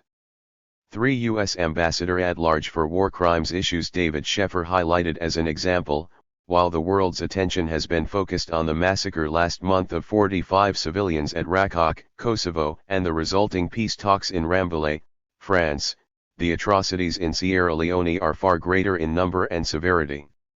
The magnitude of massacres, mutilations, torture, rapes, and destruction of civilian property in Sierra Leone is so great that its full extent is unknown. For Yugoslavia and its government, media, and armed forces were consistently referred to as Serb in Western coverage, which was vital to conveying the narrative of the country and its institutions and military as ethno-nationalist and able to carry out ethnic cleansing. Although what was left of Yugoslavia, the provinces of Serbia and Montenegro, were predominantly Serb, the government and military were highly diverse and included Albanians, Slovenes, Croats, Roma, Hungarians and Turks, which reflected the country's demographics. These findings were reached after British officials had claimed that NATO forces were by the hour, uncovering evidence of savage wartime atrocities, mass murder, rapes, and torture, carried out against ethnic Albanian civilians by Serb soldiers and police in Kosovo. It was hardly the last time that British officials claimed evidence of mass atrocities had already been found by forces on the ground, only for it to later be proven that such atrocities had never occurred, and the existence of evidence was entirely fictional. 6. Regarding the KLA's conduct, James Bissett was one of many to highlight that once it gained power with Western support in 1999, almost all of the non-Albanian population was ethnically cleansed from Kosovo, with NATO defying UN resolutions by refusing to disarm it. In contrast to its fabrication of non-existent massacres by Yugoslav government forces, he referred to NATO's policy of encouraging and actively supporting the Albanians of Kosovo to use violence and force to achieve their political goal. The KLA is NATO's own creature and continues to be looked upon favorably by its previous masters. There seems little doubt that NATO intends to ensure that Kosovo remains under KLA control. Chapter 6. The Iraq War. 9/11 as a pretext for war, inventing a Baghdad al-Qaeda connection. On September 20, 2001, 9 days after the September 11 attacks on the World Trade Center and the Pentagon, the George W. Bush administration declared that the United States was at war. Quickly declaring al-Qaeda to be the perpetrator, and launching a war on October 7 against Afghanistan, which had long-standing ties to the terror group, administration officials soon came to see the 9/11 attacks as an opportunity for military intervention against other state adversaries. Foremost among these were the three countries named as members of the Axis of Evil by President Bush in his 2002 State of the Union address, namely Iraq, Iran, and North Korea. Of these, Iraq, which was both the easiest to casually tie to 9/11 due to its Arab and Sunni Muslim population, and which also presented by far the softest military target, was reported to be the primary target on Washington's list even before the first troops had moved into Afghanistan. On September 12, as the National Security Council met to formulate a policy response to 9/11, Defense Secretary Donald Rumsfeld first raised the possibility of attacking Iraq. State Secretary Colin Powell, although not opposed to military action, stressed that as a priority, the American people want us to do something about al-Qaeda, which was based primarily in Afghanistan. 1 Richard Clarke, who served as the administration's counterterrorism chief and chaired the NSC meeting, was stunned when he found the discussion focused on Iraq. Then I realized with almost a sharp physical pain that Rumsfeld and Wolfowitz were going to try to take advantage of this national tragedy to promote their agenda, he recalled. 2 When Rumsfeld argued, there aren't any good targets in Afghanistan, and there are lots of good targets in Iraq, Clarke angrily responded that there were lots of targets everywhere, but Iraq had nothing to do with it. 3 President Bush subsequently pulled Clarke into a room and asked, "See if Saddam did this. See if he's linked in any way." 4 Clarke reportedly again made clear that Iraq had nothing to do with the attacks, but the president persisted. After Clarke re-examined the data, he consulted with intelligence experts who signed off on a report to the president stating there was no evidence linking Baghdad to the 9/11 attacks. Clarke later noted, it got bounced and sent back saying, "Wrong answer 5.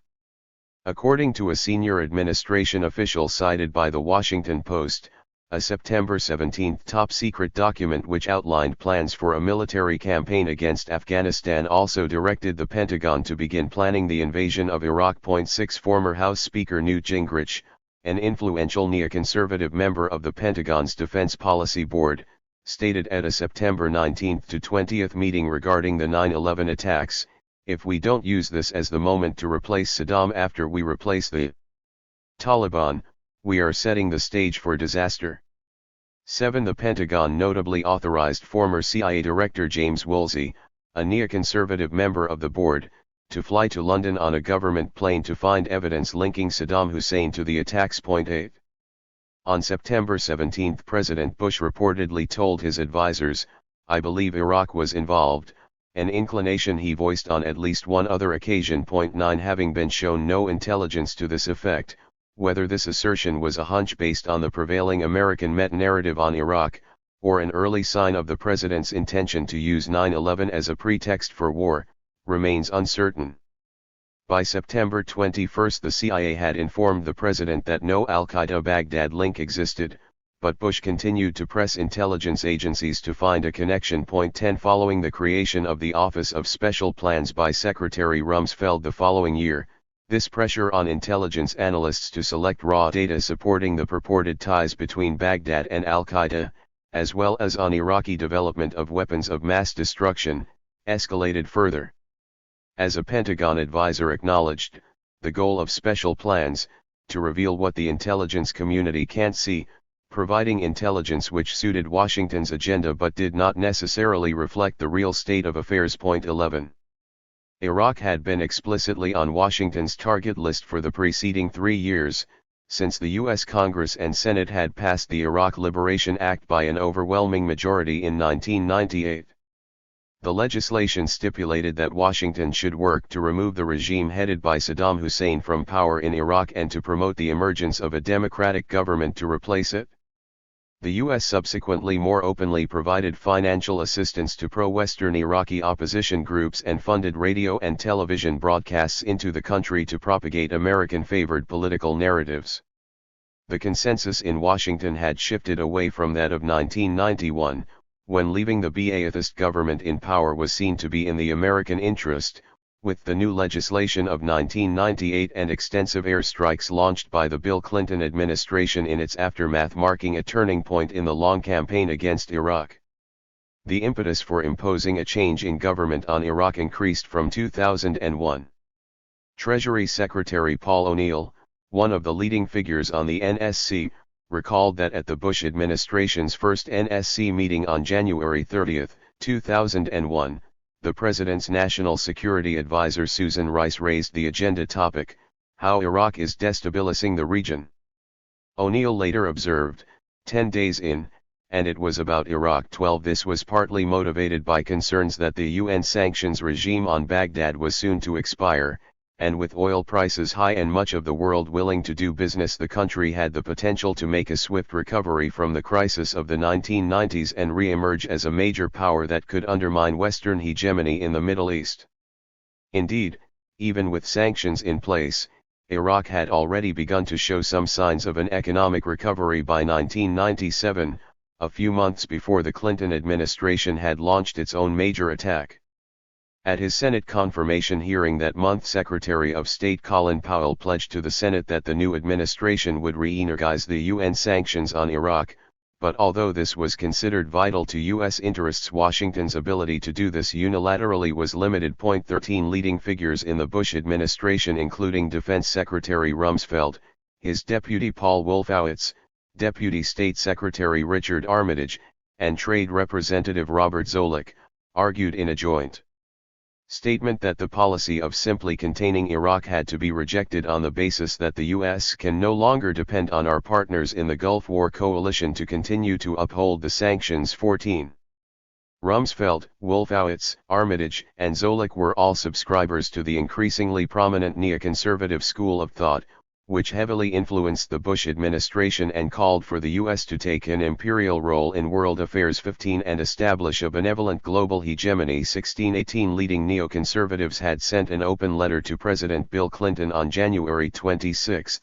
L998 urging him to work towards the removal of Saddam Hussein's regime from power. 1710 of them received positions in the new Bush administration. 18 The neoconservatives were said to have a focus on the Middle East and global Islam as pivotal to America's national interests. 19 Their resulting foreign policy outlook was arguably highly detrimental to America's hegemonic position, since the most formidable challengers to its power, such as China and North Korea, were outside the Islamic world and were notably largely ignored in the Bush years.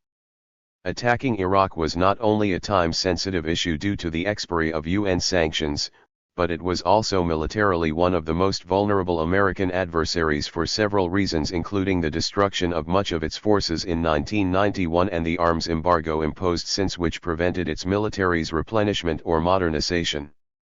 Baghdad's acceptance of highly intrusive UN inspections throughout much of the 1990s, meanwhile, had allowed the US and its allies to ensure that it had been stripped of ballistic missiles and chemical weapons, which could have otherwise enabled it to deter or retaliate against future Western attacks. By contrast, North Korea, which had by far the largest and most sophisticated defense sector of the three Axis members, had proliferated many of its technologies, including medium-range ballistic missiles, to Iran. The fact that Iraq's population was far less homogeneous than those of the other two targets, with sizable Shiite and Kurdish minorities which had shown a propensity for rebellion in the past, and which potentially had much to gain from seeing crippling Western sanctions end if the government in Baghdad was removed, also made the country a more attractive target. In order to justify a full-scale invasion of Iraq, Washington leveraged the preceding negative portrayals of the country and of President Hussein in particular to claim that the kind of government it represented was a threat to the world if allowed to continue to exist. Negative portrayals of the country had already made a strong imprint on the American and Western consciousness and formed a meta-narrative which presented Baghdad as capable of almost any kind of evil act. A poll conducted by Time and CNN on September 13, 2001, found that 78% of Americans suspected Saddam Hussein was personally involved in the 9/11 attacks. 20 A Gallup poll conducted from September 21 to 22 found that over 68% of respondents in the U.S. supported removing Saddam Hussein from power. 21 The administration had not yet tied Iraq to terror groups in any statements, but such perceptions were already predominant, largely as a legacy of Gulf War propaganda efforts. Indeed, a Gallup poll conducted before the 9/11 attacks in February 2001 had found that 85% of Americans had an unfavorable opinion of Iraq, the worst of 26 countries the poll asked about. 22. An April 1991 Gallup poll found that 57% of Americans felt hostilities with Iraq had ended too soon, with Washington's decision not to invade that year and to allow the Ba'athist government to stay in power considered controversial. 23 In mid-August L992 almost two-thirds of respondents polled supported a new military campaign to overthrow the Iraqi government by force. 24 A poll after September 11 in mid-December, 2001, found that 61% of Americans believed Saddam Hussein had to be removed from power for the war on terror to be successful, despite the administration having as yet made no indications to the public of a connection between Baghdad and Al-Qaeda or terror attacks. 25 The Bush administration's thought, although sharply contradicting available intelligence, closely reflected the major public consensus which had itself been shaped by 13 years of propaganda, much of it based on total fabrications. Subsequent statements by Bush administration figures served to remind the public that Saddam Hussein was to be viewed as another Hitler. 26 And a madman. 27 Recalling the rhetoric of the Gulf War.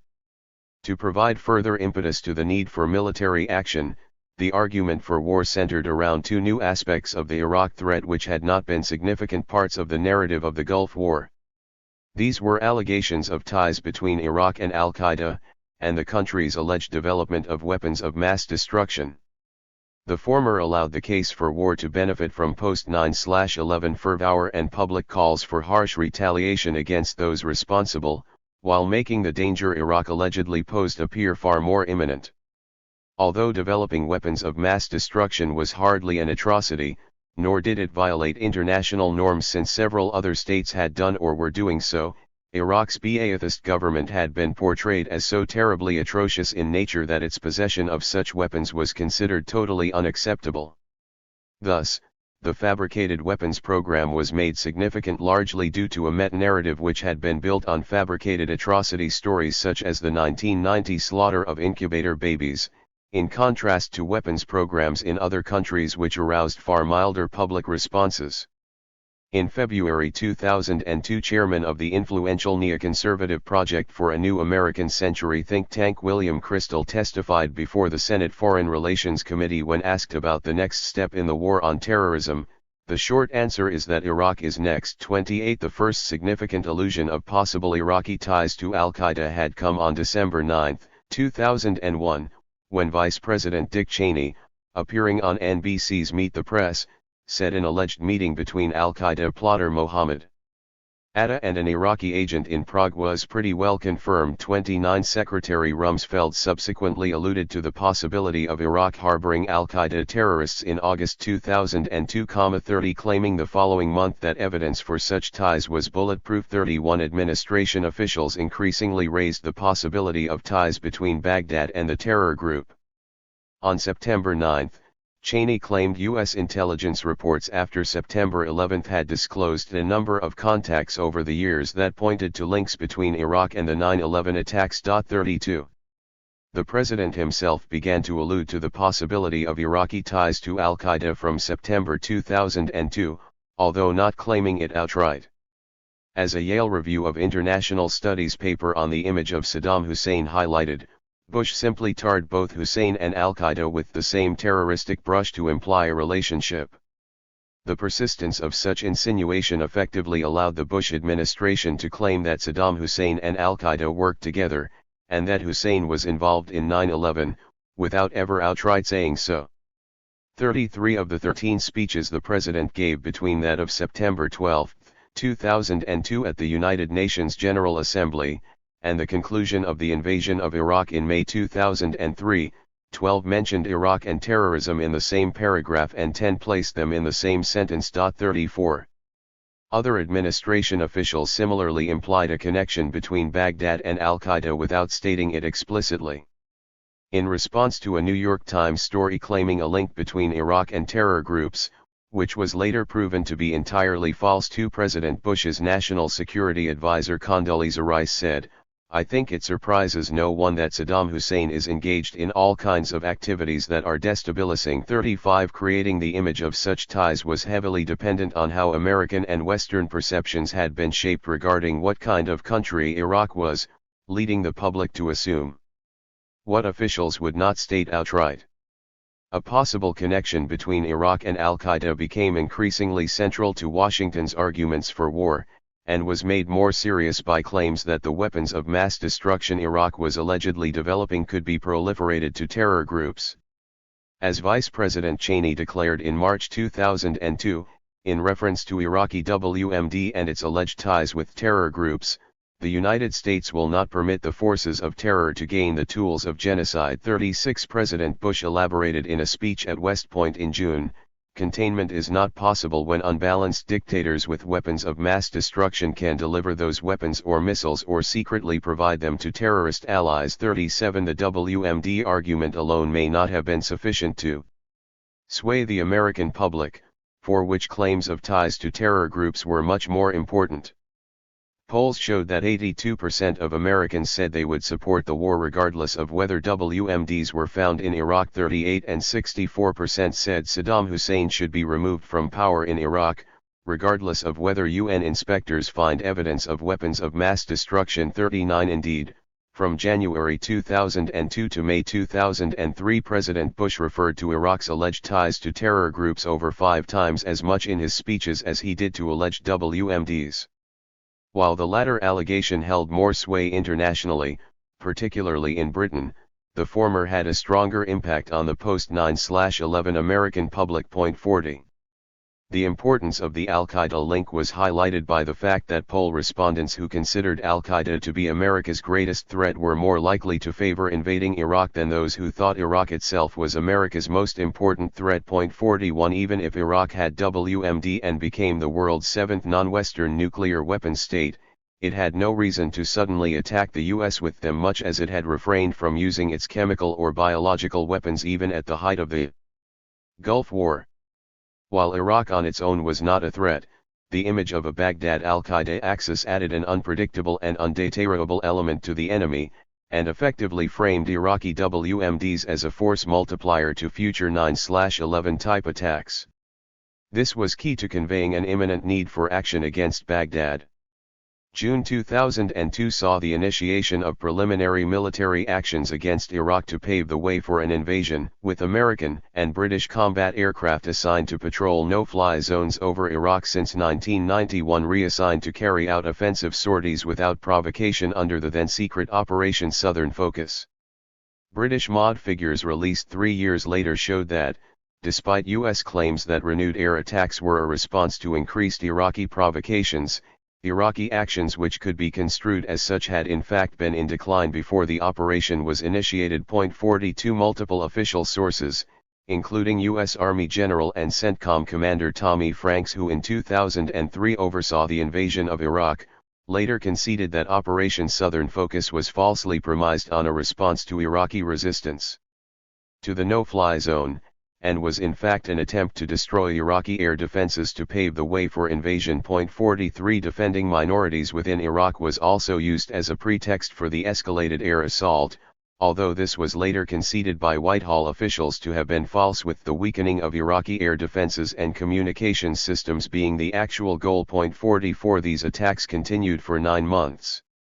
With a large 100 aircraft strike 3 months into the operation, ensuring that Iraq would be blind to special forces and other assets entering its territory through neighboring Jordan. In July 2002, the administration formed the White House Iraq Group to create a media strategy to promote war. Its campaign centered on the narrative that Iraq would provide terror groups with chemical, biological or nuclear weapons, and on the argument that the only sure defense was to forcefully dismantle the Iraqi government before it could arm its alleged terrorist accomplices. Even many of the most tenuous claims by administration officials regarding ties to al-Qaeda or WMD were almost never questioned in major media outlets, which to the contrary only amplified the government's line. Leading journalist Bob Woodward, for example, when asked on CNN what would happen if America went to war and didn't find any WMDs, answered, "I think the chance of that happening is about 0. There's just too much there." 45 Several media outlets would later apologize for their uncritical and one-sided coverage, but only once the war was over and the damage was done, before then going on to similarly support future unprovoked military assaults based on similarly tenuous pretexts.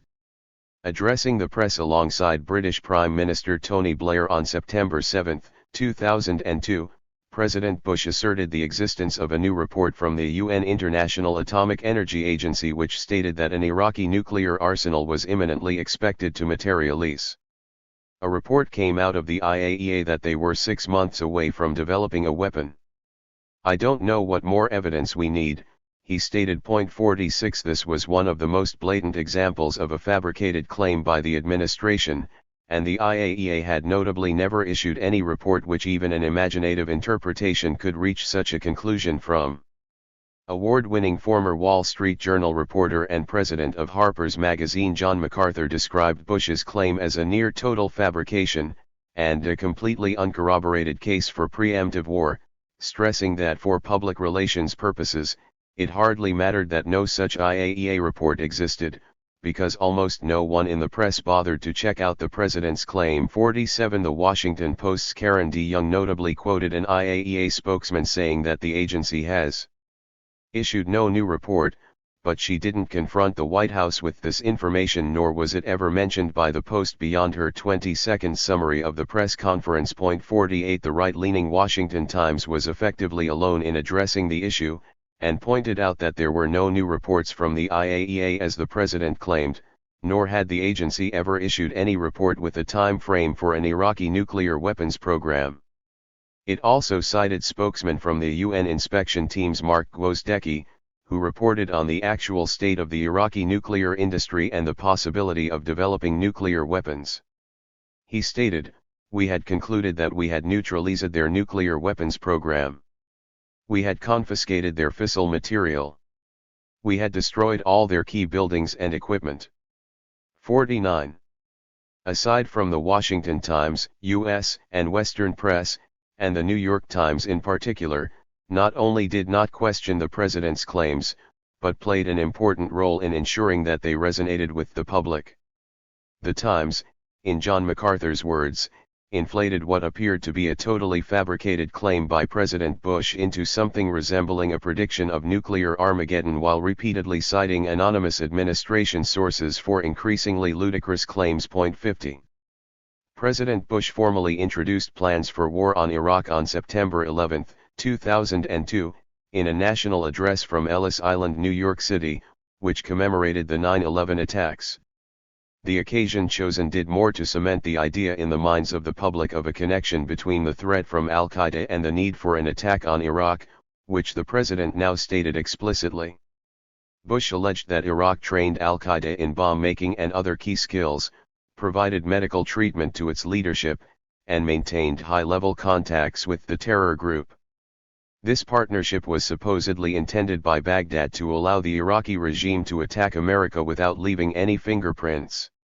The evidence indicates that Iraq is reconstructing its nuclear weapons program, he further alleged, stressing the importance of military action to forestall the possibility of a nuclear-armed Iraq, a possibility that allegedly could materialize within a year. The terrifying narrative Bush put forward was that Baghdad obtaining nuclear weapons could directly result in nuclear attacks by Al-Qaeda on the United States, none of which would be traceable to Iraq. The following day on September 12, President Bush addressed the UN General Assembly with a focus on portraying an imminent Iraqi threat, and much like American delegations had in 1990, he stirred emotions through graphic depictions of alleged humanitarian abuses by Baghdad.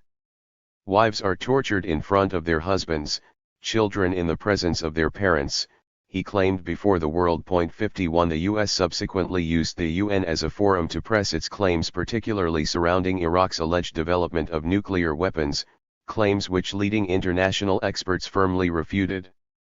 UN Weapons Inspector Hans Blix told reporters before meeting the Security Council, "We haven't found any smoking guns." 52 IAEA Director General Dr. Mohammed al-Baradei reported in late January, "We have to date found no evidence that Iraq has revived its nuclear program." 53 Baradei subsequently told the UN Security Council on March 7 that documents purportedly showing Iraqi attempts to purchase uranium from Niger, which were thought to have been supplied by Britain or the US who were pushing this claim, were forgeries. 54.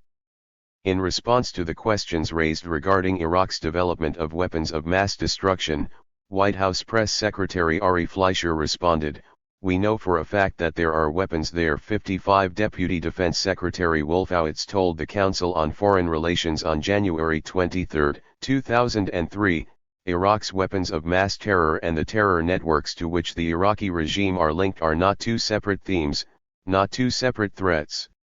They are part of the same threat." 56 National Security Advisor Condoleezza Rice wrote a New York Times op-ed that same day titled "Why We Know Iraq is Lying," which described Iraq's weapons disclosure to the United Nations as a 12,200-page lie. 57.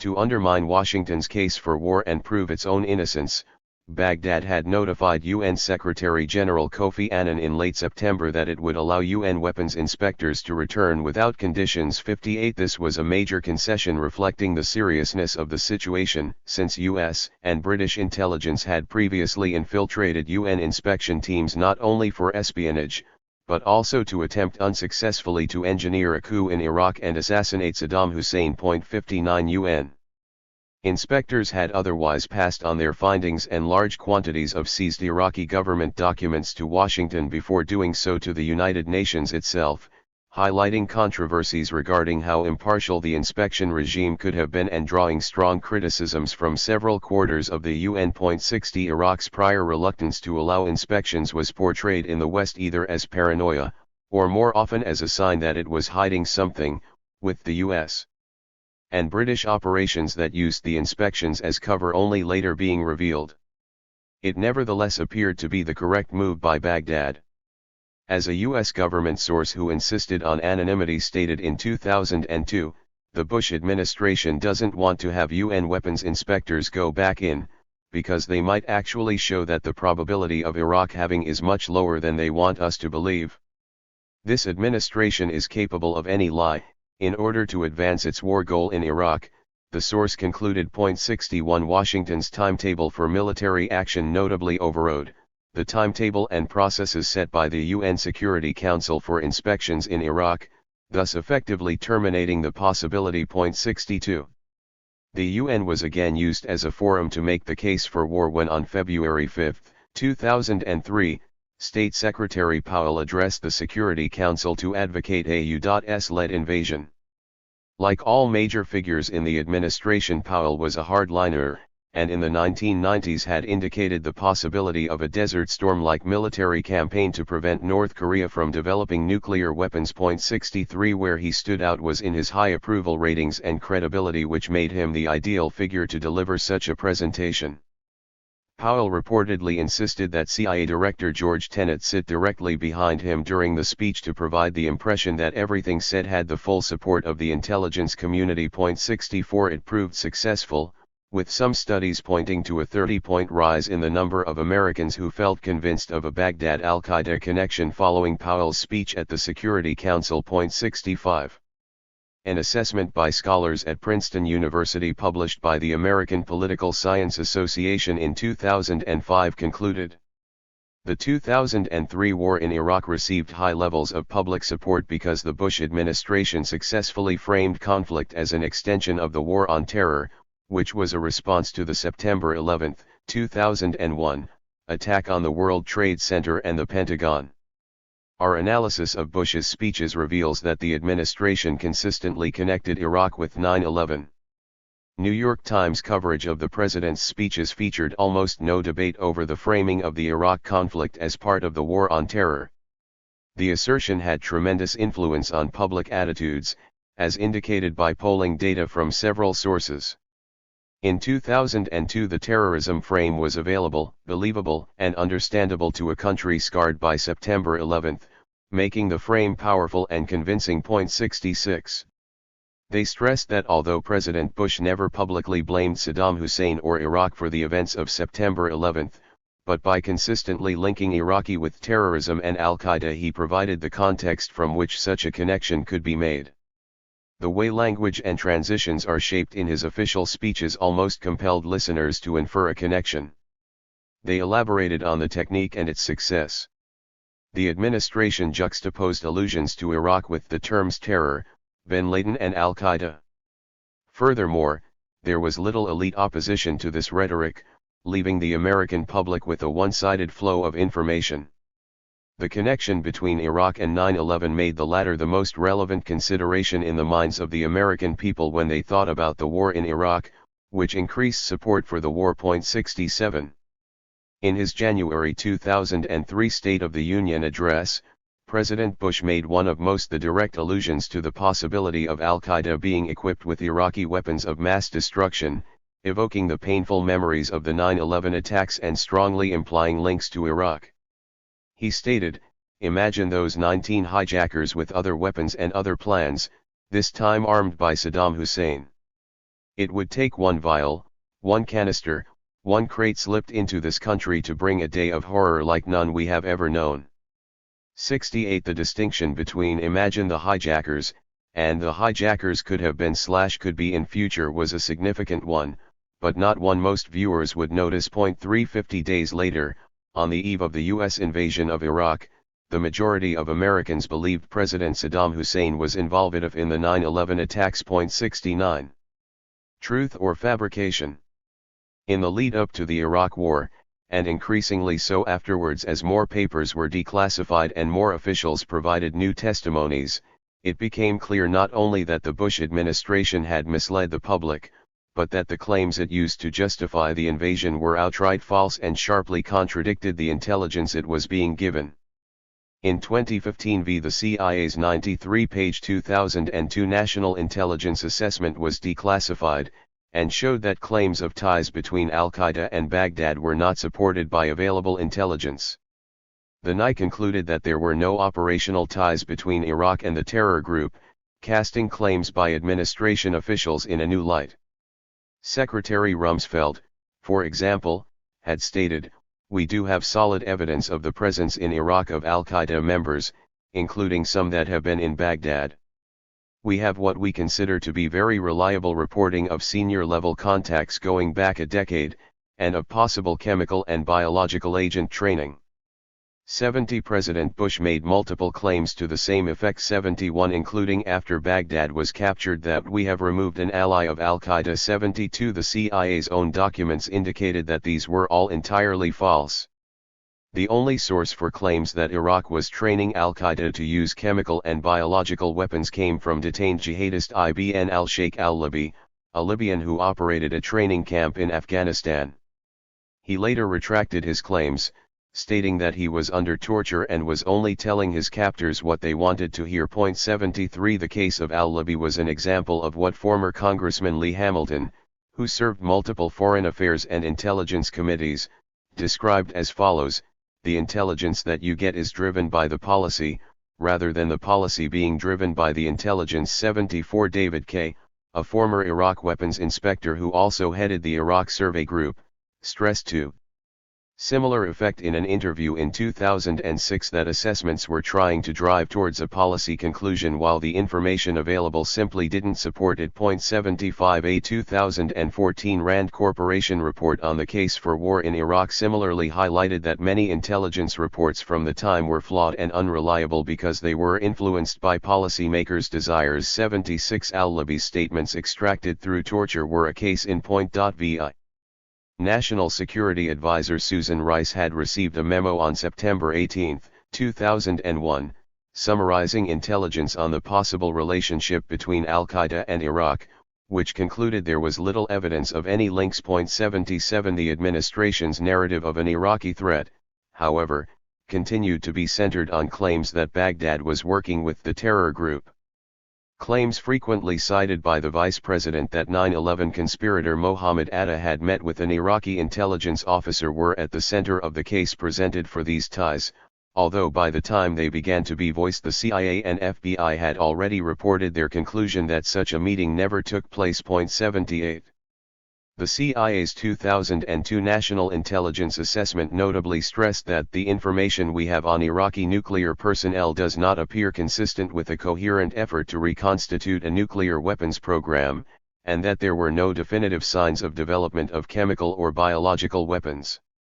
Thus, when President Bush stated in 2002 that Iraq possesses and produces chemical and biological weapons and that the evidence indicates that Iraq is reconstituting its nuclear weapons program, this sharply contradicted the information his administration was actually receiving. 79 The U.S. Senate's Select Committee on Intelligence itself eventually concluded that the Bush administration's claims about Iraq's WMD program were not supported by the underlying intelligence reporting. 80 In August 2002 when Vice President Cheney said, simply stated, "There's no doubt that Saddam Hussein now has weapons of mass destruction," 81 There was nothing approaching confirmed intelligence to this effect. Indeed, General Anthony Zinni, who had accessed the same intelligence, later recalled regarding Cheney's speech, "It was a total shock. I couldn't believe the Vice President was saying this, you know. In doing work with the CIA on Iraq WMD, through all the briefings I heard at Langley, I never saw one piece of credible evidence that there was an ongoing program." 82 In October President Bush claimed that Iraq had a massive stockpile of biological weapons. 83 Although CIA Director George Tenet highlighted that the CIA had informed policymakers there was no specific information on the types or quantities of weapons agent or stockpiles at Baghdad's disposal. 84 On December 31, in an effort to justify a policy focus on Iraq over North Korea, which multiple reports indicated already had nuclear weapons, the president declared, "We do not know whether or not he has a nuclear weapon." 85 This was one of the most difficult comments to substantiate, although it did serve to portray Iraq as a more imminent threat. CIA Director Tenet later testified, "We said that Saddam did not have a nuclear weapon and probably would have been unable to make one until 2007 to 2009. 86 Indeed, if there was any significant ambiguity on Iraq's possession of any substantial chemical or biological weapons arsenals, let alone nuclear weapons which were much harder to produce, the invasion likely would not have been carried out in the way it was. Regarding Iraq's interest in the procurement of aluminium tubes, which was cited as proof that it was developing nuclear weapons, the U.S. Department of Energy concluded that their dimensions were consistent with applications to rocket motors, which was a more likely end use. The State Department's Bureau of Intelligence and Research also indicated that the tube's purpose was not for the development of nuclear weapons. 87 Nevertheless, National Security Advisor Condoleezza Rice subsequently stated that the tubes are only really suited for nuclear weapons programs. Centrifuge programs, which she used to argue for military action on the basis that we don't want the smoking gun to be a mushroom cloud. 88 This had caused controversy at the time, with the Institute for Science and International Security being one of many parties to have alleged in 2002 that the administration was exerting pressure on its own analysts for evidence that could be interpreted in a certain way, namely to support its narrative regarding Iraq's WMDs and al-Qaeda ties. The Institute stressed that evidence for an Iraqi nuclear weapons program was underwhelming. 89. Although Secretary of State Colin Powell claimed 13 years later that his UN speech was a great intelligence failure, 90 available evidence strongly indicated that he had knowledge of but intentionally contradicted what intelligence agencies were saying and was deliberately committing lies to the record to provide pretext for war. 8 These included, among many other mistruths, lies regarding the designs of Iraq's aluminium tubes, doctoring of UN evidence on Iraqi compliance with requests for disarmament to portray it as proof Iraq was hiding weapons, and lies by omission regarding Iraq's VX nerve agent program. 91 Among several dozen outright lies committed to the record, when quoting intercepts of the conversations of Iraqi officers, Powell went so far as to add sentences that were not in the original quotes to make it appear as though they were talking about hiding evidence of WMD. None of the incriminating parts of conversation could be found in the original transcripts. 92. An early indicator of how tenuous administration allegations against Iraq were came in February 2003, when Secretary Powell informed the UN Security Council that a poison factory in northern Iraq was linked to al-Qaeda. No evidence was provided, and when Western reporters subsequently visited the compound, they found nothing of the kind. There is no sign of chemical weapons anywhere, only the smell of paraffin and vegetable ghee used for cooking, British reporter Luke Harding reported. 93 A State Department official responded to the embarrassment by telling the New York Times, "A poison factory is a term of art." 94 The claim marked part of what would become a growing trend of satellite images of buildings which could be put to almost any use being cited by the US and its European partners as evidence of a site where some kind of malign activity was committed. Although there were Islamist fighters at the site, this was explained by its location in Iraq's Kurdistan region, over which the Iraqi government had exercised almost no control since 1991 after Kurdish separatist groups there were placed under Western protection. Even if there had been a poison factory there, Baghdad could hardly have been held responsible. 95.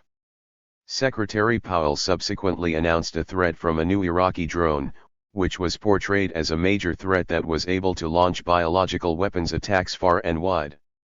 4 months prior, in October, President Bush had alluded to the possibility that Iraqi drones could be used to launch attacks on the US, meaning either that Iraq had the only drones in the world with intercontinental ranges or it had some kind of operating base in the Americas, which were both ludicrous propositions. Washington's concerns were soon echoed by London. The possibility of Iraqi drones flying down American streets launching WMDs was widely reported in US media and contributed to portraying Iraq as an imminent threat. The drone referred to, it quickly emerged, was no better than a civilian hobby model and had a wooden propeller, engines smaller than those of a lawnmower and a range of no more than 5 miles. 96. The Iraq War was thus based on claims which the administration, in the best cases, was aware were highly tenuous, and in the worst cases knew were outright lies. The invasion's far-reaching consequences were thus all direct results of fabricated information vilifying the government in Baghdad, associating it with the 9/11 atrocity, and falsely portraying it as an imminent threat with malign intentions. 9. False claims of Iraqi atrocities. The credibility of U.S. allegations against Iraq, in particular that of its development of weapons of mass destruction, was bolstered by corroborating claims from Britain, which would be its primary coalition partner in launching the invasion. A 55-page dossier published in September 2002 by the British government, based on reports made by the Joint Intelligence Committee, alleged that Iraq was developing nuclear weapons. This included claims that Baghdad sought significant quantities of uranium from Africa for such purposes, although the sources for large majority of the evidence were not reported, supposedly to protect anonymity. Its findings, according to Prime Minister Tony Blair, left both London and the world no choice but to act. British reports that Iraq had chemical and biological weapons, and al-Hussein Scud-derived ballistic missiles capable of carrying them, were presented by politicians and major media outlets as evidence of an imminent threat to the Western world. Britain's most popular daily newspaper The Sun, for example, claimed Brits 45 minutes from doom, while the Daily Star reported Mad Saddam ready to attack, 45 minutes from a chemical war, and the Daily Mail published the headline just 45 minutes from attack 97. Prime Minister Blair similarly alluded to the possibility that Iraq, again personified as Saddam Hussein, would not only expand its arsenal, but also use the weapons he has unless swift action was taken. 98.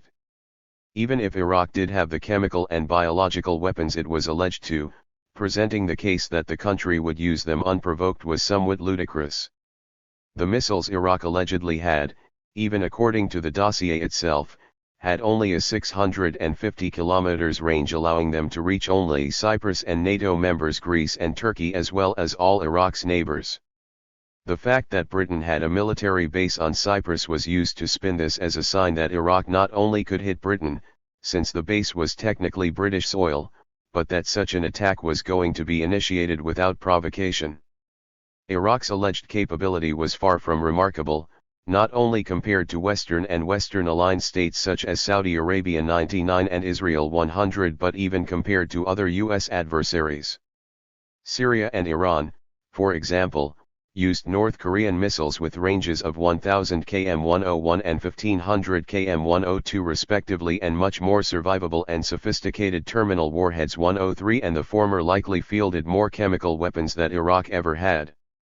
Blurring the very distinct lines between a deterrent and a weapon which would be used as soon as the owner had the chance to. 104 was later similarly used by advocates of war to portray North Korea as ready to launch nuclear attacks on the United States as soon as it developed a nuclear-tipped missile capable of reaching it. 105 As it was, however, Iraq actually had neither.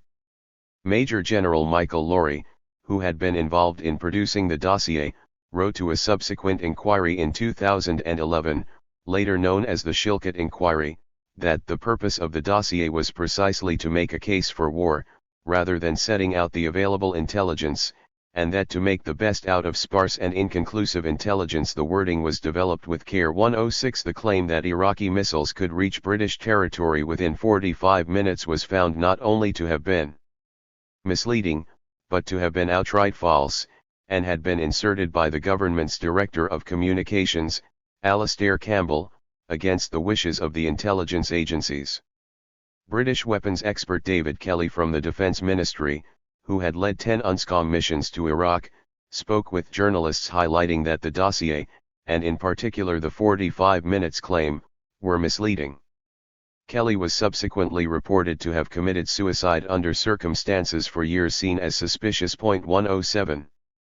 The invasion began on March 10, 2003 and was carried out without authorization from the United Nations Security Council or the pretext of defense from an Iraqi attack, which made it a serious breach of the UN Charter and an illegal act of aggression, the supreme international crime. 108 This was one of several US-led crimes of aggression which violated international law, with preceding examples including the invasions of Grenada 109 and Panama 110 and the illegal air campaigns and no-fly zones targeting Yugoslavia 111 and post-Gulf War Iraq. 112. Following the invasion, U.S. and Allied allegations of Iraq's development of weapons of mass destruction were revealed to have been totally fabricated. They had proven invaluable as a pretext for hostile policies towards Baghdad, however, particularly when paired with efforts to portray the Iraqi leadership as a potential supplier of such weapons to al-Qaeda, and otherwise as irrational or insane and therefore willing to use such weapons unprovoked. 113 As Professor Robert Swansbrough, President Bush's most prominent biographer, stressed, the Bush administration's call for a preemptive war against Iraq, replete with frightening warnings about Iraq's weapons of mass destruction, Saddam Hussein's links to al-Qaeda and hints of the Iraqi dictator's role in the 9/11 attacks on America, created a powerful juggernaut towards a war of choice with Iraq. 114 He noted regarding the Bush administration's decision to go to war once the president had made that decision, groupthink shunted aside warnings, contrary data, and less optimistic assumptions that disputed the president's preferred policy. 115 The head of Britain's MI6 Sir Richard Dearlove similarly concluded, as documented in the Downing Street Memorandum published in 2005, military action was now seen as inevitable. Bush wanted to remove Saddam, through military action, justified by the conjunction of terrorism and WMD. But the intelligence and facts were being fixed around the policy. 116 He recalled that many figures in the administration had been playing fast and loose with the evidence to provide a pretext for the policies they hoped to enact. 117 Many of the statements by U.S. officials were found to have been not only misleading, but outright false. An example was an address to the veterans of foreign wars on August 26, 2002, when Vice President Cheney unequivocally declared, "We now know that Iraq has resumed its efforts to acquire nuclear weapons." 118 The CIA had not cleared the speech, which went well beyond the facts the intelligence community had established. 119 Another was an address on October 7, 2002, during which President Bush stated, "We know Iraq and al-Qaeda had high-level contacts over a year." House Speaker Dennis Hastert summarized 5 days later regarding this claim, "Is there a direct connection between Iraq and al-Qaeda? The president thinks so."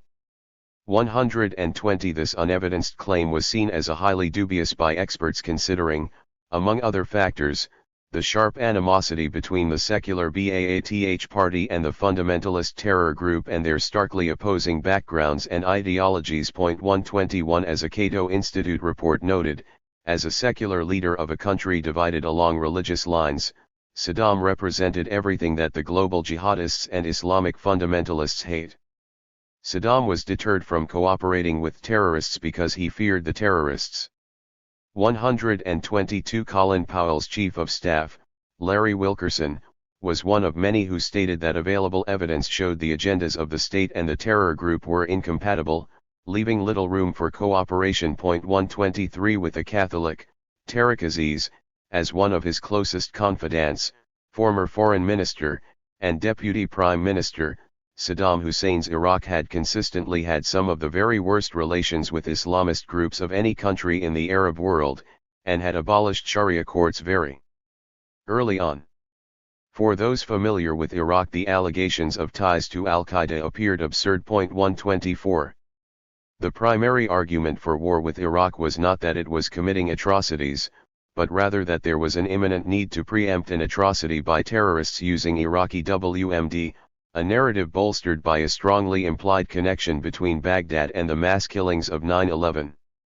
The British narrative placed a lesser emphasis on possible Baghdad al-Qaeda ties, but instead strongly implied that an Iraq with an expanded WMD capability would not use it as a deterrent, and could instead use it to attack the West without warning.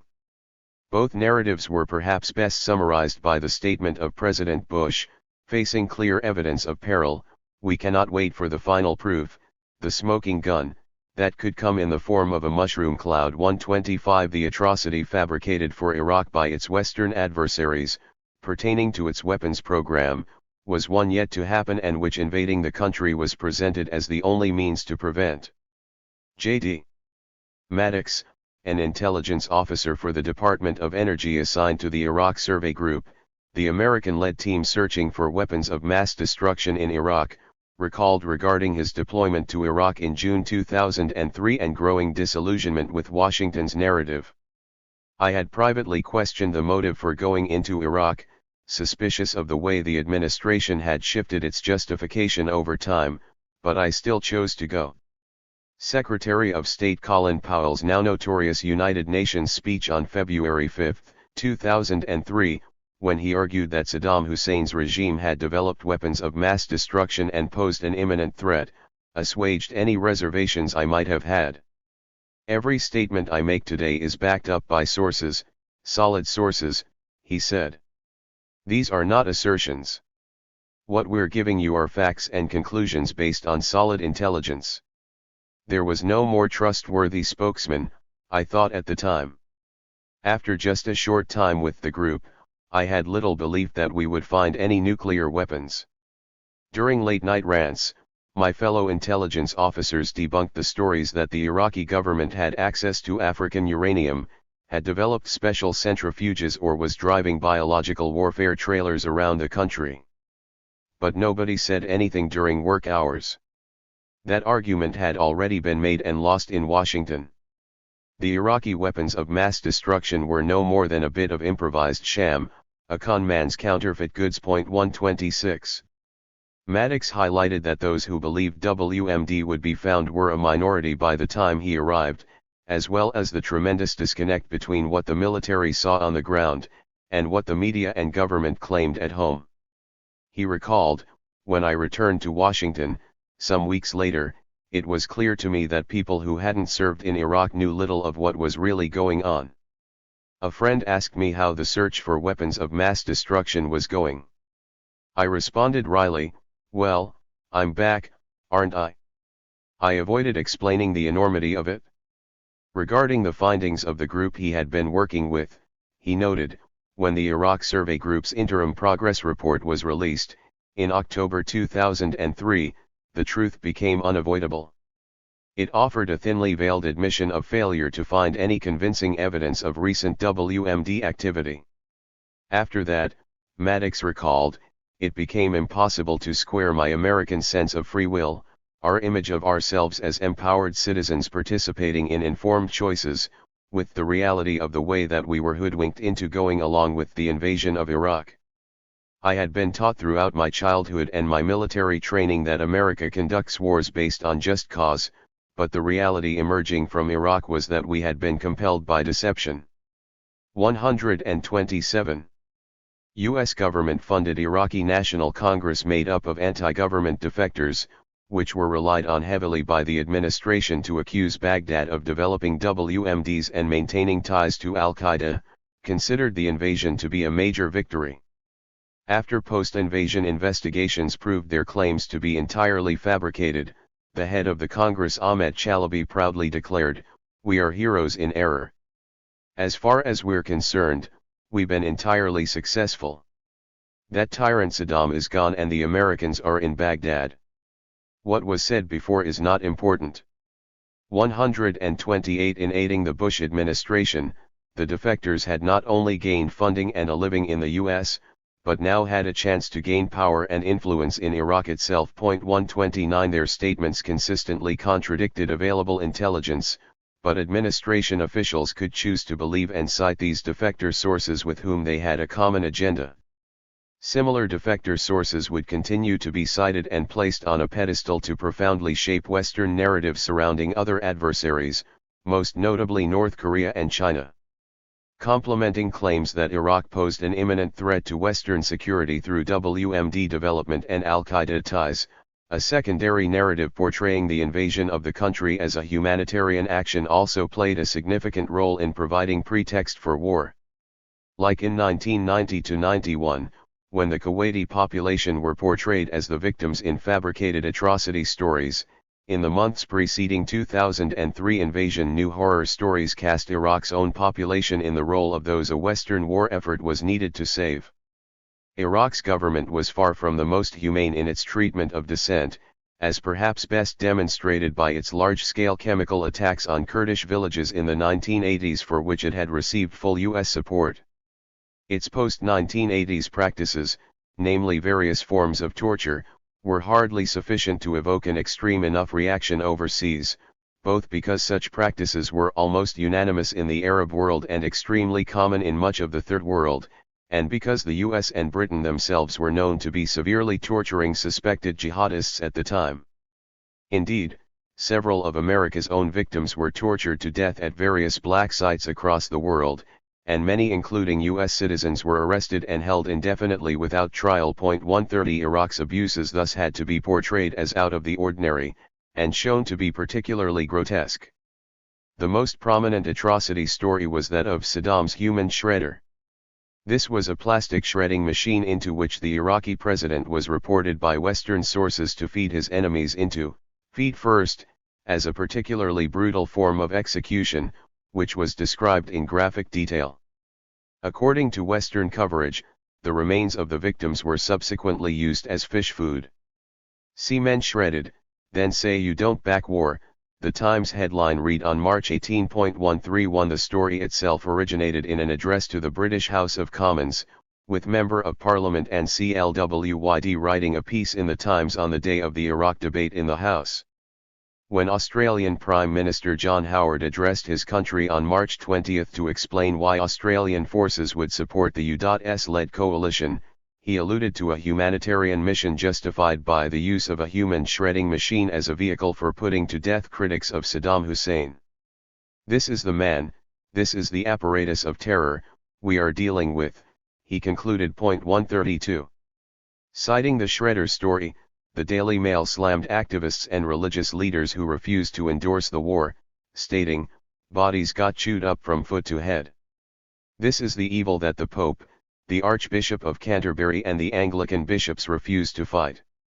Fittingly headlined this war is about good versus evil, the paper claimed that those protesting against the war were committing nothing less than an act of treachery for defending a monster the likes of which the world had not seen since Stalin and Hitler. Those fighting against a free democracy, it added, could never be on the right side, an absolutist ideological argument. 133 Other publications across much of the British media spectrum made claims to similar effect, with The Telegraph asserting that peace activists, by opposing the invasion, were effectively telling Iraq to crank up the shredder. 134. This alleged Iraqi atrocity, like so many others vilifying Western adversaries at times of high tensions, proved to be a baseless fabrication. As The Guardian observed in 2004, the horror of one of Saddam's execution methods made a powerful pro-war rallying cry, but the evidence suggests it never existed. 135 The Sun noted regarding the atrocity's impact in providing support for an invasion, public opinion swung behind Tony Blair as voters learned how Saddam fed dissidents feet first into industrial shredders. It had a similarly strong impact in the United States. 136 The human shredder story would likely have played a much larger role in shaping the narrative for the war if it had been published earlier, much like the story of Kuwaiti babies being thrown out of incubators did in the Gulf War. As former Wall Street Journal reporter and president of Harper's Magazine, John MacArthur, noted in reference to consistencies in fabricated atrocity propaganda between the two wars, these are all the same people who were running it more than 10 years ago. They'll make up just about anything, to get their way. 137. Seeking to capitalize on growing claims of Iraqi atrocities and to broaden support for military action, President Bush's rhetoric notably changed 15 days before the beginning of the war from February 23, 2003. The core message of subsequent statements was not the imminent threat from weapons of mass destruction or terrorism, but rather the need to promote the Western political model, Western-style liberal democracy, by imposing this system on Iraq. 138 This ideological argument invoked the Western world's age-old belief in the civilizing mission, which in its latest iteration had evolved into the democratizing mission, to spread its ideology, political models, and way of life across the world. Portrayals of the supposed depravity of the Iraqi system affirmed the idea of Western supremacy, and the need for a civilizing mission to build a better Iraq that was influenced by Western ideology and political values. 11. Following the invasion, it became increasingly clear that Baghdad had no ties to Al-Qaeda and no WMDs, with even its old chemical and biological programs having been abandoned in exchange for expected sanctions relief, as international inspectors had verified in the 1990s. Indeed, many analysts noted that if Iraq really had WMDs, and the US and its allies had not been able to get inspectors into the country to confirm they were gone, an invasion would have been unlikely due to the danger that such weapons would be used to retaliate against Western and Allied targets. While an illegal US and British-led invasion in 2003 was based on the premise of halting Iraq's WMD development, when this narrative had been fully debunked, the invasion needed to be retrospectively justified with a new round of fabricated atrocities. These efforts benefited from the meta-narrative created from 1990, and amplified after 2001, which cast Baghdad as capable of practically any evil deed. In November and December 2003, as the war faced growing criticism for being unjust and conducted on false premises, British Prime Minister Tony Blair claimed that 400,000 bodies had been found in Iraqi mass graves, victims of government massacres. In doing so, Blair attempted to vindicate the invasion by reframing it as humanitarian war. The claim was widely cited by prominent sources, including by members of parliament, and widely published, including in the introduction to a USAID pamphlet dedicated exclusively to the issue titled Iraq's Legacy of Terror, Mass Graves.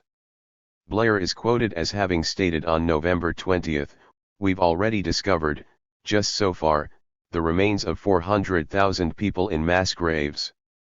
The pamphlet further elaborated, if these numbers prove accurate, they represent a crime against humanity surpassed only by the Rwandan genocide of 1994, Pol Pot's Cambodian killing fields in the 1970s, and the Nazi Holocaust of World War II 139. Since Prime Minister Blair alleged that the larger number of bodies had been found, rather than asserting that they would be found, it appeared a very deliberate falsification to vilify Iraq and dissipate growing criticism of London and Washington's actions. It was only in July the following year, after the story had circulated for over 6 months, that Downing Street admitted its claims had been false. 140 Even a retracted atrocity fabrication, however, would continue to reinforce the meta-narrative which had shaped public opinion to favor the war, and to view Western military action as justified against those countries outside the Western sphere of influence accused of humanitarian abuses. The saying in American politics that voters, once deceived, tend to stay that way despite all evidence summarized the value of alleging extreme atrocities even if these allegations were then quietly retracted. 141 As noted by Professor at the Catholic University of Louvain, Jean Bricmont in his book on the subject of atrocities and humanitarian military action regarding the Iraqi mass graves case specifically. The lie remains in the public consciousness and has its effect if someone points out that the US war has cost the lives of 100,000 Iraqi civilians. The immediate answer is, yes, but they found 400,000 bodies in Saddam's mass graves. What would be the reaction if the leader of a third world country multiplied by a factor of 80 the number of dead at Sabra and Shatila, or during the Vietnam War or in the invasion of Iraq? How much credibility would he retain? 142. Iraq's fate after a humanitarian premised invasion. Following the U.S.-led invasion, Iraq would remain in a near constant state of instability with serious negative implications for its population. The conduct of U.S. and Allied forces exacerbated the suffering, including not only the kinds of munitions used but also the comportment of servicemen conditioned for extreme violence. Representative Duncan D. Hunter, a U.S. Marine Corps veteran, said his military unit killed probably hundreds of civilians. This statement was an attempt to justify Navy SEAL Chief Edward Gallagher's killing of an Iraqi prisoner, to which Hunter responded, "I frankly don't care if he was killed. I just don't care. Even if everything that the prosecutors say is true in this case, then, Eddie Gallagher should still be given a break, I think." Claiming Gallagher was not guilty of any unique crime, and implying a prevailing norm among personnel in Iraq, Hunter stated, "Well, then, how do you judge me? So, I was an artillery officer, and we fired hundreds of rounds into Fallujah, killed probably hundreds of civilians, if not scores, if not hundreds of civilians. Probably killed women and children, if there were any left in the city when we invaded. So do I get judged, too? His statement ultimately pointed to the fact that only a small fraction of atrocities and war crimes committed were ever publicized, with the majority being overlooked. Gallagher's target had notably been a teenage combatant who he killed with a knife before posing with his corpse for photos, which Hunter defended by saying he had also posed for pictures with dead combatants. 143. U.S. Marine sniper Rudy Reyes recalled being shown footage of targets having their heads blown off by sniper rifles in order to become desensitized to violence before being sent to Baghdad in 2003. Marines were systematically programmed to kill, he said. In our boot camp, do you know how we say the word yes? It's the word kill. It's the only way you can say yes. We're watching real-world, headshots, footage of sniper kills. And then they're slowing it down in slow motion, head expanding 3 times the size, then vacuum collapse, then brains and skull. He initially questioned if he was capable of continuing, because there was still some human in me, but the extreme desensitization to violence led his group of Marines to slaughter Iraqi civilians including children. 144 More extreme methods of desensitizing Western forces for war were known, a notable example being the junior Australian personnel in Afghanistan given civilians to kill by hand by their seniors, mental preparation for war in the country known as blooding. 145 British Special Forces had a similar practice. 146 U.S. Army Corporal Michael Pressner was one of many former servicemen who stressed that, much like in its wars in the Philippines, Japan, Korea, and Vietnam, racial dehumanization of the population significantly influenced the conduct of American personnel.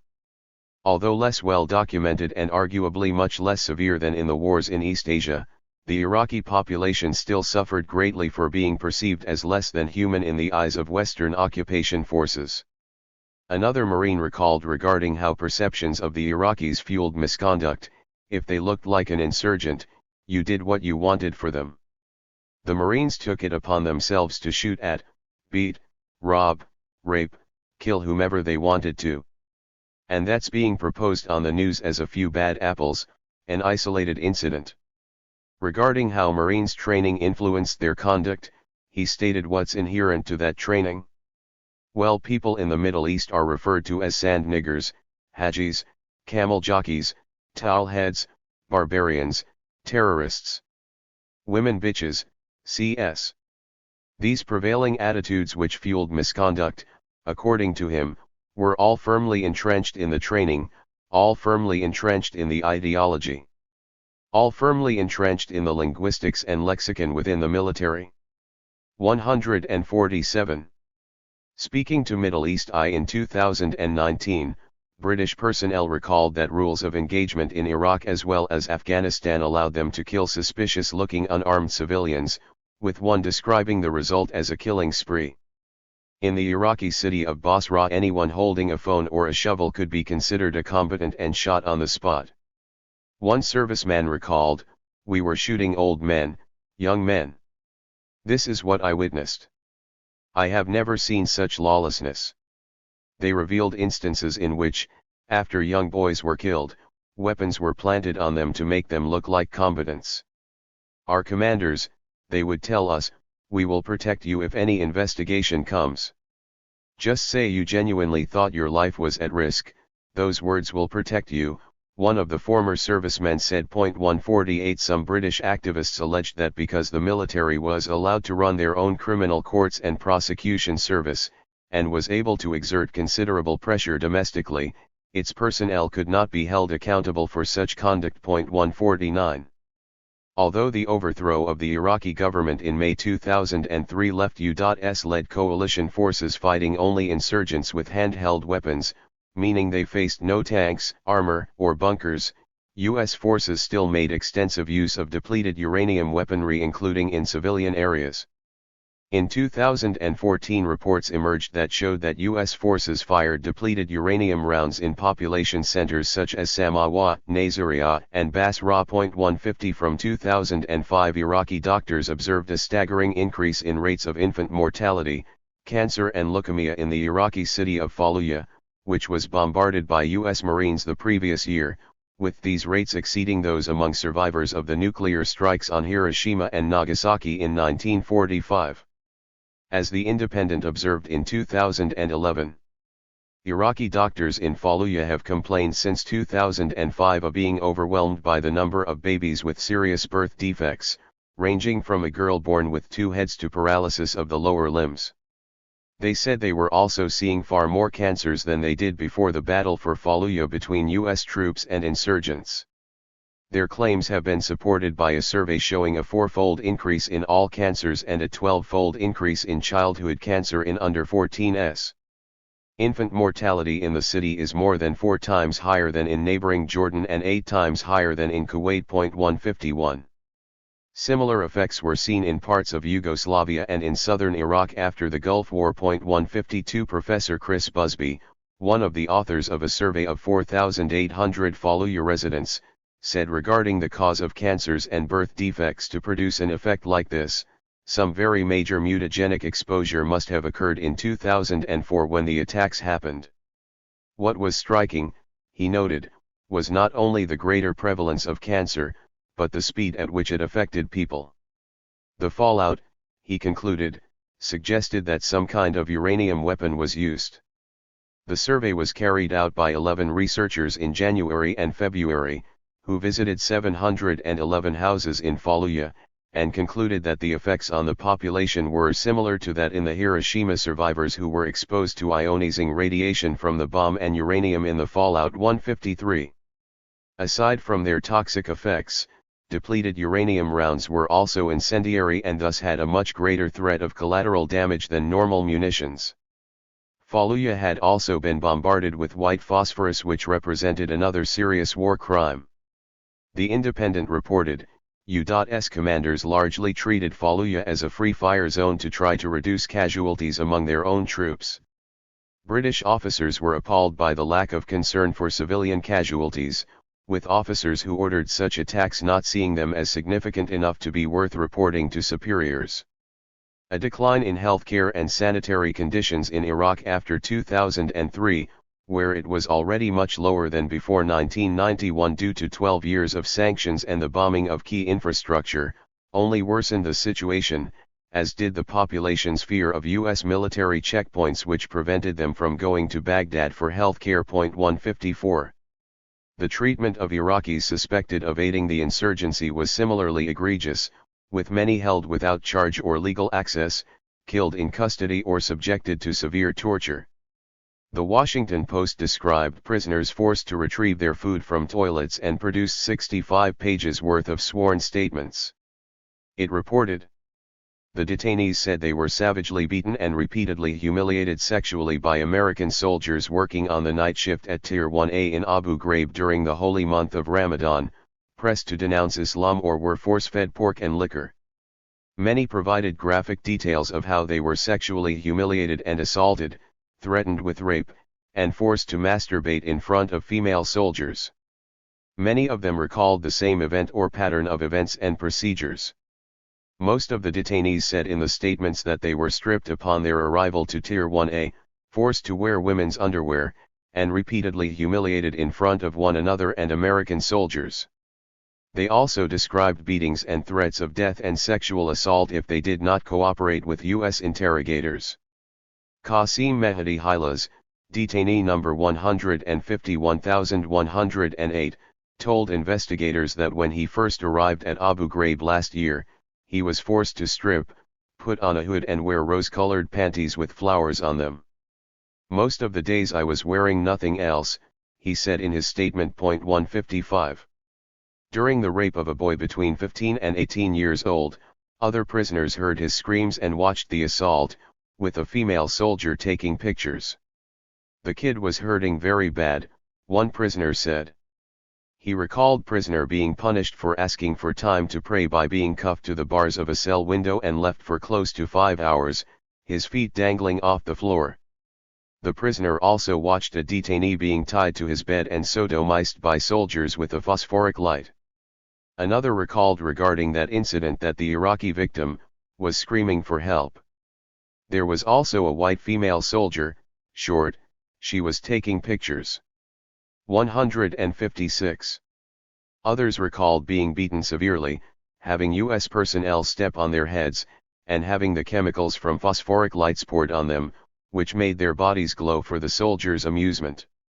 They were taking pictures of me during all these instances, the victim recalled, and that he was subsequently sodomized with a nightstick. 157. Detainee number 13077, Hayatar Sabar Abed Mikchub al-Abudi, recalled, they forced us to walk like dogs on our hands and knees. And we had to bark like a dog, and if we didn't do that they started hitting us hard on our face and chest with no mercy. After that, they took us to our cells, took the mattresses out and dropped water on the floor, and they made us sleep on our stomachs on the floor with the bags on our head, and they took pictures of everything. 158.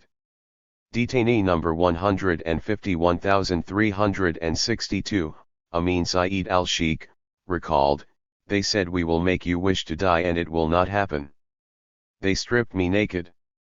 One of them told me he would rape me. He drew a picture of a woman to my back and makes me stand in shameful position holding my buttocks. 159. Detainee number 18170, Abdu Hussein Saad Fali, recalled a soldier brought a box of food and he made me stand on it with no clothing, except a blanket. Then a tall black soldier came and put electrical wires on my fingers and toes and on my penis, and I had a bag over my head.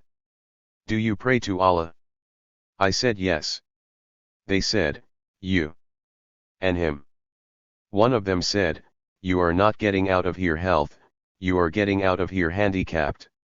And he said to me, are you married? I said, yes. They said, if your wife saw you like this, she will be disappointed. One of them said, but if I saw her now she would not be disappointed now because I would rape her. The soldiers told him that if he cooperated, they would release him in time for Ramadan. He said he did but was not released. One soldier continued to abuse him by hitting his broken leg and ordered him to curse Islam. Because they started to hit my broken leg, I cursed my religion. They ordered me to thank Jesus that I'm alive. After being handcuffed him to a bed, he was asked, do you believe in anything? I said to him, I believe in Allah. So he said, but I believe in torture and I will torture you. 160. Only a small portion of the evidence of abuses committed against Iraqi prisoners would ever become available to the public. Journalist Seymour Hersh, who gained special access to a greater quantity of the evidence, recalled regarding its contents. Some of the worst things that happened you don't know about, okay. Videos, there are women there. Some of you may have read that they were passing letters out, communications out to their men. This is at Abu Ghraib. The women were passing messages out saying, please come and kill me, because of what's happened, and basically what happened is that those women who were arrested with young boys, children in cases that have been recorded. The boys were sodomized with the cameras rolling. And the worst above all of that is the soundtrack of the boys shrieking that your government has. 161. Rick Perlstein recalled after hearing him speak, that Hersh said that after he broke Abu Ghraib people are coming out of the woodwork to tell him this stuff. He said he had seen all the Abu Ghraib pictures. He said, you haven't begun to see evil, then trailed off. He said, horrible things done to children of women prisoners, as the cameras run. He looked frightened. 162. Iraqi businesswoman Huda al-Azai, who was suspected of ties to insurgent groups, recalled, they handcuffed me and blindfolded me and put a piece of white cloth over my eyes. They bundled me into a Humvee and took me to a place inside the palace. I was dumped in a room with a single wooden chair. It was extremely cold. After being joined by her crying sister and left there overnight, Al-Azai was taken to a torturing place where, the U.S. officer told us, if you don't confess, we will torture you. So you have to confess. My hands were handcuffed. They took off my boots and stood me in the mud with my face against the wall. I could hear women and men shouting and weeping. I recognized one of the cries as my brother Mutaz. I wanted to see what was going on, so I tried to move the cloth from my eyes. When I did, I fainted. 163. Al-Azhar. I recalled being beaten by an American soldier, and her brother being sexually abused in custody. American guards then made her stand with her face against the wall for 12 hours, then returned her to her cell at midnight. The cell had no ceiling. It was raining. At midnight they threw something at my sister's feet. It was my brother Ayad. He was bleeding from his legs, knees and forehead. I told my sister, "Find out if he's still breathing." She said, "No. Nothing." I started crying. The next day they took away his body. Her brother had been tortured to death and his corpse thrown in with his sister's, perhaps as a threat to compel them to confess. His body had extensive bruising to the chest and arms, and a severe head wound above the left eye.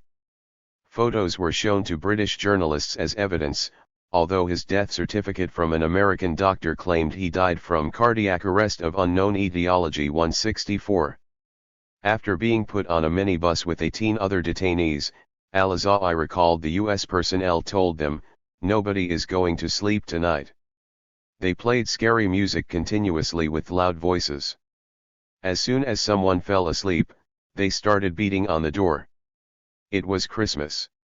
They kept us there for 3 days. Many of the U.S. soldiers were drunk. An American serviceman eventually broke her shoulder, and she was transferred to Abu Ghraib prison and kept in solitary confinement for 156 days in a 2-meter square cell, initially with no bed and a bucket for a toilet. Prisoners under punishment were thrown in 1-meter square cells and had cold water poured on them for hours. Dogs were used to torture inmates and allowed to bite them, and female detainees including children were on occasion raped. The American interrogators were entirely ignorant and knew nothing about Iraqi people. The vast majority of people there were innocent, Al-Azhar concluded. 165. Reports from U.S. military personnel, alongside photographic evidence, verified claims of abuse, including arranging male prisoners naked in a pile and jumping on them, forcing prisoners to rape one another and simulating electric torture. 166. U.S. Major General Antonio Taguba, commenting on the photos American soldiers took as evidence of their own sexual abuse against Iraqis, said that they show torture, abuse, rape and every indecency. 167. Many of these pictures were not released, as it was believed that it would seriously tarnish the country's image. Secretary of State Donald Rumsfeld commented, "If these are released to the public, obviously it's going to make matters worse." 168. President Obama, upon taking office, also strongly opposed releasing the photos, stating that they would inflame anti-American public opinion. 169. This decision was supported by General Taguba, and was vital to preserving the United States' international image and to concealing some of the real consequences of Washington and its allies' humanitarian-premised war. These very real and egregious humanitarian abuses against the Iraqi population were direct results of successful U.S. and Allied fabrication of false allegations of Iraqi atrocities, WMD development, and ties to terror groups, without which no invasion would have been possible. International Authority on Iraq and the Arab World, President Emeritus of the International Association of Middle East Studies and consultant to the State Department, the Department of Defense and USAID, Raymond Baker, observed in 2010, 7 years after the invasion. The consequences in human and cultural terms of the destruction of the Iraqi state have been enormous, notably, the deaths of over 1 million civilians, the degradation in social infrastructure, including electricity, potable water, and sewage systems, the targeted assassination of over 400 academics and professionals, and the displacement of approximately 4 million refugees and internally displaced people. All of these terrible losses are compounded by unprecedented levels of cultural devastation, attacks on national archives and monuments that represent the historical identity of the Iraqi people. Rampant chaos and violence hamper efforts at reconstruction, leaving the foundations of the Iraqi state in ruin. 170. Foreign Affairs in 2012 described the Iraq we left behind as the world's next failed state. In sharp contrast to the Ba'athist period, and relative prosperity preceding Western sanctions and bombings or the imposition of a Western-style political system, it noted. The Iraqi state cannot provide basic services, including regular electricity in summer, clean water, and decent health care. Meanwhile, unemployment among young men hovers close to 30%, making them easy recruits for criminal gangs and militant factions. The current pace of bombings and shootings is more than enough to leave most Iraqis on edge and deeply uncertain about their futures.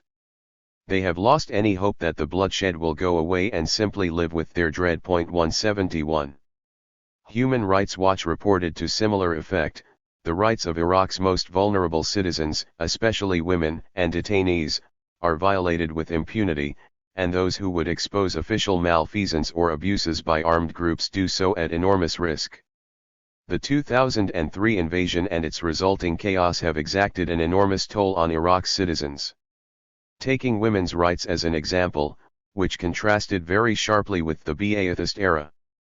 The deterioration of security has promoted a rise in tribal customs and religiously inflected political extremism, which have had a deleterious effect on women's rights, both inside and outside the home. For Iraqi women, who enjoyed some of the highest levels of rights protection and social participation in the region before 1991, these have been heavy blows.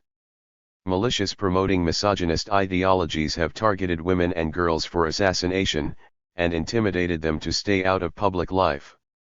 Trafficking in women and girls in and out of the country for sexual exploitation is widespread. 172. The full consequences of the invasion are too great to cover in this volume, but one result would be over 1 million Iraqi deaths by September 2007, according to Britain's opinion research business polling group. 173. Approximately 40% of the country's middle class had fled within 4 years of the invasion. 174. With 2 million refugees leaving the country and a further 1.7 million left internally displaced, figures which only increased in the following years. 175. The invasion ultimately saw Iraq transformed from a recovering and stable power with considerable economic potential into a weak and internally divided nation over which various foreign powers fought for control. 176. The weak institutions of the post-Ba'athist government established under the U.S.-led occupation, and foreign sponsorship of various non-state groups including radical jihadist groups backed by Western-aligned Gulf states, to which State Department officials turned a blind eye, ensured a perpetuation of this situation. 177. Indeed, President Barack Obama himself acknowledged that the rise of al-Qaeda in Iraq, and later the creation of the Islamic State of Iraq and Syria terror group, were direct consequences of the U.S.-led invasion. 178. There was no notable presence of jihadist terror groups on Iraqi soil before March 2003, but by the end of the year Iraq had become one of the leading hotspots for terrorist activities. The eventual rise of the Islamic State was thus also a direct consequence of Washington's fabricated atrocities and other false narratives to vilify Baghdad, including not only those in 2001-03, but also in 1990-91, which had been essential to paving the way to two devastating assaults on the country. An investigative report released by the British government in 2016 strongly indicated that intelligence officials knew before March 2003 that the invasion would only fuel terrorism and lead to instability and societal collapse. Indeed, Britain's Defence Intelligence Service had predicted as early as March 2002 that an invasion would lead to political disintegration and extremist violence in Iraq. 179. Although Western forces formally withdrew from Iraq in 2011, Western military contractors would remain indefinitely. 180 U.S. personnel, alongside those from allied states such as Britain and Norway, returned within 3 years and appeared set to stay indefinitely despite significant clashes with militia forces loosely aligned with the Iraqi government. On January 4, 2020, the CIA assassinated Iranian General Qasem Soleimani near Baghdad International Airport. 181 After he had been invited to the country for peace talks and was scheduled to meet the Iraqi Prime Minister. 182 Soleimani's killing, likely many U.S. actions taken in the country over the preceding 2 decades, was considered by analysts to be illegal 183 if not a war crime 184, and as a serious breach of Iraqi sovereignty. It demonstrated just how limited the sovereignty was. The Iraqi parliament passed a resolution the following day calling for the removal of U.S. and foreign forces from the country, but the U.S. State Department made clear the following week that the issue of a troop withdrawal would not be open for discussion with the Iraqis. 185 Baghdad was left issuing somewhat feeble protests as the U.S. launched continuous airstrikes on various militia groups in the destabilized country, and ultimately had only limited sovereignty as Western forces were able to operate on its soil effectively at will. 186. Beyond the Axis, former NATO Secretary General Wesley Clark testified, citing a memo from the Office of the U.S. Secretary of Defense in 2001, that Washington had planned to attack and destroy the governments in 7 countries in 5 years, starting with Iraq and subsequently targeting Syria, Lebanon, Libya, Somalia, Sudan, and Iran.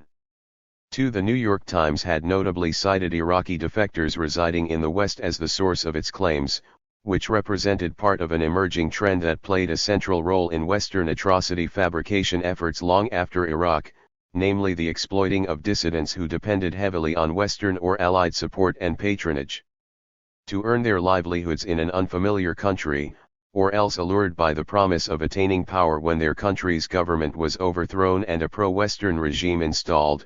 Dissidents would tell all kinds of stories to vilify their countries in line with narratives which would have the greatest impacts on public opinion. 3. These highly misleading portrayals continued after the war began. Vice President Cheney, for example, stated in September 2003 that the success of the Iraq campaign struck a major blow right at the heart of the base, if you will, the geographic base of the terrorists who had us under assault now for many years, but most especially on 9/11. For it was only in September 2003, 5 months after Baghdad was occupied, that Bush would acknowledge, "No, we've had no evidence that Saddam Hussein was involved with September the 11th. A prior version of the NI was made public in 2004, but gave virtually no useful information as it was very heavily redacted." 6. As noted by Lee Hamilton, this is not a problem unique to George Bush. It's every president I've known, and I've worked with 7 or 8 of them. All, at some time or another, used intelligence to support their political objectives. Information is power, and the temptation to use information to achieve the results you want is almost overwhelming. The whole intelligence community knows exactly what the president wants, and most are in their jobs because of the president, certainly the people at the top, and they will do everything they can to support the policy. Hamilton had received awards from both the CIA and the Defense Intelligence Agency. He concluded, "I'm always skeptical about intelligence. It's not as pure as the driven snow." 7. U.S. Weapons Inspector David Albright similarly stressed in a CBS interview that people who understood gas centrifuges almost uniformly felt that these tubes were not specific to a gas centrifuge use, that the administration was selectively picking information to bolster a case that the Iraqi nuclear threat was more imminent than it is, and, in essence, scare people. The head of the IAEA Mohammed al-Baradi similarly stressed that extensive field investigation and document analysis have failed to uncover any evidence that Iraq intended to use these 81mm tubes for any project other than reverse engineering of rockets. 8. In response to Powell's repeated fabrications, high-ranking Foreign Service officer John Brady Kiesling resigned in protest, writing a letter to the State Secretary slamming his systematic distortion of intelligence, systematic manipulation of American opinion, and practice of arbitrarily linking the unrelated problems of terrorism and Iraq. 9. Contrasting the foci of government campaigns to build support for the First and Second Wars against Iraq, the first focused primarily on fabricated atrocities against the Kuwaiti population, while the latter, capitalizing on post-9/11 public sentiments, focused on the imminent threat allegedly posed by Baghdad due to its alleged WMD development and al-Qaeda ties. Neither campaign focused entirely on one aspect, however, with portrayals of Iraq as a threat and Iraq as a humanitarian abuser being highly complementary. The case for the 2003 Iraq War was strengthened by fabricated stories of atrocities. For example, when President Bush claimed that on Saddam Hussein's orders, opponents have been decapitated, wives and mothers of political opponents have been systematically raped as a method of intimidation, and political prisoners have been forced to watch their own children being tortured. While the Iraqi government did widely practice torture of political opponents, these particular claims were nevertheless far removed from reality, with even Western human rights groups and the State Department's own human rights reports providing no corroborating claims. Such fabricated abuses were only a secondary focus of the campaign, however.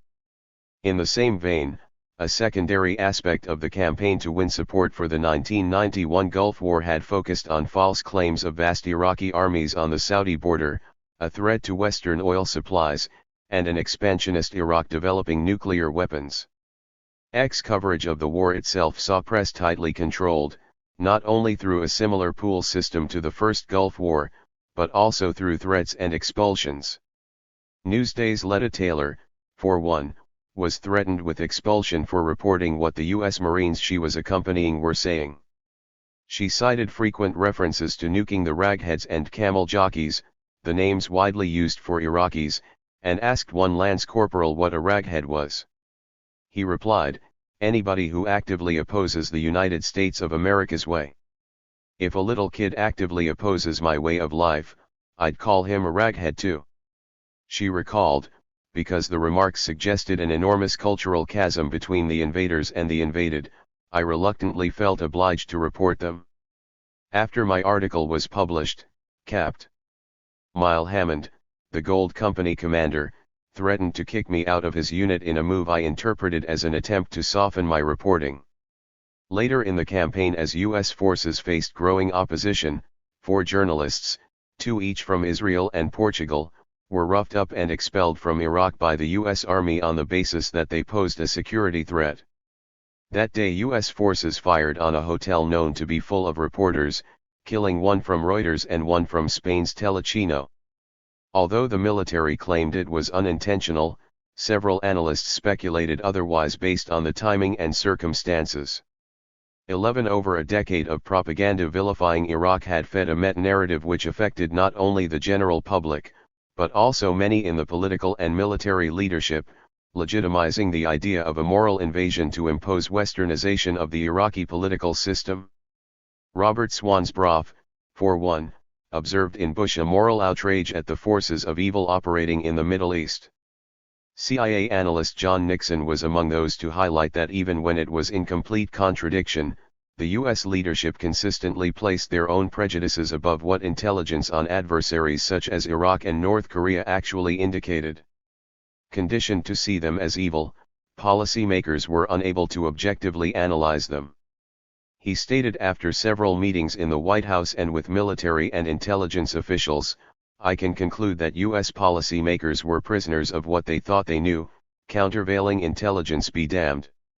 Intelligence on Iraq or North Korea which did not fit in with their images as essentially evil was dismissed. This cognitive dissonance was key to justifying an invasion based on the premise of a moral democratizing mission. Chapter 7. The U.S. North Korean conflict. Shaping global opinion of North Korea. North Korea in 2020 marked its 70th year in a state of war with the United States, the longest war between 2 industrial powers in world history, making it the oldest state adversary ever faced by Western Empire.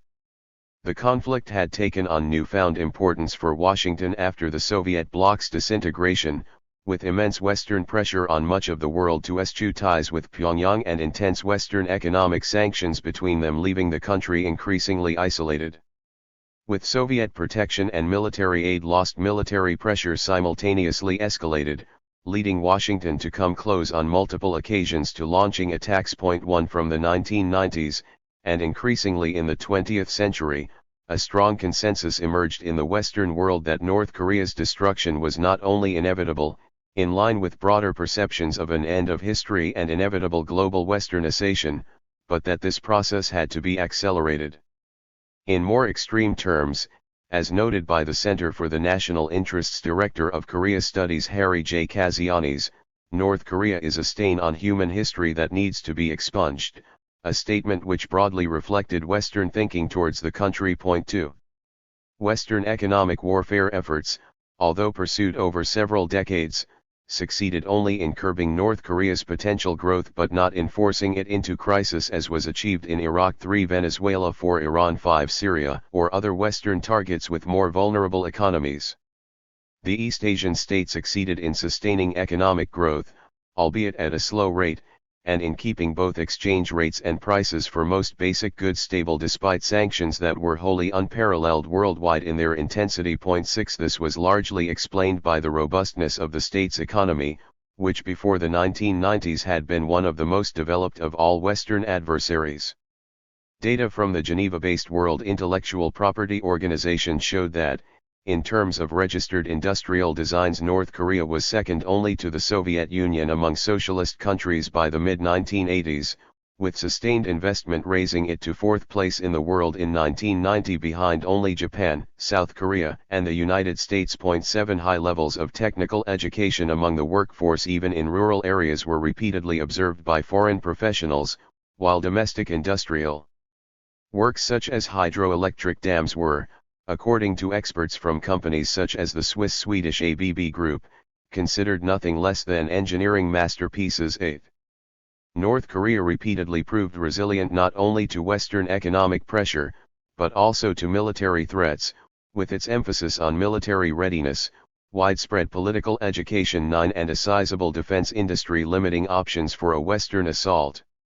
In the mid-2010s a conventional invasion was projected to lead to the loss of approximately 200,000 American military personnel. 10 While other reports indicated that the Pentagon could expect a loss of up to 500,000 troops under its command within 90 days of the outbreak of war. 11 These figures did not account for North Korean weapons of mass destruction or its ability to deliver them to U.S. territories such as Guam or Hawaii.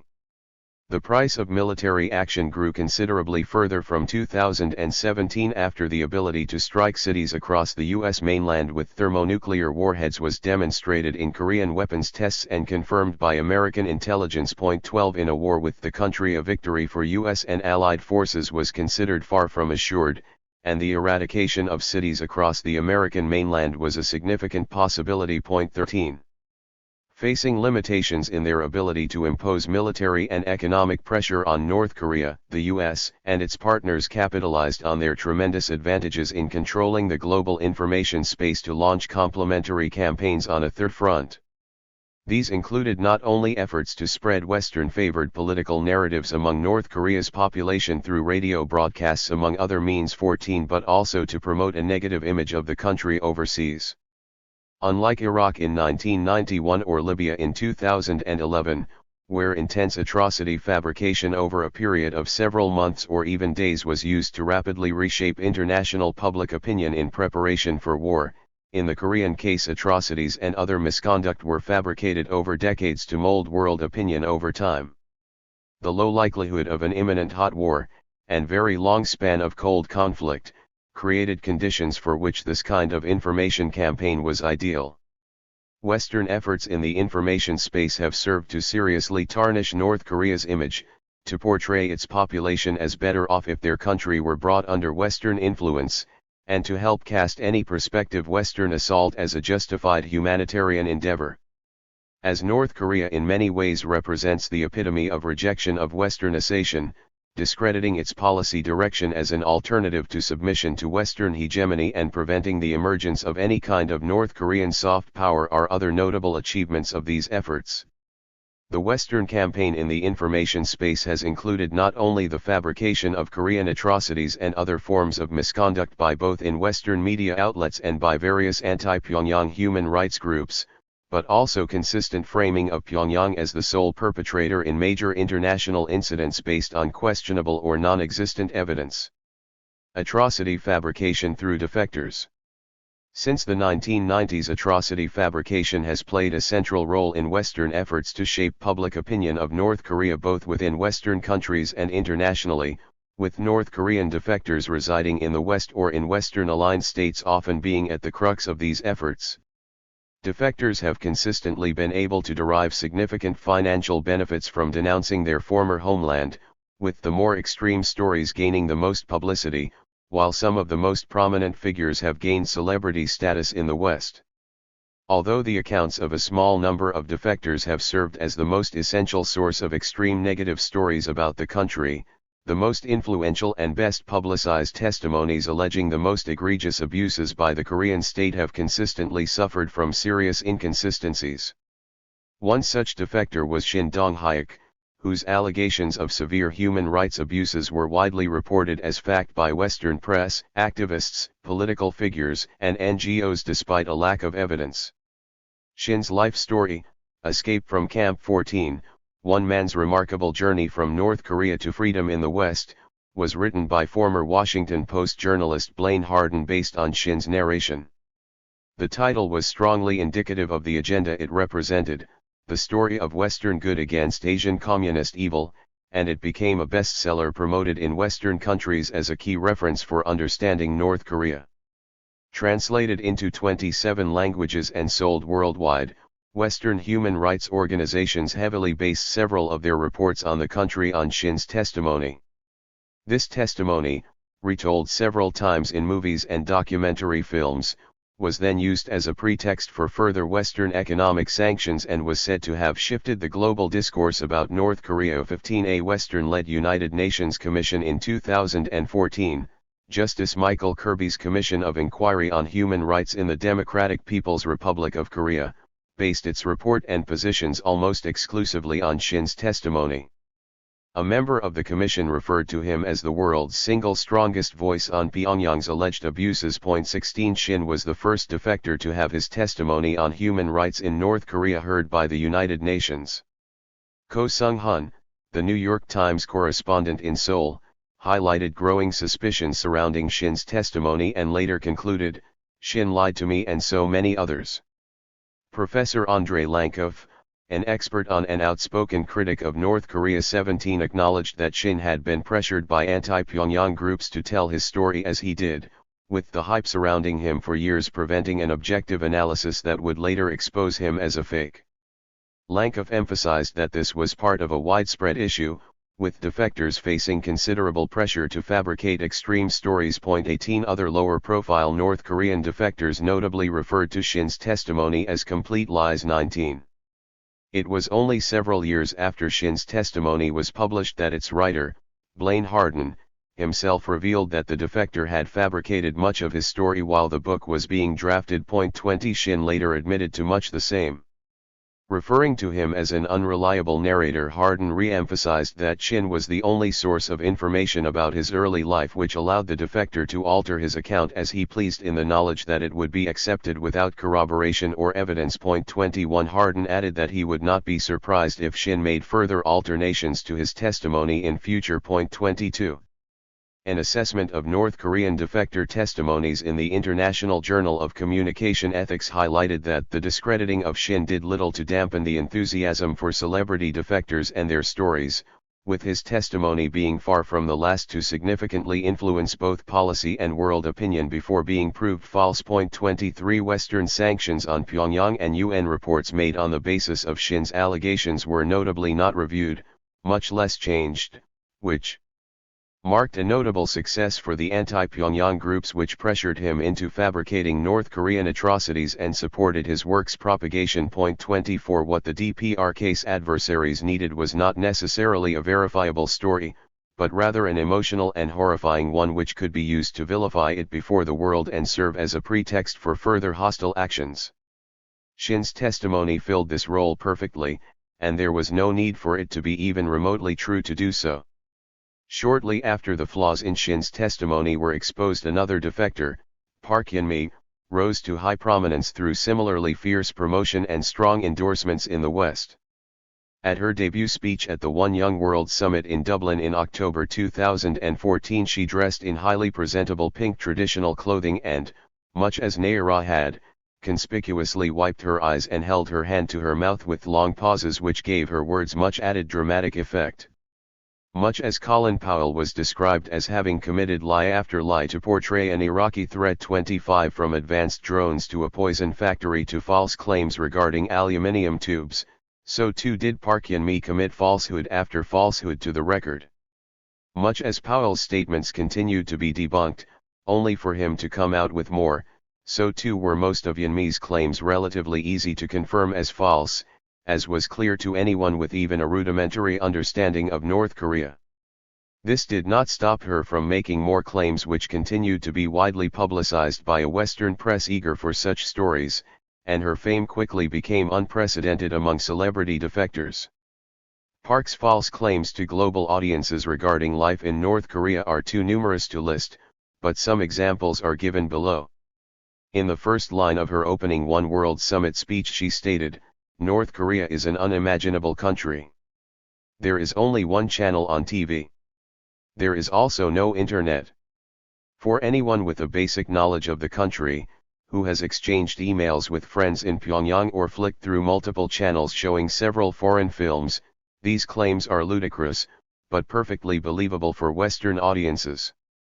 When addressing the Hong Kong Foreign Correspondents Club, Park claimed North Koreans had never heard of Africa, although almost every senior and middle school in the country has a world map with Africa clearly labeled. 26 A look at a high school history textbook shows that African history receives more attention than it does in most Western countries or anywhere else in East Asia. This is not to mention the performing arts shows put on by the many African students in Pyongyang coming from across the continent, from Zimbabwe and Uganda to Nigeria and Senegal. When Park claimed anyone with a height over 4'10" was conscripted into the military, this appeared to have no basis in reality since the country had an all-volunteer force. Of hundreds of North Koreans the writer has met and the dozens to whom he has spoken about the military, none recalled ever being conscripted and all were over 5 foot. 27 When Park claimed there was no word for love in North Korea, one needed only listen to one of its many popular love songs to know that there were many, and that her claim was totally ludicrous. 28 She also claimed that there was virtually no word for I, and that North Koreans had to say we for everything from school.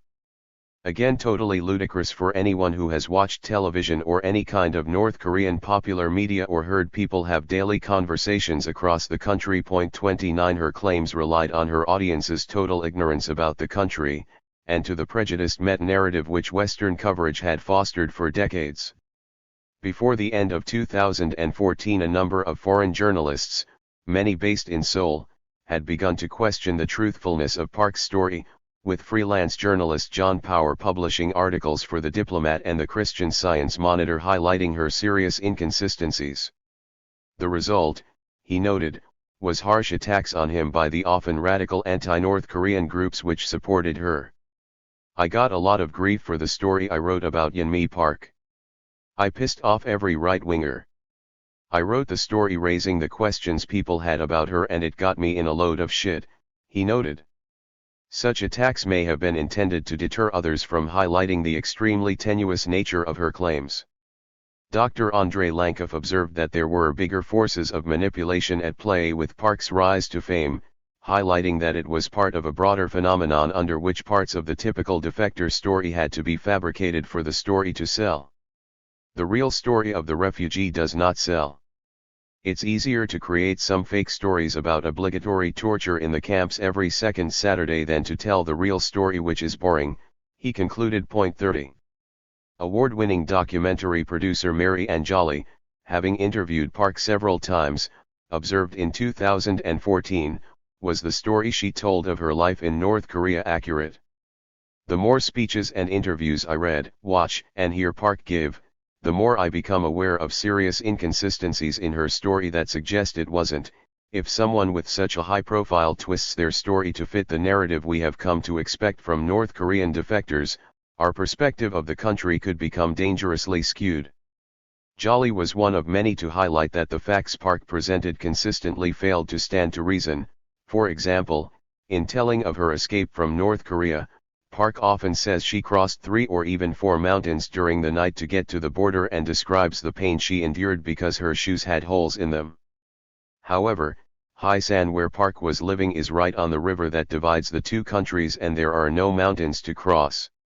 31 Park similarly claimed to have crossed the Gobi Desert from China into Mongolia at temperatures of -40 degrees with her mother and 5 other people including a baby, none of whom had any winter clothing, gloves, scarves, or any guide. She claimed they crossed the entire desert on foot in such extreme weather in a single day, and when asked how this feat, which was impossible for many reasons, was achieved, she said it was a miracle. 32. Another noteworthy claim which Park repeated several times was the following: when I was 9 years old, I saw my friend's mother publicly executed. Her crime: watching a Hollywood movie. This, too, was ridiculous, with even staunch critics of North Korea including professors in South Korea and other defectors highlighting that while the country did have the death penalty, it was reserved for crimes such as murder, human trafficking or smuggling. 33. Park described extreme hardship and having to go to the mountain to get the grass to eat and forage for food like grass or sometimes dragonflies, eating grasshoppers, dragonflies, a lot of insects, tree bark, plants, flowers. 34 To watch dead bodies was my routine life.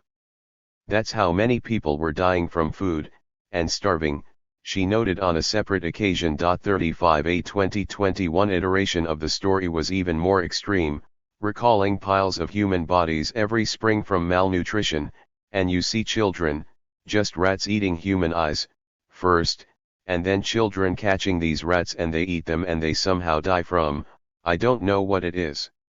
Then rats eat the children back.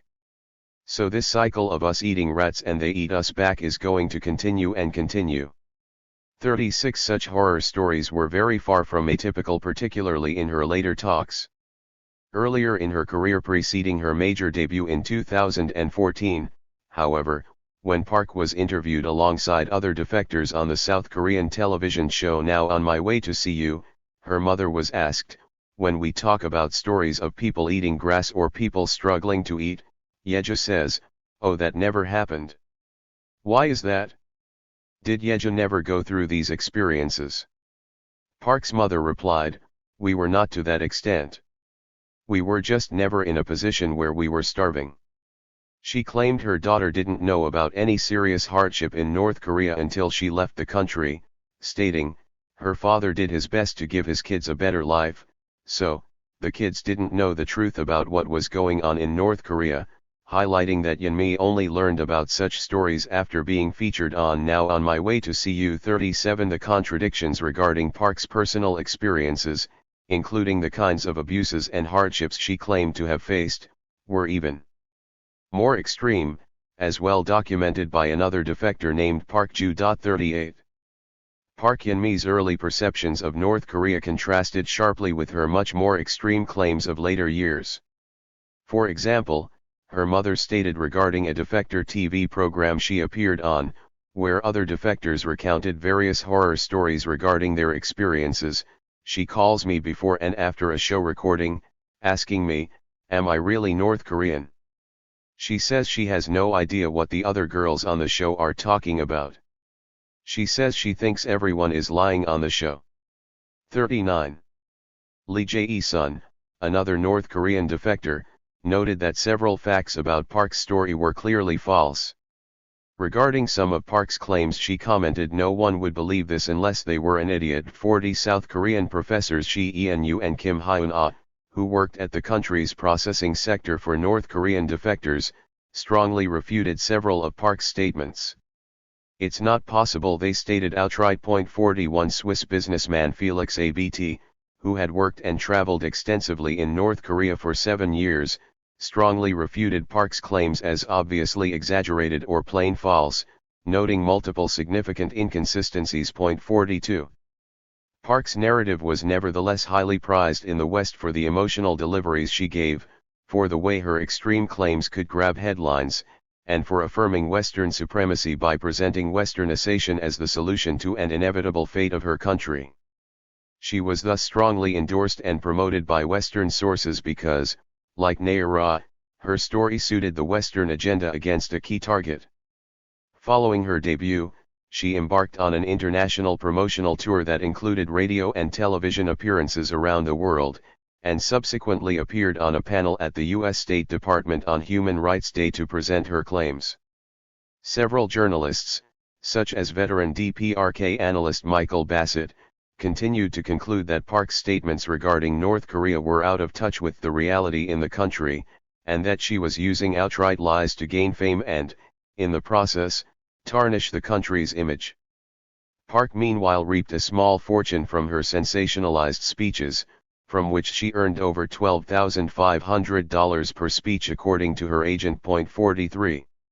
Much as public relations firm Hill plus Knowlton had helped to create Naira as a phenomenon, Park was similarly supported and trained by the Teach North Korean Refugees Global Education Center, which was founded by International Director of the Atlas Network NGO Casey Lartigue. Lartigue was the host of North Korea Today, and his NGO was funded by the U.S. State Department and the U.S. Congress. It in turn directly funded defectors such as Park and defector groups to promote anti-North Korean narratives. When meeting with the writer in person, Lartigue emphasized that he and his associates had the goal of nothing less than the total destruction of North Korea's political system, the remaking of its society and punishment of its leadership. "If you met Kim Jong-un, what would you say to him?" he asked. Answering his own question, he said, "I would have nothing to say to him. There's nothing one can say to these kinds of people. Their only job is killing Koreans, and the only way to help North Koreans is to bring them down." He showed the writer photos of himself alongside Park, whose work he expressed considerable pride in and to whom he said his organization had provided tremendous support, alongside other defectors, to speak against the country. To one familiar with North Korea, Lartigue gave the impression of an extremist who firmly believed that those who resisted Western power and rejected Western hegemony, values, and ideology needed to be neutralized. The support of his organization, which widely recruited and groomed defectors in South Korea, was central to facilitating Park Yeon-mi's rise to international fame. At the time of this writing, Park had gained 600,000 subscribers on her YouTube channel Voice of North Korea and was publishing new videos several times a week, making consistently ludicrous claims and frequently predicting the country's imminent collapse or its leadership's imminent overthrow. 44 examples from the first half of 2021 alone include Kim Jong-un's sister and many North Korean children being frequent consumers of crystal meth, 45 disabled people, 46 and AIDS patients being executed or experimented on with chemical weapons, 47 women being sold by the government as sex slaves to China, 48 Kim Jong-un being secretly gay, 49 Kim Jong-un having several mistresses, 50 and female sex slaves, 51 among hundreds of others. An entire volume would need to be written on the Park Yeon-mi phenomenon in order to debunk the literally hundreds of total fabrications which she spread to her large audience. Shin and Park were very far from isolated examples, with notable others including defector Lee Soon-ok, who gave testimony before the U.S. House of Representatives in 2004 elaborating on claims that Christians were tortured and burned to death molten iron in North Korean political prisons. The head of the North Korean Defectors Association in Seoul, Chang In-suk, claimed to know firsthand that Lee was never a political prisoner as claimed, with many other defectors agreeing that Lee's accounts were very far from credible. 52. Defector Kwon Hyuk, who told the U.S. Congress that he was an intelligence officer at North Korea's embassy in Beijing and had witnessed the government conducting human experiments on political prisoners. His testimony was key to building support for passing the North Korea Human Rights Act in 2004 to place further sanctions on the country. His story was subsequently retold in a prominent BBC documentary which brought it to the public's attention, but a more detailed analysis by South Korea's Yonhap news agency subsequently largely discredited his claims. 53. Defector Kim Hye-kyung testified before the Canadian Parliament that she knew a woman who killed her baby and sold it as pork in a market in North Korea, which she portrayed as reflecting the general state of affairs in the country. Her testimony was widely questioned by Korean defectors and analysts. 54. These testimonies were highly valued in the West for the self-gratification they provided, appearing to affirm the idea of Western superiority over the world's least westernist state, as well as providing pretexts for hostile policies against the East Asian adversary, usually including further economic sanctions.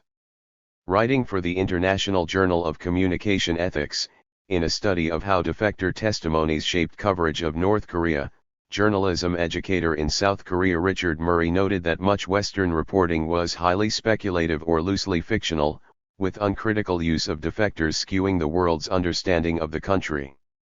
He observed, "There were issues in the reliability of all these sources, with defectors and their testimony being particularly problematic. Issues in which defectors and how defector testimony was used reigned supreme. Defector testimony was used to support an isolationist premised narrative on North Korea under the guise of human rights.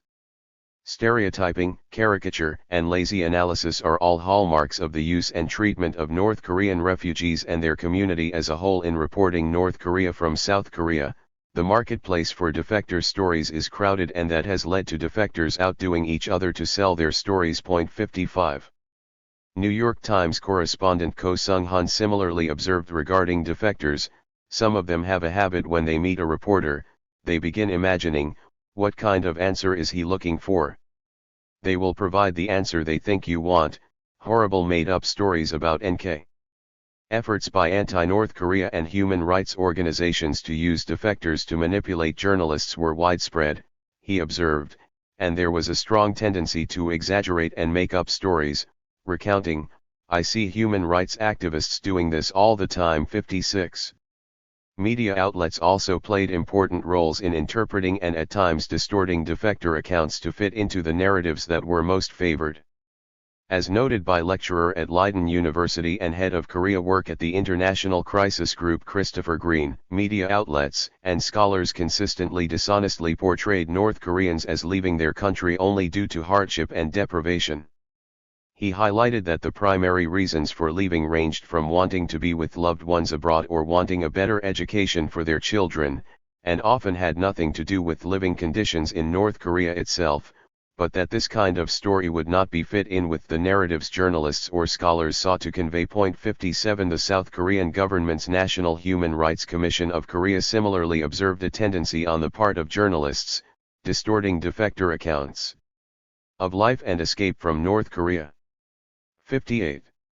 The manipulation of defector testimonies by media outlets in countries hostile to North Korea, and the use of financial incentives as a means of extracting false testimony, was attested to by defector Kim Ryan-hway in a 2018 interview with Korean-American documentary producer David Yoon. Having repeatedly criticized the campaign to vilify the country, she stated, "It is defectors who say that there really are human rights violations in the North, but we have to examine defectors very closely. There is a TV show called Now on My Way to See You in South Korea. It's a show starring defectors and their stories. When you watch this show and all its star defectors, you will watch with tears running down your face. North Korea has to be destroyed. We must liberate North Koreans and give them freedom." It will make you say things like that. However, partition means that news from the other side is not told truthfully. Instead, the prolonged war creates a need to distort truth and tell lies. The people who need war are creating this. Now on My Way to See You airs 4 times a month, 2 days of shooting makes 4 episodes for a month. The pay for 2 days of work is $2,000. No worker, no matter who they are, if they had a job that pays $2,000 for 2 days, what would they do? They would try their best to hold on to that job. But the North lives in extreme poverty, we starve and shiver. Just these testimonies won't keep you on the show. It's more difficult than keeping a job at Samsung or those huge corporations. You're going to need more of "I was so hungry I ate a human being, I gave birth to a baby, but because he's disabled the government buried him alive." Only these kinds of testimonies can get you a place on the show. I have a friend that got a call from Now on My Way to See You staff. This friend was caught 3 times while trying to live in China and was caught by Chinese authorities each time. And when the show found out, they called and asked my friend if he could join the cast. We heard you were caught 3 times. All you have to do is tell us the story, they said. So my friend replied, I have no idea what other defectors are talking about on your show. I was caught 3 times, but I never have experienced what the defectors claim on your show. I don't know what country they're talking about. Then, the show staff member said, Sir, you can't say that kind of stuff. Then added, don't worry, we will give you a script. All you have to do is read it out loud. So the show has a pre-made script at the ready, and when the defector doesn't know what to say, the script is given to fill the space. So they take a kernel of truth like my friend who did get caught 3 times, and when they take that and pile lies on top of it, it becomes the new reality. It becomes the new truth. I think this is very unfortunate. Point 59. A defector interviewed under the name Mr. Choi, who also lived in South Korea, similarly referred to North Koreans who made inflated claims about unfathomable human rights abuses and horrors in the North as the defectors who just read aloud the NIS fictions, the NIS being South Korea's chief intelligence agency equivalent to the CIA. These guys don't work for money, they don't work in factories or companies. They talk for money, he concluded. Point 60. While the allure of fame and fortune motivated some defectors to seek celebrity status with extreme testimonies, the need to subsist in South Korea was also a significant motivator, since Northerners earned significantly less money than locals, faced discrimination in employment, education, and healthcare access, and often struggled to adapt to life. Point 61. The fact that defectors and their children residing in Seoul have been known in extreme cases to die of starvation was an important indicator of this. Point 62. Statistics ranging from defectors' unemployment rates to high school dropout rates among their children further demonstrated this. 63. Making sensationalist reporting an attractive avenue to escape poverty. Dr. Konstantin Asmolov, a leading fellow at the Russian Academy of Sciences Institute for Far Eastern Studies Korean Studies Center, was among those to observe to this effect. The media has enough materials about how difficult they find it to adapt in the South and that they are considered second-class citizens there. One of the few ways to get more is to actively participate in propaganda against North Korea, telling the public not so much what is really going on, but what is desired to be heard. And as the competition is high, it is necessary to tell something particularly terrible and become the author of an exclusive rumor. 64. Senior lecturer in Korean Studies at the University of Melbourne Song Ji-young similarly observed. Cash payments in return for interviews with North Korean refugees have been standard practice in the field for years. A government official from the South Korean Ministry of Unification told me the range of fees could vary wildly, from $50 to $500 per hour, depending on the quality of information. But this practice raises a difficulty. How does the payment change the relation between a researcher and an interviewee, and what effect will it have on the story itself? This practice also drives the demand for saleable stories. The more exclusive, shocking, or emotional, the higher the fee. Point 65. Song highlighted that defectors have become well aware of what the interviewer wants to hear. Whether speaking to the UN, US Congress, or Western media, the questions are the same every time: why did you leave North Korea, and how terrible is it? He added that first-person testimonies have become the norm, and have increasingly come to involve younger victims with more tragic, dramatic, visual, and emotional accounts, with cross-examination and by consulting multiple sources being highly time-consuming. He noted, unverified information was often accepted at face value to satisfy the demand for extreme headlines. In my 16 years studying North Korean refugees, I have experienced numerous inconsistent stories, some intentional omission and occasionally, some lies. Many refugees say they feel pressured for defector stories. Mi Uncole, a former prison guard at Camp 22, said people liked shocking stories and these so-called defector activists were merely responding to this desire.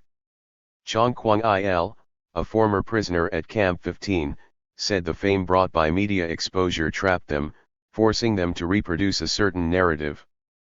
Song noted that the accuracy of testimonies often mattered little to activists and those who were receiving them so long as they portrayed North Korea negatively. 66 These false testimonies had very real consequences. U.S. legislation including the North Korea Human Rights Act, and subsequent much harsher measures passed under the Obama administration, were overwhelmingly reliant on the oral accounts of defectors to provide justification. The same was true for the 2013 UN Commission of Inquiry into Human Rights in North Korea, which launched a report that overwhelmingly relied on defector testimony. 67. It was not only the claims defectors which were fabricated, but in many cases also the claims that any defection had occurred at all. The most prominent example was the extreme coercion used to force Korean prisoners of war to refuse repatriation during the Korean War. A more recent example was the case of 12 North Korean waitresses employed in China, who were reported to have sought asylum in South Korea in 2016. At a time of high tensions, this was widely hailed by Western media outlets as yet another sign of the disillusionment of North Korea's population with their country and its leadership. 68 While Pyongyang continued to insist that its waitresses had been kidnapped, publicizing interviews with their bereaved families, these claims were inevitably dismissed in the West as propaganda. With the inauguration of a new administration in South Korea in 2017, however, it emerged the following year that the waitresses had indeed been kidnapped by South Korean intelligence, reportedly on personal orders of President Park Geun-hye, and that they wished to return home. The women had been denied access to the press or lawyers to prevent this from becoming known. Only after being reported in South Korean media was this later re-reported by a number of Western outlets, although 7 years later the women remain in custody and unable to return. 69 Many other supposed defectors claimed to have been similarly coerced or tricked into moving to South Korea from China and were prevented from returning, although this was very seldom reported as it contradicted the Western narrative of the North as near unlivable and as a country-sized prison. 70. For Western efforts to vilify Pyongyang, it was an inconvenient truth that significant numbers of defectors sought to return to North Korea, with most prohibited from leaving South Korea, although some succeeded. 71 Indeed, the numbers seeking to return to their country after experiencing life in the South rose throughout the 2010s. As one North Korean living in Seoul, Kwon Kol-nam, said when interviewed in 2017, even though North Korea is poorer, I felt more free there. Neighbors and people help each other and depend on each other. Life is simpler there, and here they are just slaves to money. Kwon was arrested by South Korean police for attempting to return home, and his case was far from exceptional. 72 Indeed, on the very day that Kwon's interview was published, a UN human rights hearing on North Korea held in Seoul was interrupted by a tearful defector, Kim Ryan-hwa, who begged to be allowed to return home after having repeatedly attempted to leave the South for years. 73 This reality undermined efforts to portray the North Korean state as one committing untold horrors within its borders, and was carefully omitted from Western reporting. Also omitted were the rewards offered by South Korea of up to $860,000 per person, depending on circumstances, for defections. 74. North Korea in the Western press. Beyond defector testimonies, efforts to vilify North Korea have relied heavily on Western media outlets and various anti-Pyongyang human rights groups' fabrication or misrepresentation of information. Several Western journalists have attested to the unreliability of major outlets reporting on the country, with Max Fisher from the Washington Post writing that when covering North Korea, almost any story is treated as broadly credible, no matter how outlandish or thinly sourced. 75 Isaac Stonefish wrote in Foreign Policy that, as an American journalist, you can write almost anything you want about North Korea and people will just accept it. He admitted to having done the same himself, detailing a severe North Korean drug epidemic without evidence, which later proved to be entirely false. 76 A study published in the International Journal of Communication Ethics by Richard Murray observed accordingly, North Korea's isolation has resulted in an anything-goes approach to reporting on the nation that would not be acceptable in covering any other country. 77 The Telegraph similarly noted When it comes to covering news about the Hermit Kingdom, it seems that sometimes the rule book is thrown out the window. 78 A report from Business Insider came to much the same conclusion, that almost any story depicting the country negatively was generally accepted in Western press. 79. Korean Studies professor at Columbia University and prominent expert on North Korea, Charles Armstrong, referred to the country's post-Cold War isolation as having served in the West as a blank screen on which many, often mutually contradictory, fears and fantasies have been projected. 81 way this manifested was in common fabricated reports of executions carried out by the Korean state, with Western reports that high-profile North Korean figures from leading pop singers to generals were ordered killed consistently, followed by reappearances by the same supposedly dead figures on camera. 81 An example was CNN's report in May 2015, which it framed as revealing the ugly truth about the regime, alleging that Chairman Kim Jong-un had personally ordered his aunt Kim Kyung-hwa to be poisoned and killed. The killing of an elderly family member by the leader of one of the West's main adversaries was subsequently widely re-reported by Western news outlets, and as was often the case, defectors were cited as the source. 82 Mrs. Kim was very much alive, however, went on to make a public appearance in January 2020. 83. Another example was the report in 2013 that famous North Korean singer Hyun Song-wol not only had been arrested, but was secretly the former girlfriend of Chairman Kim, who had then ordered her execution by firing squad along with 11 other entertainers. Widespread reports in Western media outlets surrounding the story included an extramarital affair by the Korean leader and the much older singer, Hyun, and other singers trading in sex tapes, and several other claims which, although appearing ridiculous to those familiar with North Korea, were believable enough for public consumption. 84 Hyun's fame as a symbol of Korean performing arts, and her frequent singing of national songs at major events, meant she was a particularly attractive target for a fabricated story involving pornography and execution for those seeking to tarnish North Korea's image. She reappeared on television several months after her supposed execution, however, and subsequently performed several times, including on goodwill visits to South Korea in 2018, with no sign of any veracity to the allegations made. 85. Serbian volleyball coach Branislav Moro, who trained North Korea's national team, noted as an example of the near-complete detachment of Western reporting from reality that major Western media outlets had reported on the executions of North Korean athletes as punishment for their failure to win medals at international competitions. Moro stated, for example, "I sit right next to one of those killed athletes and I'm too ashamed to tell him that he's supposed to be dead. I even used my cell phone to check on the internet to confirm his identity. Basically, there is very little truthful information out there." Moro stressed that this was indicative of a wider phenomenon under which Western press fabricated stories of misconduct by the Korean state served to harm its international image. 86. Another notable prior example was the reporting by a number of Western organizations, most prominently the Washington-based Human Rights Without Frontiers, regarding the fake Korean defector Yoo Tae-jun. Yoo had defected to South Korea and received Southern citizenship, but later returned to find his wife. The rights group's report stated, "In June of last year he is known to have been executed in South Hamgyong province in North Korea.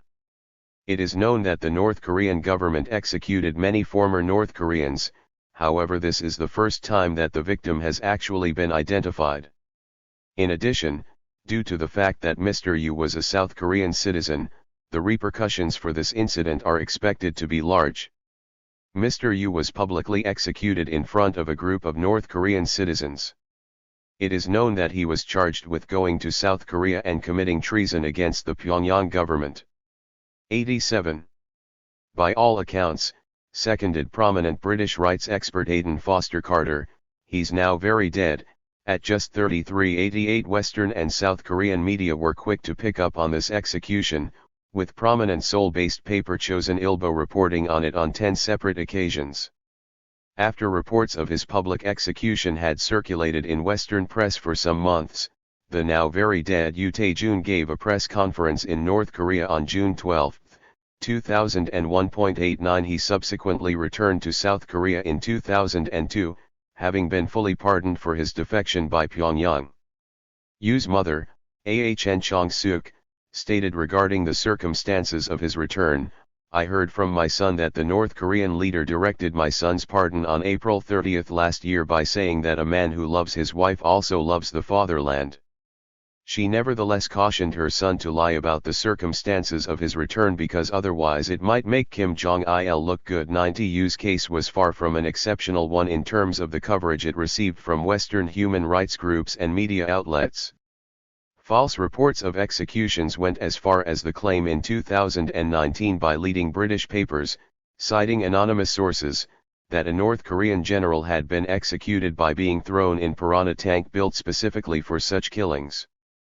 This fit in with reports in Western press over several years of a range of other execution methods, consistently based on anonymous sources, ranging from feeding to tigers and dogs to blasts with anti-aircraft artillery. 91. Perhaps the leading media source of extreme fabricated stories on North Korea was Radio Free Asia. 92. A U.S. government-funded non-profit broadcasting corporation with the stated purpose of advancing the goals of U.S. foreign policy. 93. One of its most widely circulated and spectacular stories in the early years of Kim Jong-un's leadership was that the new leader had fed his uncle to dogs. 94.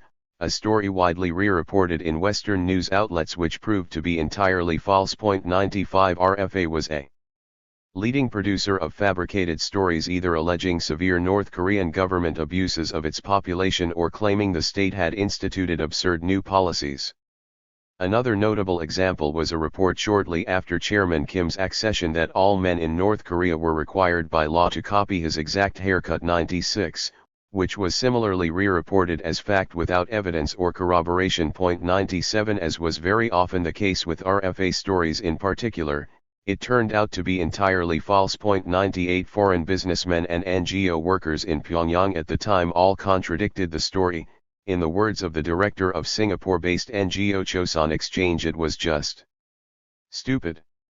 99. In 2017, RFA reported that the Chinese Foreign Ministry had advised all its citizens to immediately evacuate North Korea for their safety. 100. And while some who heard the broadcast did evacuate, there was no record of such a warning ever being issued. 101. The ministry subsequently had to release a statement denying the report, which it referred to as fake news. 102.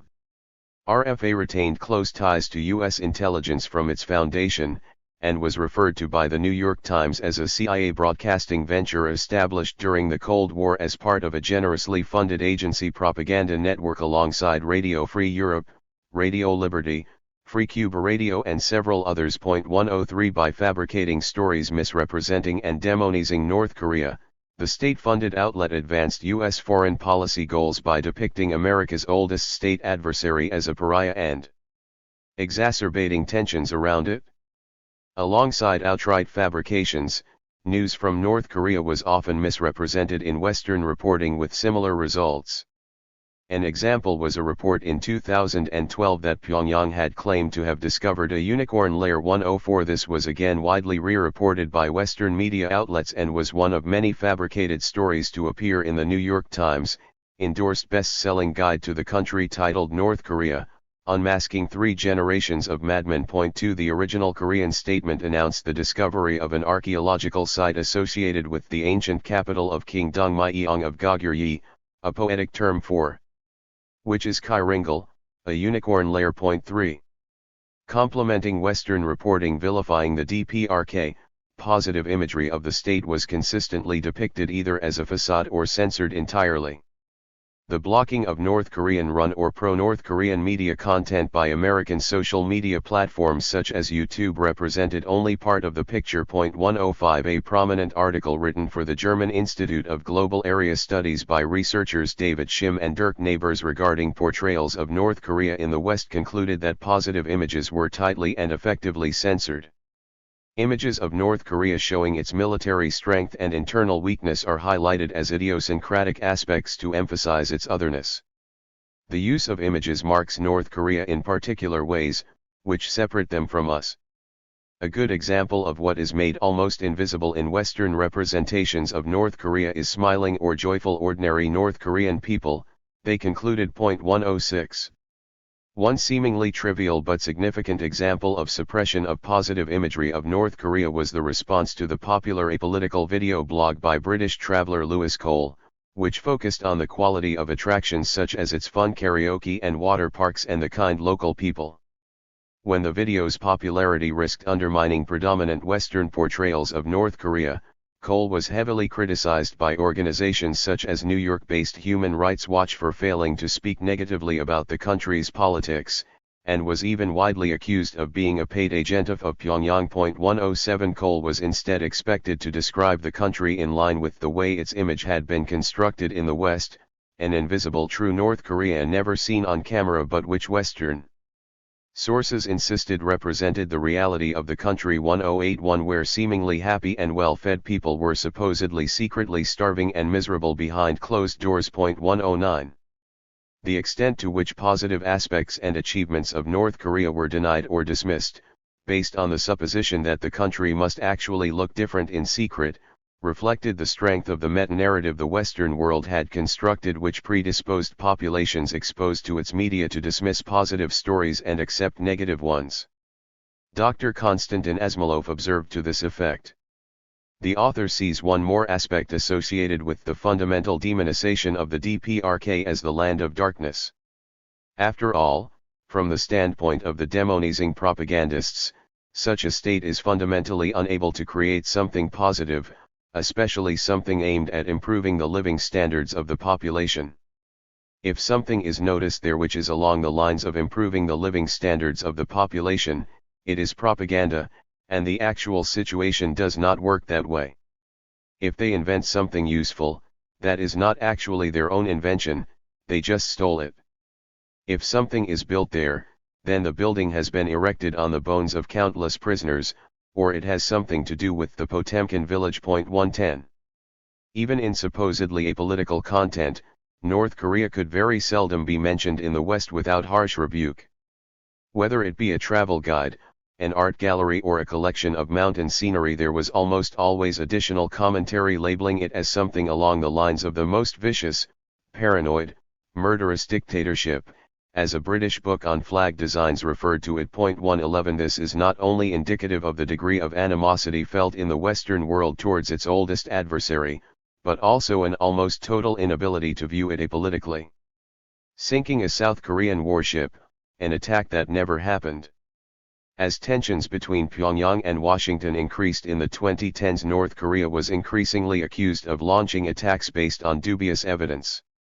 This served to provide additional pretext both for U.S. involvement in East Asia, furthering the goals of the Obama administration's Pivot to Asia initiative, and for placing additional pressure on Pyongyang.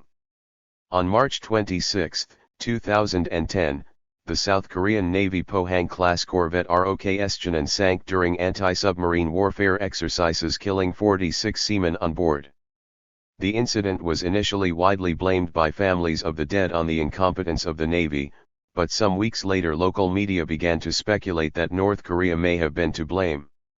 Evidence at the time was highly questionable, namely citing an unnamed NGO representative who said he received a call from a North Korean officer of high rank boasting that he had orchestrated the entire operation to target the Cheonan. 112 When it was pointed out that there were no traces of North Korean submarines in the area, as verified by its very close monitoring by specialized anti-submarine warfare assets, a number of media outlets then claimed that if it was not North Korea's Navy, then its saboteur bombers must have been responsible. 113 Some Japanese and Russian outlets meanwhile claimed the corvette was sunk by an American submarine, and that Seoul was concealing the truth by blaming the North. Such allegations were supported by notoriously high rates of friendly fire accidents in the U.S. military. 114 And it was confirmed that American submarines had been present. No evidence was presented, however, to prove the U.S. had been the perpetrator. 115 With a new administration in Seoul officially seeking to abandon the previous policy of rapprochement with Pyongyang, the spinning of the Cheonan incident as a North Korean plot not only shielded Seoul, the Navy, and the U.S. from criticism, but also provided pretext for a policy shift. Experts nevertheless continued to support the conclusion that the sinking was caused by an accident rather than a North Korean attack, with South Korean Defense Minister Kim Tae-young suggesting that one of the many mines placed by South Korean forces in the 1970s was responsible. Citing interviews with surviving crew who had been operating the frigate's sensors as evidence refuting the torpedo theory, he called reports of a northern torpedo attack unfounded. 116 A commission of 6 nations, all but the ROC being Western states, itself concluded on May 7 that the corvette was most likely destroyed by a torpedo made in Germany, a weapon widely employed by South Korean submarines to which North Korea did not have access. 117 The Commission's report led to speculation that friendly fire may have been to blame. 118 This conclusion, too, was called into question, as the torpedo's remains were corroded, which led experts to believe they must have been submerged for several years. 119 The only evidence offered that the torpedo was North Korean was a No. 1 inscribed in purple marker on one of the parts. This proved wholly insubstantial and led to widespread satirical responses in South Korea, the most prominent being the photoshopping of iPhones with the same No. 1 as supposed evidence that they too were North Korean. 120 As University of Virginia professor Lee Seung-hoon observed, you could put that mark on an iPhone and claim it was manufactured in North Korea. The government is lying when they said this was found underwater. I think this is something that was pulled out of a warehouse of old materials to show to the press. 121 Dr. Soo Jae-young, a political analyst at Johns Hopkins University in Washington, D.C., was among many experts who argued that the evidence cited in no way proved North Korea had attacked the Cheonan. The biggest inconsistency, he argued, was the white powder found on the warship, which could not have resulted from such an explosion. Experiments replicating the chemical process showed that the powder was rust from water exposure over time. He claimed instead that the Cheonan was most likely sunk by an older South Korean mine, as the defense minister had originally stated. 122 Dr. Konstantin Asmolov independently assessed in detail the circumstances of the Cheonan sinking, which effectively ruled out a North Korean attack. Noting that the warship was specifically designed to hunt enemy submarines, he stated, "It is strange that in the close combat conditions, and low depths in the area of the tragedy, its crew not only did not find an enemy ship, but also could not detect any torpedo firing. In such a case, the enemy boat as described above had to overtake the ASW barrier deployed near the border, make its way unnoticed into the waters off the island of Benyang teeming with enemy ships, submarines, and aircraft, then discreetly attack the corvette, sink it with the very first torpedo, and then safely leave, avoiding other anti-submarine ships and helicopters. The question of how it managed to remain undetected during the exercise and sink a vessel intended for combating enemy submarines remained open, but that no longer bothered anyone. The likelihood of such a trajectory by a North Korean torpedo seemed highly implausible, if not impossible. Asmolov called the chances of this happening miraculous. 123 and was hardly alone in reaching this conclusion. As observed in the Japanese Asia-Pacific Journal, the Cheonan was a patrol boat whose mission was to survey with radar and sonar the enemy's submarines, torpedoes, and aircraft. If North Korean submarines and torpedoes were approaching, the Cheonan should have been able to sense it quickly and take measures to counterattack or evade. Moreover, on the day the Cheonan sank, U.S. and ROC military exercises were underway, so it could be anticipated that North Korean submarines would move south to conduct surveillance. It is hard to imagine that the Cheonan sonar forces were not on alert. 124. Prominent South Korean papers similarly stressed the low likelihood that a submarine could have operated undetected by the Cheonan and other surveillance assets deployed by both U.S. and South Korean forces in a state of high combat readiness. 125 Director of the Program on U.S. Korea Policy at the Council on Foreign Relations Scott Snyder cited similar facts and voiced serious doubts regarding the narrative of a North Korean attack. 126 Further inconsistencies with the narrative of North Korean culpability were widely highlighted by South Korean official sources, from Defense Ministry official Kim Chul-woo and investigative panel member Shin Sang-cheol. 127 to lawmaker Lee Young-hee and former senior presidential secretary Park Sun-won, among others. Many were openly prosecuted by the state on the basis that they were spreading groundless rumors, which carried with it the serious charge of undermining national security and thus deterred others from voicing skepticism or carrying out their own independent assessments. 128 Shin had noted regarding his own findings during the investigation, "I couldn't find the slightest sign of an explosion. The sailors drowned to death. Their bodies were clean. We didn't even find dead fish in the sea." He presented considerable evidence for his claim that the ship had run aground and collided with another vessel, concluding that what had occurred was nothing more than a simple traffic accident at sea. The Defense Ministry responded by asking the National Assembly to eject Shin from the panel for creating public mistrust in the investigation. 129.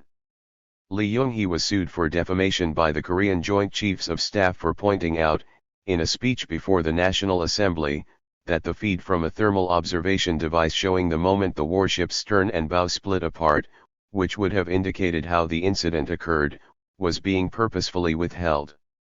Former Secretary Park, meanwhile, was charged with libel for simply requesting greater transparency and expressing doubts about the official narrative, stating regarding the resulting lawsuit, "I asked for the disclosure of information for a transparent and impartial investigation into the cause of the Cheonan sinking."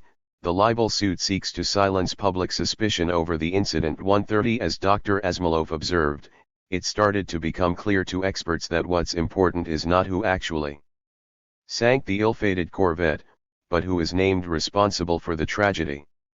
131.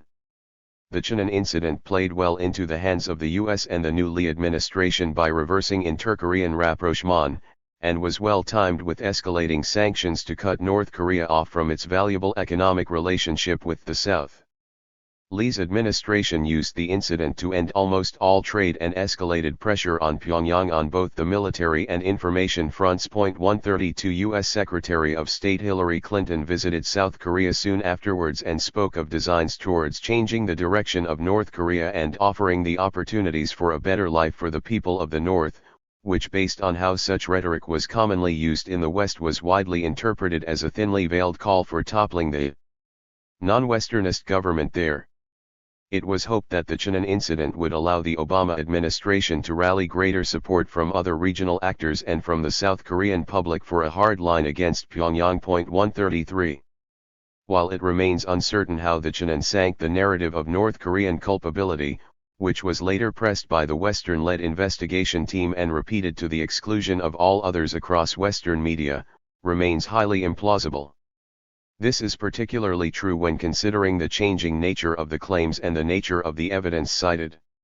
While the Cheonan sinking would have represented one of the most successful North Korean military operations since the Korean War, and Pyongyang had historically never shied away from claiming credit for previous strikes, it denied any involvement from the outset, with state media referring to the loss of fellow countrymen as a regrettable accident. 134.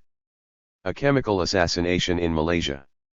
On February 13, 2017, Kim Jong-nam, the half-brother of Chairman Kim Jong-un, was assassinated at Kuala Lumpur International Airport. The perpetrators, two women of Indonesian and Vietnamese origin, reportedly used a VX nerve agent, and within hours South Korean officials stated with certainty that Pyongyang was responsible, terming it a naked example of Kim Jong-un's reign of terror. 135 Western sources were quick to follow, despite no investigation having taken place, and the incident was used as a pretext to swiftly impose further economic sanctions against North Korea. The extent of Western speculation was overwhelming, and leading media outlets had the influence needed to turn this theory into an effective fact regardless of what investigators would conclude. Reports in Western media and subsequent accusations by Western experts and officials focused overwhelmingly on what Western and South Korean sources had to say while ignoring the Malaysian investigation. In sharp contrast to the Western press, official Malaysian sources never accused North Korea of masterminding the assassination. The Malaysian side announced only that South Korea and the United States had accused Pyongyang of being behind the attack, without an investigation of their own or presentation of evidence, and that North Korea had denied this. South Korean media were quick to depict Ri Jong-kol, a North Korean residing in Malaysia, as the mastermind behind the attack. RI was subsequently questioned by Malaysian police and quickly released due to a lack of evidence. Staff at the North Korean embassy in Malaysia were also cleared of all suspicion and, after questioning by police, were no longer mentioned in the investigation. The case was effectively closed in April 2019 with light sentences given to both the women on the basis that neither were aware of what they were doing, as both thought they had been carrying out a televised prank. The official result of the investigation did not state that North Korea was the perpetrator. 136 Claims of North Korean culpability were later dismissed as pure speculation by the Malaysian Prime Minister. 137